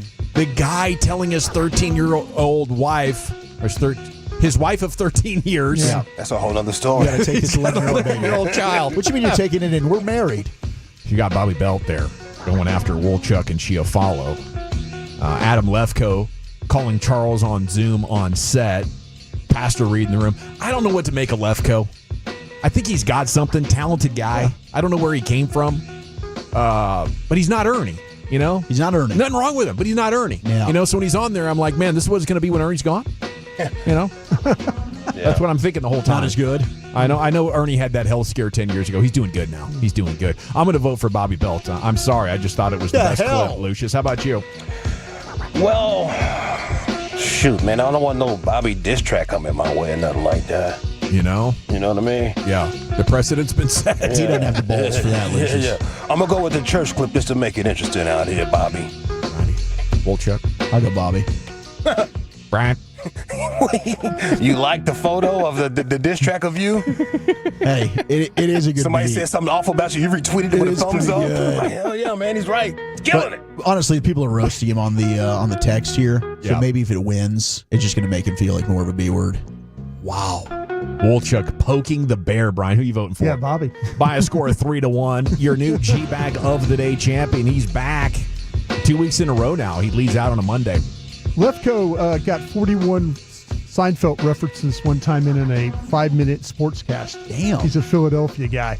Oh, okay. Syracuse, he's Louisville, Kentucky. So he was like a TV news guy? He was in 2013, he went viral for incorporating 41 references to Seinfeld segments pretty good. That's pretty in good. 5 minutes. Yeah. All right, Wolchuk, what are we doing next? All right, let's do best of the weekend. 877-881-1053. We got Dave versus Jared. Taping your mouth shut in a historical sports weekend. That's next.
Products? I gotta remember that. Well, you know, they say in order to remember something, you have to forget something else. Okay, now that is a very cute haircut. That's like a little shag. I've never seen it before. Well, I mean, of course you have. It's the Rachel. Oh, is that your name? No, I mean like your name. No, I'm Jen. My name's Jen. Right, but I just mean like this is your haircut. But that's hair on your head. I'm not saying this is your hair. Okay, freaking me out a little bit.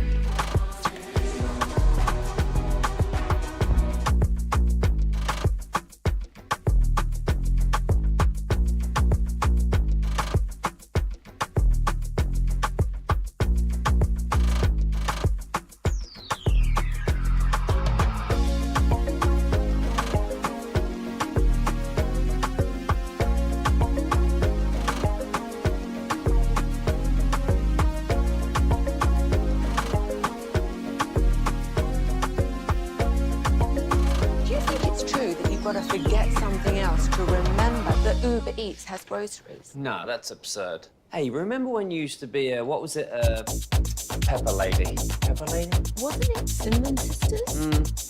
Basil Babes. Saffron Squad? Nutmeg Maidens? Paprika? No. Nutmeg Maidens? I just said that. Was it Spice Girls? Doesn't sound right. Was it Saffron Squad?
If you're in the market to upgrade your vehicle, get to Classic Chevrolet in Grapevine, back-to-back #1 Chevy dealership in the world.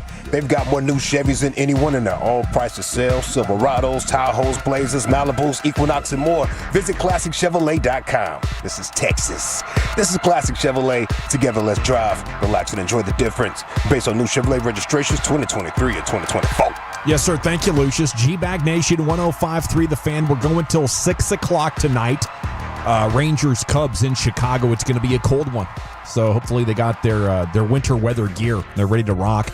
It's time for Wolchuk's best of the weekend. Here he is. Yes, it was a hell of a weekend. Hope everybody else out there had a good weekend. If you have some good stories, let us know. Saturday had a 1-year-old's birthday party that we had to attend. Little Henry. It was adorable watching Eliza play with all the little babies out there. It was awesome. And then afterwards, because we were by Eric's neighborhood, we went over and visited him and his fam as well. So got to catch up, watching Eric's 3 girls play with Eliza. It's like they're playing baby with her. It's the cutest thing ever. It's absolutely adorable. It's amazing. And then last night had a real good traditional Jewish wedding. Shout out to the Lakoff family that we attended. So I wasn't able to go to the Rangers game yesterday with you guys, Brian. But you guys watched a hell of a game. Thanks to Spittle. Actually, the suite, excellent seats, and then a lot of good food and stuff in there. So appreciate that. But did Ludwig show up this time? No. It was just kind of the 105.3 guys. Good crew. Yeah. I watched probably the last 5 episodes of 1923. Okay, now I threw a fit at the end of 1883 and stopped watching 1923 like 5 minutes in. I was like, you know what? I've had it with these people. Okay. But I came back because I was in the room watching while she was watching, and I got pulled in. So it was incredible. That's a good movie. We got to watch the season finale of White Lotus that came out last night. But I got to say, this has been a really bad season. That's what I heard. Not good. We looked at that, we considered it, and then ultimately moved on. Did watch, though, Paradise. Did a lot of binge watching. Yeah. Lucius, did you finish Paradise? Or did you quit on it? Yeah, I finished Paradise. It ended solid. Yeah, it's a decent show. It teases season 2, which supposedly they're filming right now. Did you watch Severance, Lucius? Uh-huh. Yep. Okay. We finally got caught up with Severance. And I don't know. Like, there's times watching that show, I'm like... I told you, you're going to be scratching your head like, okay, what are we doing here? Right. It's just... And then it finally gets back on track. There's a lot of red herrings in there. A lot. And the way every episode ends, you're like, well, I got to keep watching now. Ben Stiller does a fantastic job with the cliffhanger. He really, really does. Congratulations to Alex Ovechkin. He did it, boys. He did it. He did it. He is the greatest goal scorer in NHL history as he passed the great one, Wayne Gretzky, number 895 for Ovi. So congratulations to him. And I sent this to Carter Freeman, who's going to pop this up hopefully on the Dallas Fan Cam for you on Twitch and on YouTube. And I sent this into your guys' X's, your Twitter DMs here. But this might be the coolest car that I've ever seen, sports vehicle of all time. They dolled this thing up for Alex Ovechkin. He is diving on the very top of it. They've got like basically a human-sized lifelike cutout of him, and it is just all Washington Capitaled out for the celebration of him winning, achieving this great accomplishment, becoming the NHL's all-time goal scorer. Pretty damn badass, this vehicle here. I do like people that are able to do creative stuff with their wagons. So what have we done here? Is this a G-Wagon? Is this a Jeep? What is this exactly? This looks like a Jeep. Like a tricked-out Jeep. Yeah. It's a tricked-out Jeep, and it's got like a picture of Wayne Gretzky on the side, greatness, and then Ovi diving like he's scoring one of his goals, and it's pretty cool. It's a pretty badass look there. And then for the Rangers broadcast, I don't know if you guys caught this yesterday pregame coverage. Jared's doing awesome stuff with this pregame He is show. doing a nice job. So him and Dave Raymond, I guess we're going back and forth a little bit, challenged each other to a little race around the bases. Yeah. Now, Jared's full on in the headband and everything. Dave's just rocking it. I mean, they're both basically in their slacks, their nice work pants. Jared did have a little stumble at first, right out of the bag. But he eventually did use his youth to defeat Dave Raymond. Now, I thought the long strides of Dave would end up being victorious here. Pretty good little runner. Jared burnt him pretty bad. He really, really did. Now, afterwards, he got a breakdown from his performance from Rangers third base coach Tony Beasley, and here was that exchange. Well, wow, I mean, I was really impressed. I mean, first of all, to see you slip out of the box and then win by the margin in which you did was quite impressive. But then I have to factor in all the information. There's a 20-year age gap. Might be like a 50-year age gap, to be honest. Do we really know how old Dave is? That's true. Dave's one of those we don't know. So let's just shoot with 20, and we'll roll with 20. So you had him at second. I saw when the transition at second base, you probably had like a 5-yard lead. You extended that and finished strong. I saw you coming on the stretch with a wide turn, still strong. They cut the bases probably better than you. But the fact that the 20-year gap, you probably have to take 10 yards off and see where would the race be. But then when I learned that Dave has a track background, he was a long jumper, so he's trained. So that's why he had good form, but he still got beat. So the fact of the matter is, it was a very interesting race, fun to see. But props to you, Jared, because you did your thing. Appreciate it. Thanks. Yeah. He was hustling, man. Jared was hauling ass on that one. By the way, I was trying to hate on Ovechkin, but last night was his 1,487th game. He's an Iron Man. Yeah. And that was the same number of games Wayne Gretzky played. Same number, yeah. That's insane. It is insane. It is. Well, the only thing you can do is, I guess, the top 20 NHL scoring seasons of all time are all in the last 25 years. Yeah. So it's a different game. Different game. It is a different game. And Gretzky still, the assists, like when it comes to just total points, it's not even close. But congratulations to Ovi. And I guess this was not cool, but the Islanders, because this game was played in New York, Islanders home game. So historic, what they did was they put on their Jumbotron. You can print your tickets from today's games. You can keep that as like a memento. Maybe that'll be worth something. So fans are like, hell yeah, that's awesome. So you scan this barcode. Once you scan the barcode, you can go ahead and print the tickets, but what are they doing? They're charging you $45 to print the ticket. What? So the Islanders tried to find a way to capitalize and maximize this opportunity to make more money on the Ovechkin career. I saw they were auctioning off pucks used by Ovi during warm-up, and they were getting like $350 each. Yeah, that's crazy. So that's a money grab. It is. And maybe you got to do that in hockey these days. All right, we've all had a rough patch, whether it was sports, life, whatever it might be. Well, Ryan McCormick's really going through it. He is a pro golfer, but he has now gone through such a bad stretch here where he has dropped down from the PGA Tour to the Korn Ferry Tour, and he's not really he lost sure. his card. That's a journey nobody wants to take. He's stinking. So what has he done now? He has decided to tape his mouth shut with actual tape. Oh, I saw that. During play. And here was him getting interviewed by the Korn Ferry Tour about this decision. Been having not so fun time this year on the golf course. Pretty angry and mad, so I figured I've tried a lot of things. And I just figured I'd shut myself up. So I put tape over my mouth. At this point, I've tried about everything. I've read a lot of books. I've talked to people. Just too angry on the golf course. So I have run out of ideas. And I thought about the tape thing a couple weeks ago. And so just unfortunately came down to that today. I was hoping maybe it would help me. Can't say that it did or didn't. But yeah. I don't know, it certainly makes you breathe. I felt like Bane, like Batman, just like muzzle myself. That's fascinating. It's worth a shot. You definitely at least having a good laugh over it. Yeah, it looks very strange out there. Some attention. Shuts himself up. Just go ahead and muzzle yourself there. But we'll see if that works out for him. I don't know if anybody else has ever just put tape over there. I know it's a trend to sleep that way. I would maybe look at microdosing. I've heard some people that have been doing that. It can be quite good for the mental health. Relax it. Yeah. Yeah. Maybe just in your off days. Positive vibes. Only golfing 4 days a week, maybe a little microdose 3 other days, and see if brings you a little bit more based. Yep. The mental health. You got to have that. Well, thank you, Wolchuk. Thank you. Best of the weekend every Monday here in the Gag Nation. Of course, usually Chief does it, but he's off celebrating his daughter's birthday today, so he'll be back tomorrow. It is dang near draft time, isn't it? What do we have, like 18 days? 16 days? Yeah. Wow. Okay, NFL news today coming up next. Wolchuk, where are you taking us? Plenty of draft talk. A surprise favorite to land Shedeur Sanders. Who does primetime think the Browns are taking? And how many quarterbacks could go round one? That's next in the nation.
Uber Eats has Lola B product? I gotta remember that. Well, you know. Driven by our D&M Leasing Studios, you're rolling with the G-Bag Nation on 105.3 The Fan. Welcome to the nation. Here we go, Hour 2, G-Bag Nation, 105.3 The Fan. Cowboys news coming up in 20 minutes. Here's Wolchuk. It's time for the NFL news of the day. Tell us about it, Wooly Bully. All right, so much draft stuff to get into as we are just 17 days away, and a lot of the buzz on the quarterbacks right now. And we had the pro day at Colorado on Friday during the show. Now, what's going to happen? All right, a lot is really going to pivot at number 2 because number 1, it kind of seems like we know what's happening. According to NFL.com, the Titans met with quarterback Shedeur Sanders' camp at the pro day on Friday, but they agreed to cancel his private workout following the Colorado pro day. Yep. This, not a slight on Shedeur. I think they just know they're taking Cam Ward. Yeah. So why waste anybody's time here? Sure. So it seems like you can pencil in Cam Ward, number 1 overall, to the Tennessee Titans, unless somebody also covets Cam Ward and they want to make an offer that Tennessee values and they end up pivoting back. But it seems like Tennessee taking Cam Ward, quarterback into Miami, number 1. So then what happens at number 2 overall? Where here's Diana Rossini on the Scoop City podcast with Chase Daniel. I had thought the whole time, because listening to people in Cleveland, even today I saw Cleveland radio putting out there, what are they doing? They got to take a quarterback. Mm-hmm. They need a quarterback. Well, here was Diana Rossini and Chase Daniel talking about what the Browns could do. What are they doing? I really think the Cleveland Browns are going to be the team to decide what the heck goes down in this draft. Oh, no doubt. Shedeur Sanders? Perhaps they're in on him, or they've got a Kirk Cousins thing going. I always thought early offseason, they're going quarterback. It just makes so much sense. I had some conversations in Cleveland. It was very apparent. It's quarterback, and it's shifting. Now that I'm back from owners, it's shifting. I don't think they're going to take quarterback, Diana. I don't think that Shedeur Sanders or Jackson Dart is worth the number 2 overall pick. I just don't. To me, that is the question mark of this draft. It is, and it all kind of hinges on that. Do they go quarterback? Do they still take Shedeur, which I think would probably be the smart move? Or do they pivot? Now, according to many NFL execs, they now believe that Travis Hunter's the favorite to go number 2 to the Cleveland Browns. Mm-hmm. Makes sense. It does, and I guess Dion talked with Browns owner Jimmy Haslam. This is what Coach Prime had to say about that exchange. Pleasant. It was charming. It was engaging. And it was cool. It was all right. He's a good guy, and I like him. I like him. Coach, I think one of those guys is going to be there. There you go. He thinks one of those guys is going to be going to the Browns, so whether that's Shedeur or that's Travis Hunter. So right now the favorite, it was Abdul Carter a week or 2 ago. Now it's pivoted to Travis Hunter. Foot. Yeah. I still think that they're going to go quarterback. I'm gonna die on that hill. And if they don't, Good then I'm wrong. It is what it is. I think the fact that the owner came out and admitted so adamantly that they messed up on signing that quarterback from Houston, that I think that they're convinced that they could maybe, let's just wait. Let's see what happens.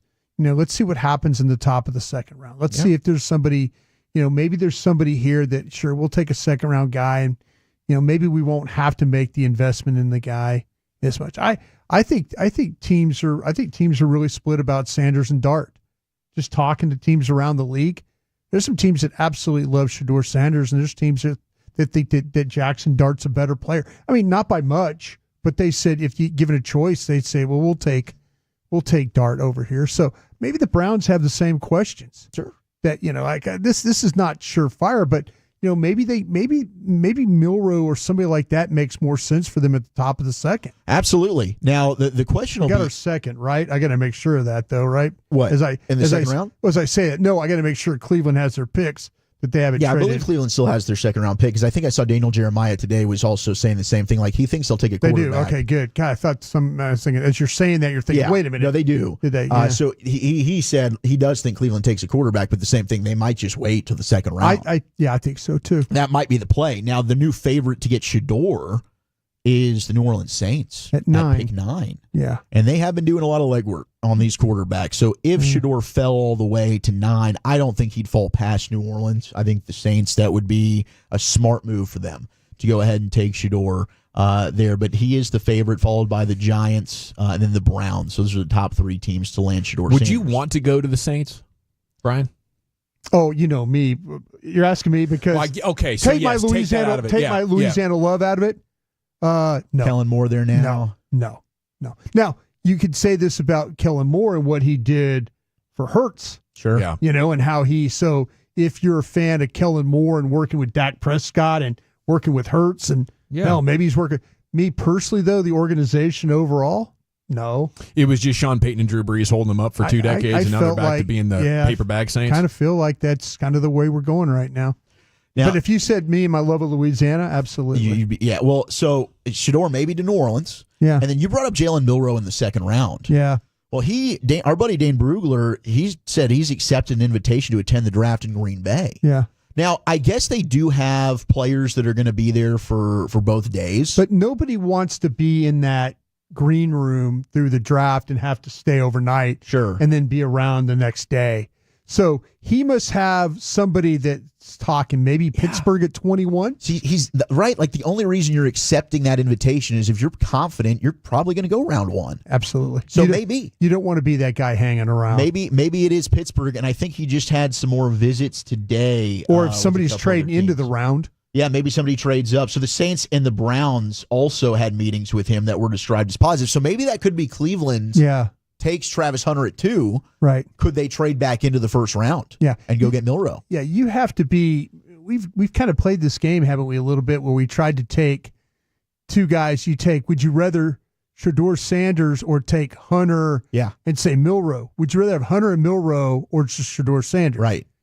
Kind of feel like I'd rather have Hunter and Milroe. Hunter and Milroe. Now, the fascinating thing with Travis Hunter, we've talked about, like, can this guy actually play both ways? I know you like him a lot as a receiver. Snowing in Detroit, by the way, while this game's going on. Oh, there's a lot big snowflakes, and we might have that tonight for the Rangers game. We'll talk with Chris Young coming up at 4:15. But here was Coach Prime. It was cold last night here. Yeah. Oh, it was. Oh, this morning it was chilly. Yeah. I woke up in the middle of the night. It must have been 62 degrees in the house, and I felt like it was 20. It's wild. Like we had a low of 39, I think, today. Wow. So it definitely got chilly again over the weekend. Beautiful right now, though. Gosh. But Coach Prime on with the NFL Network, he was with Baldy and I think it was Steve Weish, and Steve asked him about Travis Hunter, and here was the back and forth there.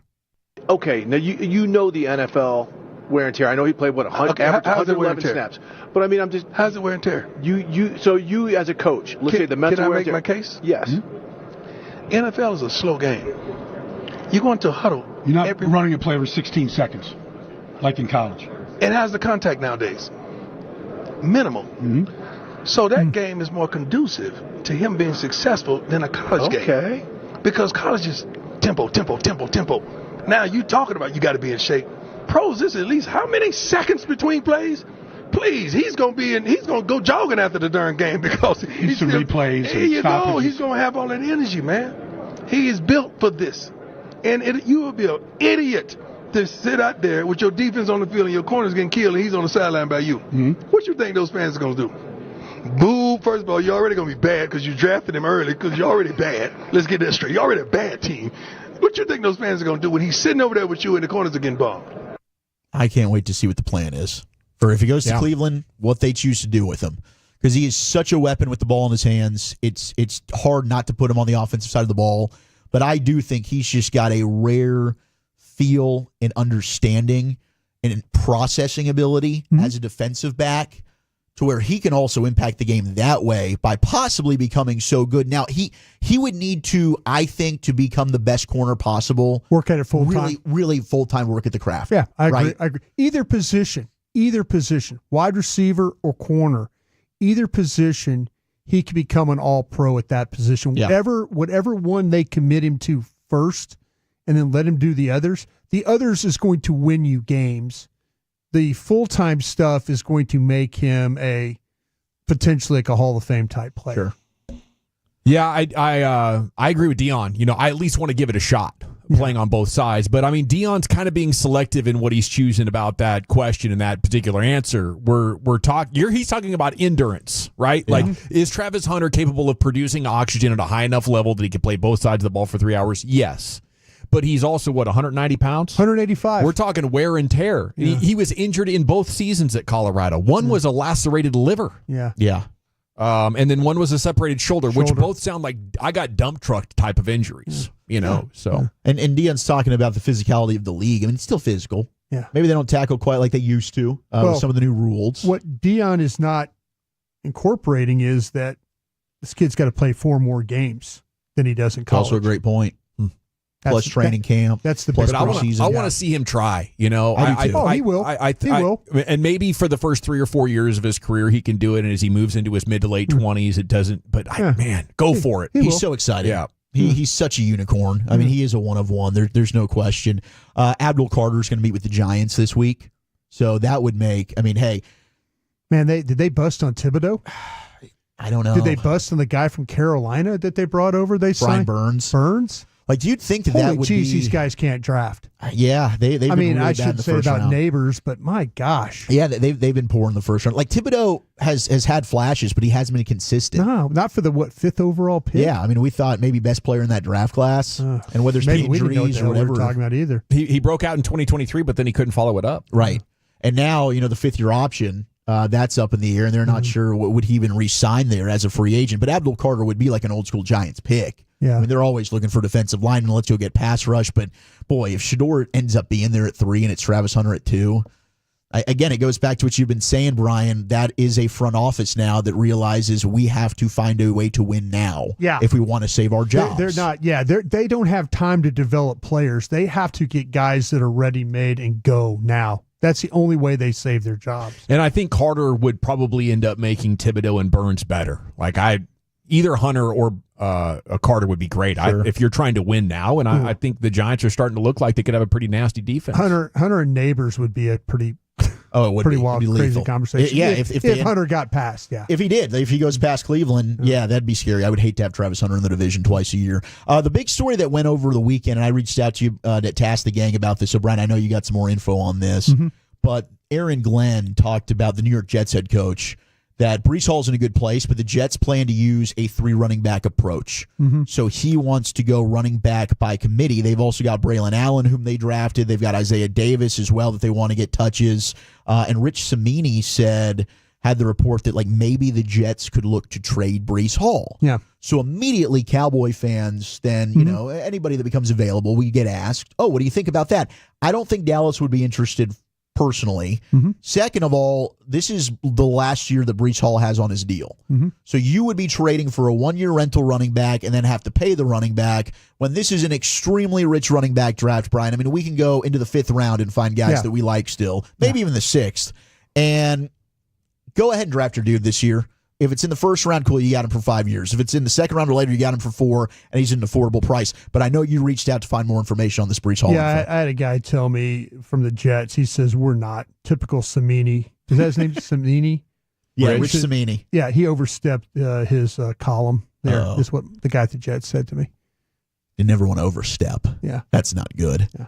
Jags have picked up the 5th-year option on Trayvon Walker, whom they took number 1 overall. He's racked up 20.5 sacks over the past 2 years. So started his career a little bit slow, then picked it on up. Raiders have also released cornerback Jack Jones. They were trying to trade him. That didn't work out, so they've moved on. And some more draft nuggets for you. Todd Bowles, Buccaneers head coach, they've made it crystal clear they need cornerback depth, and they're going to address that in the draft. So while you look at corners, Tampa Bay might be a spot that we look at for some of these guys coming up in the 19, right? Yeah. So, hey, maybe a Will Johnson from Michigan slides there.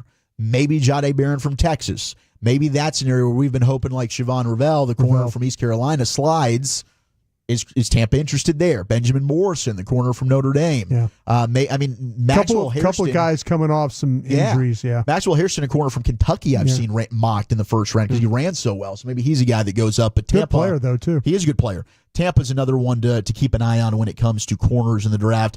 And Dolphins, 5-time Pro Bowl left tackle, former New Orleans Saint Terron Armstead, did officially announce his retirement over the weekend after 12 NFL seasons. 5-time Pro Bowler, 1 selection as a second-team All-Pro, 131 starts over the course of his career.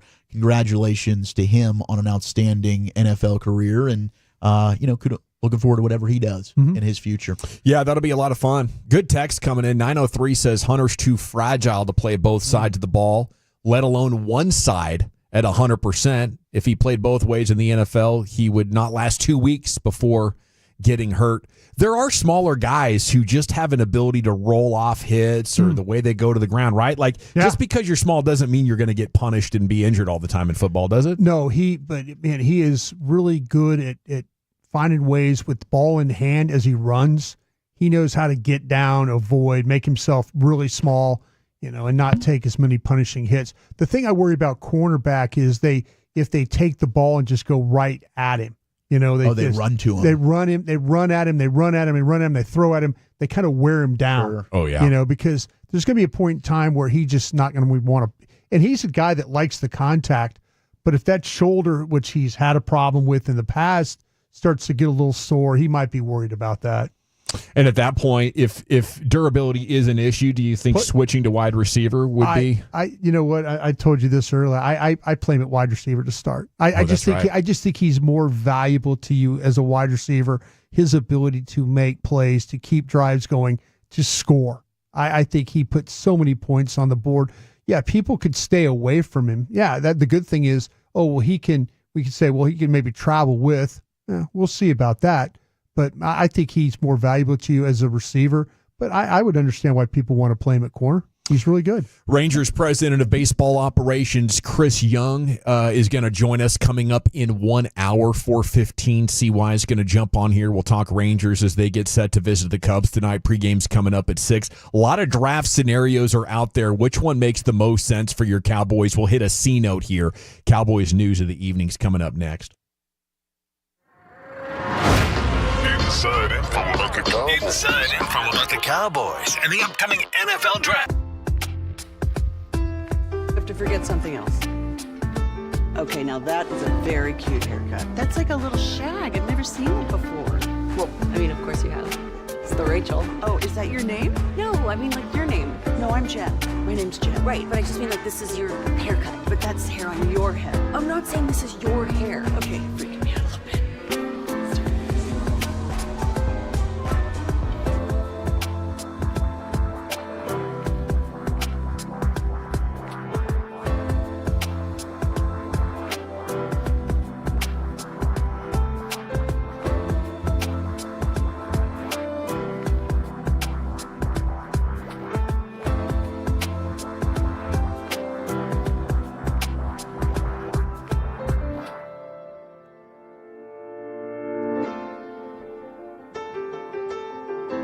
Do you think it's true that you've got to forget something else to remember that Uber Eats has groceries? No, that's absurd. Hey, remember when you used to be Pepper Lady? Pepper Lady? Wasn't it Cinnamon Sisters? Basil Babes. Saffron Squad? Nutmeg Maidens? Paprika? No. Nutmeg Maidens. I just said that. Was it Spice Girls? Doesn't sound right. Was it Saffron Squad?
$75 on a new Generac generator installed. Huge savings on the things you need. Visit us at Berkeys.com today. M37968. Welcome back, Nation. Hope you're having a great day. Time now for the C-Note. Cowboys news of the evening. Rangers baseball is coming up at 6. They're in Chicago, where earlier today it snowed. And it's been snowing in Detroit as well, although now it's sunny in Detroit. So they're going through some really interesting spring weather through the Midwest, and the Rangers will be inconvenienced by it this evening. So, hopefully they have the same kind of results they did in Cincinnati, where the cold didn't bother them, taking 2 of 3. This team's rolling. 8-2 now, top record in the American League. Best ERA in the American League, worst batting average in baseball.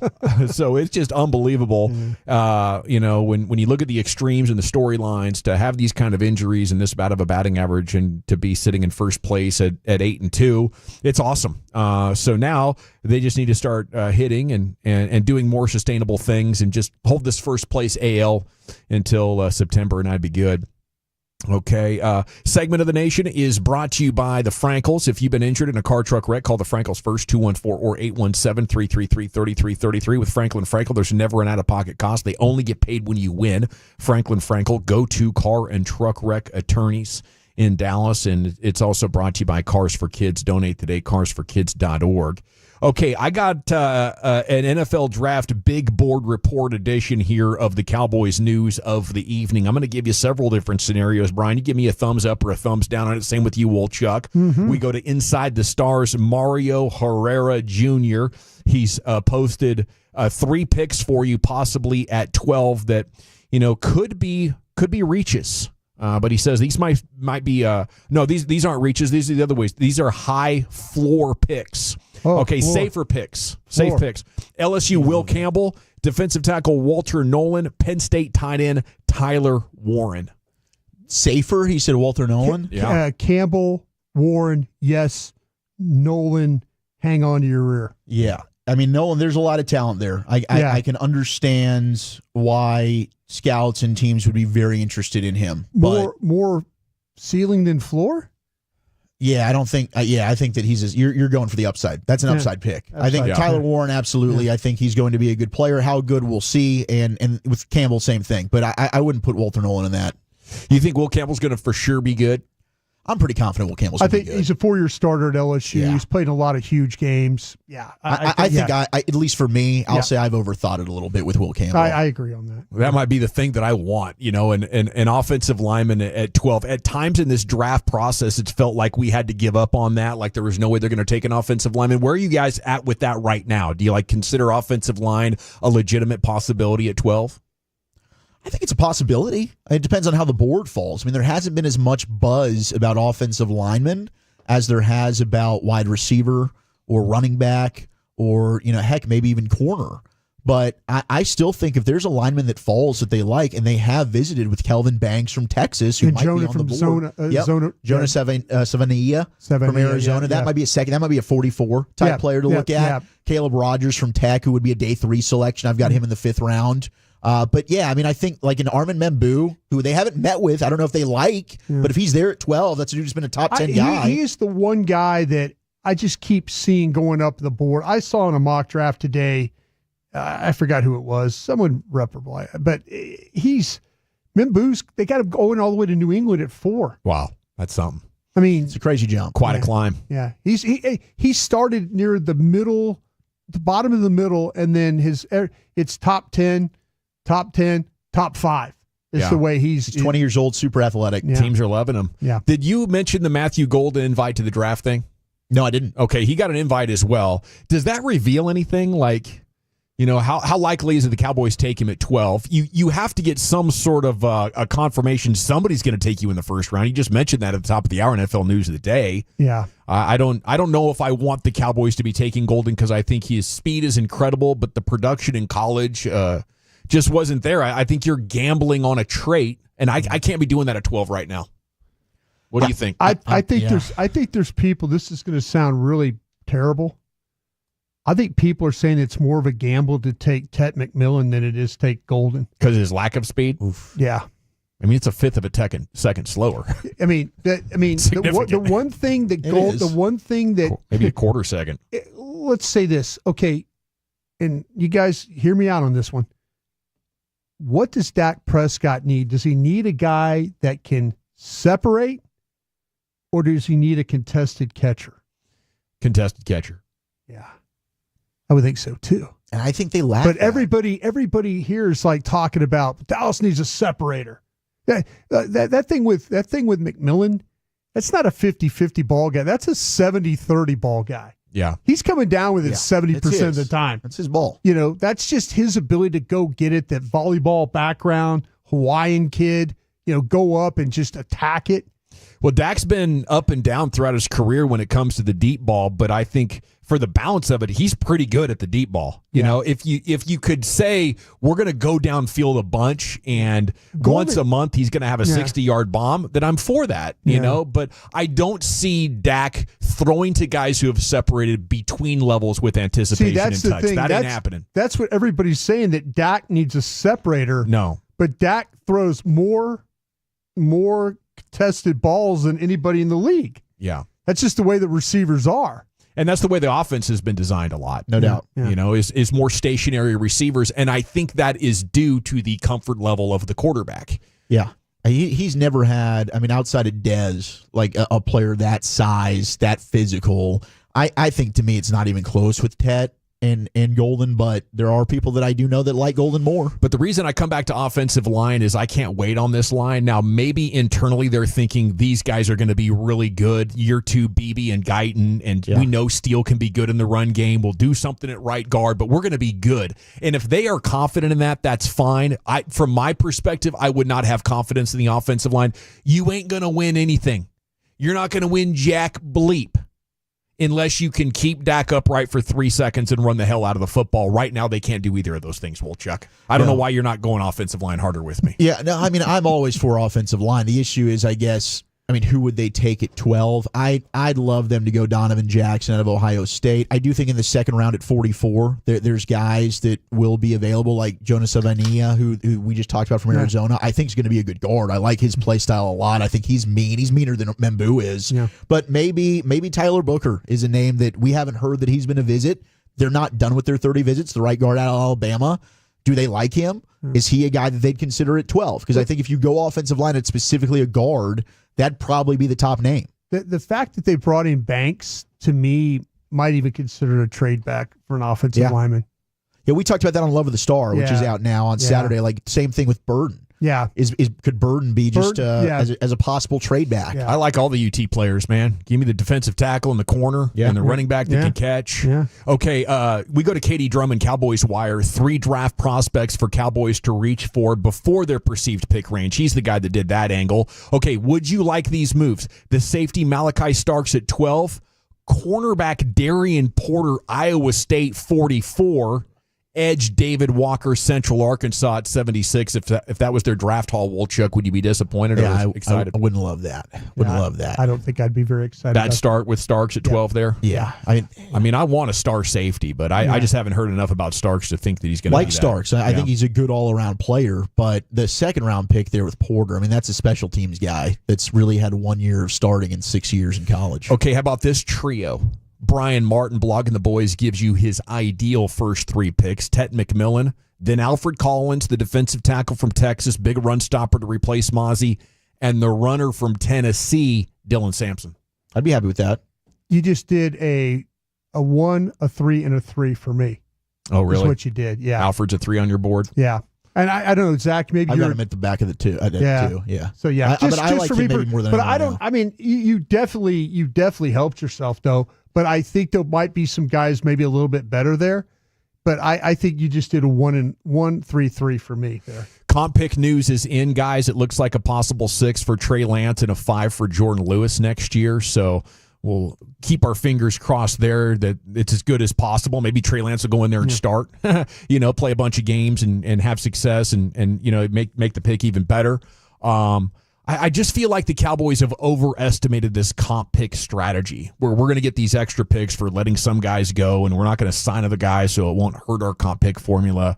But I mean, they've made it work, and have some good things to show for it over the years. Was Dak a comp pick? Dak was a comp pick? He was a comp pick, 1.4, 135. So I guess I can't be too sure of that. I don't know where you'd be without the comp picks if you ask me for the review. Chad Reuter's latest mock at CBS, he has the Jets taking Jackson Dart at number 7, guys. Oh, it's juicy. What if the Raiders don't take Genty and the Jets don't? Would that just leave the Bears? That would leave the Bears. Between you and Ashton? Yeah. That would leave the Bears. Yeah. That could be fun. It could be. Okay. And that'll do it. Cowboys news of the evening here in the G-Bag Nation. What'd you say? 17 days till the draft, and we're getting very excited here. It's 2 weeks from Thursday, basically. And once again, our staple draft event for you is back. Draft 101 in our fan showroom here at Central Expressway, 4131. You'll have Broadus with Wolchuk plus Belt, teaming up with DallasCowboys.com. Draft talk, debate, questions, dinner provided by Whataburger. That's great. And there's going to be lots of giveaways. Oh, yeah. Giveaways. Completely free. All you have to do is show up. We're giving away our information. Yeah. So this is Draft 101. When is this? The 17th. Thursday the 17th. Thursday the 17th. Yeah. Okay, so a week out from the draft. Yep. Right. I love it. I've attended a few of these over the years, and they are freaking amazing. It's awesome that it's free, and it's happening here in our performance showroom, so it's going to be really comfy. And salute to our buddy Trav over there at Whataburger for making it rain burgers. Dude. Yeah. It's going to be raining burgers, fries, probably shakes. And that's how he likes to do it when he shows up. Shake. Okay, Krusty's Corner's coming up next, buddy. Where are you taking us? Yeah, hey, the ESPN's put out some superlatives for these players, and I'm going to pick them off the Cowboys 30 visit list. We'll do that next. Coming up Tuesday morning, Rangers Cubs reaction from Rick.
Uber Eats has Lola V products? I gotta remember that. Well, you know, they say in order to remember something, you have to forget something else.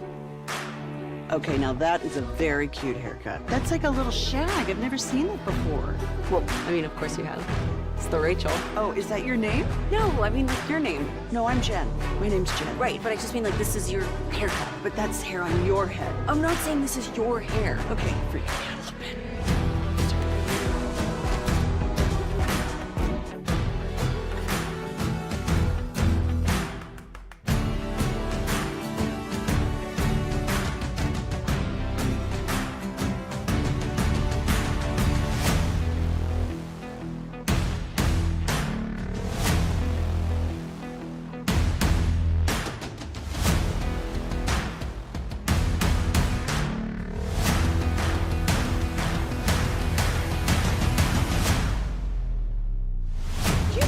true that you've got to forget something else to remember that Uber Eats has groceries? No, that's absurd. Hey, remember when you used to be what was it, Pepper Lady? Pepper Lady? What are those cinnamon sisters? Those are those. Saffron squad? Nutmeg maidens? No. You said that. Was it Spice Girls? Doesn't sound right. Was it Saffron Squad?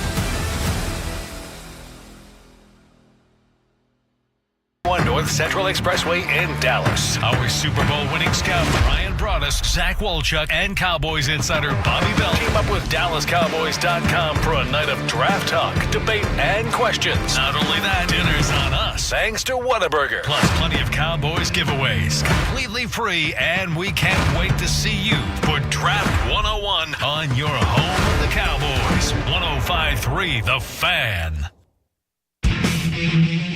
If you're in the market to upgrade your vehicle, get to Classic Chevrolet in Grapevine, back-to-back #1 Chevy dealership in the world. They've got more new Chevys than anyone, and they're all priced to sell. Silverados, Tahoes, Blazers, Malibus, Equinox, and more. Visit ClassicChevrolet.com. This is Texas. This is Classic Chevrolet. Together, let's drive, relax, and enjoy the difference. Based on new Chevrolet registrations 2023 and 2024.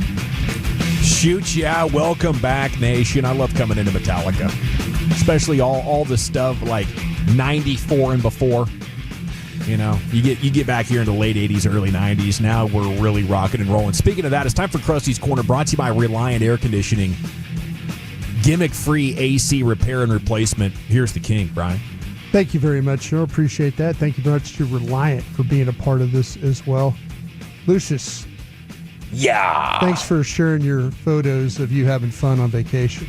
Yeah, man. That was the second week. The first week I was in a remote location. Yeah, I noticed. Ducked off. You ducked off? I was ducked off, bro. Yeah, Gone. but you came back, and everybody that I was on that Aaron Rodgers vacation. Everybody that was part of your out there in the woods, trying to get my mind right. That was part of your vacation. Enjoyed the margaritas and tequila that along the second way. week, man. I'm drying out right now from that second week. It was a whole lot of tequila, a whole lot of margaritas, and the lady wants to order the big stuff. Yeah. I'll just get the biggest one. We're on vacation. Yeah. I was like, well, we still same money, baby. Yeah. We're on vacation. Go ahead. I was sitting there like going, okay, I see the order to drink like that. That'd be kind of. You didn't share that with anybody, right? Was that just? That was me and her and I. Oh, did you? We went back and forth with that one. Okay. I ended up doing most of the work though. Yeah. Yeah, she was talking. It looked like you had a lot of fun, but great to have you back. Thank you, man. Seriously. All right. This is from ESPN. This is from Matt Bowen, and he gives some superlatives. And what I wanted to do was, these are the players, and he put them in different categories. But I took the angle of Cowboys, a 30 visit, or somebody that maybe came in for Dallas Day. So that would be like Ashton Genty. You know, we're still trying to kind of figure that out. I got 14 names so far for the 30 visits, working on the other ones as we speak to try and that's something that's never easy to obtain, but I'm doing my very best to try and make that work.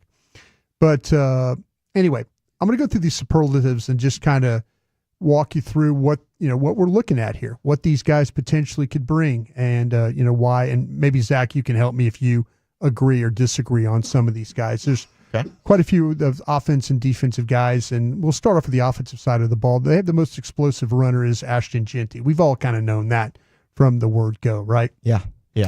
Even I do. Even Dawson, Scout Hell Gavin. Yeah, you do. Scout Gavin knows that one. Best short area burst. Quinshon Junkins. Okay. From Ohio State. Yeah, he is quick and he does have short area quickness. It's the long speed with Judkins that he lacks a little bit. Yeah, with the burst to dart through traffic, Judkins can hit the second level quickly and find the end zone on goal line carries. He had 14 rushing scores for the Buckeyes last season. Yeah. Best short area quickness burst, Quinshawn Judkins. Most powerful rusher. That's Omario Hampton. Okay, Hampton, sure. Is who that is. At 6 foot, 221 pounds. Hampton has north-south traits to deliver body blows at the point of attack and the leg drive to push the pile. He had 1,660 yards last season, average 3.7 yards after contact per run. And another one that I'd throw in there is Jarquez Hunter from Auburn. Yeah. Little dude. Well, these are the 30, like you say, these are the 30. Oh, you're going specific, like just these specific, guys. yeah. But just as another runner who's powerful. I don't disagree with you at all. He does too. that. I would also say, too, our guy from Syracuse. Oh, Quint Allen? Allen, he's another one of those run until he hears glass break. Yeah. Yeah, kind of a guy. Have you seen, speaking of Allen, have you seen anybody that catches the ball? I mean, have you seen a team use their running back like Syracuse use him as they throw him the ball quite a lot. I would have loved SMU to have used Brashard Smith a little more. Okay, this is where I'm at next because the most elusive runner in this draft is Brashard Smith. Yeah, it's kind of here. It reminds me a little bit of last year with Tyrone Tracy Jr. because both guys are converted to wide receivers. Sure, so they're a little bit young at playing running back. But yeah, I mean, you get him in the open space. He's pretty darn effective, man, with Brashard Smith. Yeah, Smith. He ran a 4.39 40. He evaded 39 tackles last season. Amazing. That's tied 6th nationally from that. So good for him, though. But they vote him as the most, or they say he is the most elusive rusher in this draft, and your Dallas Cowboys are looking at him.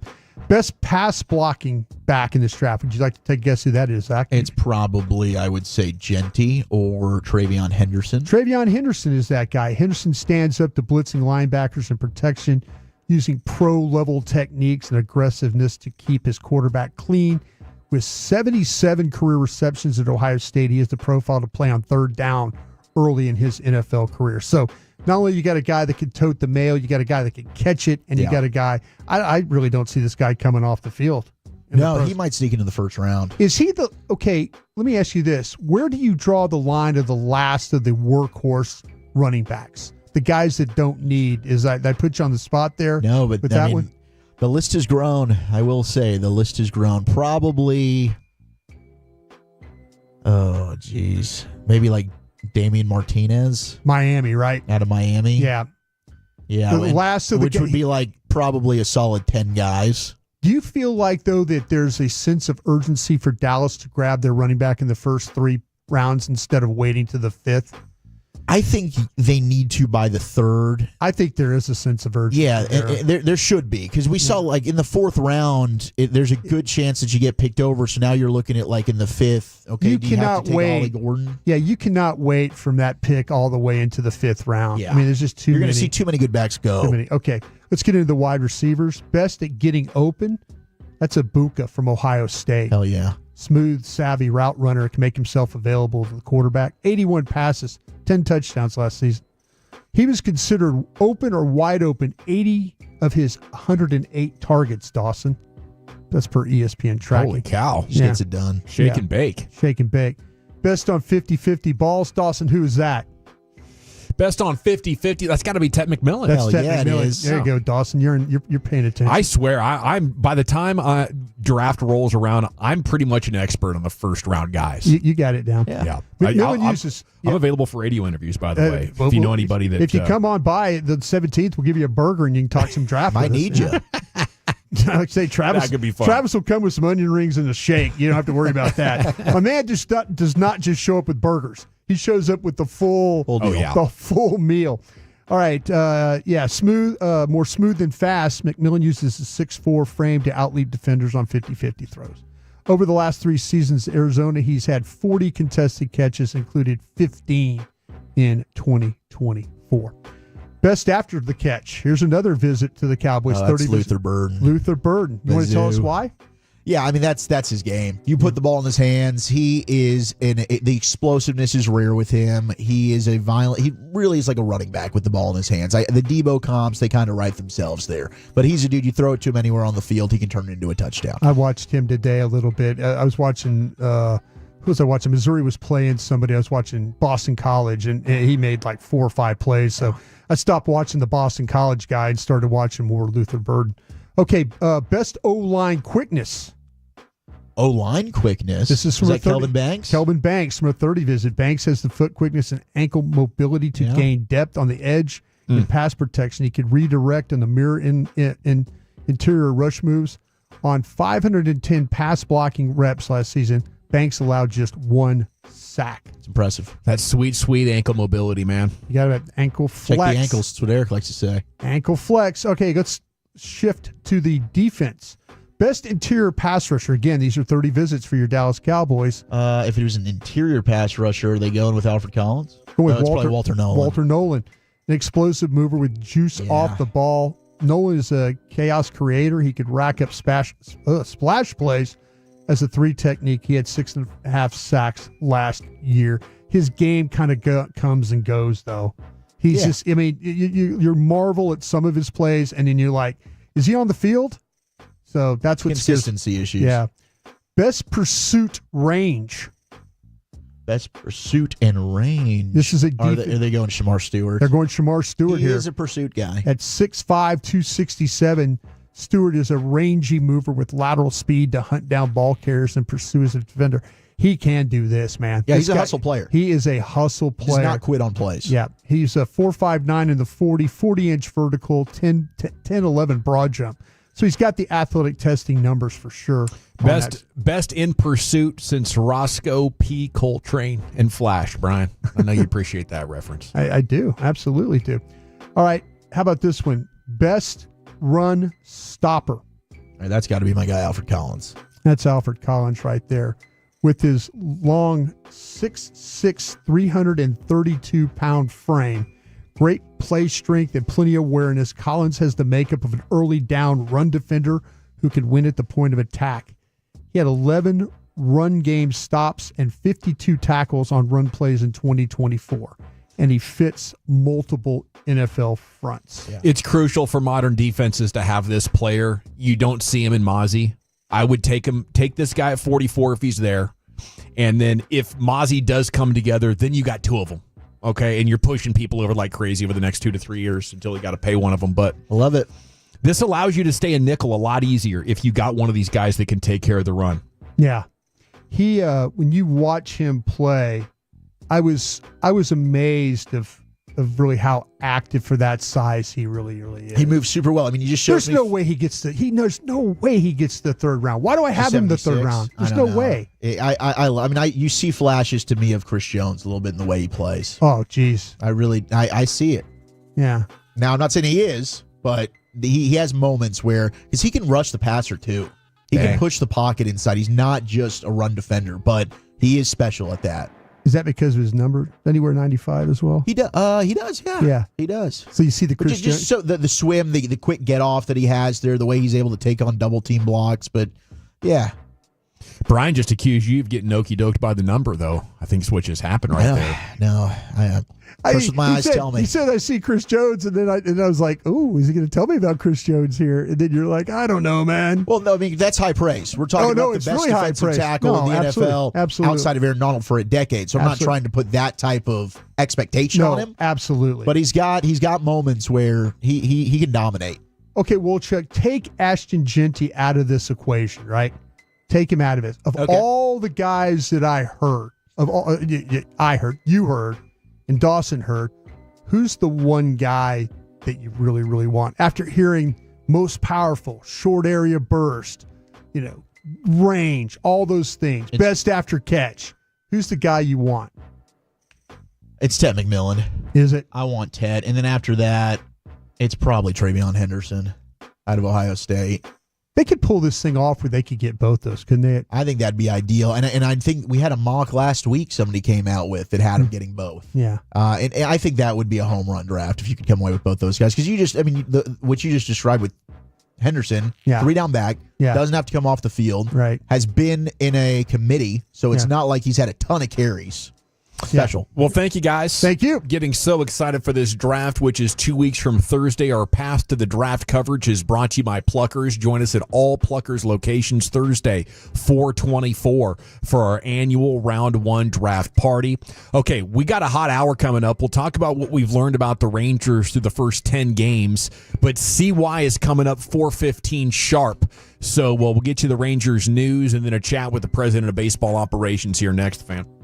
Fellowship at its finest. You're rolling with the Gag Nation on 105.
in by our D&M Leasing Studios. You're rolling with the G-Bag Nation on 105.3 The Fan.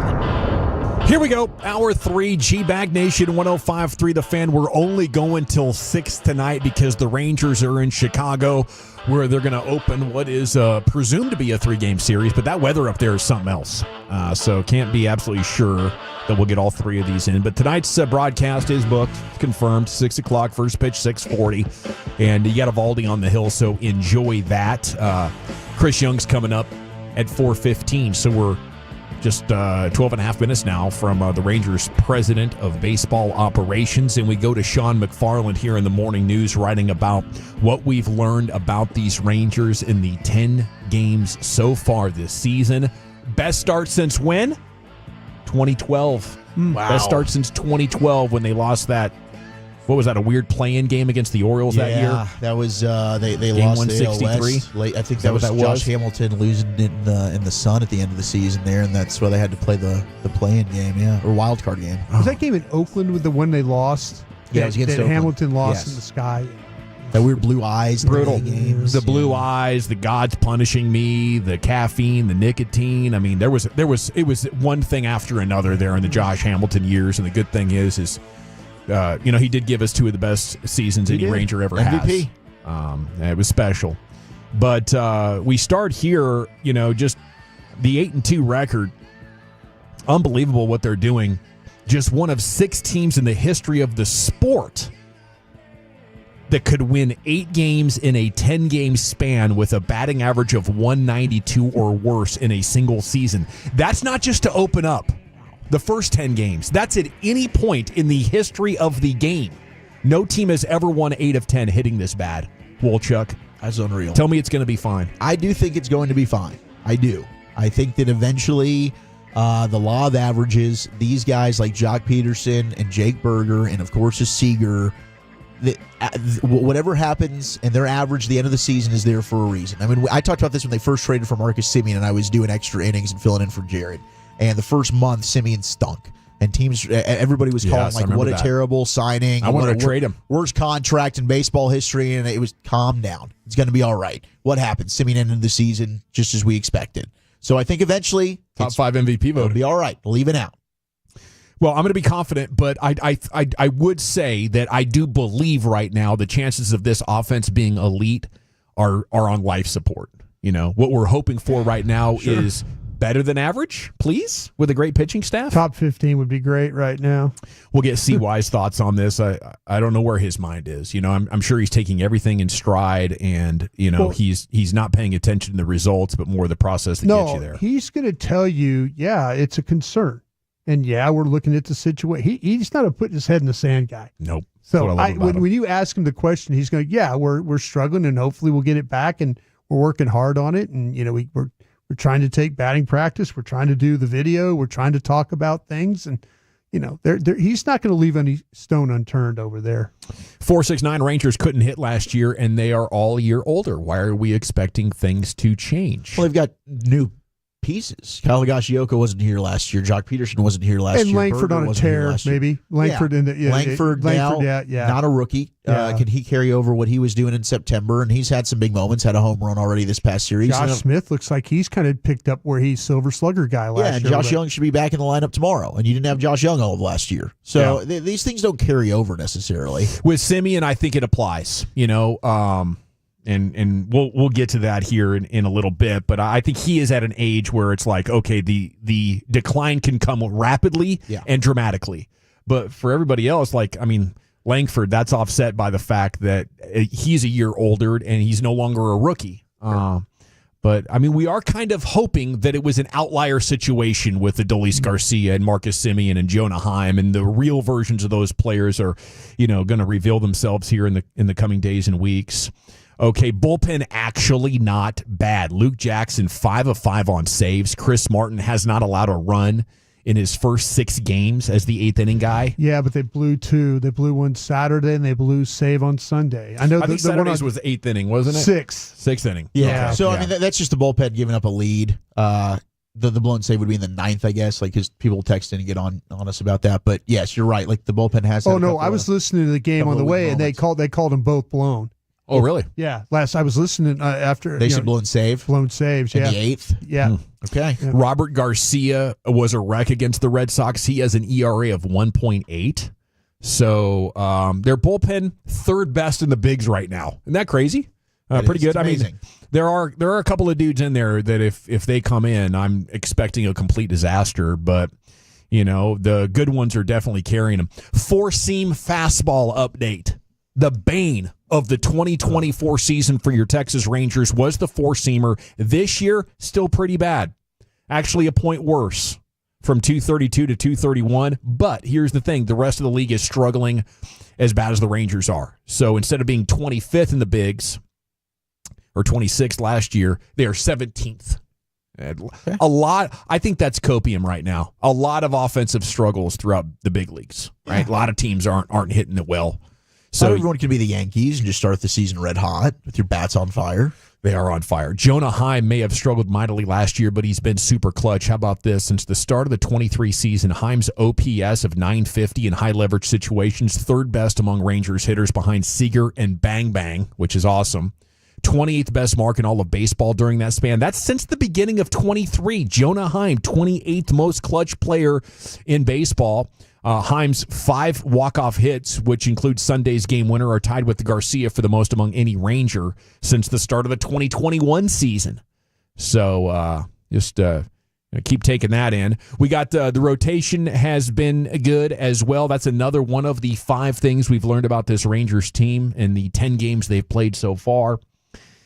AL best 2.68 ERA for your starting pitchers. The first 2 turns through the rotation. That's with Bradford and Gray out, and now Leiter out as well. We'll get CY's thoughts on Patrick Corbin, who's going to jump in here over the next couple of nights, I believe. I believe Patrick Corbin's just jumping in. Maybe we'll get confirmation on that if we don't have it already. See how he looks. Corbin says he's been telling the team he feels good. He threw all winter. He is 35 years old. He does have an ERA of just over 5 combined in the last 6 seasons, but dude is going to eat innings. And for this Rangers team right now, that is awesome with a bullpen that lacks some depth. If you can get a guy like yesterday, you were done, right? We got to send Church out here. Yeah. And, and the lead was Church. Well, they were, all their pitchers had pitched the day before, so they were down to trying to kind of scramble that thing through. But, yeah, it worked out at the end. Okay, let's step aside as CY is going to join you on the other side of this short commercial break, and we're back on your home of the Rangers. It's Afternoons with the G-Bag Boys on 105.3 and the...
say in order to remember something, you have to forget something else. Okay, now that is a very cute haircut. That's like a little shag. I've never seen it before.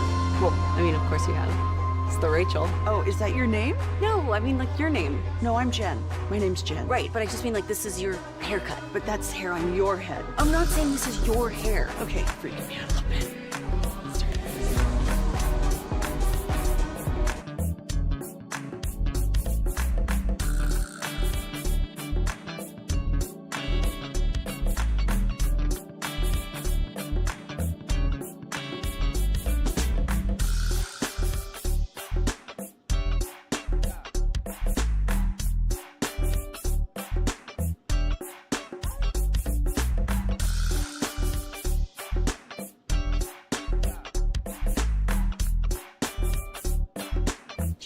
true that you've got to forget something else to remember that Uber Eats has groceries?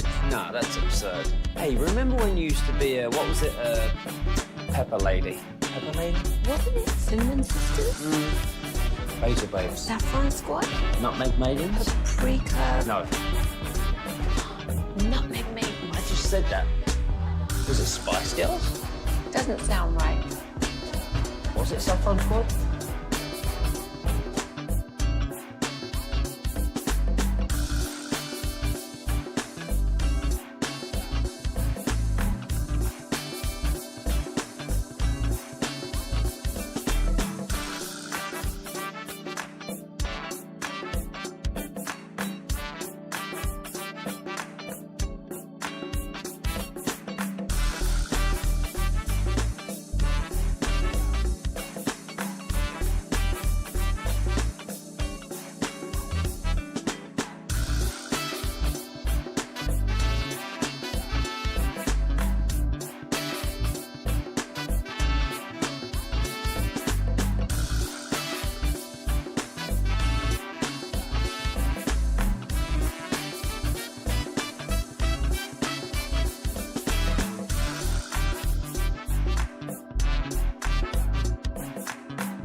Yeah, buddy, time for the Chris Young Show here on The Fan. Segment's brought to you by the Frankels. If you've been injured in a car, truck wreck, call the Frankels first, 214 or 817-333-3333. Never an out-of-pocket cost. They only get paid when you win. The Frankels, the go-to car and truck wreck attorneys in Dallas.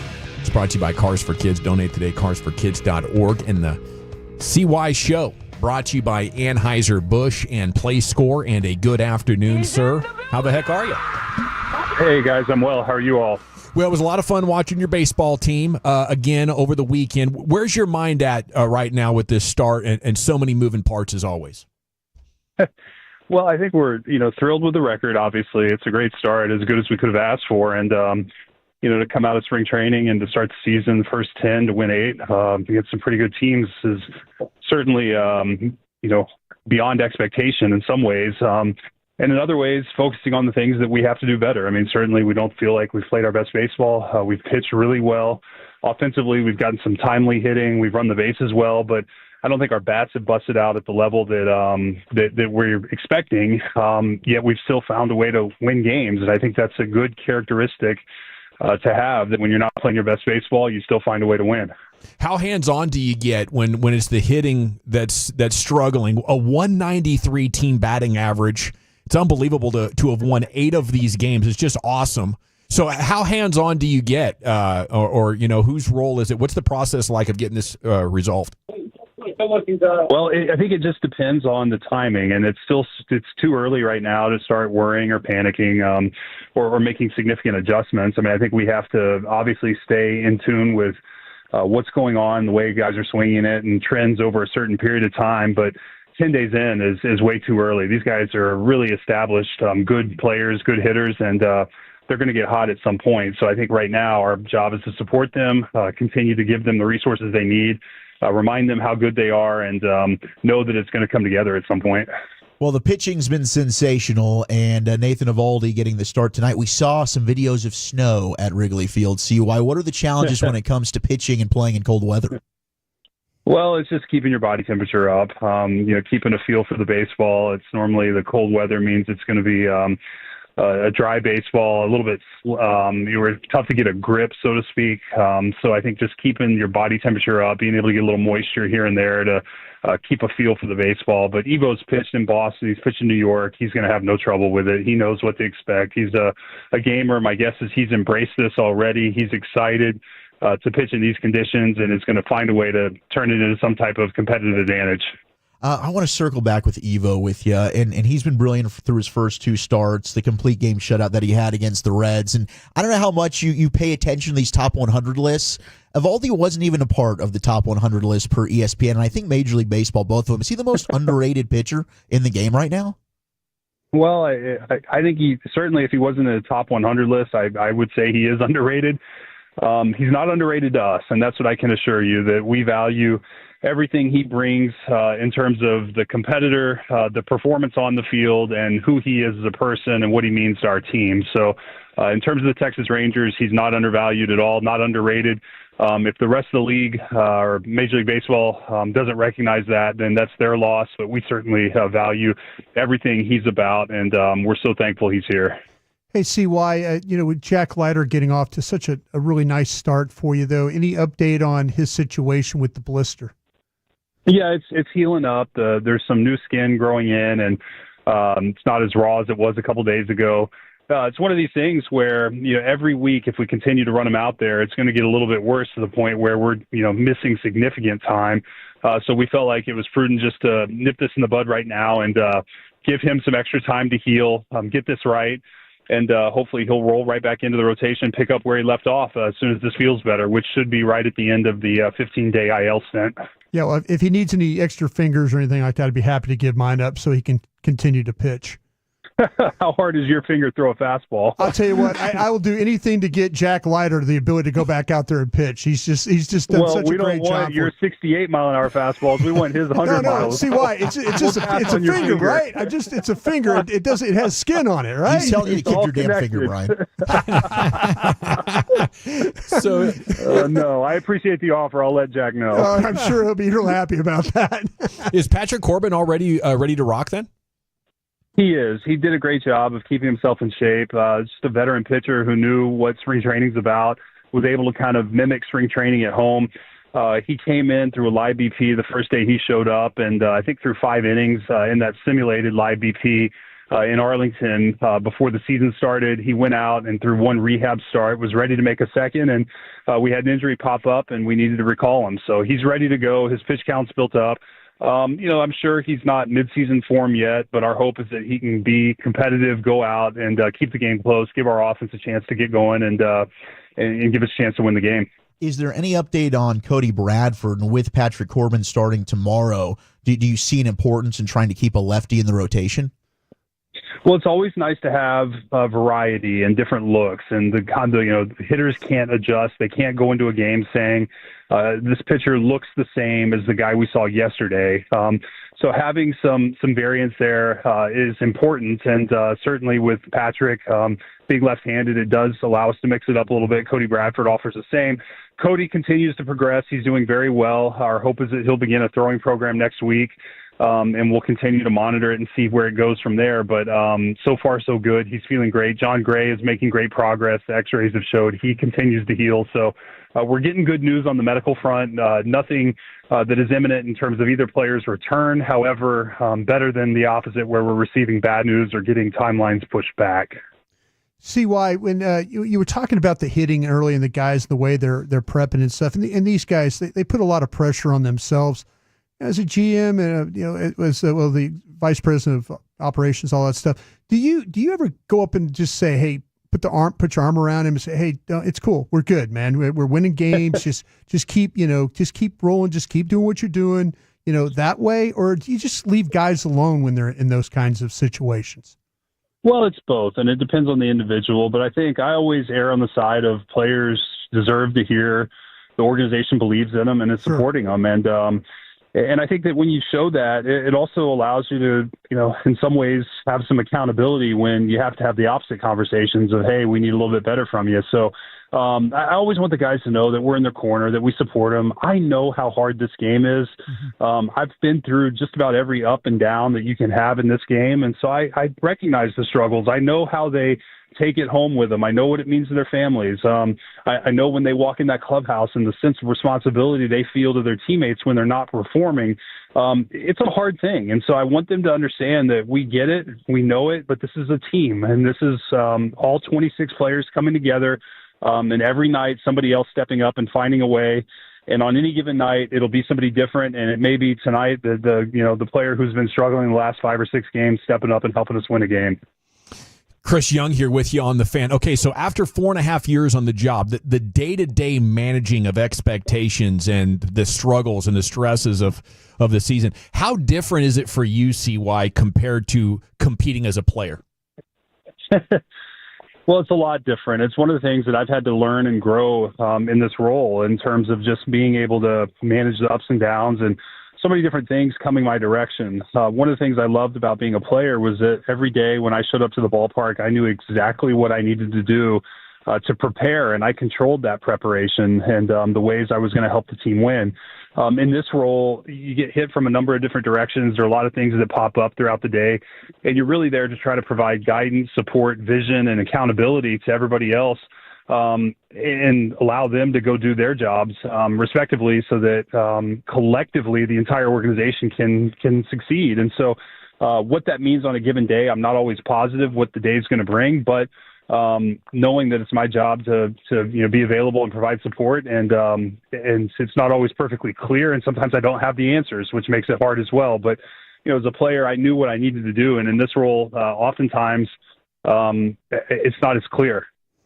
All right, CY, here's my weird question for you. As a pitcher, was your hottest game you ever pitched and your coldest game you ever pitched when you were in Kansas City? Oh, in Kansas City. I'm trying to think about a hot game. I can remember some cold games. When I was with the Royals, we opened in Minnesota one year. It wasn't in Kansas City, but I was a Royal, and it was light snow coming down, and I was in the bullpen that game, and our starting pitcher hurt his hamstring in the second or third inning. So I had to get loose really quickly and go in the game, which I wasn't used to. And that was kind of later in my career where the body didn't respond as well. But and then the hottest game, I remember a couple games in St. Louis pitching against the Cardinals that were just as hot as anything I can remember. So and then certainly there was no place hotter in the world than old ballpark in Arlington and the visitors' bullpen surrounded in concrete. That was one of the hottest places I've ever been. Well, I figured that was probably because being in Kansas City, I've froze to death there watching football, and I've also sweated just profusely at that place. So I thought maybe I caught you at the same spot. Well, it makes you grateful for the dome that we have and the environment that we have. That every day, cheering you on. Yeah, there we go. It was a cold, gray day outside yesterday, and it was a great place to come. And our hope is that, as the weather heats up here, that our fans want to come to a great environment, watch a great team play, and that we give them a reason to come. Chris Young here with you on the Fan. Just a couple of minutes here. I did want to kind of fall on my own sword here. After opening day, I was like, what do they see in Luke Jackson? And once again, it's been my lack of baseball expertise has been exposed here as you guys you found one there, and he's been great so far. What'd you like about Luke Jackson? What's going well for him? Well, Luke has an established track record of a very good major league pitcher, and he's won a World Series with the Braves. He has some closing experience, and I think most importantly, it's a player who maybe slipped through the market this winter. And, oftentimes you'll find guys like that who are established major league players who maybe don't get valued in the market. They have a little bit of a chip on their shoulder, and I think that's a good thing. And Luke certainly has that. He's pitching with edge, and he wants to prove to the industry that he's better than he was valued, so to speak. And we're very thankful we had the opportunity to sign him. He's been an important part of our early season success here, and will continue to be throughout the year. And the opening day blip that happens, it'll happen again. But more importantly, he bounced back and showed his character, and he's just a winning player. When it comes to those blips yesterday, and we're big fans of Mark Church, got to meet him during spring training. Awesome dude. But what can a young pitcher like Mark learn from a game like yesterday? Just resilience. I think that's the first thing. Next time he gets the ball, going back out there and attacking the strike zone. He walked the 9-hitter. That's a big no-no. You got to come in and attack, especially the bottom of the lineup. You got to just go right after those guys because you're going to get in trouble at the top of the lineup if you got runners on base. So giving himself a little bit of room for error in terms of attacking and not beating himself, that's the main thing. But I always say one of the hardest things about being a Major League Baseball player is on any given night, you're going to be the worst player out on the field. And to fail in front of 30, 40,000 fans and then show up the very next day with the confidence that you're going to go out and get the job done, that can be a hard thing to do, especially for a young player. And for Mark, it's going to be one of the things we look for in his resilience and perseverance in terms of bouncing back from an outing like that and showing that, hey, I'm better than that and I'm going to go get the job done. You're the man. Give these Cubs hell. We'll be pulling for you. Guys, thanks so much. Have a great week. Salute. Rangers President of Baseball Operations, Chris Young, here with you on your home of the Rangers, 105.3 The Fan. We are now 90 minutes from pregame. They're taking on the Cubbies. And it's time for Wolchuk's Top 10 at 4:30. Here he is, Zach with an H. Here, Wooly Bully. What goes great with baseball? How about beer? Happy National Beer Day, fellas. Oh, yeah. What is your most consumed beer? 877-881-1053. I've got the top 10 most consumed beers across America. Now, I'm going to go with Coors Light. Okay. Very Patrick Mahomes of beer. Followed probably... Shoot, I don't know. It might be the old school Budweiser next or Miller Lite. I'm not sure. Do you ever keep track? I know you're not drinking, and you said you're coming up on the 10-year anniversary, which is incredible. Congratulations. But do you look at the difference in the beer prices and just how? You know what? I don't look at them. I haven't looked at them for a long time. A six-pack is almost $12. Yeah, crazy. It's crazy. $2 a beer? Yeah, bro. Tough, yeah. Holy cow! I wonder the difference 10 years ago when you stopped. Yeah, to now. You used to be able to pull money out of your ashtray, coins and stuff, and buy a six-pack of beer. Yeah. Crazy. Yeah, well, I think an expensive six-pack of a craft beer was right around $7 or $8 back then. Man, but the fanciest beers I would get there towards the end would be a nice pale ale. I just like the flavor profile on that, but it was usually the Bock beers as well. The Bocks. Yeah. Yes. I'm gonna guess that as health conscious as the United States tries to be, is Michelob Ultra up there? It's in the top 3. Is it? Yeah. Doing numbers. It's in the top 3. It is. And honestly, 8 beer would be a good one too. Yeah, that's a low-calorie, really good beer. Very good. It's a good fishing beer. It's good delicious. When you want to drink 20 beers and maintain your swimsuit body. That's the way to do it right there. And Heineken comes in at number 10. I think with our population, can I guess another one? Yeah. With our population being as diverse as it is, there's got to be one of the Mexican beers, right? Corona. Modelo. Yeah. Corona. Might be number one. Okay. Might be the top spot. I think it was there. a diverse both population. Of them are in the top 5. Yeah, okay. Gotcha. Both of them are in the top 5. And both of them are just smooth, delicious. Modelo's another great fishing beer. 100%. Lucius, You got to look out for the Coronas, though, because you leave them in the sun, they'll turn skunky. Oh, yeah, you got to keep them cold. 100%. Yeah. Maybe a little salt in there and some lime. Yeah. Oof, delicious. Corona on a boat, though, you can't use the bottles because you never want to bring bottles on a boat because if it breaks. Because you fish without your shoes sometimes. Yeah, you got to. So you don't want to be walking around. You drown those bottles, man. That's how you drown them. Do you have a go-to fishing beer, Lucius? Fishing beer, Coors Light. That's my main favorite beer. Not too full. When I want to put my pinky up and drink a beer, it's Stella. Okay. The Stella is delicious. Stella's so damn Can't good. drink too many of them, though, because it'll smack you in the face. It will. Stella's. It will. Gosh, I can't remember what that beer was called at our event that we went to, but that thing was freaking nuts. Oh, yes, in Fort Worth. I had like 2 of those. Next thing you know, I felt like I just had 10 shots. Martin House Brewery. What was that thing called? They're doing it right. I can't remember what the name of that. It was like a coffee. But it was what's called a barley wine. Yeah, it's like it was. It's like beer that wine. was a drunk That fest. thing was It's got like 15% alcohol in it. That was it was. Yeah, I mean, one beer is like 4 beers. I definitely Sound like Steel Reserve. bit off more than I could chew with that one, but it was absolutely delicious. That's the thing; it goes down so easy. Yeah. Like, I can just crush a bunch of these. Next thing you know, you wait 30 minutes and you're stumbling and bumbling around like you don't know where Stand the up hell to you the are. men's room and you fall down. Yeah, kind it's of a thing. an embarrassing moment. Walk out to with be no part of. pants. Yeah. Where are my clothes? What's the problem? Oh, wait, hold on, pants. Dos Equis being texted in. Oh, Dos Equis is excellent. Our I buddy got to put a Toad- whole lot of limes in it Oh, for me to get a good flavor out of it. I love them, man. The Dos Equis are so good. Corona, salt, and lime. Tovash said, not a beer drinker, but does Angry Orchard count? That with a shot of Fireball. It's a cider. That's a It is cider, yeah. Angry the Fireball. Cider. A man's catching catfish drinking Fireball. That's the way to do it. Somebody He is. check on him. Oh, man, My seriously, God. he catches Somebody a lot of check on him. catfish. Yeah, if you want to go catfishing, that's Tovash is your guy. He catch some fish. 817 says 24 pack of Miller Lite for $21. It's not horrible. That's not a bad deal at all. Not bad. Yeah. Shiner Blonde from the 850. It's good beer. Yingling being texted in. That's our guy, Black and Gold B. Then he a Yingling guy?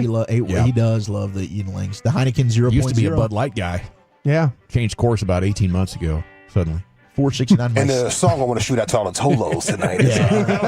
Here's the song I'm thinking about. Crosby, Stills, Nash. Thinking about Southern Cross. My stepdad still drinks Coors Banquet. Yeah, wow. There you go, the Yellow Bellies. There you go. Now we're playing ball. Banquet for beer. Yeah. Budweiser getting texted That's in. a Bud heavy. That is tough. You that's what we drank at the parade. That was Yeah. my downfall. That hit us pretty good. That hit me so hard. They used to make this thing called Budweiser Select. Select, yeah. That thing would whip you. Yeah. I peed on my couch. I thought I was going to the bathroom. Yes. Been there.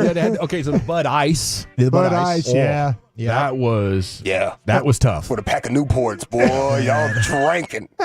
Y'all are drinking. Pack of Newports. Pack of Newport shorts in a box, bro.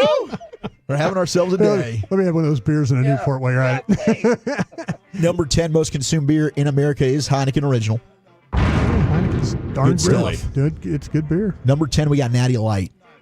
Bennett Broadus is standing up right now Used to be a cheering good on this BP one. beer. Yeah. Busch Light comes in at number 8. Natty Light is at the end of the week. Yeah. Like, you just spent all the money. You did. Yeah, You're she's just- like, man, I still got to get some beer. Gotta get something I got to for the get weekend. something. Yeah. Those kids, that's all they drink. I go, and they're all thinking, I go, get an extra job, man. You buy better beer. Hey, go DoorDash.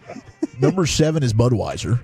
I'm telling you, man, that wrecked me at good that beer. parade. That just wrecked me. And we were having the tall boys. You know what's interesting is some states you go to will be like Budweiser states, just randomly, and everybody's drinking Bud. Yeah. But down here it's much more of, I feel like a Miller Lite. I think so too. Yeah. Fisher Yeah. Beer, Probably Cowboys. Cowboys. That and the Hispanic beers. The Bud Lights, too. Yeah. Bud Light. Do they still drink Bud Light, or is it still on the S list? I think Sean was drinking them in the box yesterday. Bring them back, It's going baby. to be pretty damn high on this list, Lucius. Okay. 6 is Miller Lite. So there you go. Good beer. Whatever happened to Miller Genuine Draft? You know? MGD, baby. Beautiful can. Classic can. Beautiful Somebody can. texted in MGD. I think pastry chef Eric texted in MGD. Baltimore. Which one is that has a lady that she has Beyonce on it swinging in the chair? I believe that's Miller High Life. The High Life. That's the champagne of beers. Yes. I did like the Miller High Life. That's a fishing beer. That's the original fishing beer That's a right good there. beer. Yeah. That was the one you could get for $5 a 12-pack for a long time into the 2000s. Oh, that's good stuff. Yeah. Top 5, Corona at 5. Yeah. Coors Light at 4. Okay. We got Michelob Ultra at 3. Healthy folk. Man, you drink like 8 of them, though. Yeah. Oh, geez, I feel good. Let's go running. Yeah, let's play pickleball. Yeah. Number 2 is Bud Light, Lucius. Yeah, okay. Number 2. I knew it. I see them all over the road. Yep. People are just throwing them out. Number 1, most consumed beer, though, is Modelo Especial. Yeah, it gotta be. Modelo, baby. Yeah, gotta be. It's delicious. You know, Billy Bob in Landman, he drank the Michelob Ultras, and he said he'd quit drinking. He's not drinking. I'm That's not right, a he's not drinker. drinking. I'm drinking this He gets tea in beer. It gets in an argument with the bartender every time about it. It's like, yeah, I'm not drinking. I'm not do you drinking. think I could start drinking Ultras again and have it not be drinking? No. You get hammered off those still? Yeah, you can. Oh, I bet you would, having not. Yeah, you can. Don't do it, Dawson. Okay, maybe next year. Ari Timken, live from San Antonio, joins us to talk the NCAA championship game coming up here tonight. And Ari joins us live next in the Nation.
Ritz has Lola V products? I gotta remember that. Well, you know, they say in order to remember something, you have to forget something else.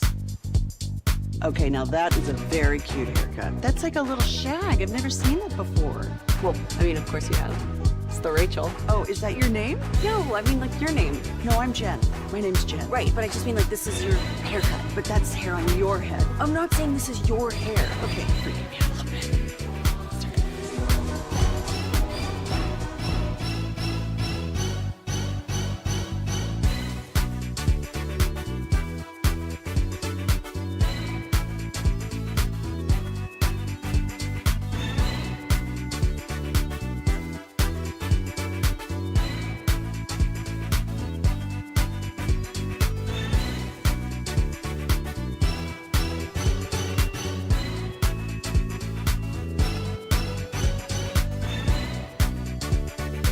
Do you think it's true that you've got to forget something else to remember that Uber Eats has groceries? No, that's absurd. Hey, remember when you used to be a, what was it, Pepper Lady? Pepper Lady? Wasn't it the Cinnamon Sisters? Basil Babes. Sapphire Squad? Nutmeg Maidens? Paprika? No, Nutmeg Maidens. I just said that. Was it Spice Girls? Doesn't sound right.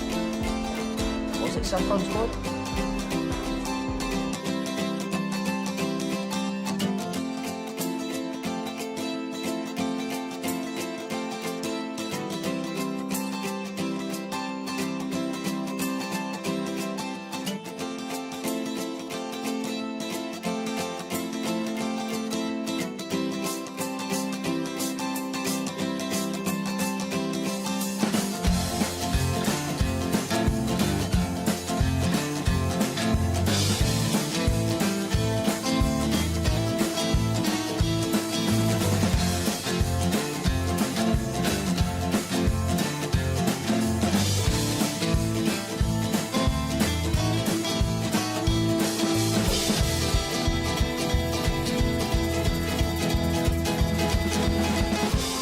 If you're in the market to upgrade your vehicle, get to Classic Chevrolet and Grapevine, back-to-back #1 Chevy dealership in the world.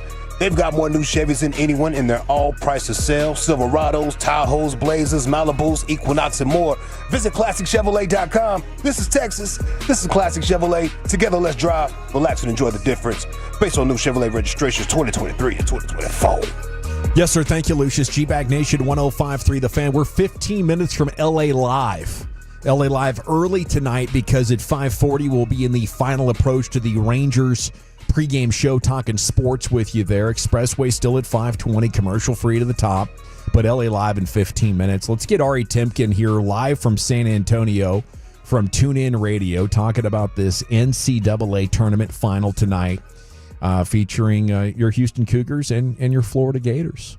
How much does how much Houston pride do you have tonight? How much in-state pride is going with you into this one? I was recruited by the University of Houston. Okay, played football. That'll make you like them. That's the story I told you real quick, where I was at Rick's Cabaret down there in Houston. Oh, that's right. Yeah, and they faked a fight between two guys to get me in. Yeah. So I'll always have a special place in my heart for the Houston Cougar football team and what they were able to do. Like two guys acted like they fought. Everybody rushes out. One guy just two-hand shoves me into the bar. Nice. That's a good move. Sometimes you need a good distraction.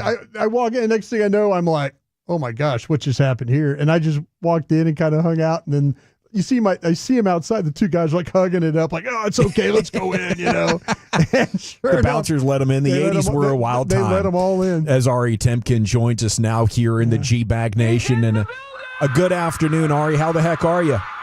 I'm great, man. How are you? Good. I still can't get over how Duke let that thing slip away on Saturday night. Did Shire get out coached there in that final minute, not coming up with a plan for getting the ball in bounds? It's a great question. I mean, I share that sentiment. I mean, it is still 36 hours later, whatever it is, just insane that Duke lost that game. I mean, yeah, I think you can look specifically at the way that Kelvin Sampson managed the end of the game and make that, deliberation, maybe more so on the Sampson side than on the Shire side. Okay. But I just think, the whole thing going into that game and into this tournament was, well, nobody's tested Duke. So what's going to happen when they finally get tested? And Houston has been tested all year, and they played close games all year. and they have come from behind. And so, like, I just think it was Duke hit a three, Cooper Flagg hit a three with about 3 minutes to go, and it just felt like the game was over at that point. Yeah. And I think they thought that too. And like they hit at that point throughout the season, nobody had ever like punched back after that. That was like they took the shot and then that was it. And then teams would die. But Houston's different, man. Houston will take you into deep water and you think you're in a good place and then they drown you. And that's what they've done all year. So I think both teams kind of played to where they were all year. The difference was no team had contested Duke that deep into a game like that, whereas with Houston, they'd been there before. And I do think, again, Sampson did a great job to manage defense and offense, and so maybe he outcoached Shire at the end, but I think it was more about just the mentality of the teams than anything else. Walter Clayton Jr. has just been on an absolute tear for the Gators. How does Houston slow him down? Yeah, I mean, that's going to be the key here. And the advantages that Houston had against Duke aren't really existent here against a Florida team that has a lot of experience. And it's not just how good he's been in terms of scoring the basketball. It's been when he's done it. I mean, he's just been a killer in the second half and closing games out. But, I mean, defense is what Houston does. So, I think Emmanuel Sharp is going to probably get kind of the initial responsibility of him.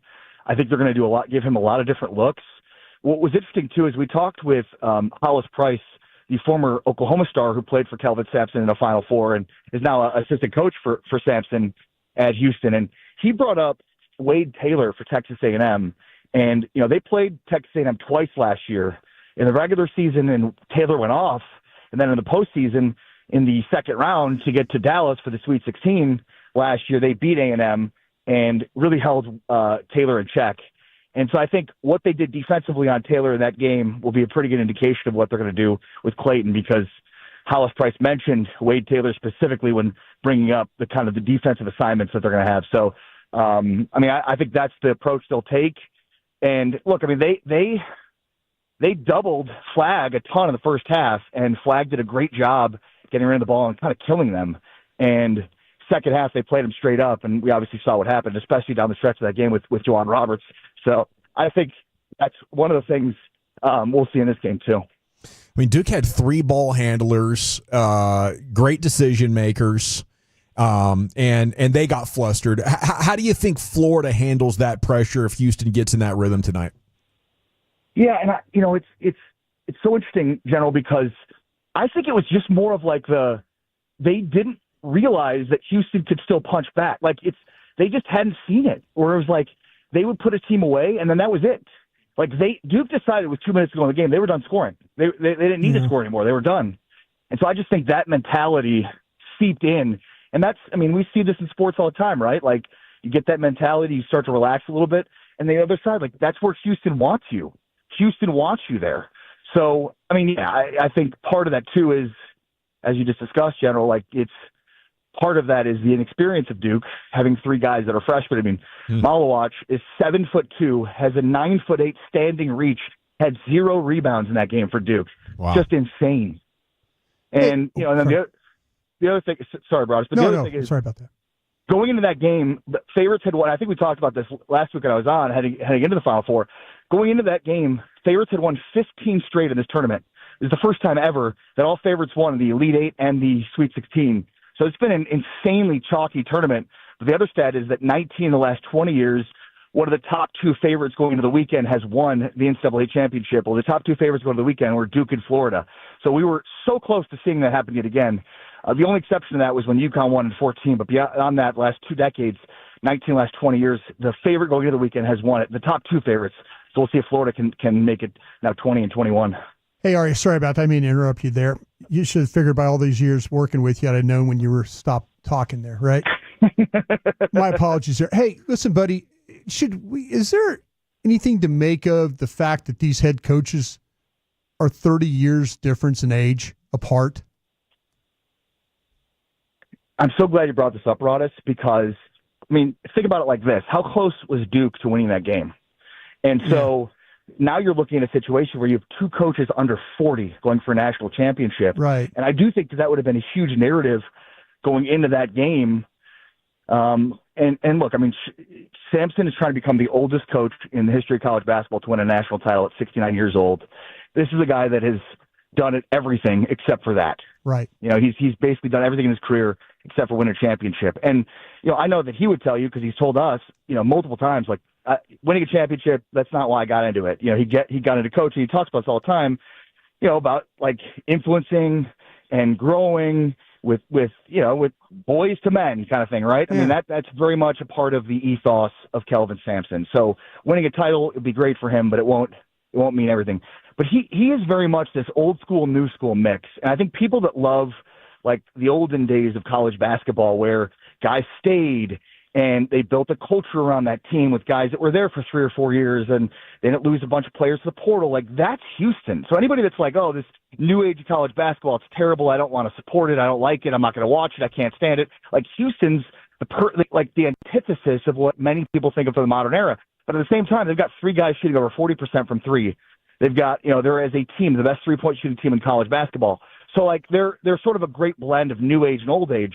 But I think to your point, Broadus, like, yeah, this is very much becoming the norm. I mean, think about how many great college basketball coaches we've lost that didn't want to deal with this modern era. And so you are left with a lot of young coaches. And I mean, I think kind of like with the NFL, like, you know, think about how much GMs have changed in the NFL, where before you had former players. You're right. Now you've got, you know, options traders.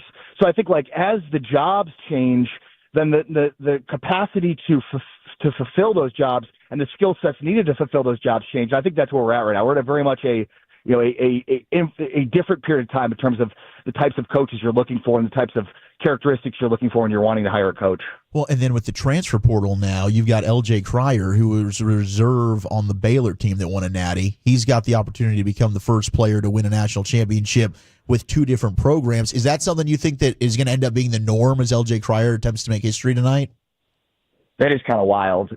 I mean, no, because I just, like, what's the likelihood you win a title and go somewhere else?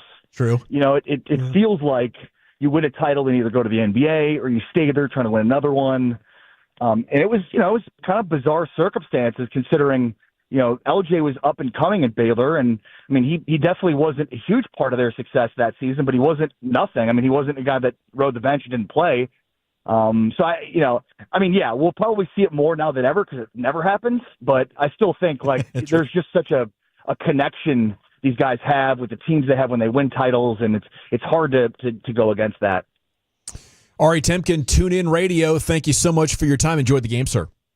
Take care, guys. Be well. Ari Temkin with you here on The Fan. Okay, let's step aside an early edition of LA Live because at 5:40 we'll be heading for the Rangers pregame show. They're in Chicago tonight to take on the Cubs, and LA Live's coming up next here in the G-Bag Nation. Can I chat?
G&M Leasing Studios, you're rolling with the G-Bag Nation on 105.3 The Fan. Here we go. It's the fourth and final hour of tonight's G-Bag Nation. The Rangers are in Chicago. They're going to take on the Cubs with the pregame at 6 o'clock. The first pitch at 6:40. Evaldi is on the hill against Steele. So it should be a fun night there.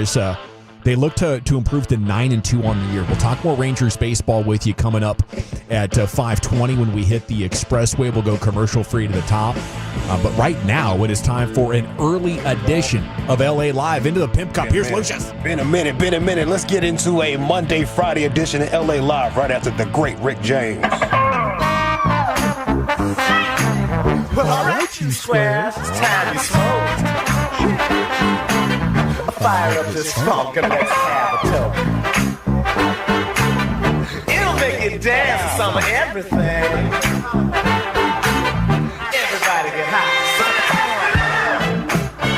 It's so hard for me to sit back here in this studio looking at a guy out here hollering my name. When last year I spent more money on spilled liquor in bars from one side of this world to the other than you made. You're talking to the Rolex wearing, diamond ring wearing, just stealing, wheeling dealing, limousine riding, jet flying, son of a gun. And I'm having a hard time holding these alligators down. This is LA Live for Monday, April 7th, 2025. It is a Monday, Friday vibes going off here in LA Live. Welcome, Tolos. Welcome. And shout out to the now disbanded Dallas hip-hop group, PPT, for that name. All right. And LA Live is sponsored by Greystone Roofing and Construction. That is greystone-roofing.com. And what else we got? Oh, G-Bag of the Day. We do it every weekday on the Fan at 2:30. If you see anything floating out there, hey, don't be afraid to hit me up at Lucky Lucius P on social media. Lucius Alexander on Facebook. Matter of fact, Tolos, I appreciate all the help you've been giving me. I did a lot of catching up over these past few days of all the messages you sent me. You don't have to send me that AI image of the comedians as babies anymore. Thank you. Got it. That was overflooded. Thank you. I got it. I appreciate that. Thank you very much. I got enough of them, though. All right. Let's see here. Oh, you can follow us all. You find G-Bag Nation on Twitter. Our winner right here is from the morning show. Bobby Belt dropped a diss track aimed at Zach and Eric. All right. Let's play it. Had to be you guys. Had to be the nosebleeds. I thought we were cool. Okay. Damn, son, where'd you find this? Stop and blare this music as I get into my story time. Zach and Eric blew it when they stopped Young Belted just for time. Burned a bit to know that they would go and pick a fight with me. I'll tourniquet these hoes because I know just how to stop a bleed. Let me start with Wolchuk and I'll send him to his mommy's arms. He thinks that he's LeBron, but let's be honest, can't play Bronny's part. Rhymes that hit so hard he'll probably leave here with a busted lip. I'll post that shit on YouTube and I'll title it a custom vid. Damn. Got me feeling like a too brute. Bet this should go 5 times and you have to hear it every day. Got that nostril plug, now the other one is trying to bleed. I forgot his name like he's out here repping Micah P. Does he ever talk? I just don't know how Brody got this far. Probably should go back to selling all those busted lemon cars. G-Bag of the decade, get your vote right, she a follow. And get the EpiPen because these nuts you about to... Oh, come on. Oh. Very disrespectful, I thought, there at the end. That was very rude. Many times throughout. I couldn't believe you voted for him, Wolchuk. Yeah, now, and second thought, I probably shouldn't have because we do have to hear it again. And again. Tomorrow's a new day, boys. Tomorrow's a new day. I don't like the Bronny diss in it. I'm going to tell you right Thank you. Bronny's been balling. He's been balling. And the Lakers made all their money back, buddy. Damn right. And they're selling out the arenas wherever they're playing at. True. All right. Let's see. We got the vibes on. Oh! It was delayed. Hating on me. LA Live 105.3 The Fan. Yeah, it's really. Yeah. Daddy's back. It's a Monday, Friday. Back from a remote location. Missed a lot of news while I was out. Seen LeBron James jumped on Pat Mack's show. Yeah. Wow. He did some talking. He said, what is it? Brian Windhorse? Windhorse. He put him in a hearse. He said he was a goofy. trying to act like you're my friend. I seen a lot of stuff out here, man. What else? The NFL banned the finger guns? Yeah, They did. I get that. I get it. I mean, it's a push, but I get it. And the finger to the nose. The nose. Yeah, they got the nose wipe, and I want to know who's snitching. Who's snitching? How did the NFL know what the nose wipe actually meant? It was a good run, though. 3 or 4 years. It's a great celebration. Yeah. It's really cool. I like it. But you know what? I don't know. Somebody snitching. I thought it was pretty good code. It's great code. Yeah. In that. And nobody was supposed to know about that because wiping out the competition. Yeah. It's easy to say it like that. That's what I say here on this radio station. When we bring up the nose wipe, I say, yeah, it means wiping out the competition. Because I'm not going to tell you the absolute truth about what it means. Because I can't tell you what that man says he wants it to mean. But I know it's wiping out the competition. But there's always somebody on the fan text that wants to come up here and say, well, it actually means this, guys. It actually means that, guys. Why are you snitching, bro? You think you're going to get like a cookie or something? Somebody's going to give you a sticker for snitching on CeeDee Lamb? Aren't you a Cowboy fan?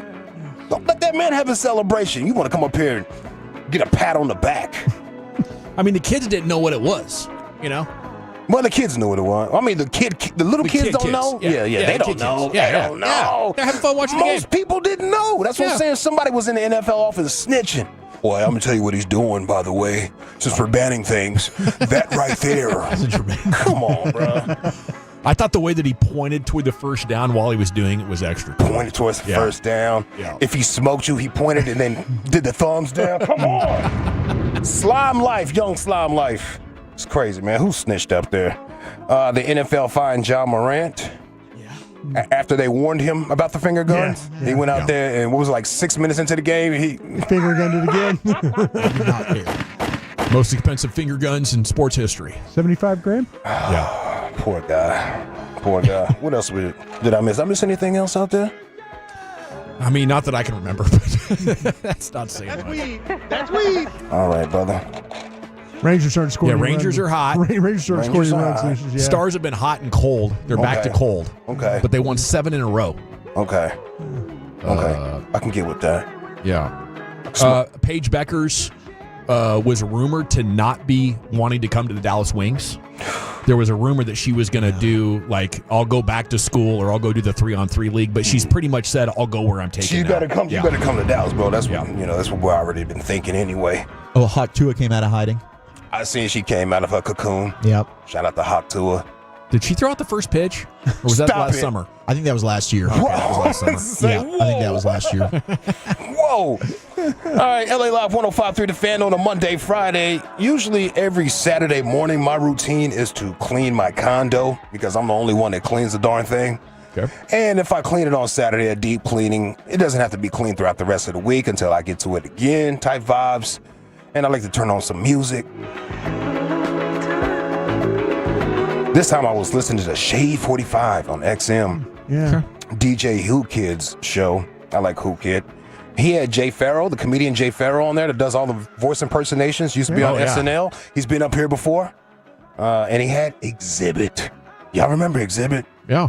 Okay. X to the Z. X to the Z. Why do we pay attention to Exhibit on this show? Does anybody remember, fellas? He was on that podcast and he was over-laughing guy. Oh, that's it. That's right. That's right. Way to go, Dawson. Did it? I'm going to give you a sticker for your bro. folder to take home to your mother, okay, sir? He remembered something today at 5:10. Good boy. Yeah, it's Exhibit's laugh.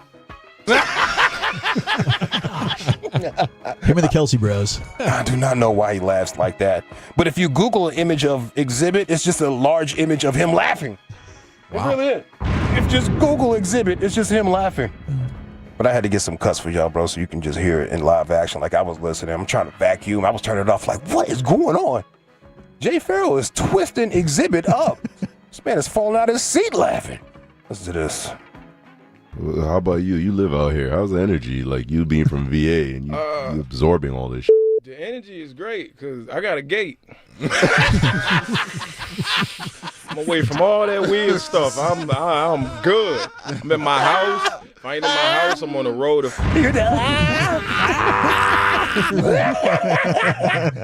He said, I got a gate. My man fell out the chair. A gate is funny to him. Jay Farrell, he does like a Jay-Z impersonation, which is really, really, really, really good. And it twisted Exhibit up. Cool. I wasn't that cool. You know what I'm saying? Like I wasn't the industry friend guy. You know why? And I understand that. Because, like, why? You've always been like the cool, like, my like my favorite. Hey, yo, you don't want to mess with me. Yo, that was my. Like, my first kid got made off of that nobody knows about. But, did I say that? No, I'm just kidding. It's the internet.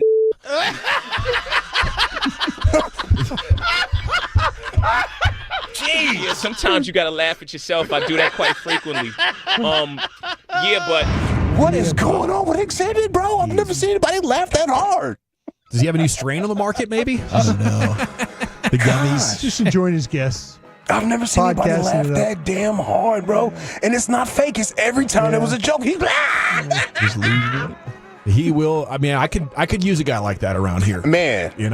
Some of these jokes I'm telling, just get a little backup on them. We'll just start overlapping for you. Yeah. We're your hype team. Yeah. Remind me of Eddie Murphy on Nutty Professor when he was Buddy Love. Yeah. When he cracked a joke. Slim Slow. Crazy, bro. Is that the guy that got folded up in the piano? Yeah, it was. I think that was Dave Chappelle, wasn't it? What was it? He was Reggie. Come on, give Reggie a hand, everybody. Give Reggie a hand. Man, Mr. Clump could get busy when that stuff hit. Boy, let's see. I got one more clip for you. He does a pretty good Denzel Washington. I'm talking about Jay Farrell.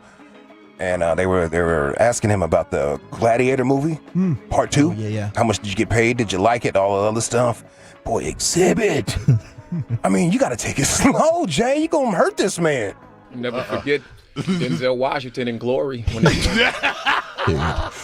What? What's so funny? What's so funny about that? Remember Denzel in Glory? Never forget Denzel Washington in Glory.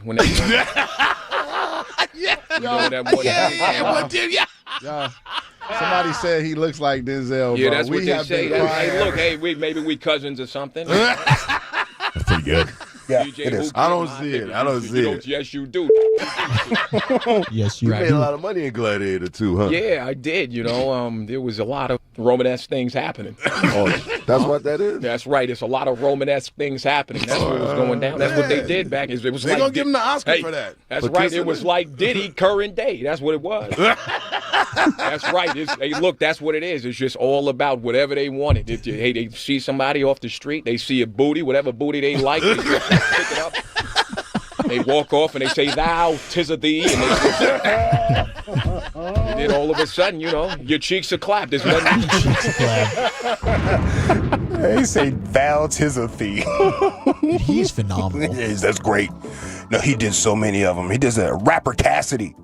Who has a Cassidy in the belt? He does a Swiss Beats. Who has that in their game, bro? That's craziness. How much time I got right here? Before I get out of here, let me do this real quick, bro. Cause I watch some TV. There we go. I watch some TV. Yeah. Getting the popcorn. I want my popcorn is made on the stove too. Yeah. Yeah. Yeah.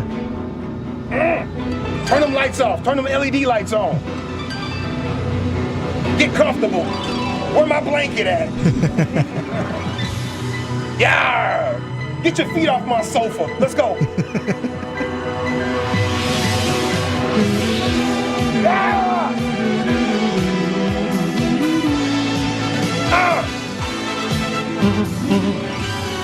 Oh my gosh, that's that old HBO intro, bro. Woo.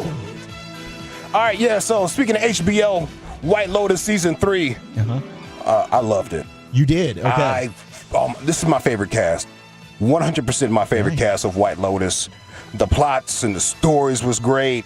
It was too much going on to wrap it up properly when it comes to it being, the season finale. Oh, damn it. Way too much going on for you to wrap it up. So even though that last episode was an hour and 29 minutes, it still felt rushed. But it was really good. Parker Posey. Man, Parker Posey. Oh, she is the best part of the show. Oh my gosh, Parker Posey was in her bag. Tim, Have you seen my pills? You're gonna be a Buddhist. Oh my gosh. She's awesome. Oh, she did really, really good. Carrie Coon killed it. Arnold Schwarzenegger's kid. I didn't know that was Arnold Schwarzenegger's kid for a while. I didn't know until the show came out and everybody started talking. I was like, I didn't know he was an actor. Yes. That was a really good season, man. I can't wait to the next one. Don't like how they wrapped it up. I don't understand why my man Rick went back to the hotel after he did what he did. I'm not gonna give you any spoilers, but good stuff out there. And the Mindcast movie dropped over the weekend. It was a big hit. $301 million worldwide, $157 million domestically. Minecraft. Yeah, crazy. Oh, Minecraft? It tore up the box. Corey said he went and saw it instead of going to the Ranger game yesterday. Man, it's just, movies based on video games have just never gone well, have they? That's the point. This one boomed. This one boomed. I don't know if it's good. The movie goers and staff hate the movie. Oh, no. Because the kids come in there and they're tearing the place up. They act like they've never been to a movie before. It's different. They might not have ever been to a movie. They're running around. They're screaming at the screen. It's a whole lot. Hold on.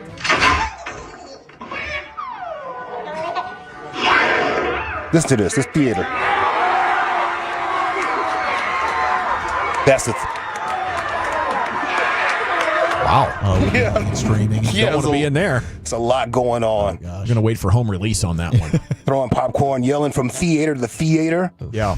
Yeah. I used to have fun. Called. Oh, really? Yeah, Cops are called at a Minecraft on kids. For kids. Yeah, they weren't arrested, but they were detained. Wow.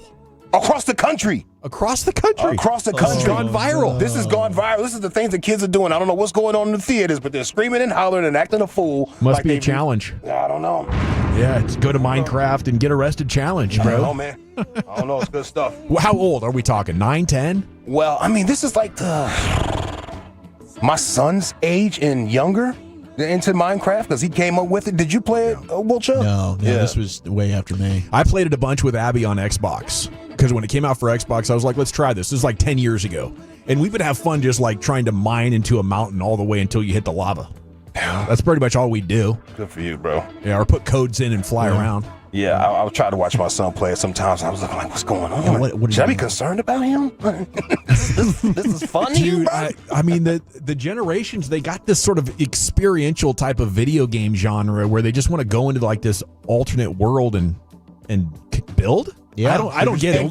They're coding too. Yes, like, right? They're coding, man. Yeah, it's good. Which, I mean, that's badass. It's a hell of a skill. Yep. All right, I gotta go. There he is. We're so up against it. Okay. My name is Lucius Alexander. I'll be black tomorrow. Lord willing, the creek don't rise. That's my time. Peace.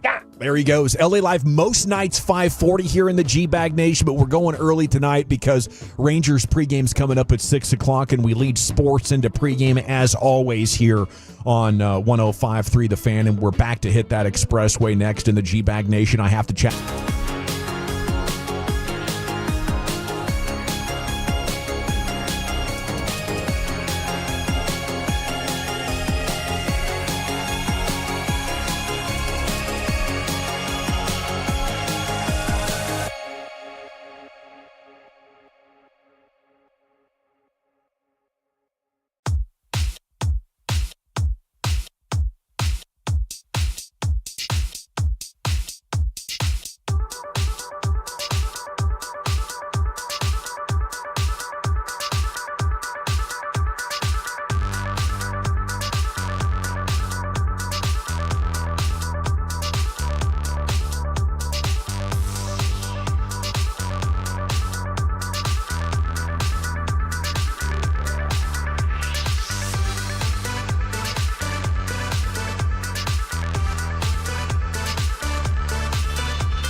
Uber Eats has low fee products? I gotta remember that. Well, you know, they say in order to remember something, you have to forget something else.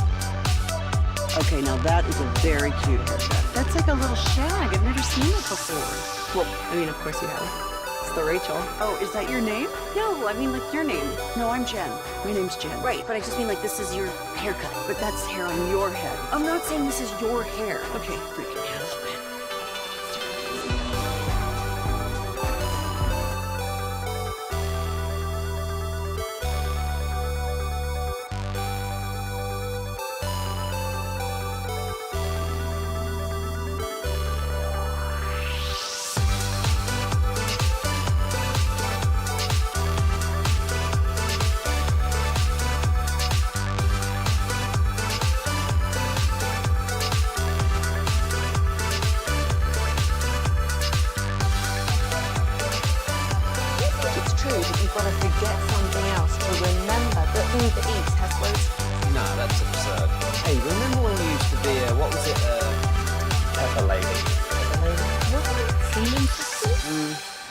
Basil babes. Saffron squad? Nutmeg maidens? Paprika? No.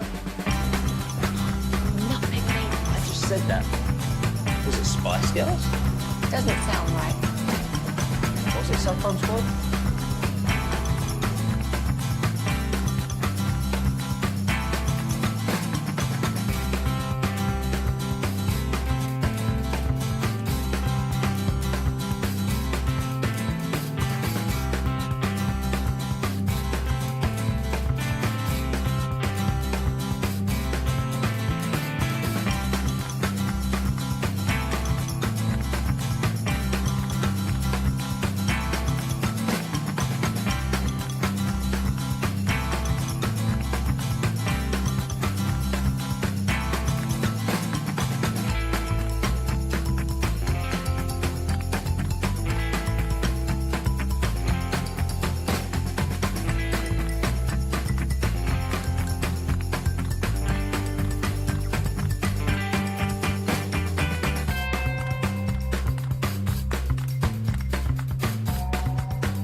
Yeah, buddy, welcome back. It's the Gag Nation here on 105.3 The Fan. It's time now to hit the expressway. We're going to go commercial-free to the top.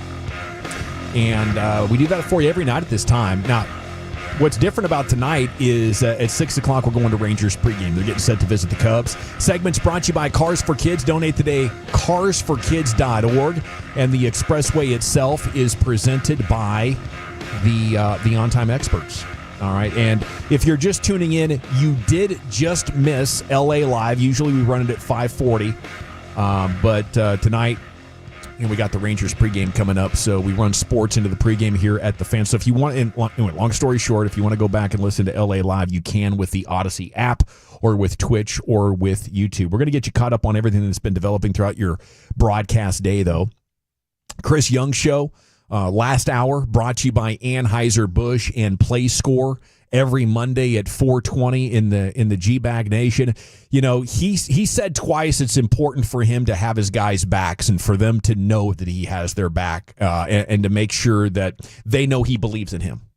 So I think that was my biggest takeaway. Like, you're kind of in those situations in sports or in professional life where you got to be positive, you got to believe in your guys, and you got to put your head down and grind and keep believing. There was a time here at the Fan when I first started in March of 2010, and I would say this probably what felt like the case till at least 2014, maybe 2015, where we were fighting an uphill battle. There were 3 sports radio stations in town, and we were third.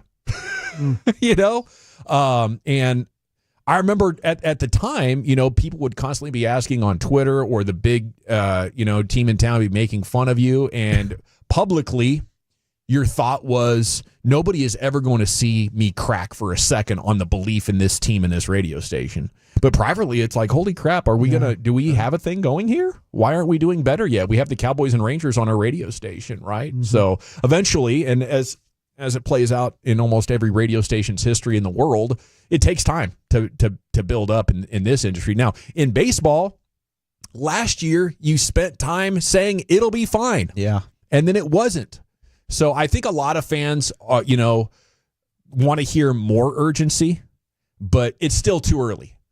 When it's time, CY is going to come in with one of these interviews and come in hot, and it'll be clear he's ticked off about the way the team's playing.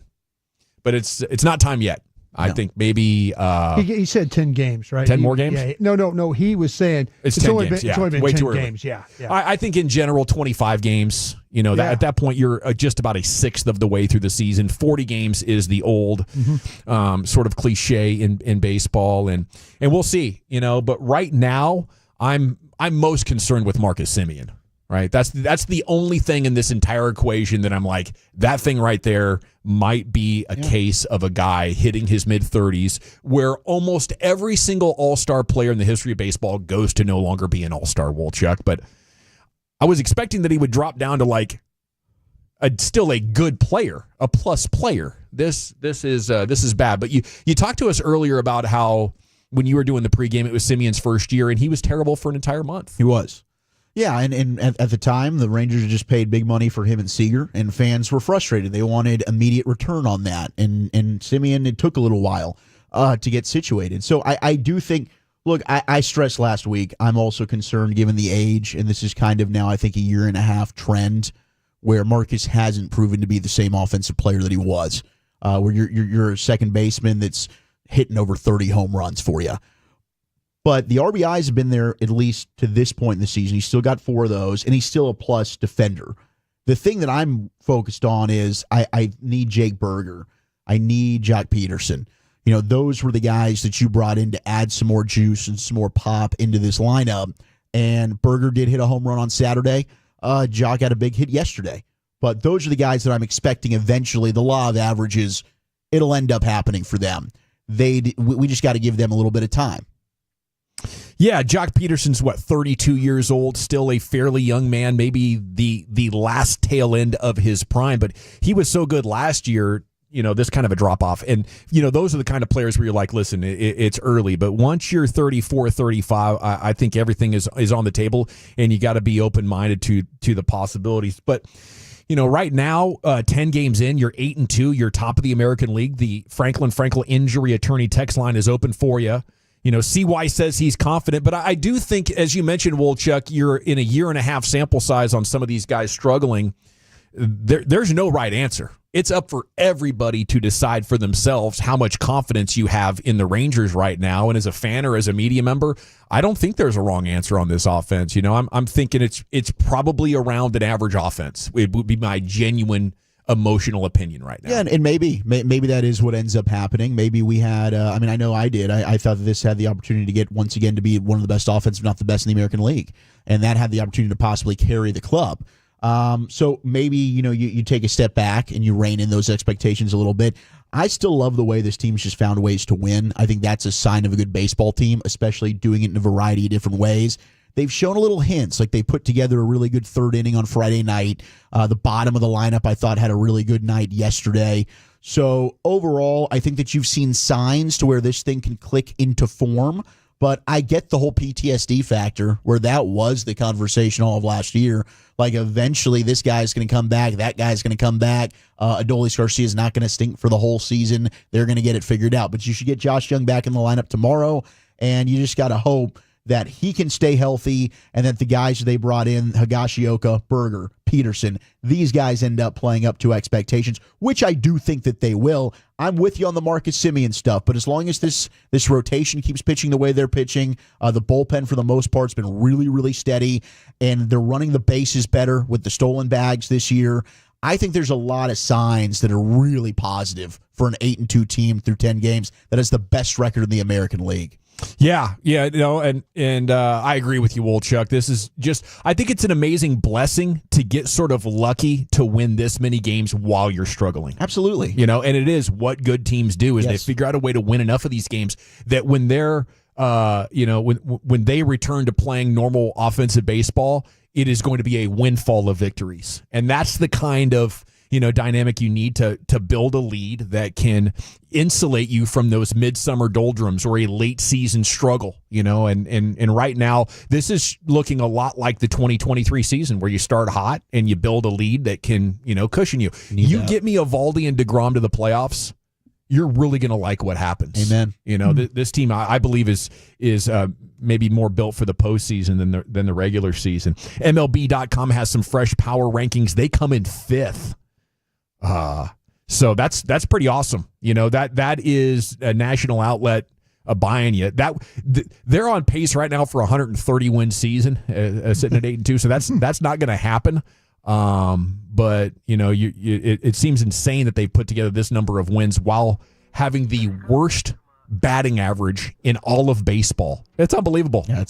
Luke Jackson and Chris Martin have been awesome. I think Corey Seager and Jock Peterson, these are guys right now you need to break out the bats and start putting this thing together. Yeah, Jock Peterson had 101 hits last year. Wow. And right now he's got 3, with the 28 plate appearances. That bat's going to get hot eventually. You got to hope. They obviously they thought enough of Jock Peterson to go out and get him. Everything about it is great teammate, great in the clubhouse and all that, but he needs to find a way to deliver. He's got a double and 2 singles, and they've got to have better than that. Well, Kamar Rocker found a way to deliver last night. Sure did. After having he was pitching out of trouble a couple of times. Yeah, and now he has a quality start. That he can use to boost his confidence going forward. He said, Eovaldi and DeGrom are the leaders. We follow them and try to be like them. I thought that was a great post-game comment. But your top 4 in the power rankings before the Rangers, Dodgers 1, Phillies 2, Yankees 3, Padres 4, and then your Rangers coming in at 5. Yankees are, I think, 6-4 now? Oh, yeah, I think they lost today to the Tigers. So I think they're 6-4. That's true, you Yankees. Yeah. The Rangers now 6-0 when holding their opponent to 3 runs or fewer this season, and they lost both games when they allow 4 or more. So that's something interesting to keep an eye on. And 8-2 when they get 4 hits. What do you think of DeGrom and his mechanics? Again, on Saturday, it was reminiscent of his spring training and exhibition start, where it's just more hits and more runs than we're used to. I want to believe this is just coming back from Tommy John surgery. But I think also you're not throwing it as hard. You're older, and now you've had 2 Tommy Johns. So, I don't know. I think that the chances that he is not going to be able to be as good as he was, the player before you signed him, the chances of that are increasing. Dawson, it's funny you say that, because I was looking at the baseball savant, and his 4-seam fastball is up, like on the average of the league. he's at almost 97 miles an hour in his four seam, which is above right-handed pitching average. Yeah. His slider is up a mile. His change is up 3 miles. There you go. But that's compared to everybody else in the league. That's what I'm saying. Compared to himself, he's down. Yeah, I could say it. I was just kind of sitting there thinking just to the average. But no, you're right. That for him, I'm sure he's. But he's using his four seam. They say a lot more, and they're using the slider a lot more than he has in the past. I mean, you go ahead and put together just a pretty good season, and it could shape up to be one of the worst signings. If you can't be the DeGrom that you were, but I'm more confident in him than I am in Simeon right now, as far as guys that are going to have a great, like Nelson Cruz and David Ortiz. I think are the only guys like in the last 20 years to make it beyond 36, still playing at an all-star level. I wouldn't bet against our guy doing it. And he seems so professional. And his nutrition, he's not a guy whose weight fluctuates. He's not a guy that's carrying weight in his neck like he's been up all night having a bad diet. None of that. So it just makes sense that he could. But, I mean, Simeon's going to be 35 years old coming up in September. First baseman Vlad Guerrero and the Blue Jays are in agreement. It's a 14-year, $500 million contract extension pending a physical. Wow. Yeah. That's something. The Blue Jays are sitting there at 5-5. The 26-year-old, a four-time All-Star already, son of Vlad, had said he would not negotiate during the season after the sides came to an agreement. But the sides did continue to talk and sealed a deal as the third largest in Major League Baseball history behind Juan Soto and Shohei Ohtani. It's wild. His average annual value of $35.7 million is still only 8th among current contracts. You got Ohtani at 70. Soto at 51. The Phillies just signed Zach Wheeler with 42 APY.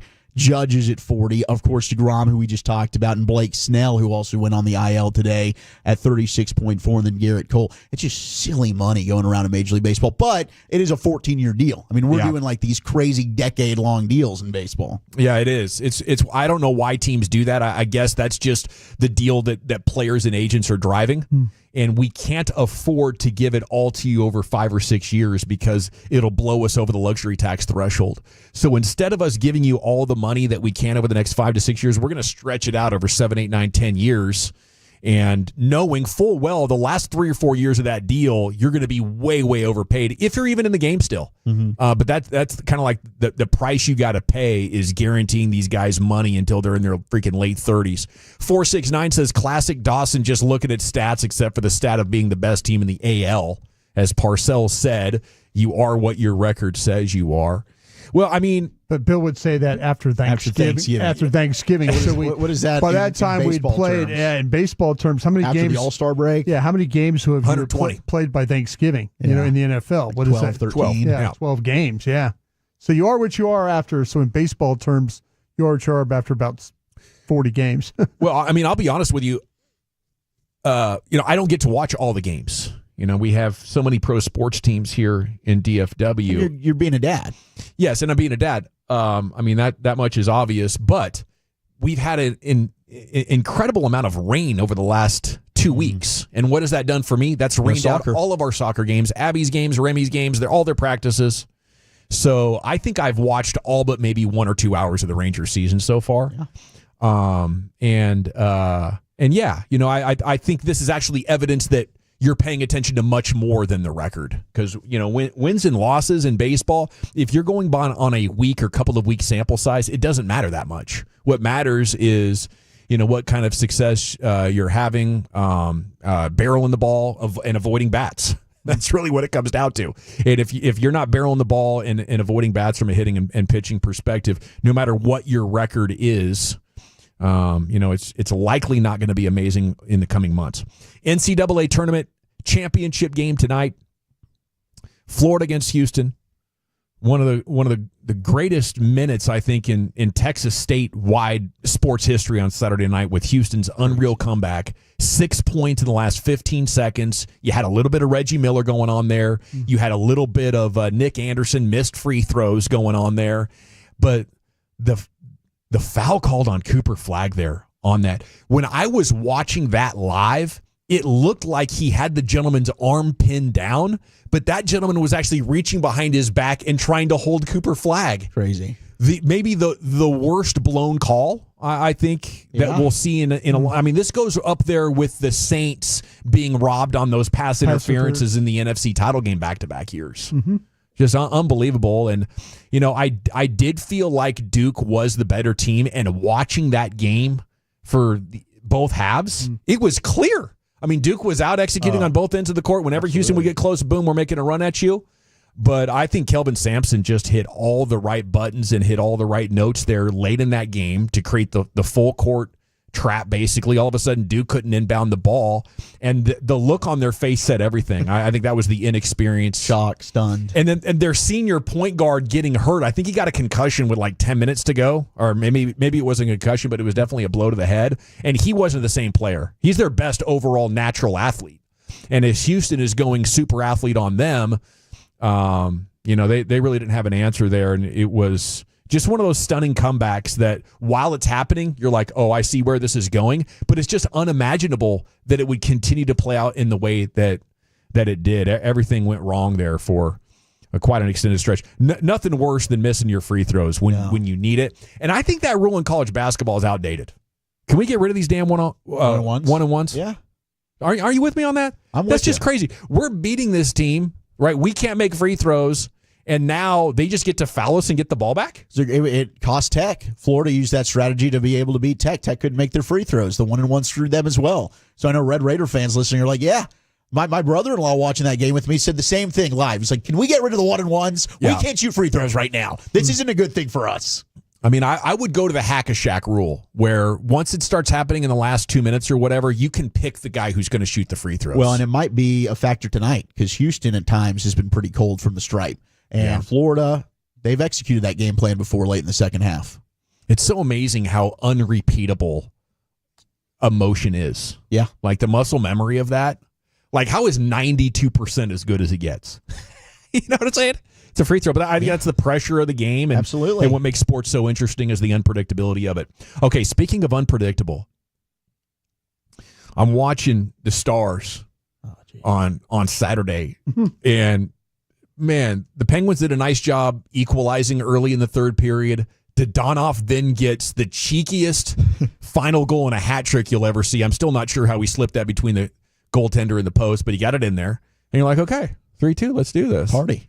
And then just unbelievable how that whole thing came apart. I guess, it's a good reminder as we get ready to go into the playoffs of just how cruel sports can be of all kinds. Yeah, it's painful. I mean, you get two defenders that are running into each other. Yeah. Create an awkward goal there for Pittsburgh. Crosby was brilliant with a hattie as well. And then yesterday, Otter goes back home to Minnesota.